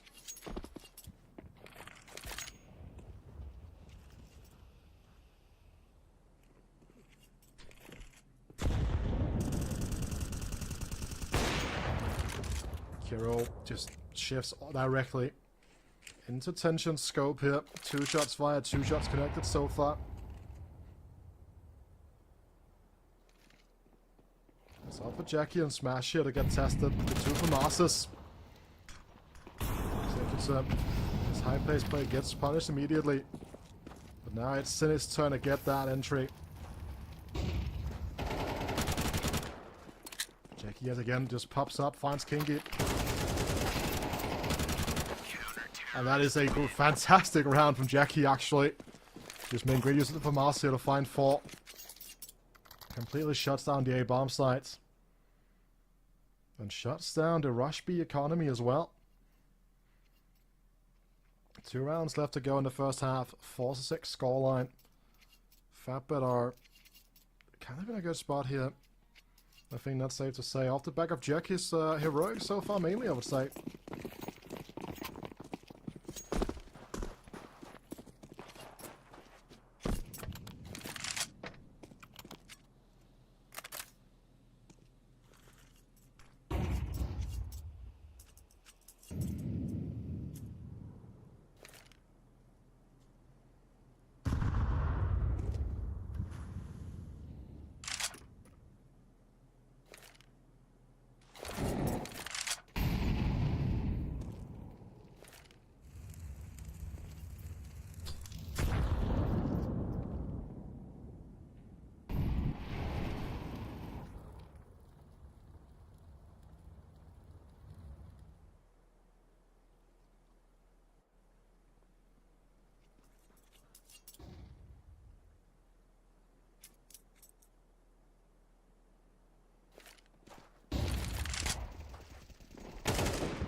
No real risk of this round ever going awry here, I think it's safe to say. Fatbet just shutting it down completely over on the A-bomb sites. As Rushby will get one last go at it here on that C side. Regardless of the outcome, this is an above average CT side for Fatbet. 7-5, the worst it could be. And right now they have all that everything that the heart desires on their economy belt here, so should be a pretty solid round overall. Bondage yet again.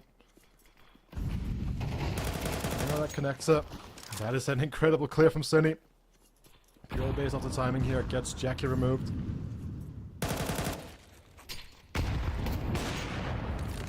And then he cannot connect the off shot here. Would have been incredible for Fatbet to bring this round back here, but Rush people not got a lot of space to work with.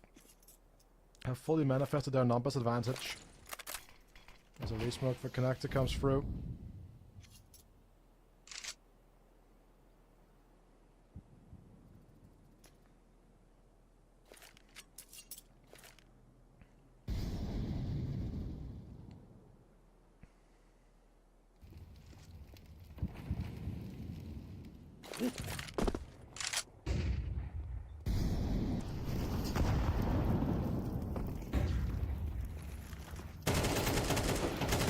Here being asked a lot of questions on the B bomb site, but can only connect to one here. Bonding also falls. And no HE on either smash attention. Would have been a guards given here. Oh, this is shaky clear from Smash on the first duel. Takes a lot of his HP as a price. But wins the duel against King at the second time of asking. As Tension brings out the 5-7, gets down Kira, and there's only the 16 HP remaining on the back of Executor. That separates Fatbet from closing out this half-minute tie. But as time is running out, Executor just counting the seconds. They get to the diffuser, and I don't believe there's going to be time here. It's going to be tight, that's for sure. And just about not enough time here, half a second or so. Great patient play from Executor. Secures Rush being a 7-5 T-half here on Anubis.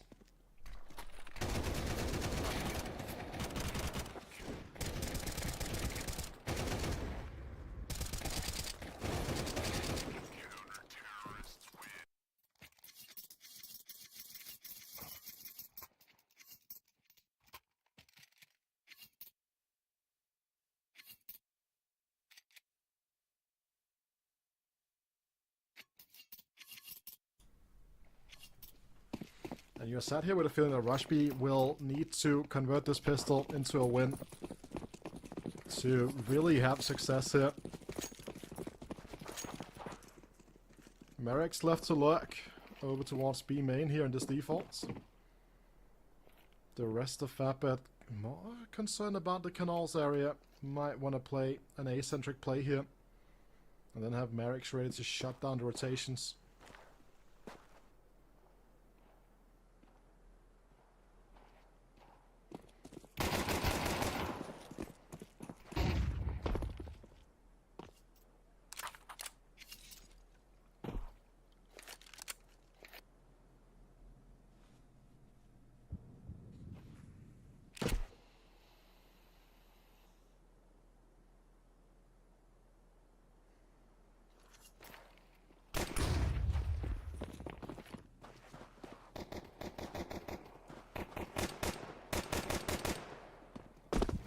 Great opening here for Merrick's will provide a lot of space that Fatbet needs to get onto this B-bomb site here.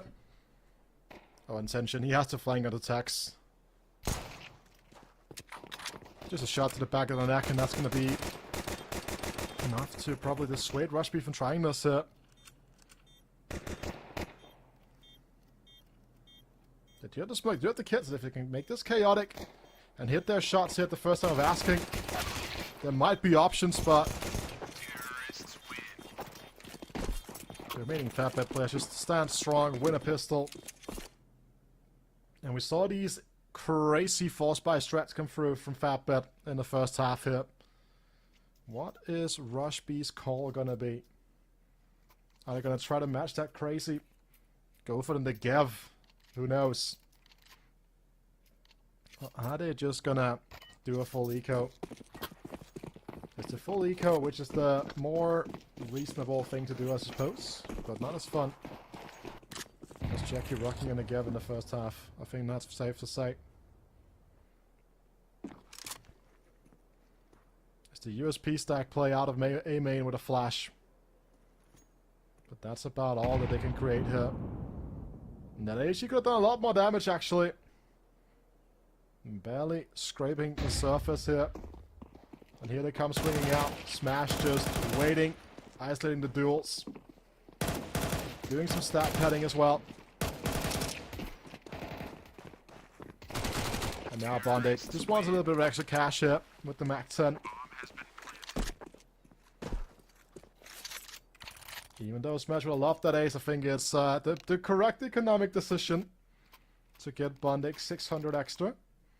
Remember, it's a $300 bit difference, right? That's at least the call he's going to be making on comms when Smash like, you stole my ace, buddy. Yeah, but you know, $300 is $300 in a game of Counter-Strike, and I would like $300 more dollars. And Rush B would definitely like some time to talk through this round. It seems like 7-7. They have now gone with their full investment, which we can see at least is going to involve 2 copies of the FAMAS.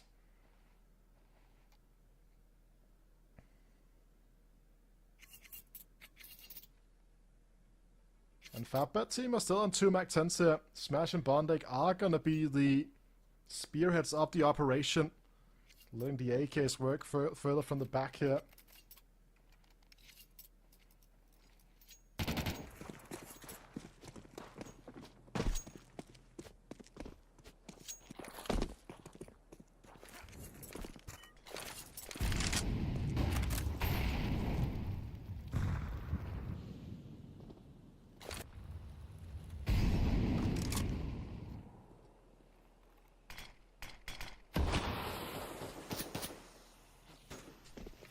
Smash in this connected duel, executes up.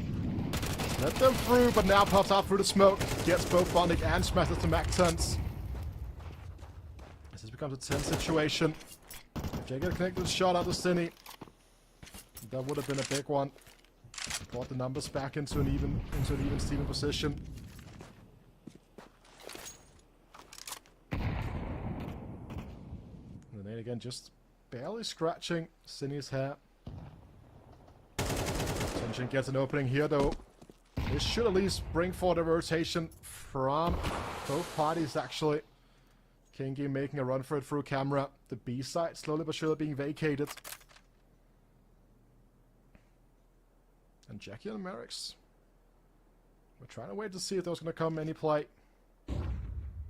Any movement being made, but there's no play made. Instead, there's 30 seconds remaining. Great clear onto Executor. This is going to bring Fatbet right into this B bomb site. They have them also for the temple angle as Merrick takes the head off of Jackie. But Cine goes burning. Leaves Tension in a one-on-one situation. Kinky on a long flying out through B here, though. Has the smoke, has the flash, but no kit on the back of the experienced player here.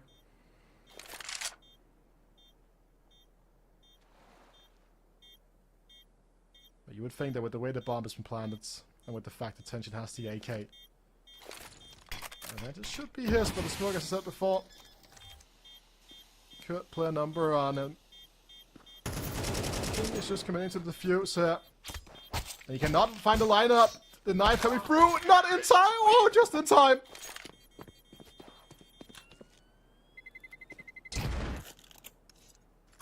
Not... I don't know what just happened here, but the knife comes through at the last possible second. Lineup was unable to be found through the smoke, but a round that was kind of played out on the across the entirety of this map, I think it's safe to say. Tension doing all the work, then Marys with the team kill onto Jackie, and then Cine burning up, and then you have this knife situation from Tension, but we're right back into it. As Fatbet going to the lead 8-7. As Rush be forced back onto the eco here.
It's gonna be this A acceleration coming through.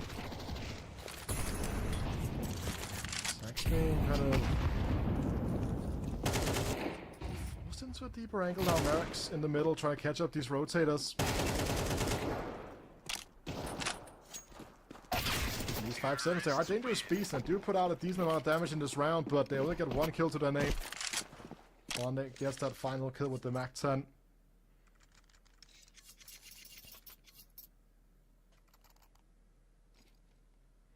But with Kiro back in the AWP, we've seen Rushby do incredible things with him. Donning the big green here. They could potentially be able to really match what's going on. But we kind of had the picture that I kind of painted at the start of the series, right? That with the fact that if Nuke went the way of Fabit, then Rushby might have some issues. With the fact that Anubis is not one of their strongest maps.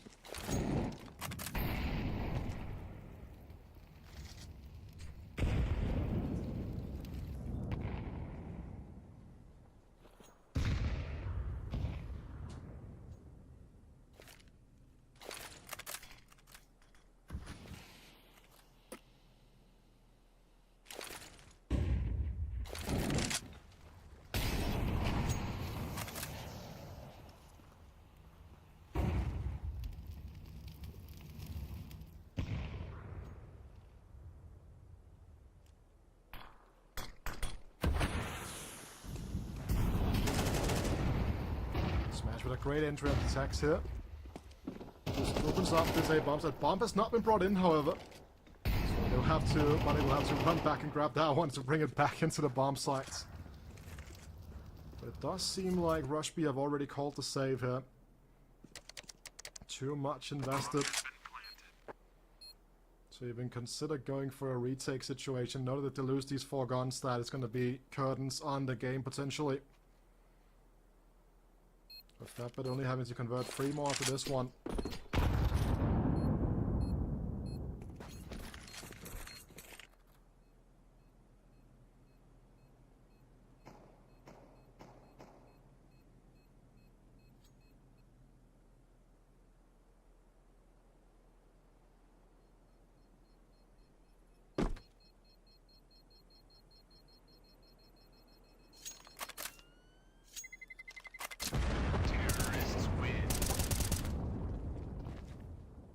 And Jackie takes a pounding for his troubles here. But if he gotten a gun down out of the hands of Rushby, would have been a good thing, but now they will at least be guaranteed another go at it should this round go completely array once again.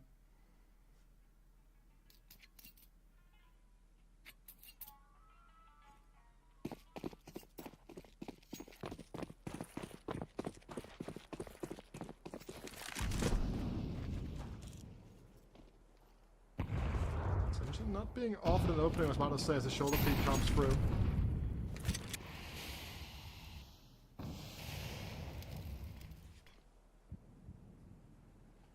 Not quite able to take the opening on offer, at least.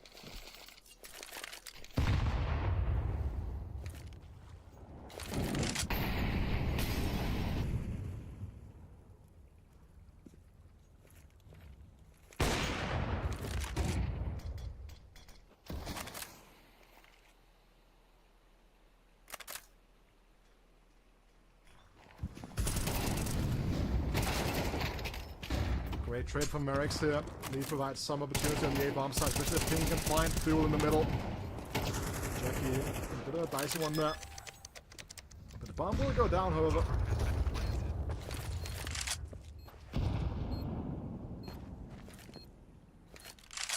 Bonnet kind of shuffling around on his feet here, not quite aware of where he needs to be. Here comes the utility. Tension in a pretty exposed position. This 1 kill goes back. Bondic trades immediately. Merrick has been removed now. Executes up. Coming in the flank here. Bondic not aware of this being an option. Tension will have to isolate these 2 duels. As Kiro gets the no-scope. Wins the off-on-off duel. And plenty of time to get the defuse. As Rushby brings us back to an 8-10 scoreline. Counter-terrorists win. With the consecutive save that have been going on here, they will have money to full buy into this, even with the free casualties. Jackie will like to get the duel back in the mid, I'm pretty sure. That could have been so much more.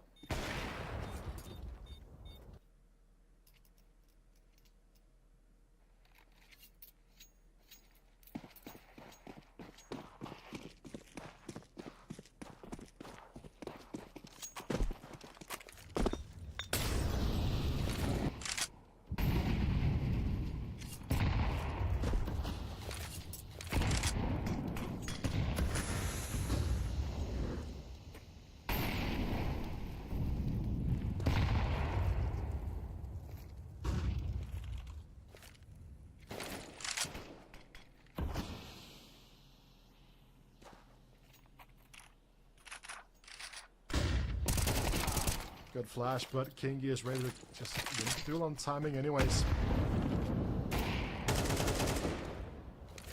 With the smoke, will get a lot of space to operate and remove himself from the situation.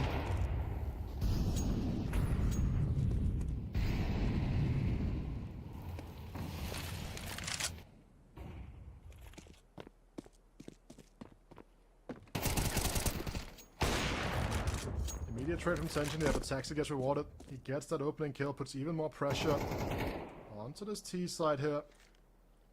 3 and 4 situation. Still a workable position, obviously. If they're able to get the opening onto his bomb sites, get the entry in. But they're lying in wait, they have the utility as well. Tension trying to line up the smokes quickly. As Bondex sneaks onto the bomb site here, Sinister jockey the utility. Gives the Indian leader a prime opportunity, but can only convert that into a single kill, and with 14 seconds left to go. Tension is stuck saving his AWP.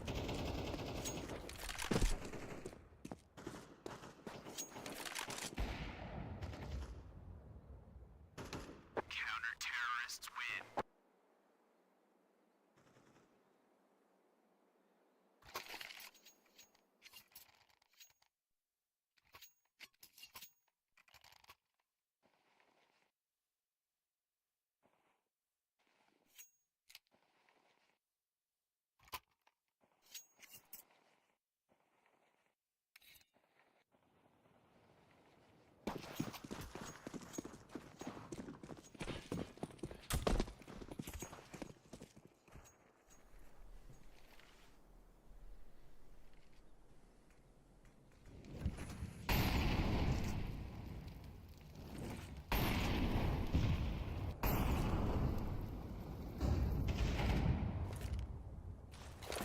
An important round here for Fatbat. A lot really lies in this.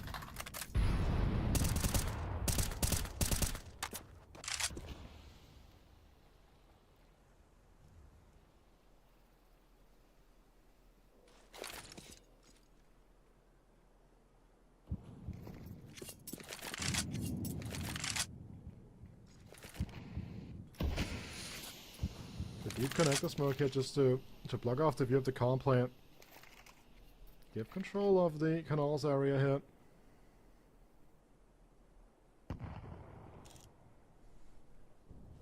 And with 2 players currently committed towards the A bomb site and 1 player in CT spawn here to hold the middle.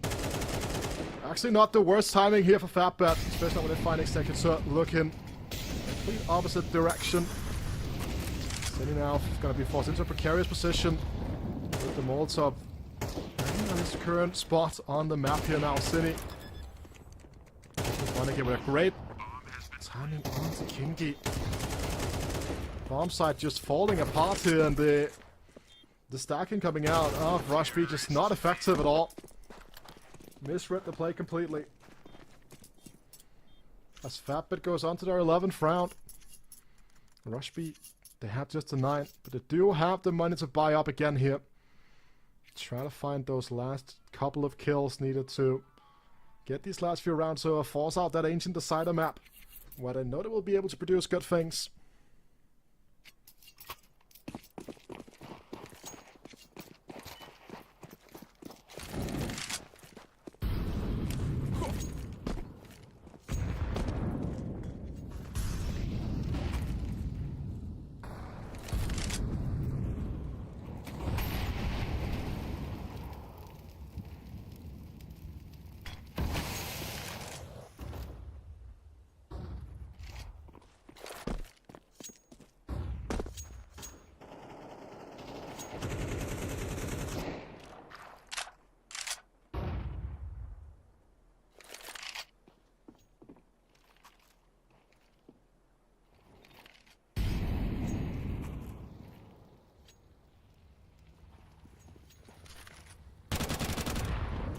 Great timing from Kiro. Finds tension with the utility trying to set up a B play here. There's still going to be a lot of information given over as well.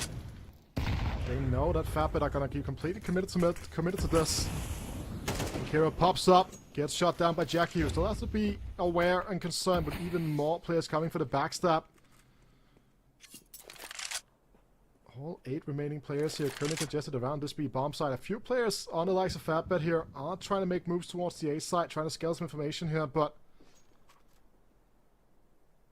we have the bomb on Jackie's back. Solo over in B main. As Mirage get traded in the middle.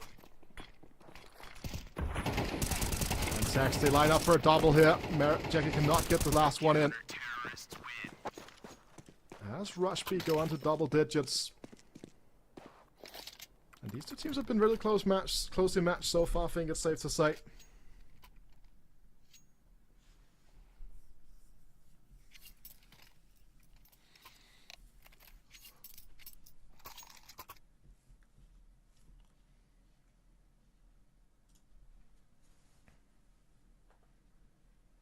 As we do have our second tactical timeout of this map, this one being called from Fatbit. Both parties obviously still have 2 remaining that they can make use of.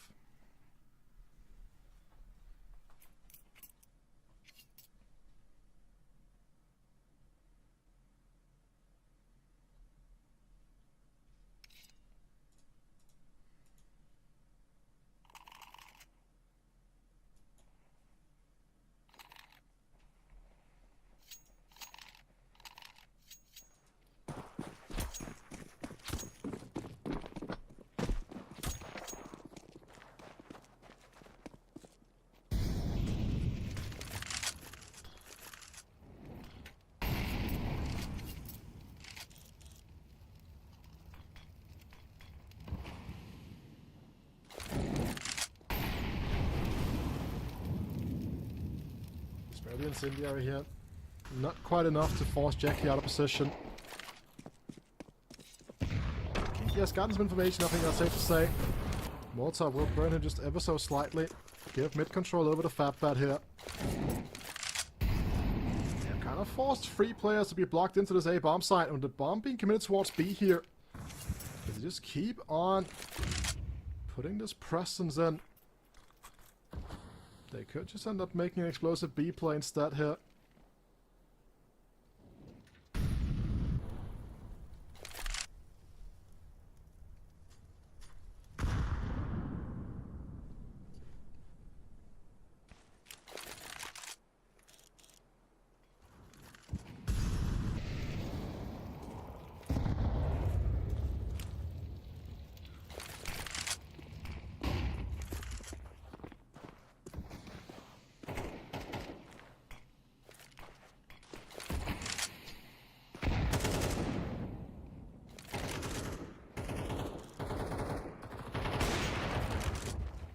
Finds a great opening shot here. Now bomb has gotten help to stop from going down though. Smash finds herself through the smoke here. Now bomb does go safely down. 3-on-4 situation, but again, the players we were talking about earlier on are boxed in towards the A bomb side, now being held at bay by tension.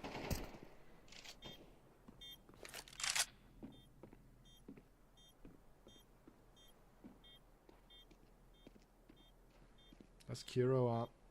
Kiro is all the way up through middle here. Tension are not aware of this at all being an option.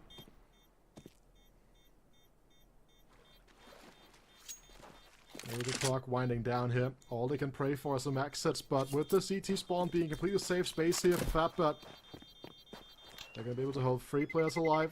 Not be able to save Tension's AWP, however. Kiro will take his preferred gun into this incredibly important round 23 here.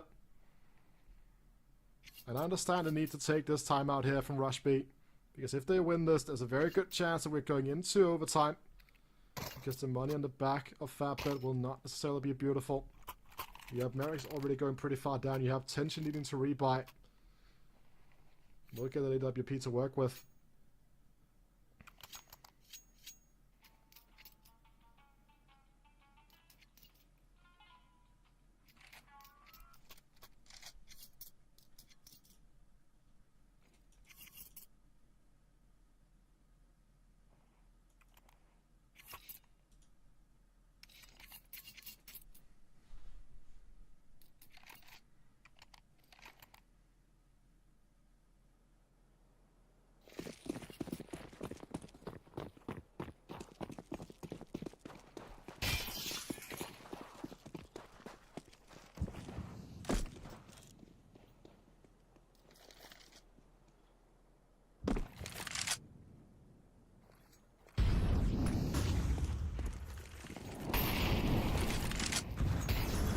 make the presence known here towards the A-bomb site, slowly but surely. It's a big investment.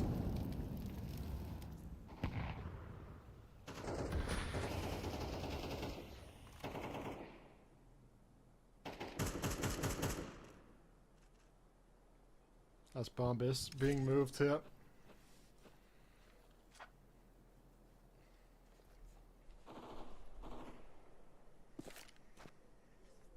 And the smoke towards connected they've made use of quite a lot so far, ThinkFab, but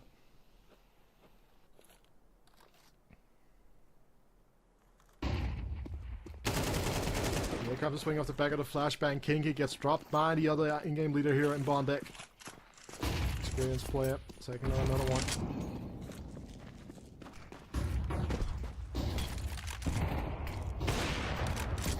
Here with a great shot now, two to the name here.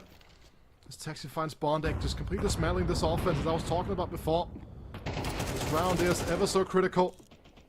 It's all on to Tension's AWP here. Bomb dropped in the A-bomb sites, and with 20 seconds to go, the Ukrainian will save this off into the next one.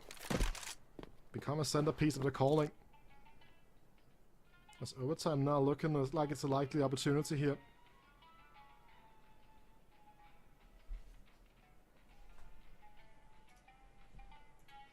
Counter-terrorists win.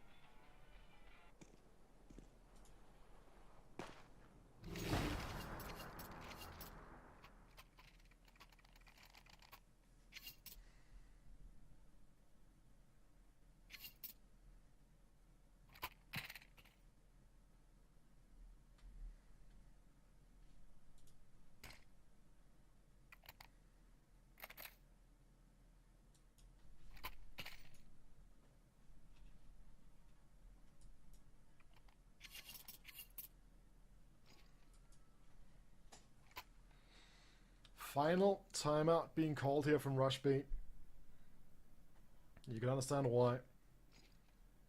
Critical.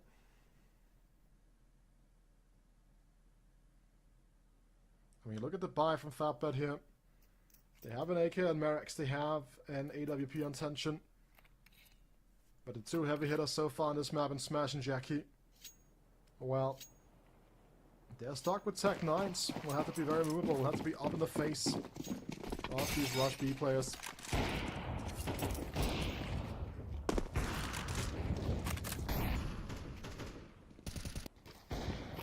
Admitting weird.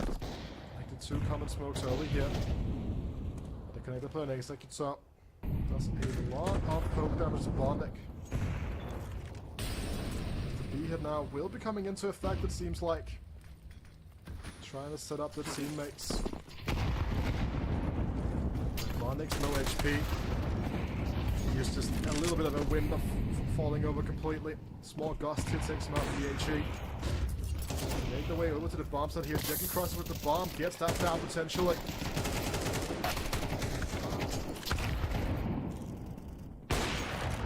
Now this Tension finds the magic here. Does not. It's time for overtime here. Rush B finds a 12th. That did not look likely for a while, but we also saw them having issues on. Saw Fatbet have issues of shutting down maps here over on Nuke earlier on. So Rush B gets another go at things here.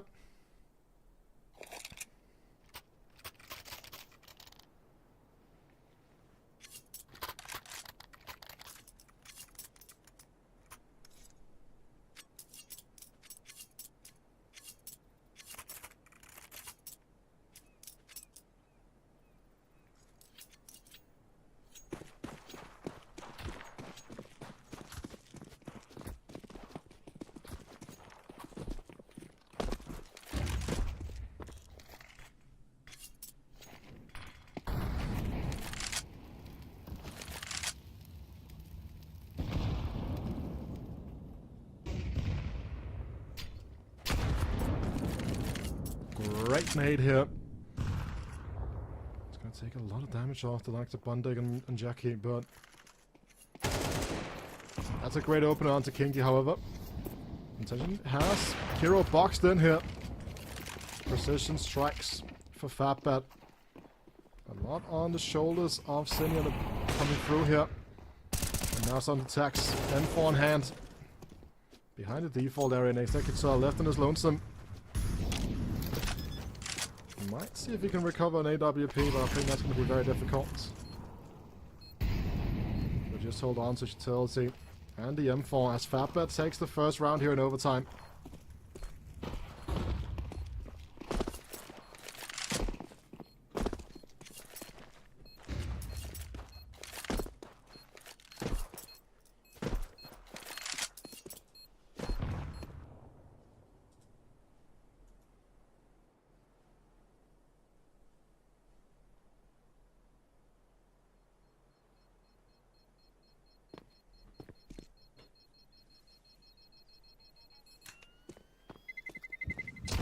Terrorists win.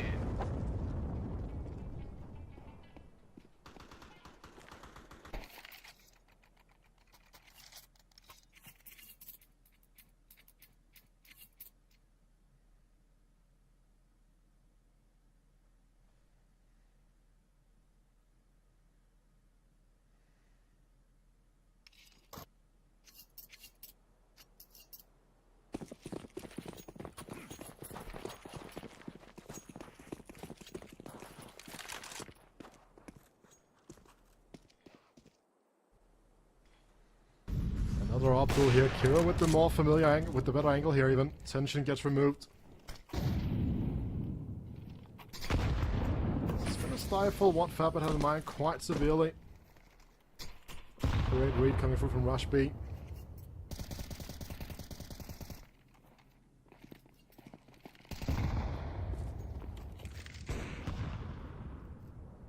They can still reconfigure their approach to make their way towards the A-bomb side instead here. I don't think that's going to be super unreasonable to expect from them.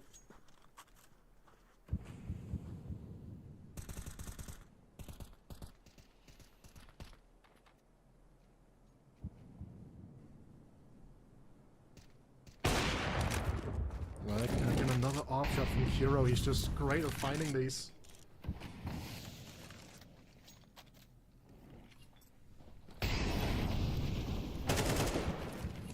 That's a great opener for Smash, though. Brings back to a 3-on-4 situation here. If they can get Cindy off the back of the bomb site, great flash. It could be the timing that they need, because the rest of the players are not quite there to back him up just yet. And Mary's get cleared by Kiro. Bomb goes down from the back of Bonding.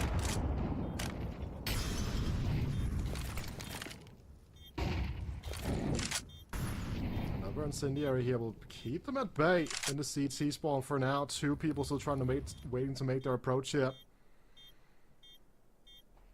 Smash has to get the connector guy. Bondek has to get one of the CT players at minimum. A Smash gets sexy as well, leaving Kiro. Two players incredibly low. They're both one-shot with the USP. He finds the first and commits to the defuse here. And with the kit, that's not going to be enough time for Smash to come out and stop the defuse.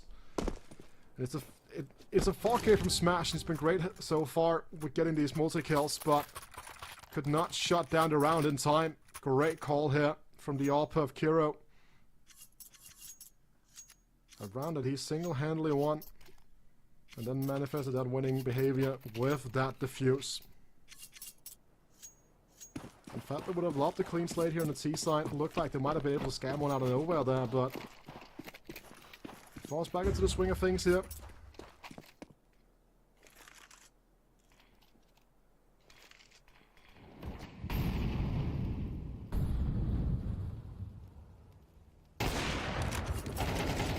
Kiro with a great shot here, Bondek. Kiro again. Kiro finds the third here. He's absolutely on a blinder here right now. The AWP.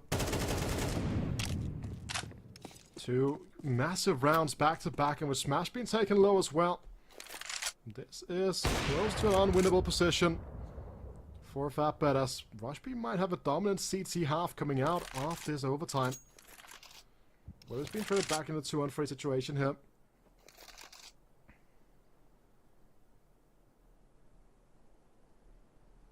Look at the rotation from Rush B, however. The bomb side and the B bomb side kind of vacated for now. Much more focus on this middle pressure instead here. Fatbit can obviously not know this, but if they knew, they'd be circling right now. Get that bomb down, set up the post plants.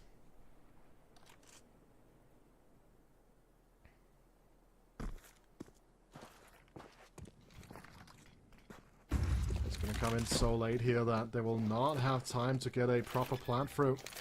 The B main is not smoked off here. So I think it's gonna go the stealthy route rather than come in guns blazing. Mirage has been known. Smash, great shot to start off with. Cannot connect the second one, leaving Mirage in a 1-on-2.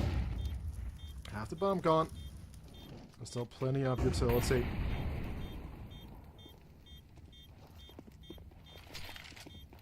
They have to go for the swing here, Cine. Swings out, clears Mirage completely.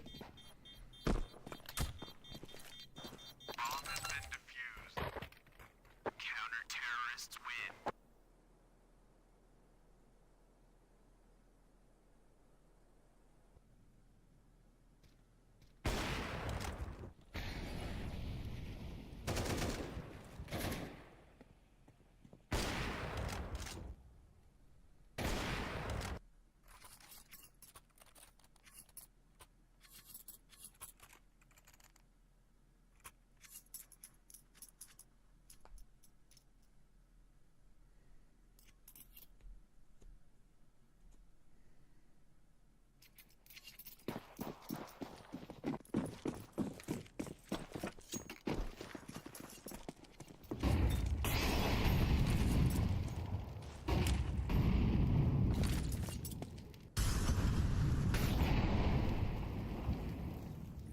So we saw Smash be very aggressive out towards the A side earlier on. It might be more of a good approach here. Takes a nade to the face. Must be know they have a pretty important position here.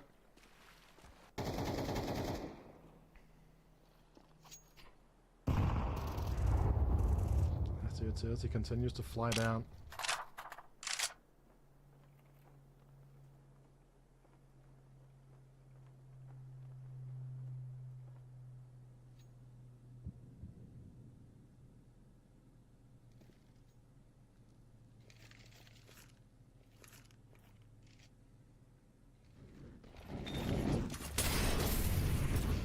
As the utility starts raining down, immediate trade back here. They don't want to give up these duels here. Mirage cannot get caught off guard here potentially, but Kinky cannot finish off everything here now. Great flash gives a little bit more time to Luxembourgian player too. Stay alive for a little moment. The Incendiary actually doesn't go deep enough here, so should I say shallow enough. Defuse the first time of asking. 2-on-2, 18 seconds. Aegisa has the AWP in his hands now. Smash boxed in. All on to Jackie.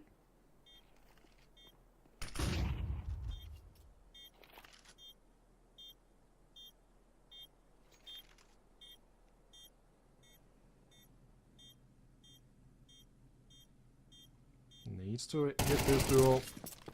He does it cleanly. He can bait out the swing here from the AWP and Executor, but he cannot. That would have been a chance at a clutch here. Instead, it's going to be Rush B, playing themselves up to match point here. Bringing us ever closer to Ancient as that final decider.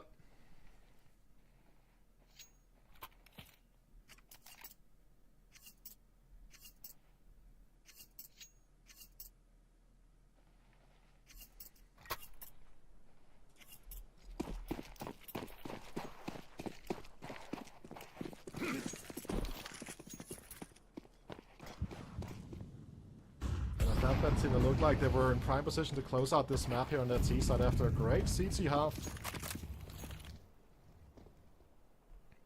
Kind of been caught lacking a little bit here by Rush B. They were on a better Ancient team as well, so there's a lot riding on this Anubis. Great early utility. Puts a lot of damage and a lot of hurt into Rush B here. They still have 4 members standing. Nate is not gonna dissuade the here. This time around for Executor. Jason swing on the smoke fade. All one into jail position. Going for the flank now. But fine smash through the wall, through the smoke spam. Finds Bondig as well. These smoke spams from Kiro, absolutely beautiful here. There's so little time left of the bomb, they have to take these duels proactively. Intention just swings out, and they will get the defuse here, will get a 14. Double OT, still an option. Counter-terrorists win. For the Fatbet squad here.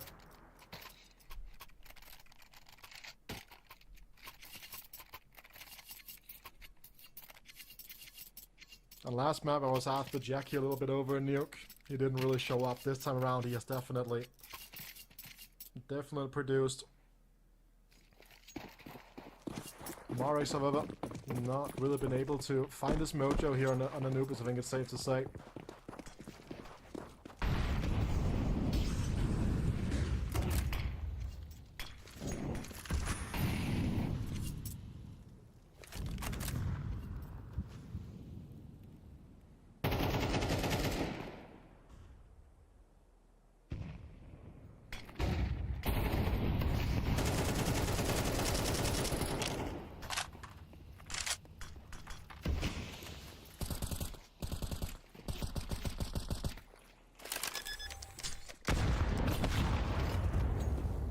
Great double nade here coming through, delaying the plant. Will buy more time for the CTs to get into position.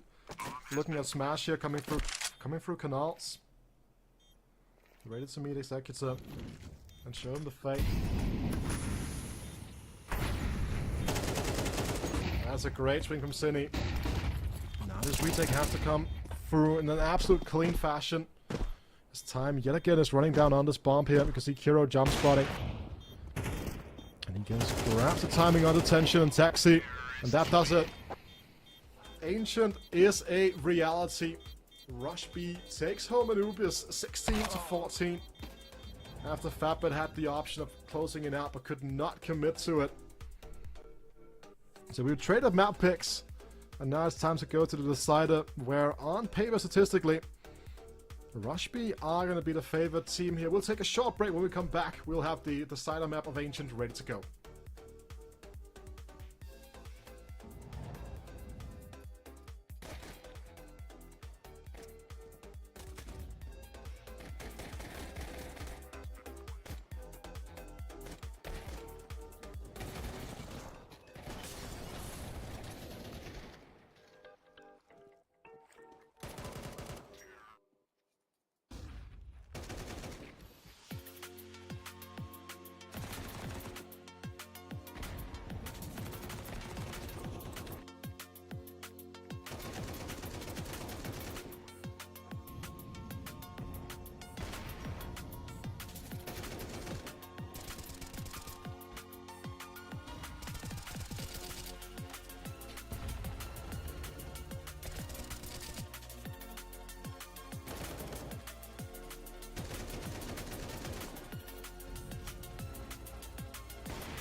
Hello everybody and welcome back here to CCT. My name is Wita and we are going to be going into our third map of our third series of the day here between FabBet and Rush B. FabBet had the opportunity to close out the series over on Anubis, and when you're looking at their normal statistics here over on Ancient, they probably would have preferred doing that when you start considering what's up and down. You see right now the kind of the scale here. So if you're one of the people that were hoping that Ecstatic versus Alaska was going to start here at 7 PM, don't fret, it will start as soon as we are done with this current series that we have running here. But we're going to be going over to Ancient, just waiting to figure out what the outcome of the knife round is going to be here. So let's just kind of run through some of these Ancient statistics for these two teams here, as it is a map that FabBet have played a lot, but they've had their struggles on. Currently boasting a 5-9 record, a 36% win rate for those who doesn't want to do math back home. Their losses include losses to Copenhagen Wolves and Fluffy Gangsters in the ESL Challenger League. Losses to Game Agents as well. I don't think they've only... Rush B won a knife I'm getting informed about. Here you can see the overview of the group here. This is when the group going to be opening up today. So we do have FabBet. They took down Navi Jr. yesterday over an Ancient, but besides that, they haven't had a whole lot of success on this in recent memory. Has been a little bit better than normal though, but also played against weaker opposition, I think it's safe to say, in United 21 than they're doing in the ESL Challenger League, where they've had their issues. And for the likes of Rush B, they lost to Perivision 2 days ago, and they've lost to Kono, but other than that, they've beaten the likes of Sashi, Rebels, and some other decent teams over here, so it's a map that can go either way. But the numbers do favor Rush B right now, and they also did win the knife and started to start on the CT side, so FabBet will need to find momentum, and this is probably one of the most momentum-based maps in the entirety of the pool right now. Just so much about the streaks on this map can change the outcome of the game. Dilberetta's posted up in the donut here.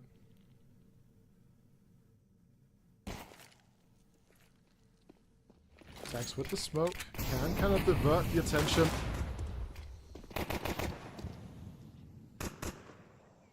Marix. I just love saying Marix's name. It just rolls off the tongue quite well. I think it's one of the better names in Counter-Strike. I don't know why. It just seems like a great name. Meanwhile, Smash, also a fantastic name, as he's trying to smash this Executor, trying to make the decisions over his life here, but gets off unscathed for now. Information about cave presence being given over to Rush B here. But they still have two players holding down the red room. Focusing more on the rotations more than anything else here. Now Smash starting to make the steps. That's a good thing on the Cine, but it's a Glock, not a USP. And look at the rotation from Rush B. They completely gave up and vacated this A bomb sites. Taxi taking a step back in here. Has to do his best Lucky Luke impression. Steps back, and now Marix can plan for Donut that they still have control over. CT rotations coming through CT spawn at the moment.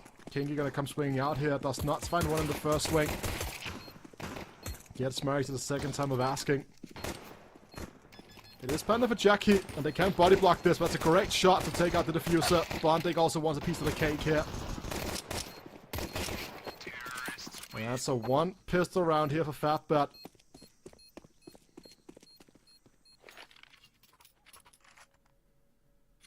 But it will be no AK4 smash despite not taking any damage in the previous round. We'll have to go with the Galil and the full armor.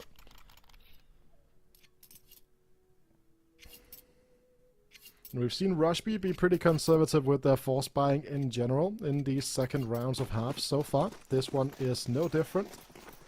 They have a very clear philosophy. I think it's safe to say. They do the stack, they throw the flash out the way, and if they get a kill, they get a kill. Bondig has to switch to the left here to get him with Smash. The flash is not going to come in time, as this play has been completely dismantled for Executor and Taxley.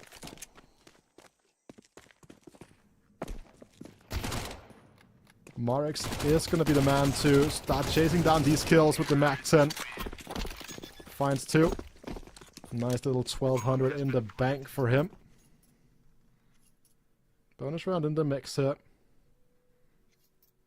Intention could bring out the big green if he wants to. Not the first time of asking. 5600 in the bank book. Full build of utility. Decisions, decisions, decisions. It will be the AK instead. Try to get a little bit more of a stable economy.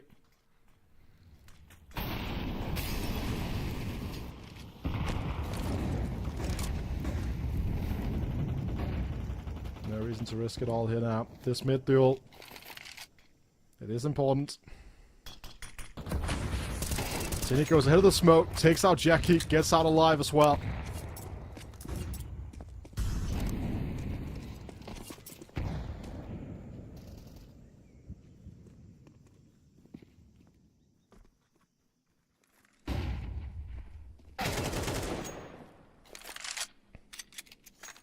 Just a nice difference between the AK and the M4 being showcased right there.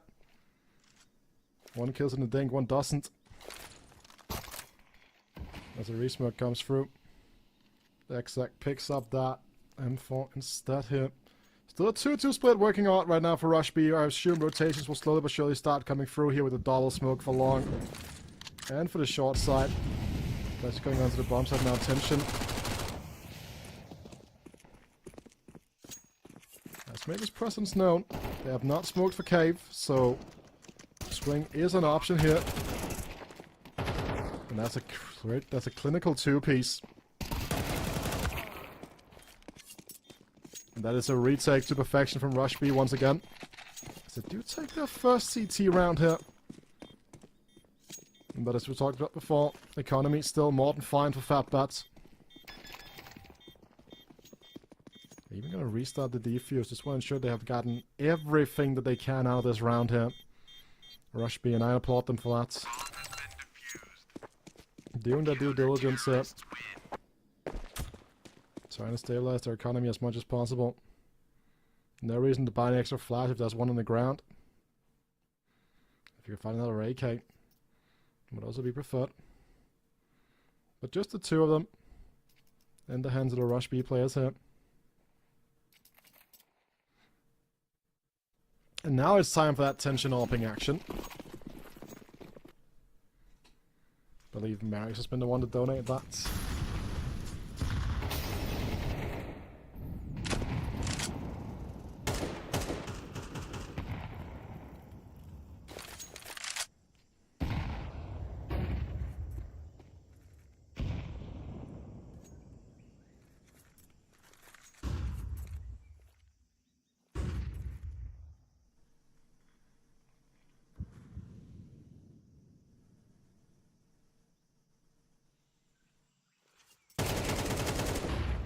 And Zinni with another opener in the middle here, and the flash will force them off the angle. Cannot go for the recontest here. Tension's AWP dropped.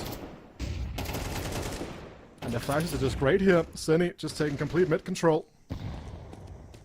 And doesn't matter, Smash is slowly but surely working his way over towards the A-bomb side. At least it shouldn't. This hero should just have these mid duels locked down as well. Barnick trying to play ahead of the smoke. Zinni swings out, gets the third. And I know where Smash is at. We'll need to pull out an ace clutch here. With this nade onto Zinni, that might be an option, but it bounces the incorrect way.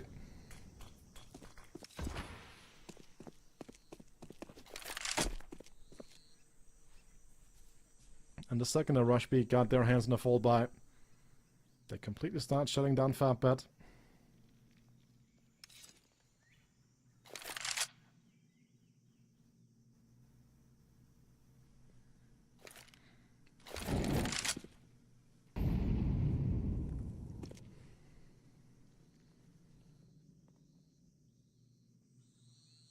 Again, it's worth highlighting Zinni. His play as the secondary mid player out of Donut has really been crucial in these last two rounds to Rush B's game plan of shutting down Fatbet's approach.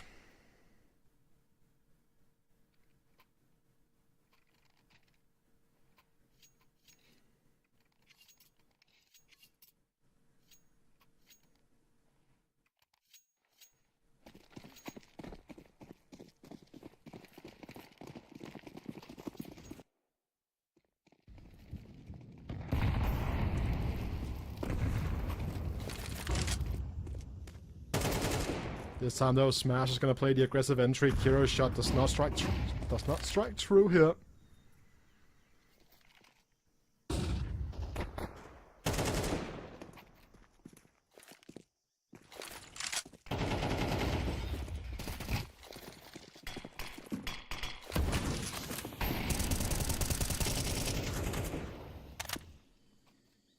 The B-bombs, it has been taken over, but there's one glaring issue about this.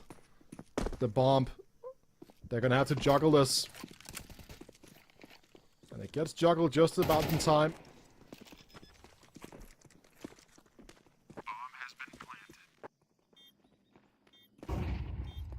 And Smash is safe. The AK that secures the bomb plant, but there he goes down, he falls. And now it's all on Glocks and this to save few weapons here. Checky out long with an AWP. Gets one, but innocent trade from Kingy. Leaves Tension all alone with a Glock in cage. Cannot shove out and get the kill. 3 in the bounce here. That's the initial 2.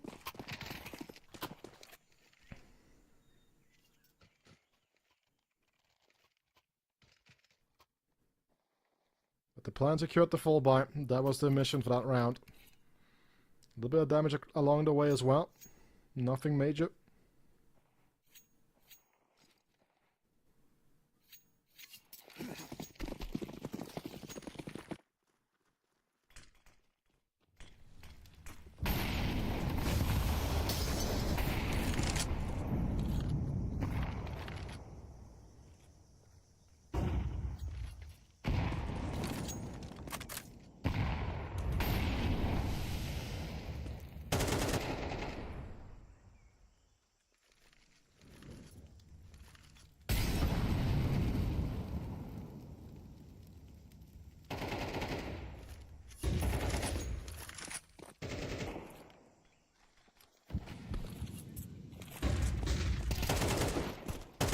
Great fight this round. He will not get to work his magic. Did you bring one back though? A lot of damage being dealt out to Tension as well here. Molotov will force Tex to take these duels, and now he's going to be burning up before he knows it. Do we have Kingy ready here in the elbow?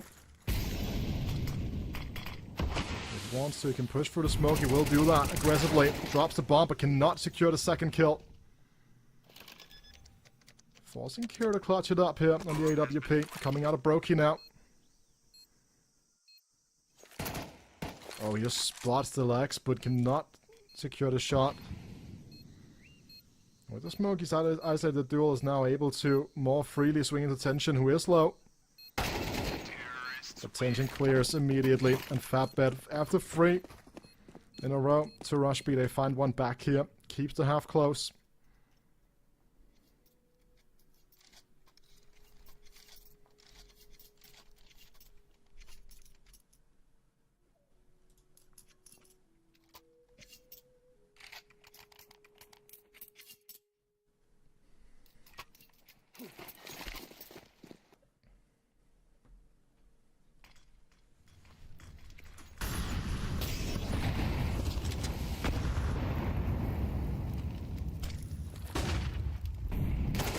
He's going to be ready for this double swing. Can only get one here. But one might be all that they need here. The 4-on-4 situation, generally speaking, preferable for the T's. And you look at just how much space has been vacated on the A-bomb side. Tex has to decide how he wants to approach this now. Bringing a player back into support. I should say, as he's committed to scale in the middle of Mirage here with the Mac 10. Finds the timing, finds 2 kills as well. Doesn't know that, but that would have been a completely open B bomb side as Tex is now forced to make the rotation back again, and you leave Kiro in the donut with the AWP.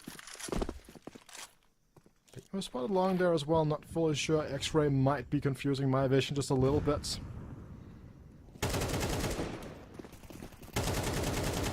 Definitely concerned with that deep long angle. And down he falls. And Kiro forced to save that AWP here as Fatbit go on 4.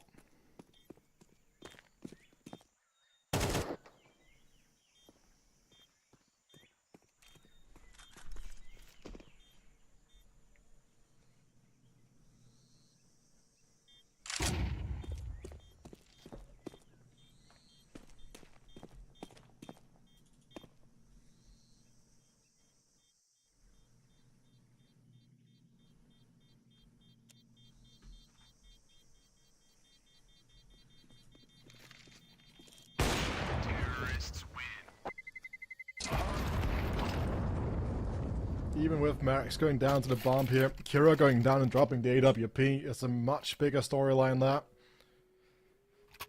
It's going to leave Rushby all alone with another eco buy to their name. They've been here before. We know what they're going to do. I assume it's going to be Tex buying the flashbang here. 4 players out mid. No flashbang, okay. Oh, never mind, it's on Sydney. Yep, there we go. 4 players out mid.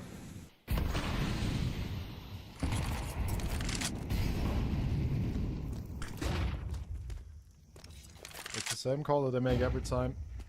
Position of it does change a little bit, however. The Smash and Bonded combined. And that is going to be this round done and dusted.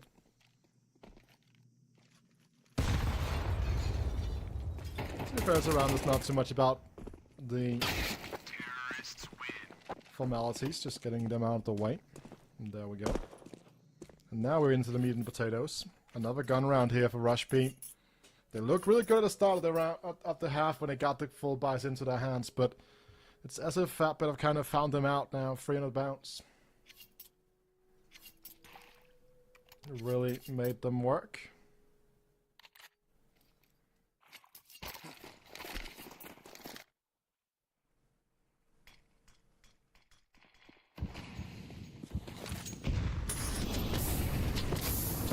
Cine aggressively again in the middle, through the Molotov, he just goes, upgrades to an AK. This has been the successful formula. That was a tough one to swallow there for a second. For Rushby, putting Cine out in the middle aggressively, getting those openers. Bomb drops so that the Opera can hold the deep lines. Hero smoked off here.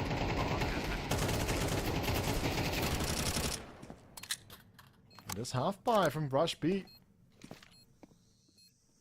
About to pay dividends. Tensions up. Might catch out a wild Texian, though it does. Still a 2-on-3 situation. And with the smoke here, they can start sticking on the bomb. Marix spots the hit off King and takes it off now. Ready for the backstab as well. Ready for Kira on the swing as well. Woo! Marix. And this is why I've been hyping this guy up for a while. Talking about this is the kind of level we used to see of him as a youngster. That is game awareness at its highest peak right there.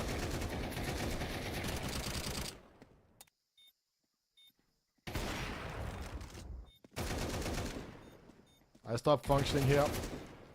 And there's like this sheer just like ability to identify that he's coming around the corner just based off the audio cue. Absolutely beautiful.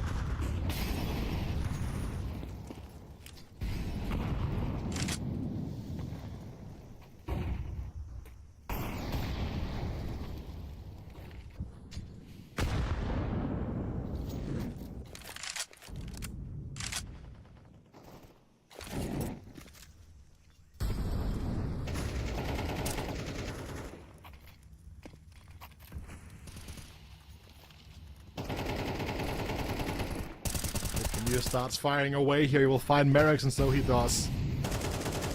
Bondig also getting smoke spammed here. They don't even get to see their opponents right now, Fabit, before they take an insurmountable amount of damage here. They'll say that another smoke kill comes through. Bomb dropped in the corner here.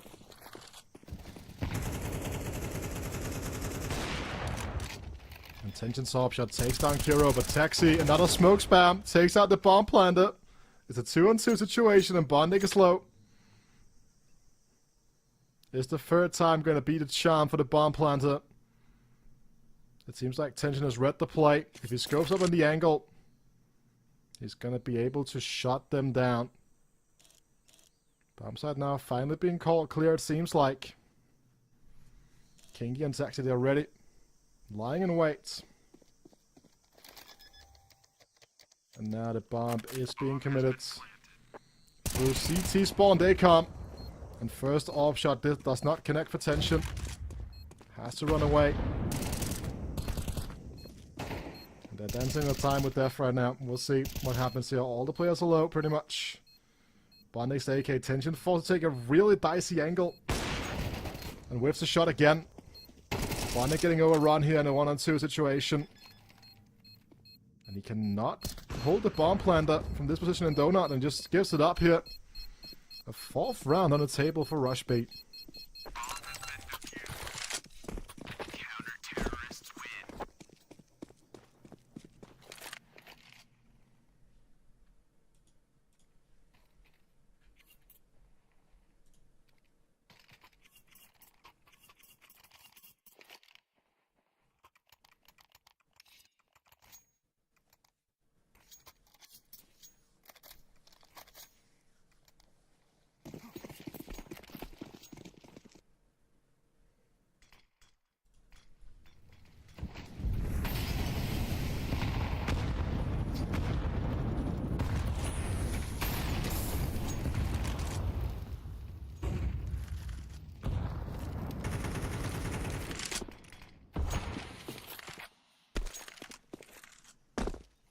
Tension going for more aggressive information taken here, but these smokes on Banana, they are so difficult to deal with at times.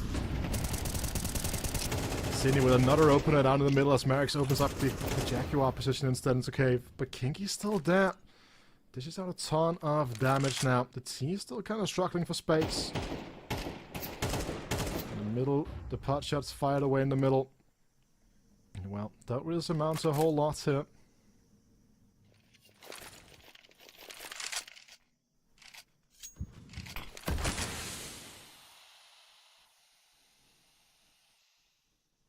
And B will still be the point of contention. So numbers advantage, but not HP advantage, and not shadow advantage either.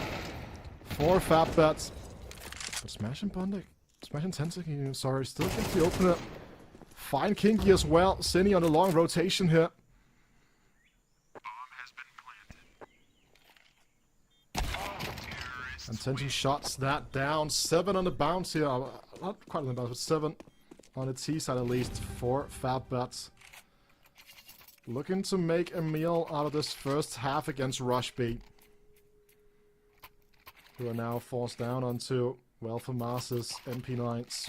No M-Force. Meanwhile, a fair bit of flush with cash, flush with option as well. For this final round of the first half.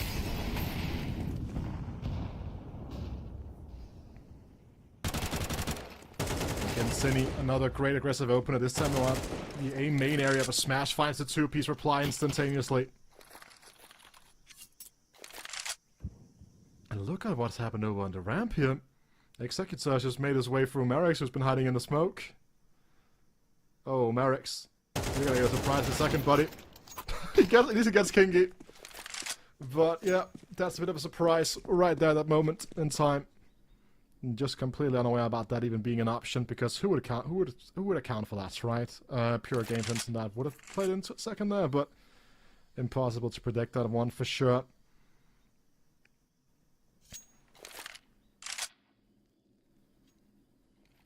Let's see, Executor.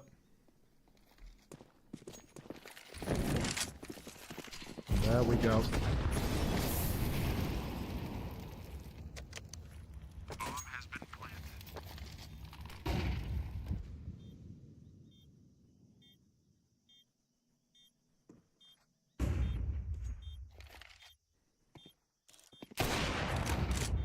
Smash with a great shot on the killer. The few times that he's been able to put the orb into his hands, he's actually quite good with it, I think it's safe to say. Has hit the shots he's expected to hit.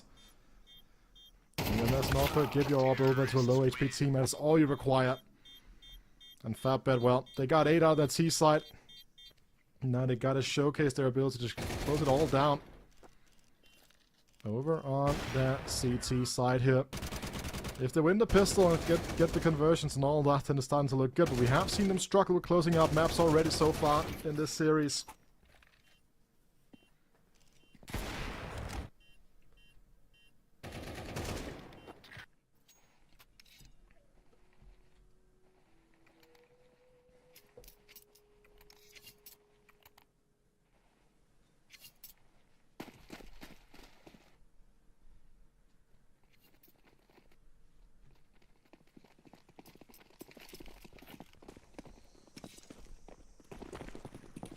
So yeah, Smash gonna be the A player. It's actually gonna be the one to try to catch him off guard. He's been spotted out at least.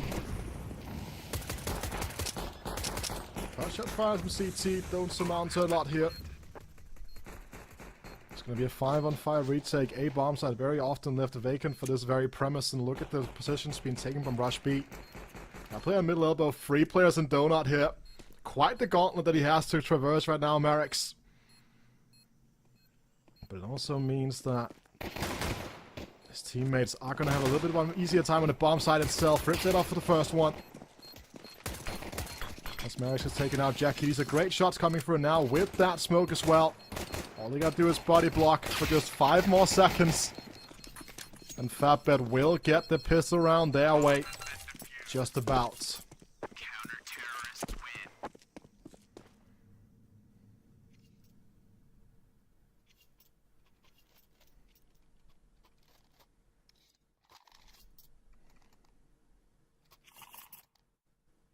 Nine to 4 here. So 4 more rounds for Fatbet to win. 5-round differential. Bomb plant will be converted into a full-on force by this time around. We've seen Rush B kind of go for those ecos here. They know they're too far behind here. They have to keep it close. If they want to consider getting their the chance to get back into this. Which is not going to be the case, it seems like.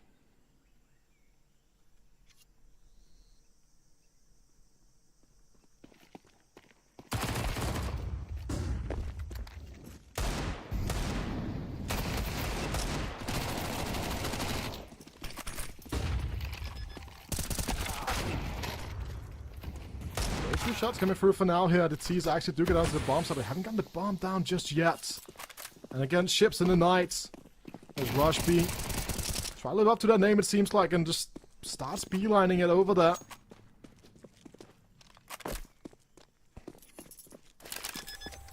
Fatbet cannot be happy with the way this round has gone so far. It's all on the altar to clutch it out.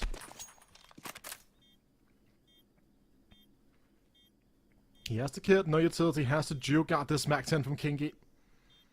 But he's going a long way around here. Going ramp side onto the bomb itself that's planted for cave. Oh, it's not even planted for cave, he can actually get in, stick it out for a second. Wait for King to come swinging around the corner. And another defuse in the last second. We saw this happen also earlier over on Anubis. And this time around it's going to be the same case. Fatbet winning the round this time around off the back of it. Making it 10 to 4, and it did all the groundwork here, Rush B, to fully hamper what Fatbet were putting together. But not quite enough to take over the round. It leaves both teams in a pretty weird position economically, when you look at the buy coming through. Probably the stronger buy on the T side of things here with that saved info on the back of Kingy. But so much can change in just a second, right? See, aforementioned Kingy taking half of his HP. Still rips the head off of Bondic.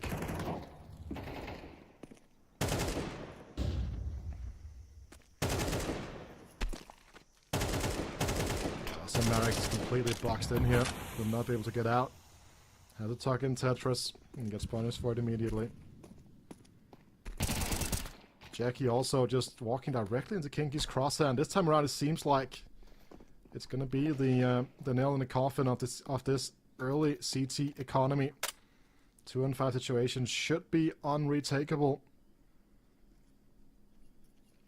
for Fatbet, but they are very committed here. Rush B to go towards this B bomb side. They want to get these guns out of the hands of Fatbet. They can start putting together a streak on their T side. And Smash has been spammed out completely. Finds one.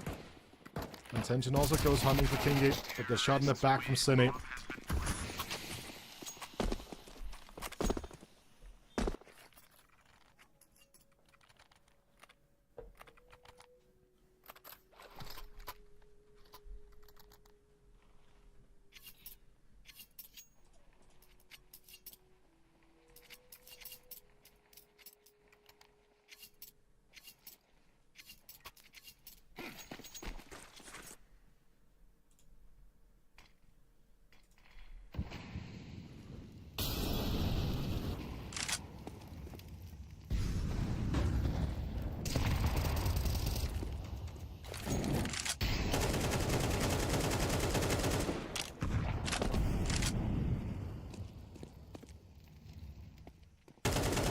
go for the half investment here.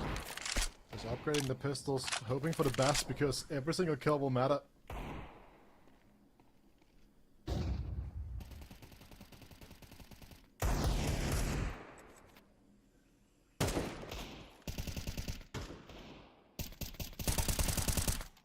Too much shoulder showing for Smash here.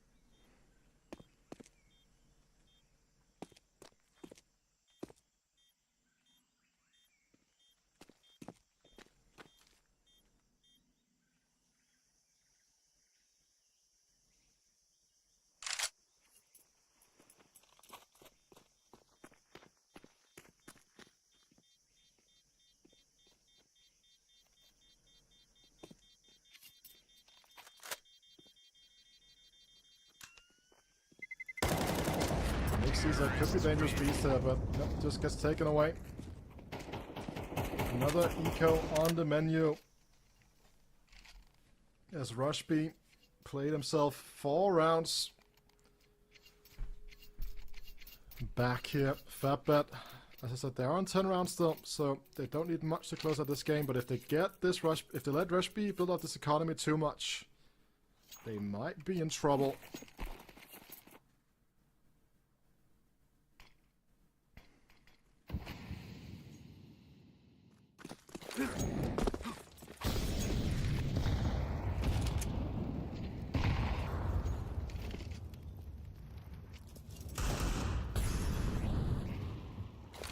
Shot line on Sekiro now. This could bait out some aggression from Mirage. Not connect the shot required. Sekiro swings back immediately, but Smash gets a knife kill. And that's a nice little economic bonus for sure. Alongside that AK-47. Tension tries to keep his nerve here for a second to line up the shot. Smash now has the AK. Oh, Jackie is not checking his position. Goes out, finds one. And there's also now an AK on Smash, but gets removed immediately afterwards. But that's 3 kills. Lined up over the course of that round. The knife kill from Smash, absolutely beautiful. AWP in the hands of Tension. Secured off the back of that knife.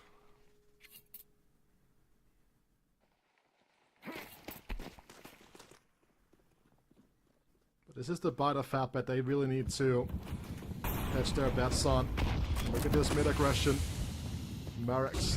He's gonna break the smoke here. Spotted out immediately. No nonsense. Just falls right back.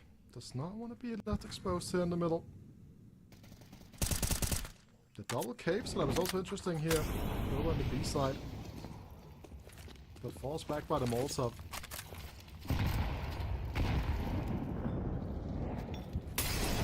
Double nades as well, another Molotov. Bondek trying to bodyguard Tension's AWP here to no avail, pretty much.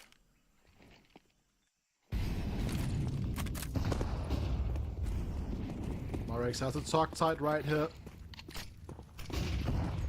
Wait for Smash to come through. In deep CT. Marix's signs are just about shows, and that gives an opening.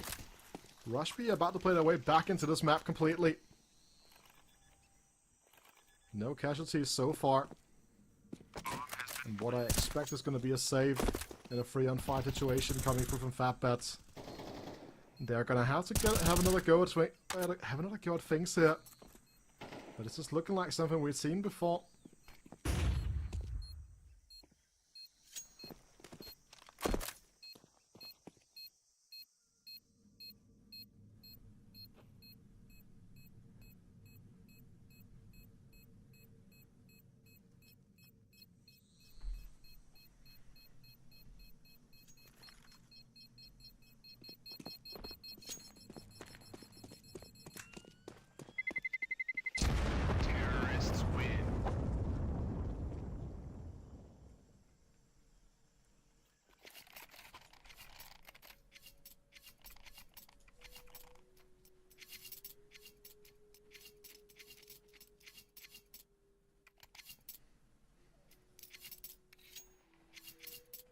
And this 2-round gap here is a difficult one to traverse. These two teams have gone the distance across all their maps so far. They've been tightly matched in this ever so important opening match in a close qualifier.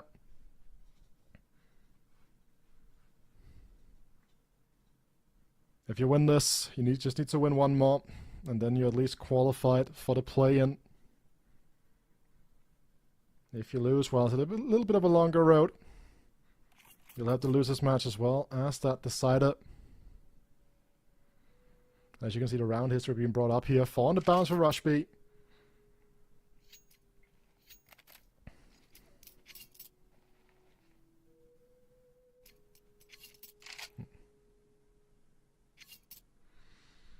Opting against dropping here over on the side of Fatbed. Want to have that fall by into the next one. And I'm just hoping that the Kevlar will be enough for these players to pick up a weapon from an opening kill somewhere. Executor eats a couple of nades, but not enough to completely remove him from the server. As he trades one back for himself, his teammates at least does that for him.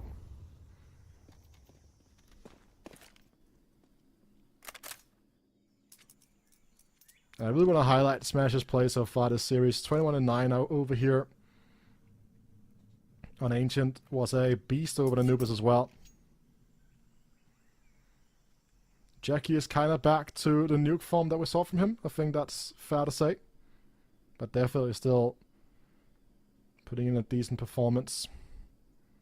The full beast stack coming through from Fatbed here is not going to pay off.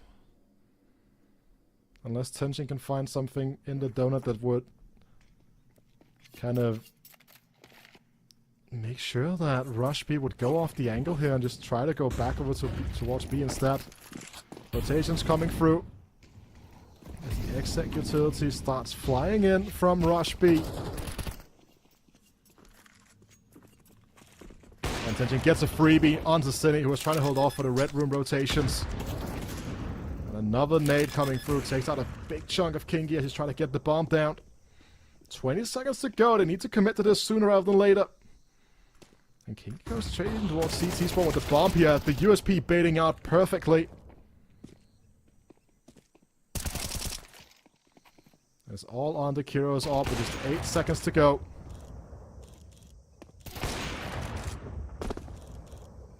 And they're just not going to give him the round. And there's going to be no point in swinging him after time I was about to say. He will have the board up anyways regardless, but nice from Tension to get a little bit of a confidence booster here. 15-6 to his name so far this map. Again, another great play, a great game in terms of having a high kill, having a high output of kills, but a low amount of deaths in the process. I think that's strong. That's pretty nice for the Ukrainian, but as I thought before, still plenty of money in the bank here for Rush B. A bit of a run boost that gets kind of diluted by that Molotov in the middle. Kingy has gotten full control of Banana. Can make that move out to heaven the second he wants to. Executor having him in the middle. And here comes the boost. It's not the AWP being boosted up, however. It's just the M4. Trying to see if we can make use of the sideline over towards heaven.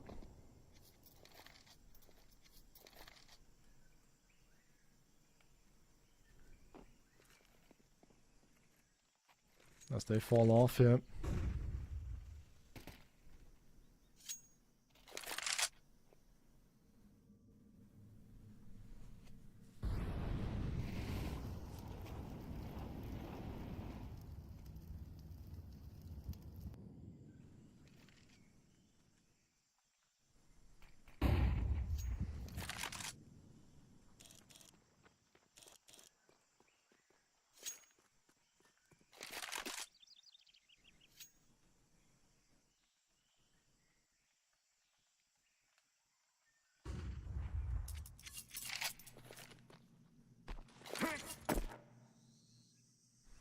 And with these smokes here now, the A side will be the committed one.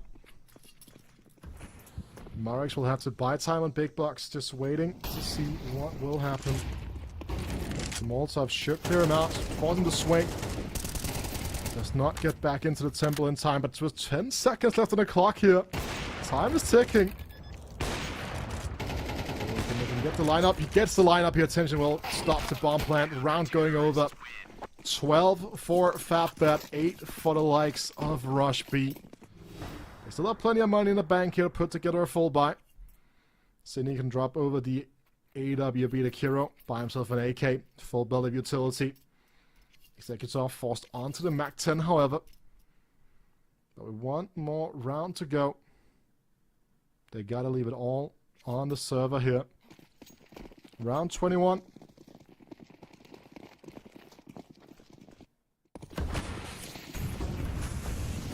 This time around there's no Molotov for the run boost.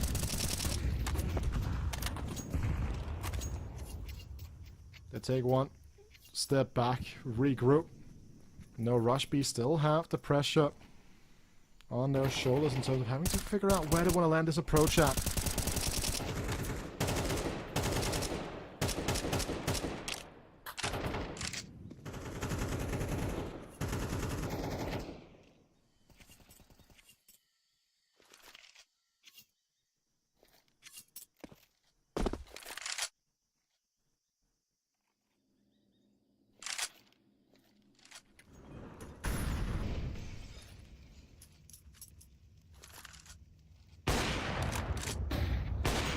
Kiro gets an important one back here.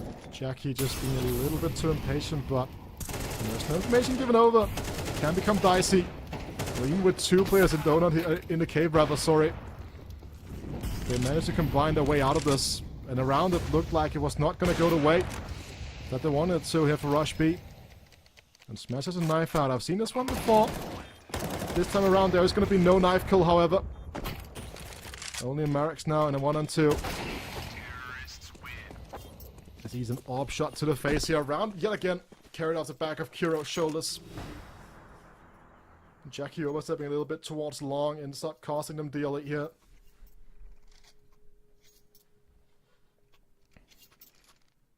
And a full buy on the menu for FatBet yet again.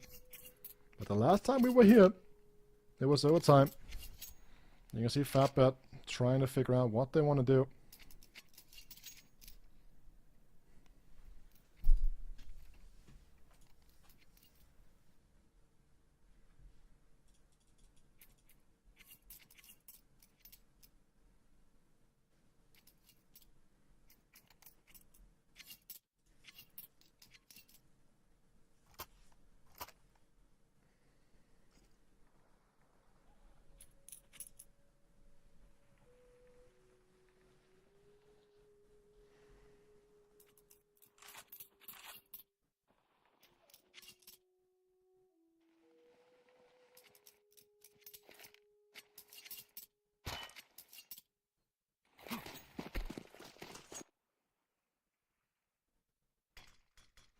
Again, this is the important round for Rush B here, because if they win this...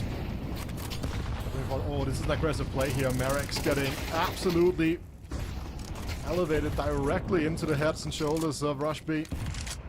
But only gets one, but look at the chip damage done across the entirety of the team here. These duels are not going to be favorable at any point now to take them heads up. It makes entering so difficult here, because the only one that can kind of confidently even go in here is going to be Kiro. And he's the one on the AWP. You want him to be a little bit further back. Take a shot, fire away. On the positive side though, for Rush B at least, there is no more lethal utility left, no Molotov, no AGs in, so this low HP total will have to get shot off the back of them. But look at Jackie, he's so far forward. Completely trying to annihilate these players here. Runs out of bullets in the process though. Taxi, here comes the Molotov. They have to scale this B bomb side before the backup comes in. Close left with the AWP here. Bonding just trying to tuck away as much as possible. There's another shaky shot from Kiro. And it's going to be smashed to shut down this game, this series. FatBet in another close match here. Takes the series 2-1. As you can see, 13-10, 14-16, 13-9. Plenty of rounds being used here. We are gonna go and take a short break. When we come back, we're gonna have Ecstatic versus Alaska ready for your viewing pleasure.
Hello everybody and welcome back here to the CCT-20 online series play-in. My name is Wita and I am ready to give you guys the match between Ecstatic and Alaska. I was supposed to start an hour ago, but we had to finish out that grueling match between Rush B and Fatbet first here. So, just a quick little overview of what has happened so far today.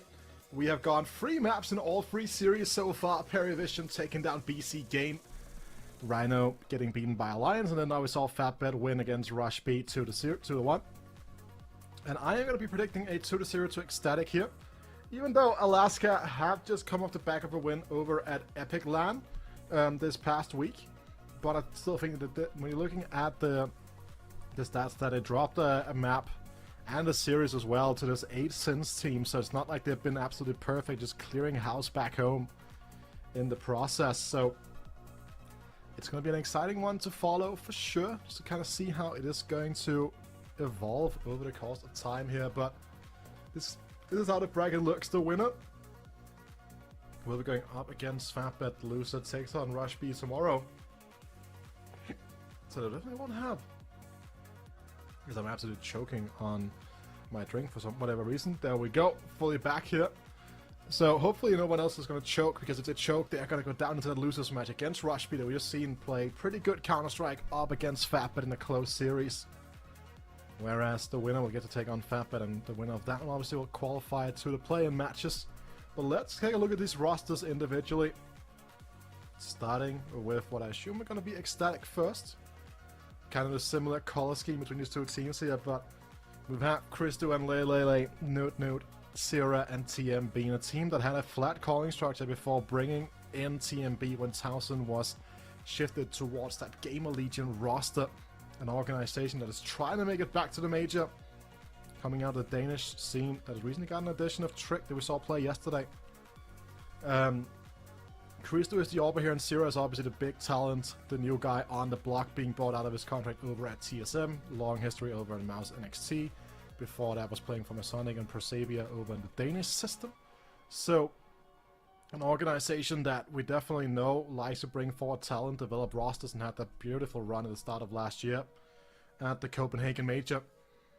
A team that has a straight shooter in pretty much every position here. I think that's safe to say as well. TMB really has made this team his own after coming in and bringing in that leadership quality. And again, a very young team still, even though some players like TMB and Christo have been around forever now. They're around that 22, 23, 24 years old, right? And you have the young guns in Newt and Sierra, who are some of the brightest talents in the Danish sphere. But let's take a look at their opponents as well here in Alaska. That is going to be the old Verdant core that is then added in 360 afterwards. Some of these players were also part of the team of that Viperio team that made it to the RMR a year ago as well. So have had some success for a while. Kind of don't have a lot to say about these guys, other than the fact that we see them play quite a lot. The last time I was supposed to cast these guys, there was a big storm in Ireland that prevented 2 of their players to play, which meant I didn't get to see them on the server, sadly. So I'm just kind of looking forward to see what they can bring to the table here, right? Because they were under the Verdant banner for a while, but they're still looking for representation in that ever so dry UK scene at the moment when it comes to having those organizations come in and supporting these teams. But they did take home that Epic LAN win just over the weekend, so that's going to be a big one for them for the confidence, obviously, as I alluded to earlier. But should we take a look at where the battle will be slain here right now as we go into the veto? Anubis banned away makes perfect sense. It's not a map that Ecstatic likes to play at all. And that's another thing about this is the fact that Ecstatic really likes to play Train. And neither of these teams like to play Mirage. So there's no Mirage punish pick coming through from Alaska over to Ecstatic here in this first round, is what I'm going to be expecting at least. Inferno and Ancient are going to be the 2 picks here, 2 maps where side selection doesn't necessarily matter too much. These are both very 50-50 maps. So it could just come down to who has the better aim on the day here. I like taking away Train because it's a map that if you're not practiced on it, Ecstatic will just rip you apart of it. If you get Zero to get those entries over on that A-bomb side, he just absolutely rips it apart. Here comes the Mirage ban from Ecstatic, as we talked about before. It's a map that they do not want to play. And then both of these 2 teams quite like Nuke, so it makes perfect sense as the deciding match here as well. I am super excited to watch how this will unfold. As we are going to get the players ready to go here. It's about 2 minutes before we start the match. I'm going to pick up on... I want to make 360 my guy to watch as the newest addition to this Alaska squad. And then my other guy to watch here is going to be Zero. Which is pretty low-hanging fruit, right? I think it's safe to say that, because Zero is obviously a very exciting prospect. I don't think that anyone else really would debate that at all, right? But they're also a team that they fell out of the close qualifier for Series 19. Lost to Alliance and Iberian Soul, so not exactly the biggest of names that they fell down to there. Made it to the main stage of both 17 and 18, but were also unable to fully make their mark known there. Then in the Danish leagues, they have been doing pretty alright, but they were upset on Monday by XI Esport back there. So they are still at the top of the standings now, but have lost 2 games out of 11 with 27 points. They should be locked in for the playoffs, and over there the playoffs will give them access to the Nordic Championship land that Elisa announced a little while ago. That is what they're playing for. So those are kind of the officials that they've been playing in recent memory. Looking over back at what Alaska have kind of been up to recently, you're looking at, as I was talking about over the weekend, Epic 44 finished first place. And then they made it to Series 18 where they made it out of the close qualifier stage, taking down Aurora and Apogee in that kind of run there. And then they went Swift 0-3 in the Swiss stage, as they lost to 500 Sinners and Cybershock there. But that is not what this is going to be about. It's about what's going to happen on the server here. Map 1 is going to be Inferno. It's going to come up very, very shortly as the players are getting ready on the server. And there you have it. That statue outside of T-Spawn. And that is where Ecstatic will be starting here. Very utility heavy setup. 2 players here without the Kevlar.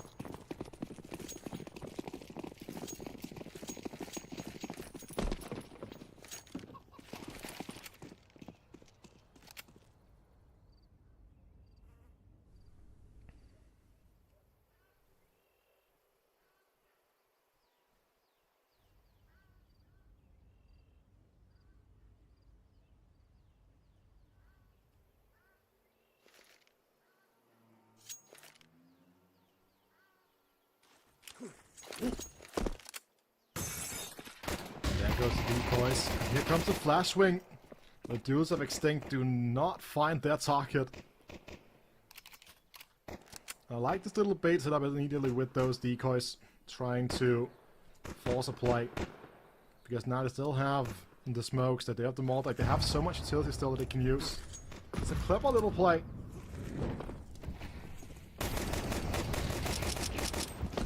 Then Lele finds Giraffe and blocks him out of the way.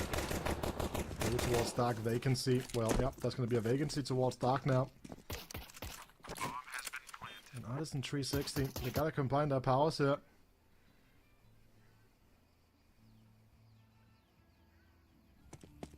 I think they might. I think we might see the first save here over on Save Inferno. Ecstatic. They take the pistol here on their map pick up Inferno.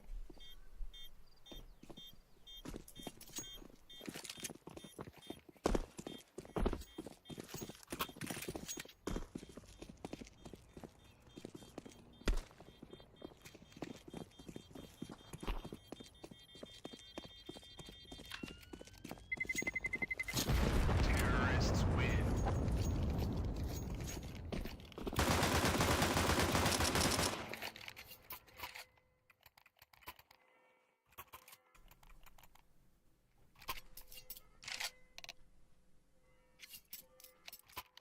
Seems like we have a bit of a technical issue that we need to get resolved here.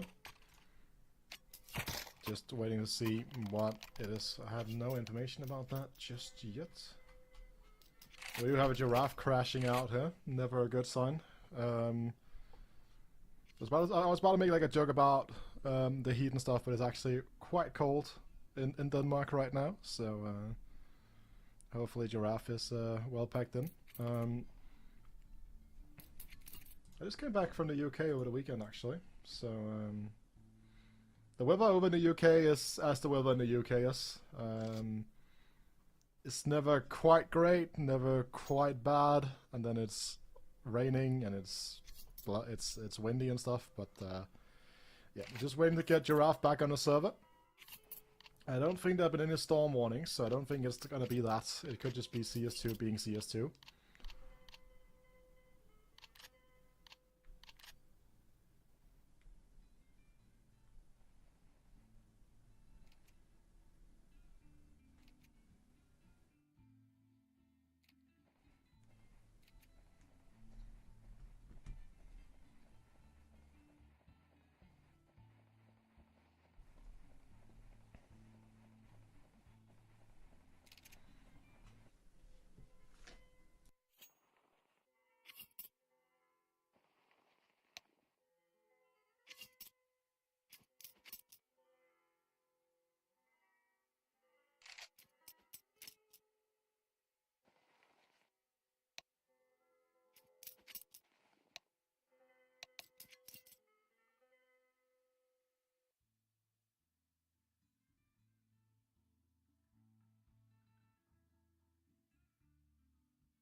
We're just waiting for a PC restart on the likes of Giraffe, and that should hopefully fix the issue. Yeah.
Always lovely with a good old-fashioned technical pause here. Need to get that buddy straightened up, standing, ready to go for Giraffe.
It's the first time this year these two teams are playing against each other. They did play twice in the past 6-ish months. Back in August, they played in EPL, where the Verdant at the time took the series 2-1 in what was 2 overtime maps. And then I'm at the 124.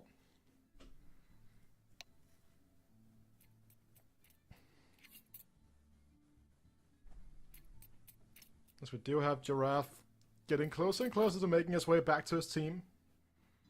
After this little sidestep out of the flock. And then more recently, Ecstatic played Verdant again. Back in November, and back then it was a 2-0 winner. We are now live again. As you can see, Giraffe has been loaded in, locked in as well.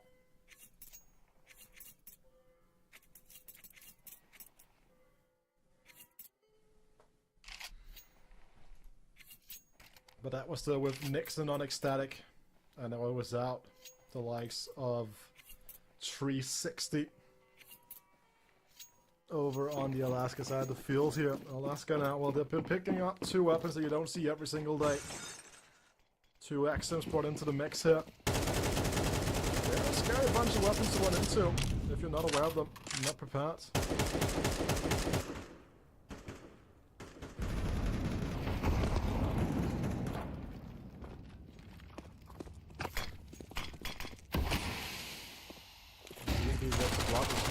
Go as deep as you might want it to.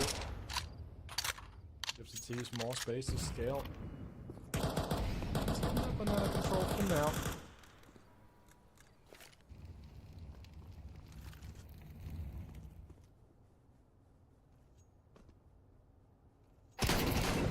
Honestly, Zera's about to get a bit of a surprise here. The XM mops up. That's a great clear though, but another one from 360 as he gets removed from play.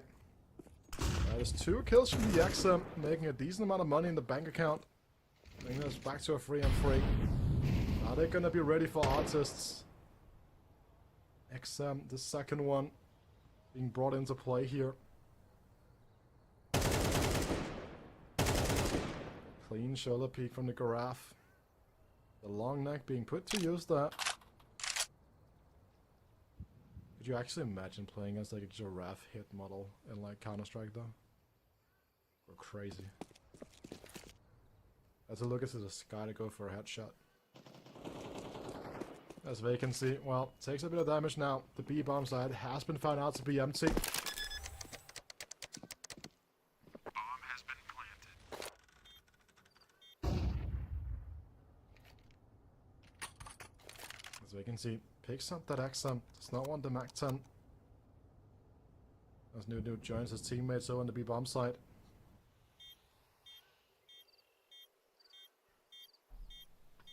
But around it could have been so much worse for Ecstatic.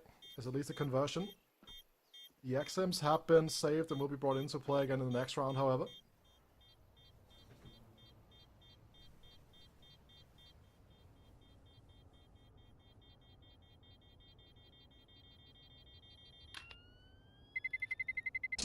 Terrorists win.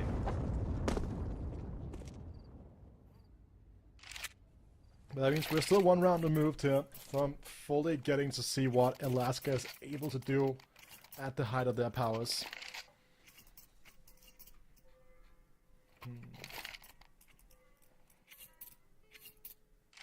Because there's also a map over in Inferno that they have not had a lot of success with. They took down Belfast Storm back in December in UK IC, and besides that, they took down Fireflock, which is a pretty impressive scalp. I'm not gonna lie. But since then, they've lost to Sinners. They've lost to 8 Sins twice over the weekend here at Intel Epic Land, right? So it's a big one. It's a map that is gonna be a scary one for them to look into. Obviously, we don't know which maps they played over the course of their early run doing Epic 44, obviously. So maybe they've had success there, and also, yeah, if you're stay on TMB for a while, you'll see one of the most heinous view models in professional Counter-Strike. It is absolutely heinous. And it's one of the worst view models I've ever seen in my life, but we'll make it work here. And Lele comes jumping around the corner. And Vacancy's XM does not strike clean this time around, only 63 damage. It does soften up nicely for the Mac 10 off the back here off Giraffe.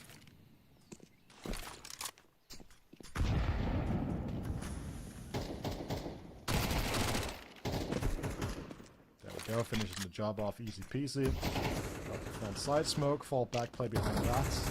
And meanwhile, Newt is trying to figure out how much control he actually has over on the A-bomb site to kind of call out the rotations of his teammates. A lot is going to depend on 360 being locked in the corner with a 5-7. Smoke lands well here.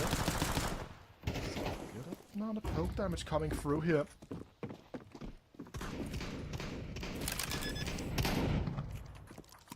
Bomb has been planted. That shot's being fired as well.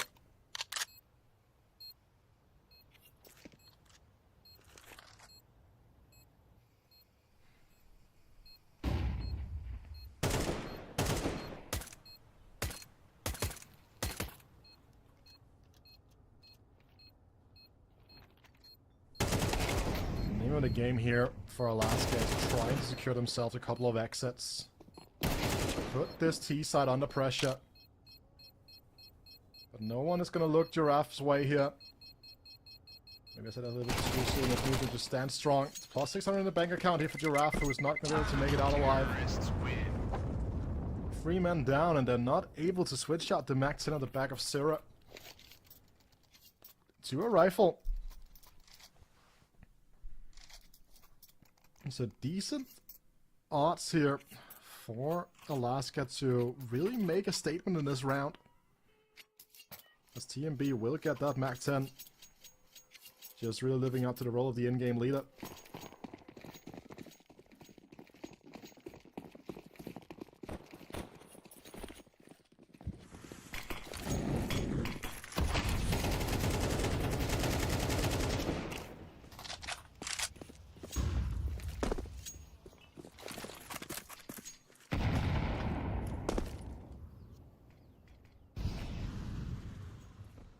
There it is for Syrah. This on the angle. Good flash coming through from TMB. Even with the trade being immediate, it's not necessarily going to be enough here. Chris, another flash from TMB. Sets up his players here. Great play from the in-game leader. Swaps that to the M4 as well. 2 players consolidated on the A-bomb side. 1 player in CT spawn. Do not want to give up control fully at the B-bomb side just yet. There's a 3-on-4, 1 opening, and they're right back in it. Double stack towards the short side here, however. Could line up for Lele. The former Sprout player only gets the 1 hit.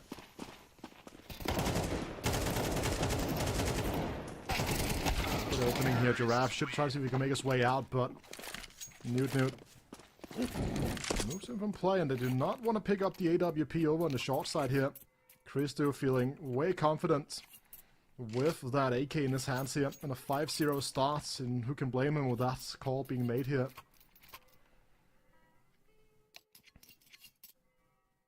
As we have another technical pause here.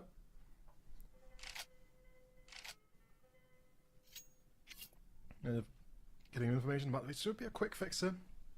Not a long one. No player crashing out.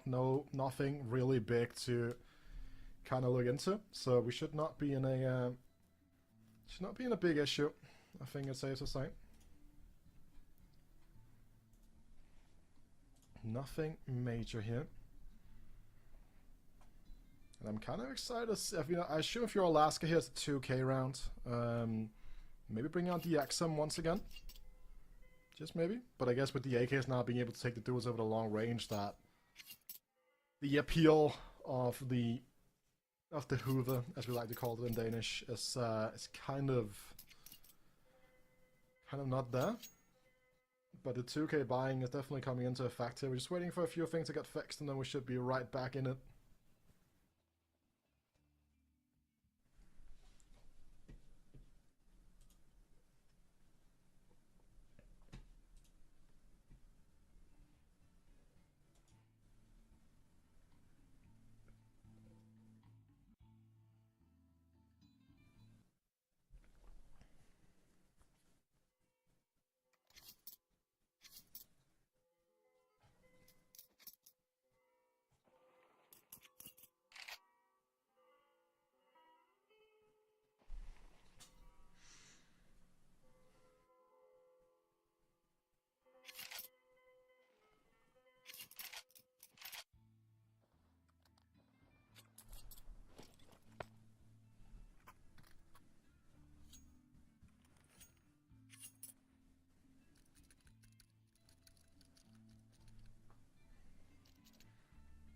And this kind of stop-and-go nature is also really frustrating as a player on a server. That's also something that's worth noting.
So we're just getting the World Tour of Inferno.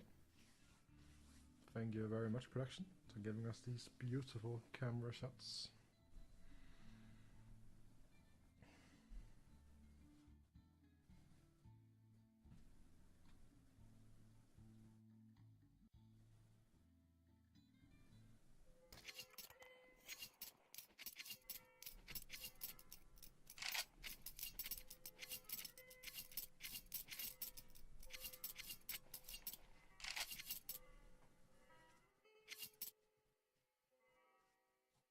We are just waiting for the green light from the admin to go, and then we should be all good.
We definitely see what the thought process here is going to be. Artist keeping enough money in the bank to secure the AWP in the next round.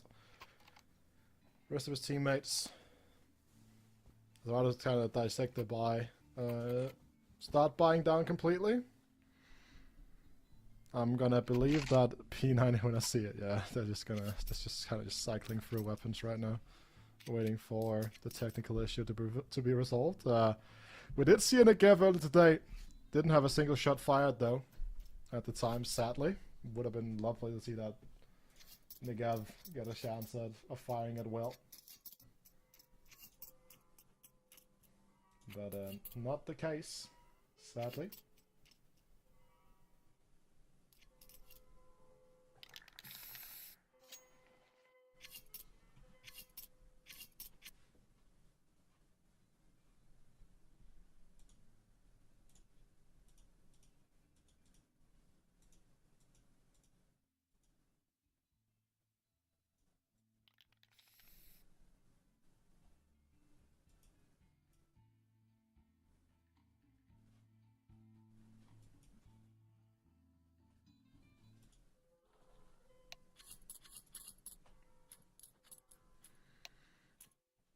And we're going to see the timer start counting down very shortly, so we can get back to what we are actually here for. 15 seconds remaining before we get to see the full scope of what the buy actually entails. And this is going to be the upgraded pistols, 2700 in the bank for artists, as I talked about before. And the next static roster, we're looking to make it 5 on the bounce. That's the last guy trying to break the ice of this Inferno so far.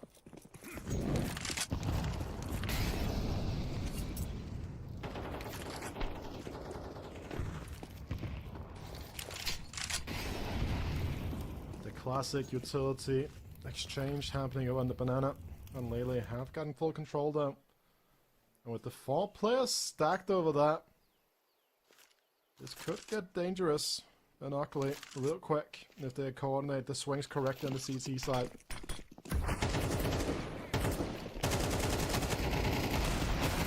And there they come, swinging. 3 players from Dark, take 2 down. Bomb has been committed, however, so even with the upgraded weapons here,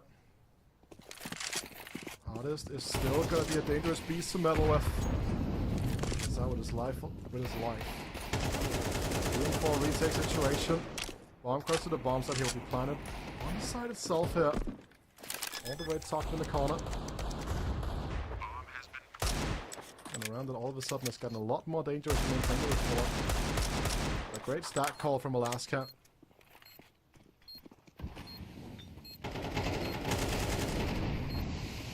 Let's make this a real possibility. Molotov buying great sign, 365 increase to behind the van over in the mini pits.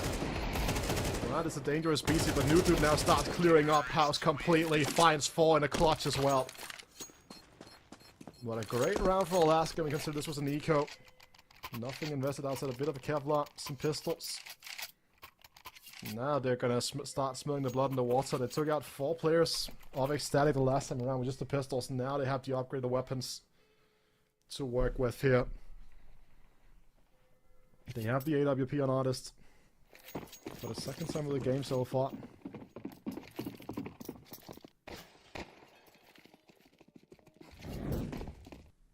TP 0 and 3 here, still yet to make his mark on the server. Find his way onto the kill sheet. And then Lele, great opening entries there from him as well. Yet again, Ship is able to get this banana control. There's Giraffe, well, the long neck yet again. It's caught around the corner.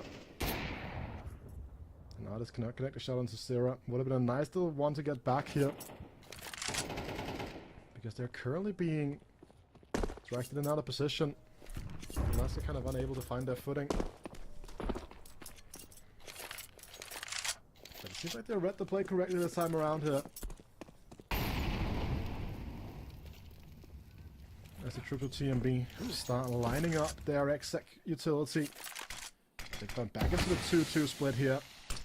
Artist AWP has to find at least one as he comes swinging out the smoke, but gets forced back before he can even connect the shot here. And they can see back in the dark position, finds one. So damage here afterwards. Damage today. Newt. With another one. Two for his name in the round. TMB. 53 damage is not quite 100 and not enough for him to kind of tab into that kill sheet, but not a big deal. Bomb down. Look at the ecstatic players also going chasing. They want Artist AWP removed from his stone cold hands. 360 also carrying loads of valuables on his body right now. Just almost line up here. Zero cannot connect the shot. These two swings out. Gets taken out by 360, and it's an expensive one here. That's from Mission to remove the weaponry. I was about to say fails, but it doesn't. They get the AWP, that's the big one. Aim for kind of whatever. Easily re-equipped. But the AWP, however, might make Alaska reconsider a couple of things again.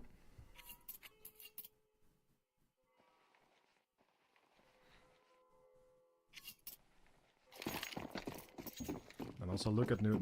10-1 start here from the young Dane. And he has his ability to absolutely take over games when he gets the option to. Still working on the consistency a little bit for the young gun. To swing into 5-7. The jumping headshot with the AK is criminal. The second kill onto Artis' Queen. Zera gets enough time to recollect himself here and win a duel against 360. And that's the bomb site completely taken over. That's vacancy and Giraffe here. Try to see if they can find something, a little tiny sliver of a kill with a 5-7. Try to just keep down Ecstatic's economy a little bit. They've kept it under control relatively well, but with 5 men alive, that is not going to be an issue for the foreseeable future. And that's 12-1 for Newt.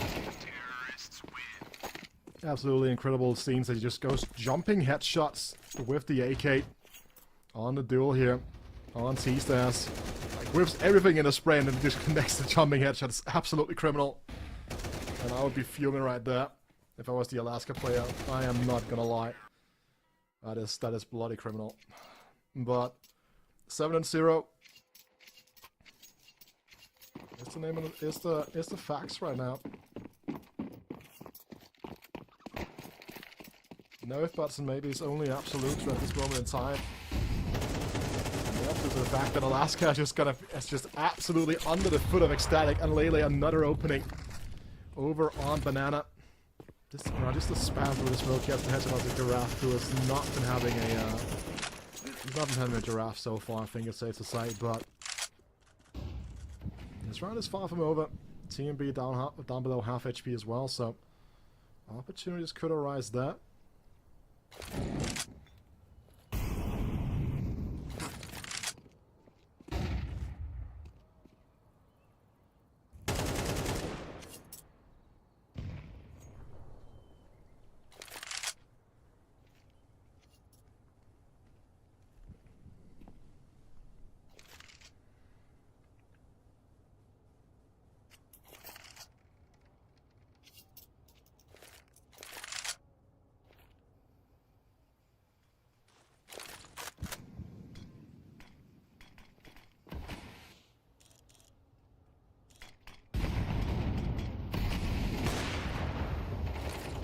Artis makes a statement here with the AWP now. 360 is a good position now in the pit as well, but gets traded out immediately. That means bomb site control has been given over to the Danes here.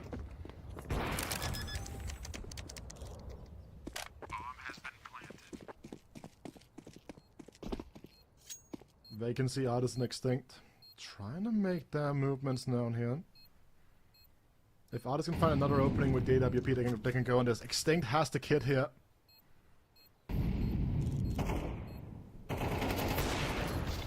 That's a great shot. Vacancy finds another, leaving Anlele to clutch in the 1v2. Just has to buy enough time. It cannot connect the shots onto Vacancy. Great retake from Alaska. And give them their first round of this Inferno. 1-7 is the scoreline. Bomb has been defused. Counter-terrorists win.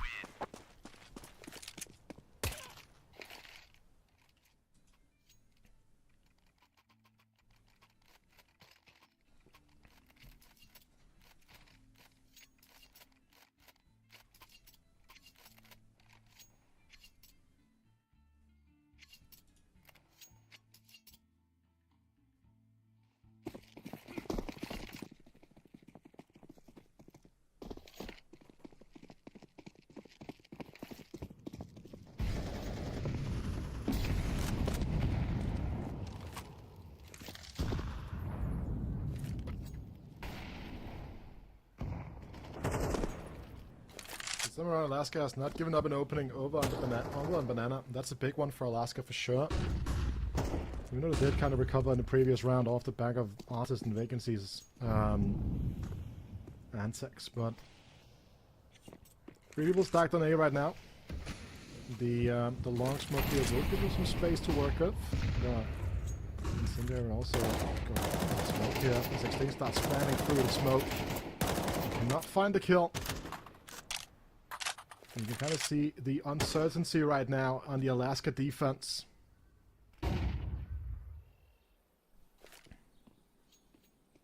As they brought Giraffe deeper into spawn, they brought the Vacancy there as well. And here comes the ecstatic train. CT smoke, coffin smoke, all the good stuff, frontside utility. The rotations from Alaska are going to come in very shortly. He has a great flash to set up Vacancy and Giraffe to absolutely annihilate Ecstatic's approach here. Leaving Christo all alone.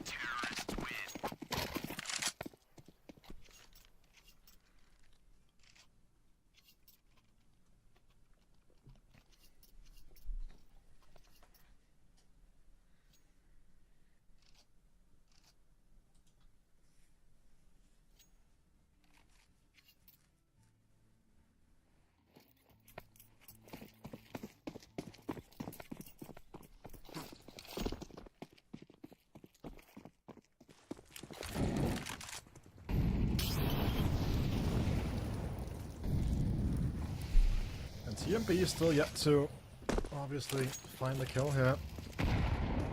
Not that you can really put a finger on Ecstatic's performance so far. 7 rounds on the T side is still, regardless of the outcome of the half, respectable amount of T rounds.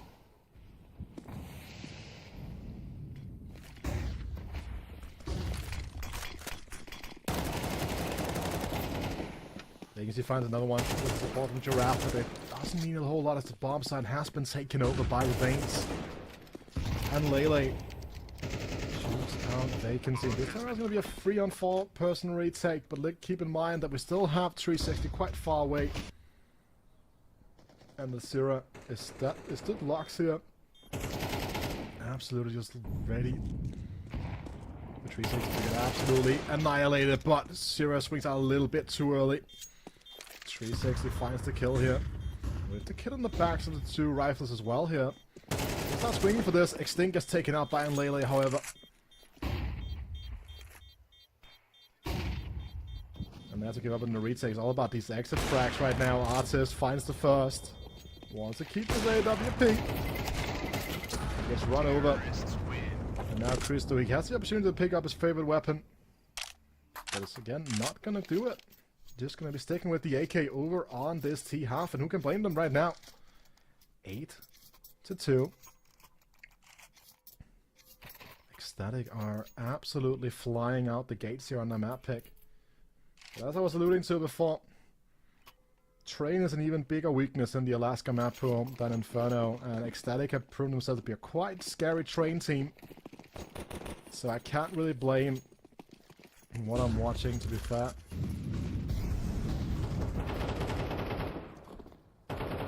Maybe I would have better odds playing Inferno than I would play Train.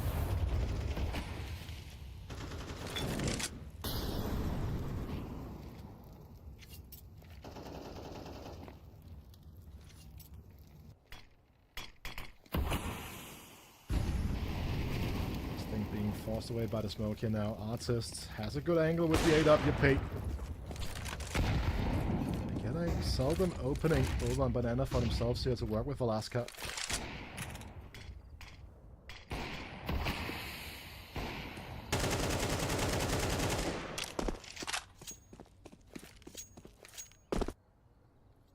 Agent TMB trying to set up his troops here.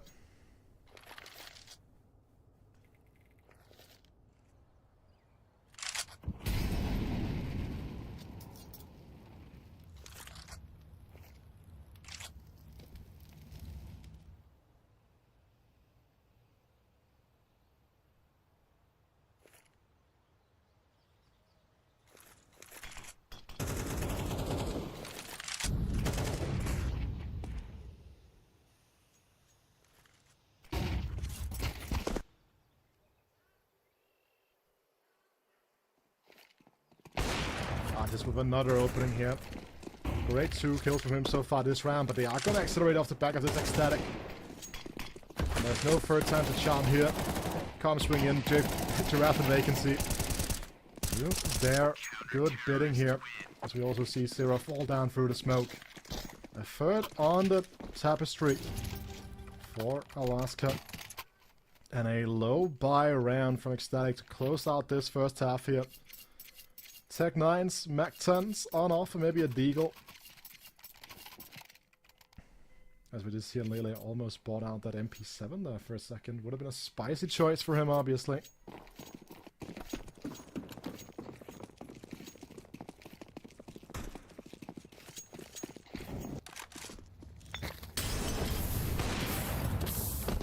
And the feet of Artist is burning up here. Falls back.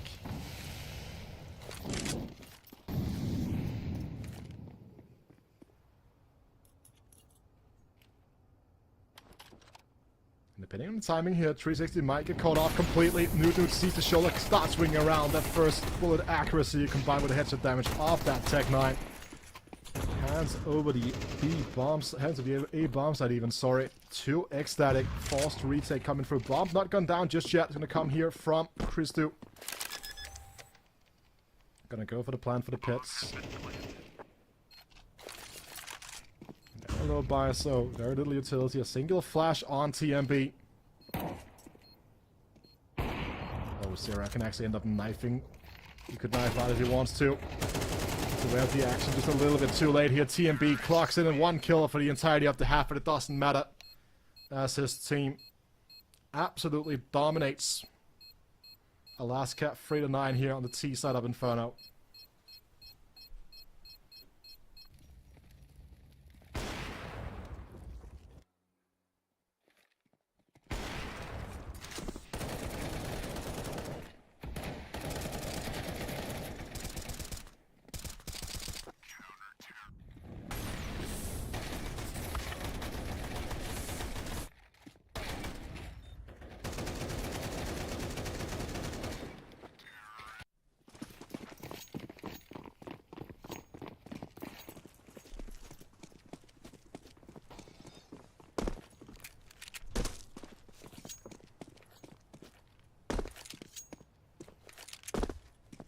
Let's see if they can withstand the pressure.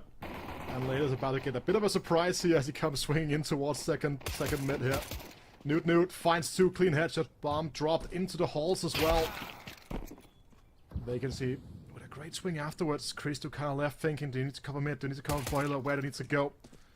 Covers mid, gets Artist removed here. And also a clean shot onto Vacancy. And I gotta admit here for Ecstatic, these shots have been clean so far. Can Giraffe at least get something done here? Doesn't have access to the bomb just yet, as it's dropped in the boiler. 55 seconds. If you can isolate a couple of duels, there might be an opening to get towards the B bomb site, as you see TMB pushing down Banana.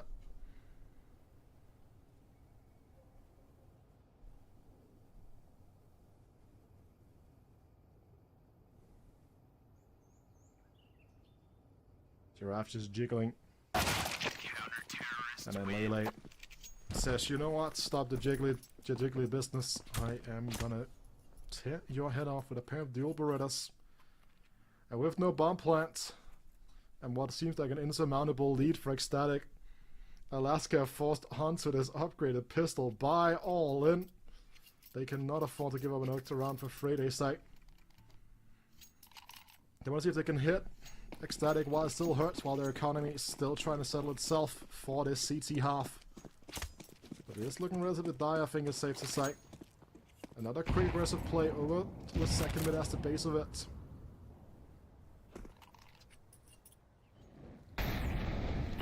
Still trying to figure out who gets boosted. There we go. TMB doesn't see anything with the MP9. Still finds Vacancy through the smoke, not what they would like to see on Alaska's side of the field here.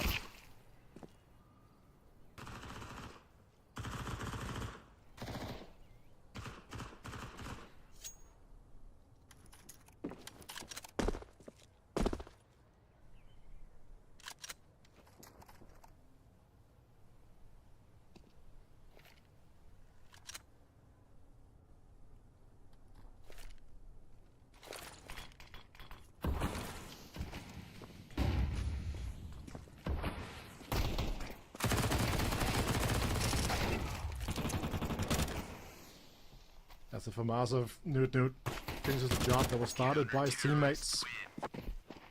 A singular casualty in Zero. And that's about all that she wrote here. They have to go all in again with 2700 and 2200. It's not going to be pretty for Alaska.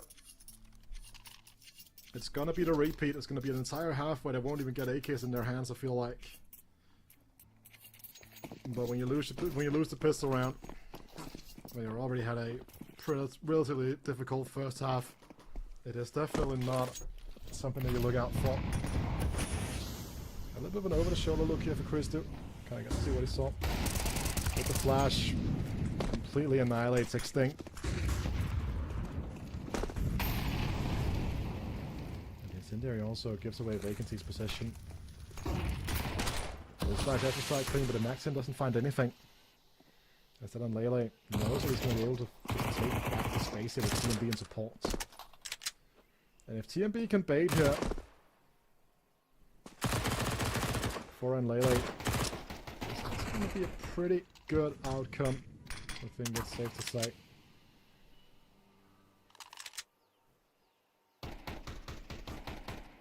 The second the smoke fades here, they're not gonna, are they going to be ready for Lele being this close? Especially if Team B starts firing away. Down Banana. You can really start chasing, and Lele stands there. And Team B can bait him as well. They get two. Cruiser comes in for support. And now it's only 360 with a Mac 10. 40 seconds to go. Sad hiding behind the barrels. Probably just pondering, how did we get here? Counter-terrorists win. Match point for Ecstatic. Strong individual performances from Christo and Lele. 19-6, 16-5.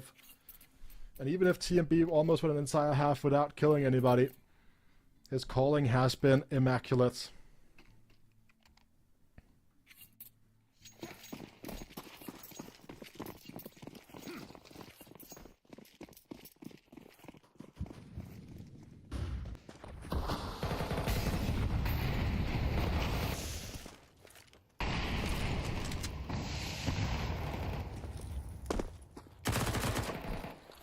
There's Galils and not a lot of utility here for Alaska.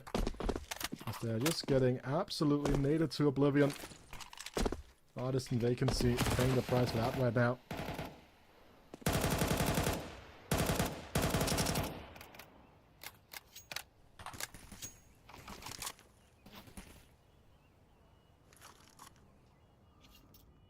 And TMB goes through the smoke here. Goes past the players, but Extinct spots him out. And this might be the opening that they've been looking for. And despite they have 3 players low here, this is definitely not over yet by any stretch of the imagination. One singular well-placed HE from Newt could be enough to completely just bring this round into disbelief for Alaska, but it does seem like they've found themselves a 4th. They need 8 more on a bounce to take Ecstatic into overtime.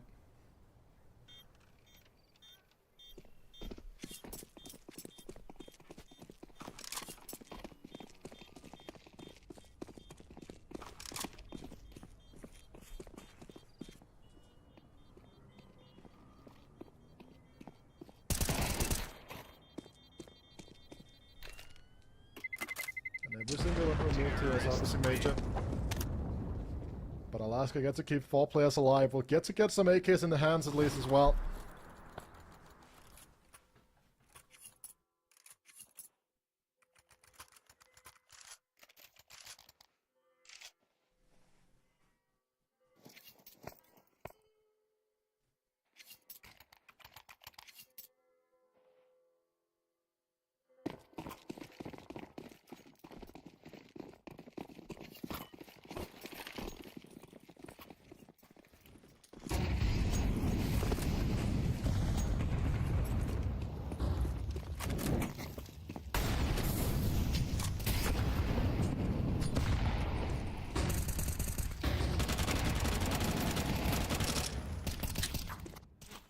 This time around, Ecstatic find yet another banana open. Keep in mind, they're taking a lot of space here on Alaska's side of the field here. 360 and Artist combined to open up the A bomb site in another 3-on-4 situation here.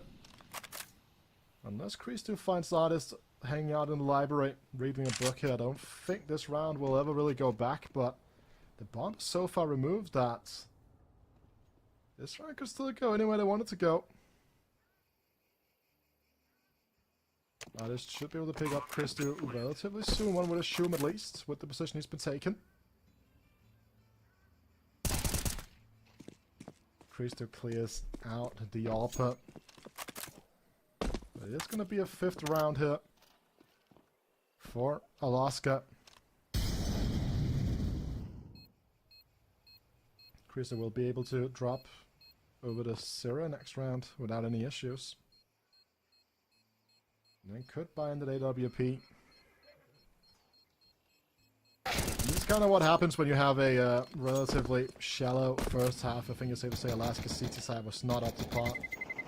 The second you really start finding those gaps in the concrete defense of the opposition, you want to have a few more goes at it before you don't have any more to fall back on.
A lot being asked here of Christo.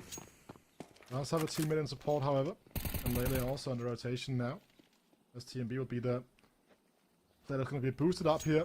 Keep an eye out for the 41 seconds. The utility starts raining down on the B bomb sites.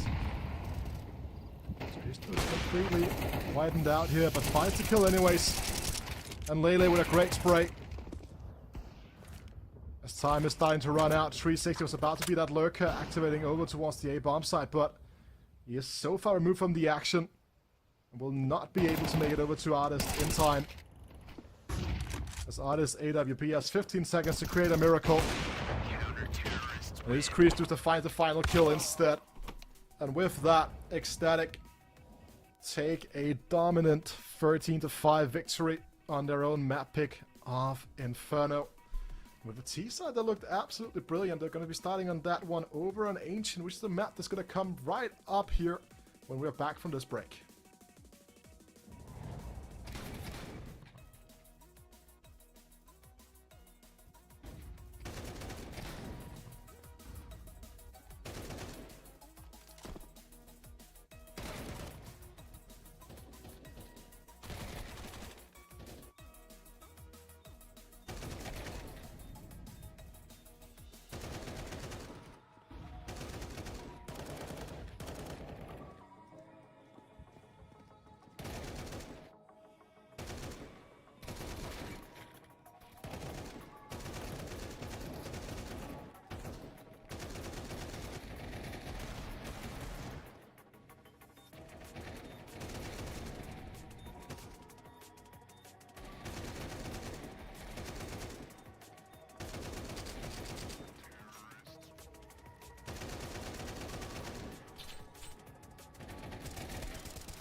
Hello everybody and welcome back to CCT, to what could be the final match of the evening here. We just saw Ecstatic dismantle Alaska over at Inferno, and now we are taking a step closer to the Ancient that we just saw as well be the deciding match in the series between Fatbet and Rush B earlier on. And again, there's a quick little rundown here, potentially for the final time tonight, of what has kind of gone down here. We're looking at Ecstatic versus Alaska 1-0, and despite a few technical issues, we got it over that. And then I'm just excited to see what can happen over at Ancient, because it's a map that I'm excited to see what they are going to bring to the table here, Alaska.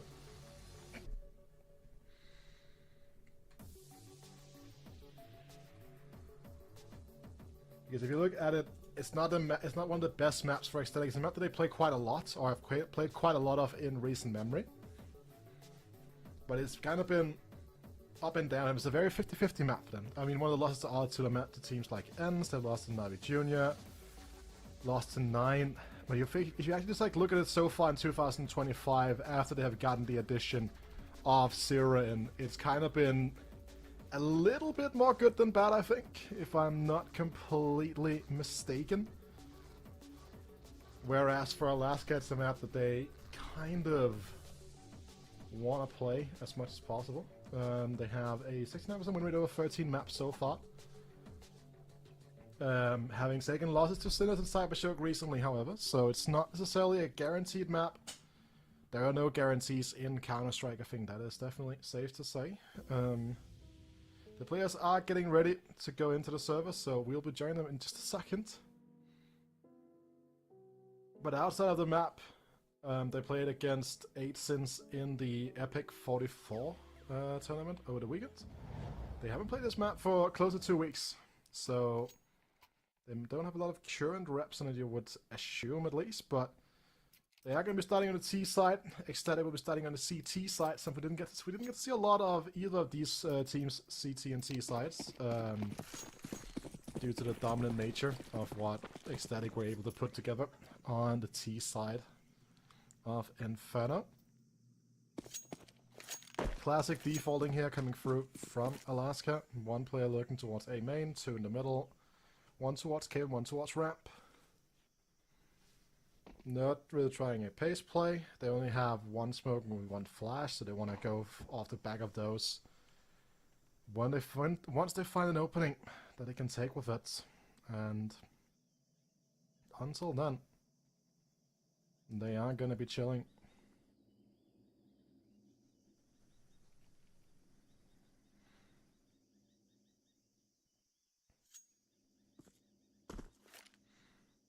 We get to see the reminder that TMB's view model is interesting. Zera cannot connect the headshots here on the 2 players trying to swing him in donut, but 360 falls afterwards as he tries to trade his body.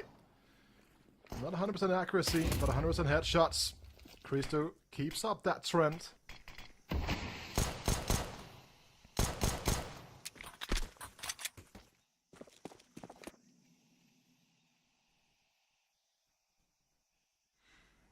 But then trying to take those stable duels with the USP against the USP, and sorry, with the Glocks.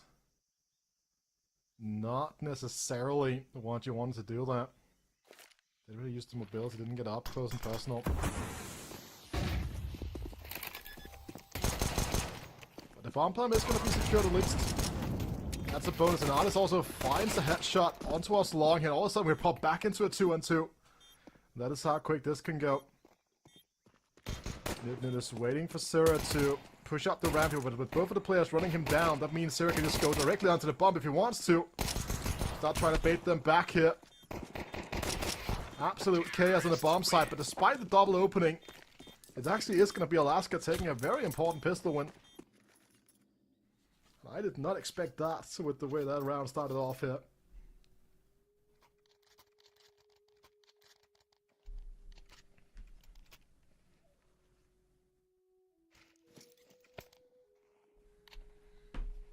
But shout out to the P250, putting in a lot of work here. For the T side.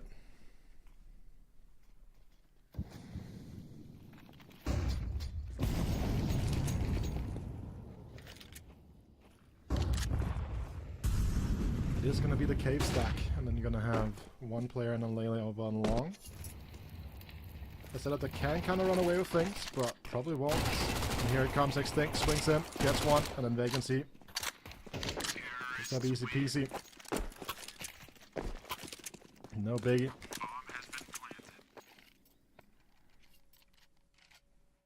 They invested 4 Mac-10s into the previous round here. Really wanted to farm that economy. Now the question beckons, do you run the bonus round knowing that you are going to be going into a full set of rifles here? Putting a lot of faith into artists AK-47. And that is going to be the case. They're just going to run with it for now. Sorry for doing that, but like a hit on Christo could end up being something that's going to come back to bite him. That's a fantastic nade. Absolutely just dismantles these players from the likes of Alaska.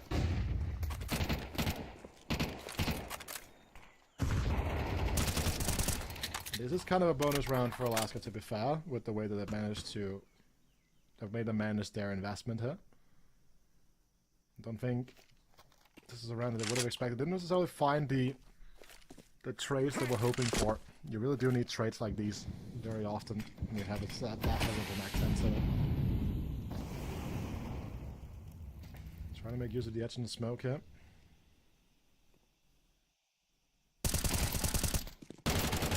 And with that should just be the round done and dusted.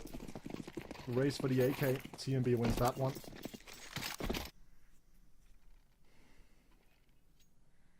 And Ecstatic on the scoreboard here.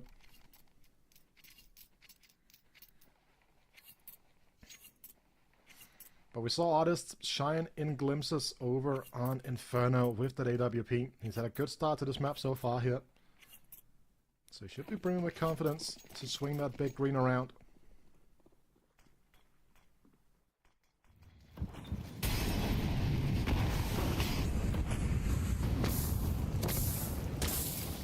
And Zera getting burned off by teammates incendiaries here almost, for the most part. Taking a lot of HP to battle for that mid control. So we've seen being pretty important earlier on. If he steps over here, he's going to die to an AWP. And that's a fantastic opening giving over. TMB also half HP here. Just trying to get these kills through the roof here. They do get a couple of them. 360 stands tall again.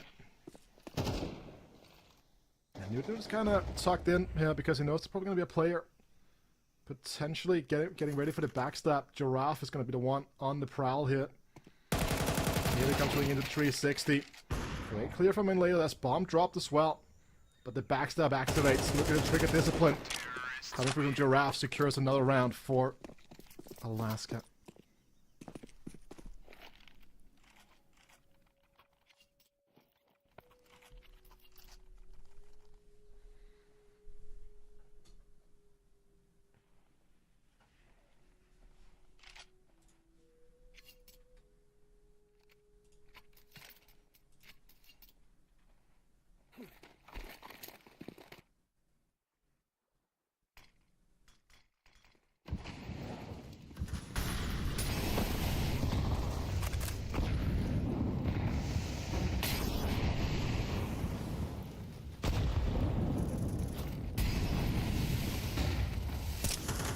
solid buy here from Ecstatic. A lot of utility damage being given over here at the start of the round.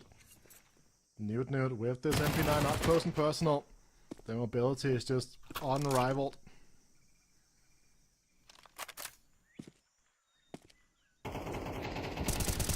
they had another HG, I was about to say they're going to get a pretty easy kill onto Vacancy, but might as well just find one through the wooden boards instead. Going to swing out directly into two pieces here, TMB and then Lele. With over a minute to go here, it's a 2-on-5 situation. They would like to hold on to this AWP. And this is going to be Nudes. That's a freebie. AWP dropped into this. They still don't know where Giraffe is at though. That is a scary prospect with 40 seconds to go. He did pop up in their back, at their back. Ready to backstab them in the previous one. Completely locked down the round. Now he's trying to save.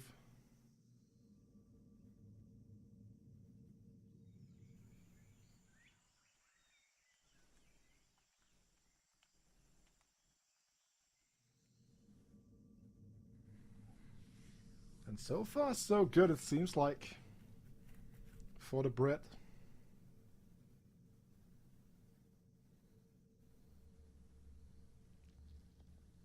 So I assume, yeah, Nude is going to upgrade that Galil to an AK-47. Or to an AWP even, sorry. And Giraffe holds on to his AK-47. That was where I was going to go with it. But it's not going to be an even economy with the rest of his team here. We'll have to find a couple of kills to make a statement. I guess they're just going to be buying in around this AK. They have a Galil that they can throw over to someone as well. So it's a heavy investment call being made here from Alaska. Just trying to keep a little bit of a rope onto Ecstatic as they run it back to them.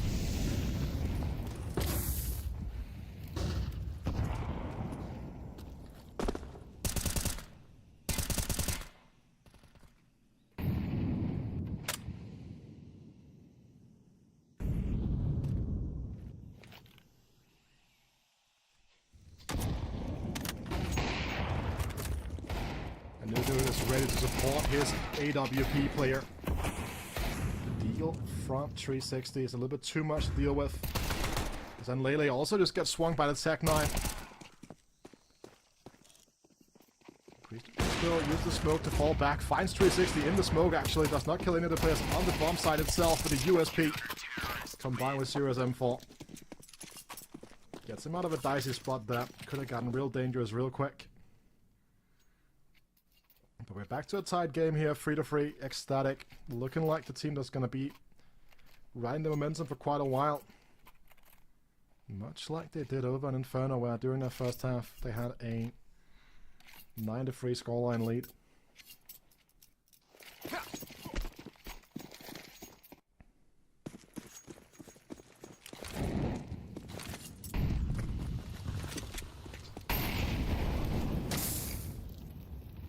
Artist gets a little bit of attack from the Molotov, but nothing too extreme here.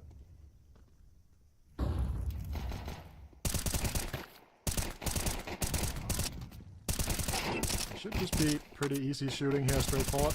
Nothing too major. A quick round needs to be done and dusted.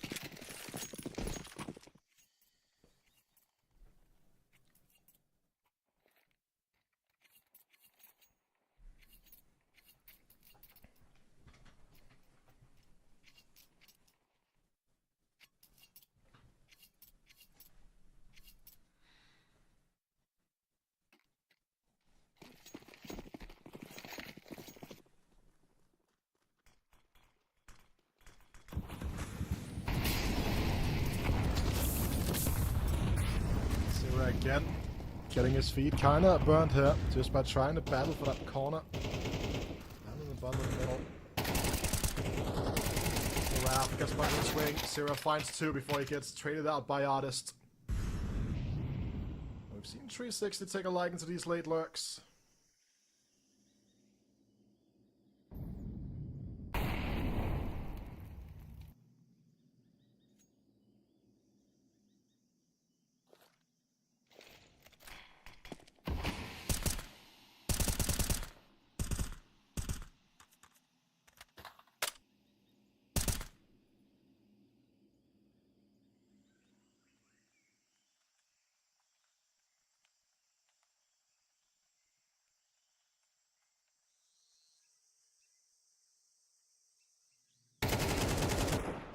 Newton gets a build 360.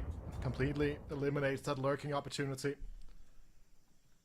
Leaves Extinct as last man standing.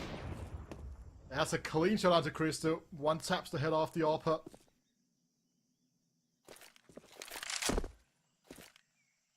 Lethal shooting from Extinct here.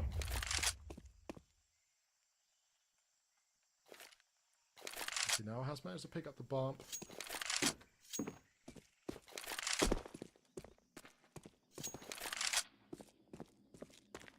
He is aiming to get a bomb plant here on the B bomb sites.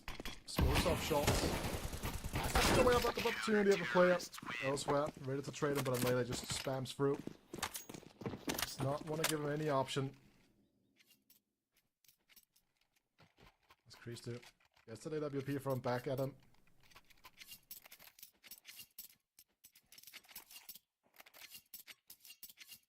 And the last guy falls down onto another one of these eco rounds here. Tech 9's mobility on top, but it's not quite the weaponry you want to face when there's AK-47 and ops on the other side of the field.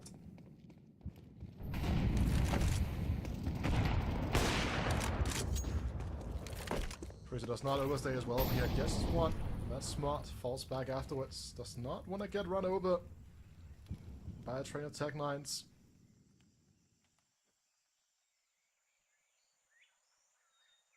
I like this read from Lele. Just stepping back into the highway. Holding down Redwood. Now immediately called for the backup as well.